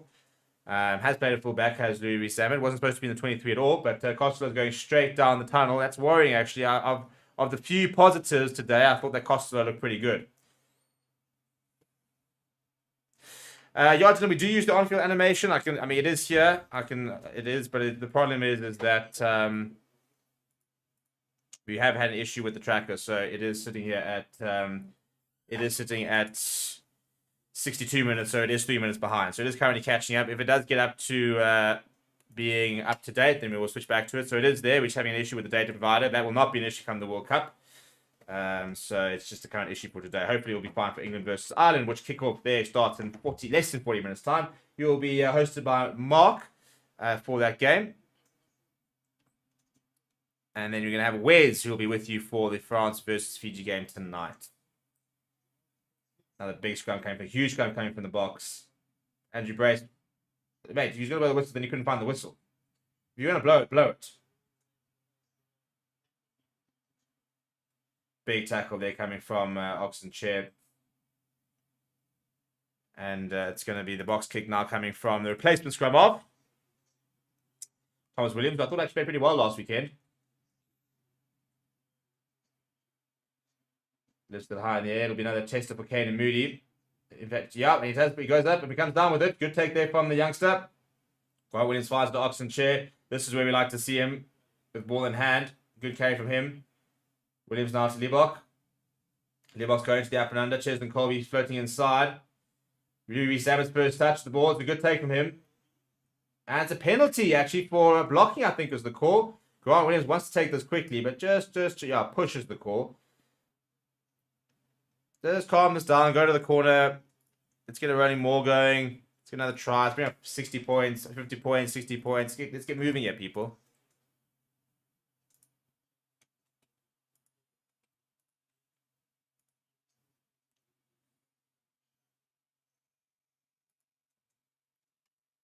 It's amazing how our discipline, we fixed our discipline and all of a sudden Wales just had no output to score, really.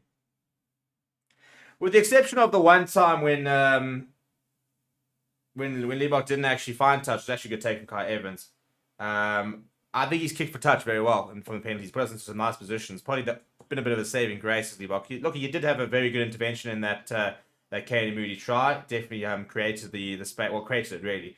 It was a good final play from Billy LaRue, but it was Moin Liebach who created the space. So he's been a bit of an all or nothing game here, I think, for Moin Liebach. I'm going to put the link in. That's another good take from Franco Mostert. Interesting to see him playing in the forward at the moment. And it's a bit of a runaway more here. We've got just short. He should recycle. Got away, pops it up to Pierce Depth Door. He wants the second. He's wants the second. Oh, he's not going to get a second. It's going to be held up. He just couldn't get his arms free. How's he not managed that? But it was a penalty advantage anyway, so we're going to have another go. Right smile from Peter Steph-Toy. He had Franco Mostert in behind him. Right, there's the player ratings. So you can go over there and you can rate the players between 1 and 10. I think it's going to be a pretty fun player rating show at this rate. We have brought in our developer and hopefully solved the issues that we have had with that player rating system. So hopefully that should be good. But we're going with a tap and go, by the way. Bit of innovation, tap and go. Pop out for Oxen Chair. Well met in the tackle that time. Grant Williams. Looking to try and create a more here on the box. A bit of like the move type thing. And they've won a penalty advantage as well. Look at the innovation here. Long pass. Oh, on the angle. And Damien Williamson. Well, Marlon Liebach has not had a good game. Clip that, hang that pass, put it in the loop. I mean, that's phenomenal. That is phenomenal for Marlon Liebach. What a pass that is. Damien Williamson, the man that goes over. But Marlon Liebach, crisp pass. He's needed that. And it's the yellow card for Wales for collapsing that more. So it's just going bad for worse from the home side, unfortunately. But what a pass that is for Marlon Liebach. That is what he can do. That is what he can do. Damien Williamson goes over. What a pass from Moin Liebach.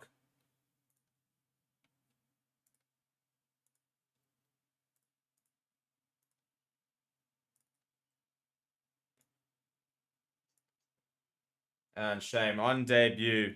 Imagine you come on debut and there's a whole bunch of penalties and then poor Teddy Williams is going to go to the bin. But what a pass that is. Goodness me. It's a great line being run by Damien Williams, but Liebach has to find with that pass, and he does that so well. Here we go, boys. Here we go.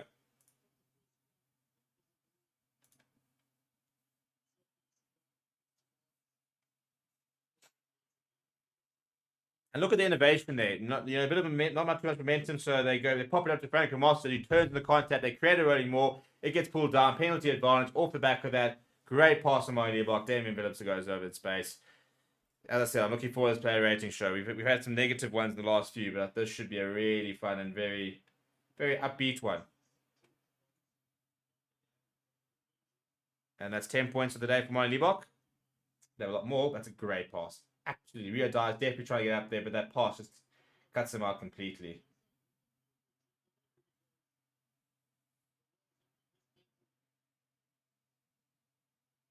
They go short this time to Wales. And straight to Rio Dye. It's a really good kick-off. Very clever kick-off that. I think it's Kai Evans who would have taken it. It's brilliantly done by Wales, who have retained possession in the box. A little bit of sleep there, not awake to that. And a bit of space down for Rio Dye on the side. Oh, it's a big clash. And Damien Phillips has gone down. Head clash. Andrew Brace, thank you very much. This time he has stopped it. Damien Phillips, yeah, I mean, direct head collision there from Damien Phillips and Rio Dye. Completely accidental, but this is, yeah, Damien Phillips is sore here. I reckon there's probably a couple of cuts here. We're going to have a look here. I don't think there's any. I think this is completely accidental. I don't think there's any. I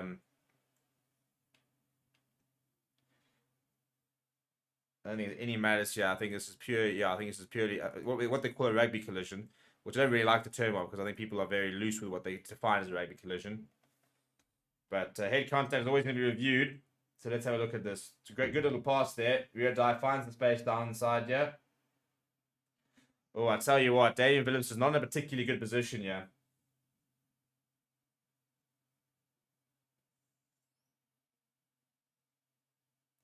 I have to put the volume up here so I can hear what's going on.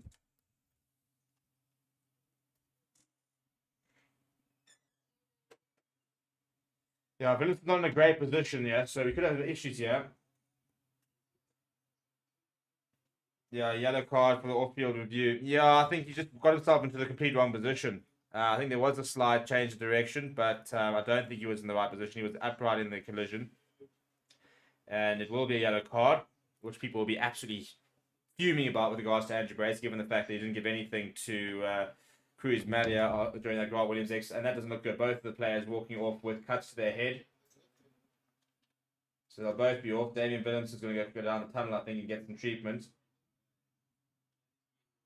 That is going to be reviewed. I don't think it'll go up to the red card threshold. So that is currently being reviewed in the TMO bunker.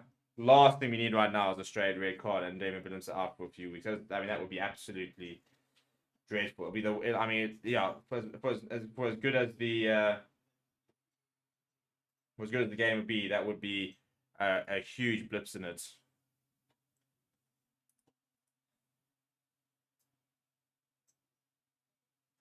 Just in the complete wrong position with Damien Phillips, sir.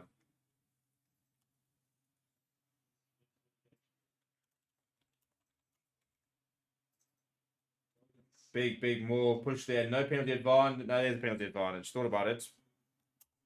So penalty advantage here for Wales off the back of that.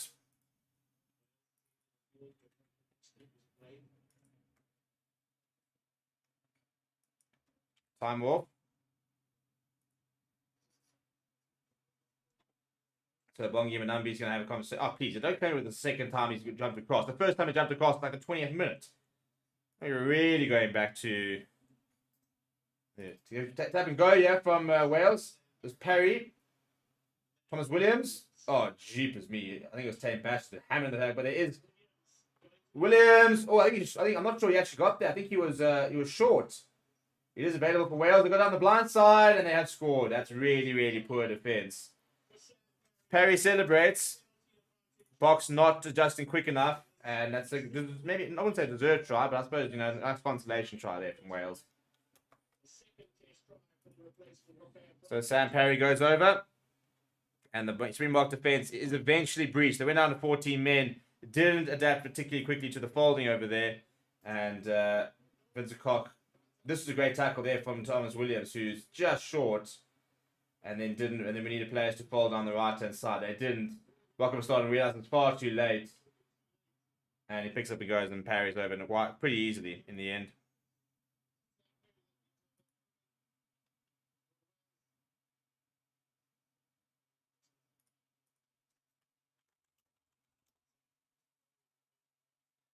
Right, so I think for me the biggest thing is we're now patiently waiting to see whether Damien Williams' yellow card is going to be upgrade to a red, which would be a pretty big problem if it is.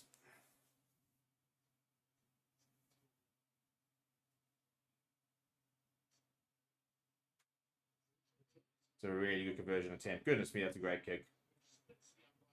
Kai Evans, I'll tell you what, on debut, now operating a fly half, that's a great kick from him.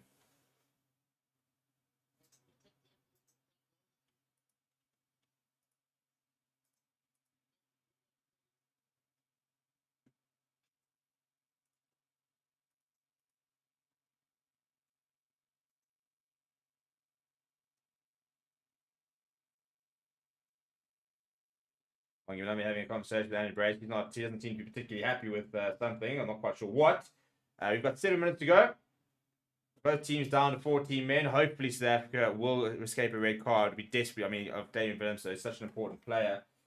Foul play review outcome, high green of danger, mitigation applied, yellow card, thank you very much. It'll remain a yellow card. Fantastic. Fantastic.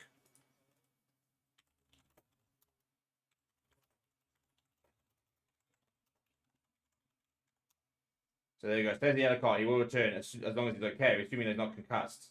He did leave the field to because with the bleeding head, so he might need to get a couple of stitches, but he will be allowed to if he's fit to return, he will be allowed to return. That has not been upgraded to a red, and it will just be a yellow card.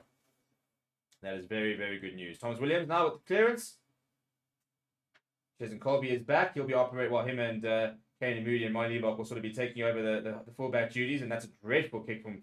It's almost gone backwards there for Jason Colby. Thankfully, it's been knocked forward from Will Rowlands and then knocked forward from Jason Colby. So it'll be a scrum on the halfway line because that was a dreadful, terrible, terrible kick from Jason Colby.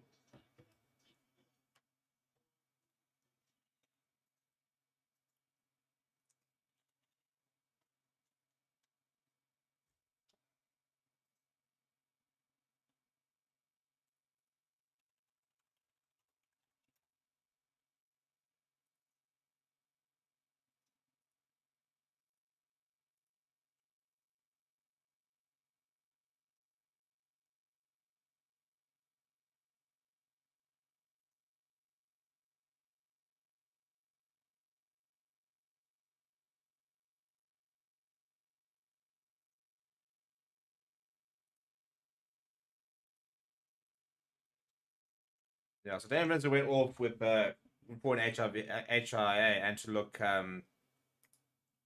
the cut of his head. So hopefully he'll be okay. So there we go. The player of the match, Kane Moody. It could have very easily been Jesse Creel. I think it could have very easily been Peter Steph Toy, but Kane Moody. That's 2 back-to-back, by the way. Back-to-back man of the matches from Kane Moody. What a performance from the youngster! Absolutely brilliant for him.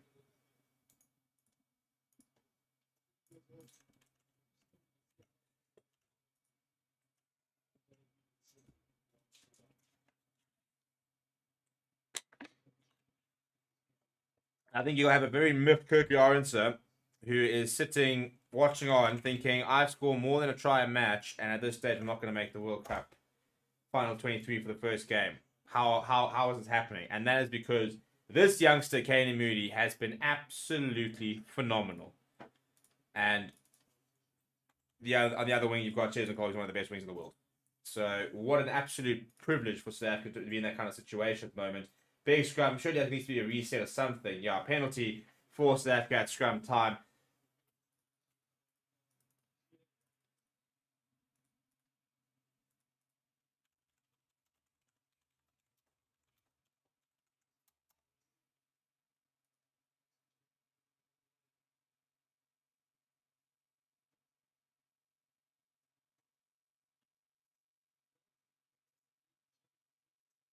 Right, so less than 5 minutes to go. Looking on, it's a pretty happy bench from the box. Willie Leroux, Ebenet Sebeth, Rassi Rasmus, Siklisi all watching on. All the big veterans done their work, done their jobs.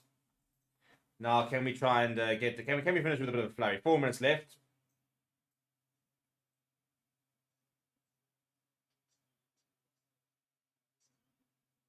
And once again, it's a really good kick from Molly Liebach. As I said, he has kicked very well for touch. Struggle for pulse, been very good for touch. put us into some very good good positions. Now Bongi Benambi, who's currently the on-field captain, needs to find his line jumper. Franklin Mostert is where I'll be looking if I was Wales.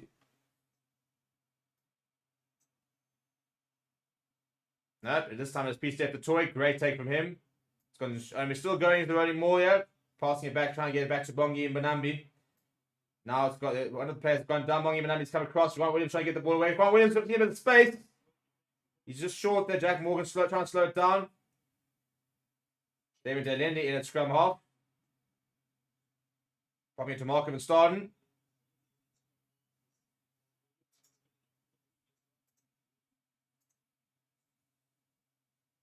Now goes to Vincent Koch. Vincent Koch back on the angle. Ball available for Grant Williams. Oxen chair. Grant Williams now popping into Vincent Koch. 7th phase is now for the box. Pick up a go for your step. The top. Short earlier. He's going to be short there again. And I think he's knocked it on as well. So knock on from Wales. Then knock on from box. I think it will be a scrum for the box. We'll take that. To be fair, we'll take that.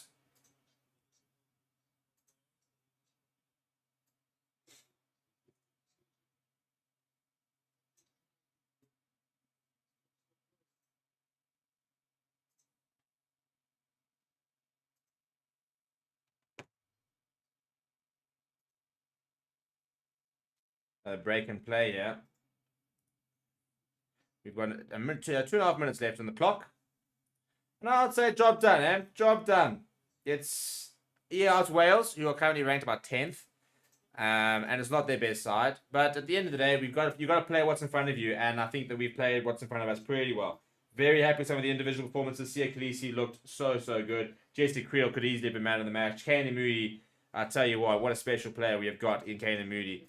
And a couple of nice performances. The Colby looked really good. I thought Damien Delende played pretty well today as well. Some very nice touches from him. Peter Steph the Toy was looks like he's back to his best. Arca Sneman had a very good game. John Klein was solid. Now Franco Mossa, I think, has been pretty impressive off the bench. Dwayne Vermeulen had a nice carry earlier. Jane Hendricks looked like he hadn't been out. As I said, I'm struggling to think of, and even Mike Leibach has probably been the most controversial player, has had some really good moments. You know, he's kicked poorly for polls initially. He's had easy opportunities in the second half, so he hasn't really been able to test himself. But his open play, 1 or 2 bad kicks, but he's kicked for touch really well. He's created 2 tries, brilliant tries just earlier for Damien Willemse. So it's difficult to think of anyone who's had a bad game, or even an average game. You know, Stephen Kitso, Francois Herber hammered Wales in the scrum. Oxen Chair, Vincent Koch come on and just picked up where they left off. So as I said, I'm struggling to think of anyone who had an average game. Billy LaRue try assist once again. Maybe the worries about the up and unders are a bit of a problem, but as I said, I think this is one of those team reviews where you're quite excited for. You're going, yeah, you know what? I'm pretty sure I'm not going to be called up in front of the entire squad and told them shit.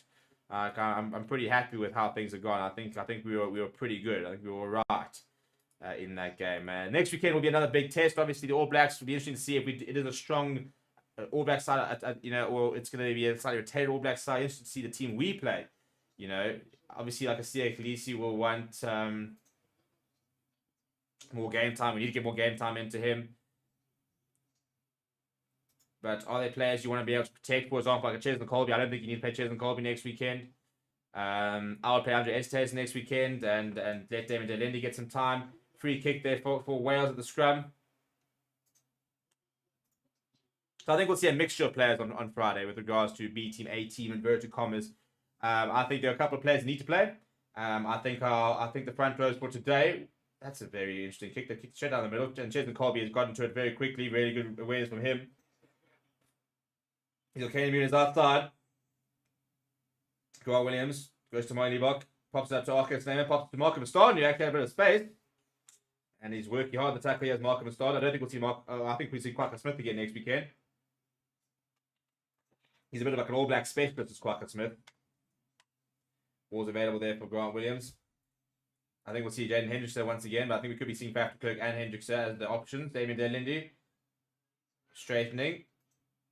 Jesse Creel obviously plays next week. We'll chip over the top from Buck, Forkchairs and Colby. Jack Morgan, however, has read well. He's been pretty heroic at times with Jack Morgan. Penalty for the box as we go into the last 30 seconds of the game. I'll have the time in a second. So last opportunity, yeah, we're going to kick towards touch. So 60 is not on the cards anymore, but we could get a 59. So, you know, we'll take it, I suppose. A reminder that we'll be taking you guys immediately to the player rating show, which will be live 5 minutes after the game at 6:15. We're going to give all the rating. In fact, we're going to take the points here. Just give Marty what about the kicking practice. And so, yeah, we will be live there very shortly. You can go and in the meantime, go and vote for the man of the match. And, well, so I'll go give them the ratings. When I arrive, we'll get the nomination for man of the match. But lots and lots of smiles on that side over there. Rassie Erasmus, a very happy man. Lots of smiles across the entire squad. Very, very good results. Very good performance. And probably exactly what Rassie Erasmus, Jacques Nienaber, the entire coaching staff would have liked to have seen from these players is this kind of performance. So very, very happy.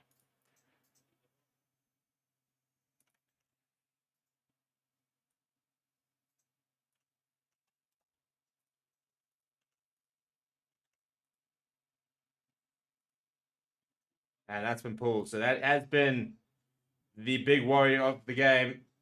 Reece Emmett still says he wants to have it go. It wasn't going to go out, so he wants to keep this going. Wales looking to run it on women's side. They get it off at Kai Evans.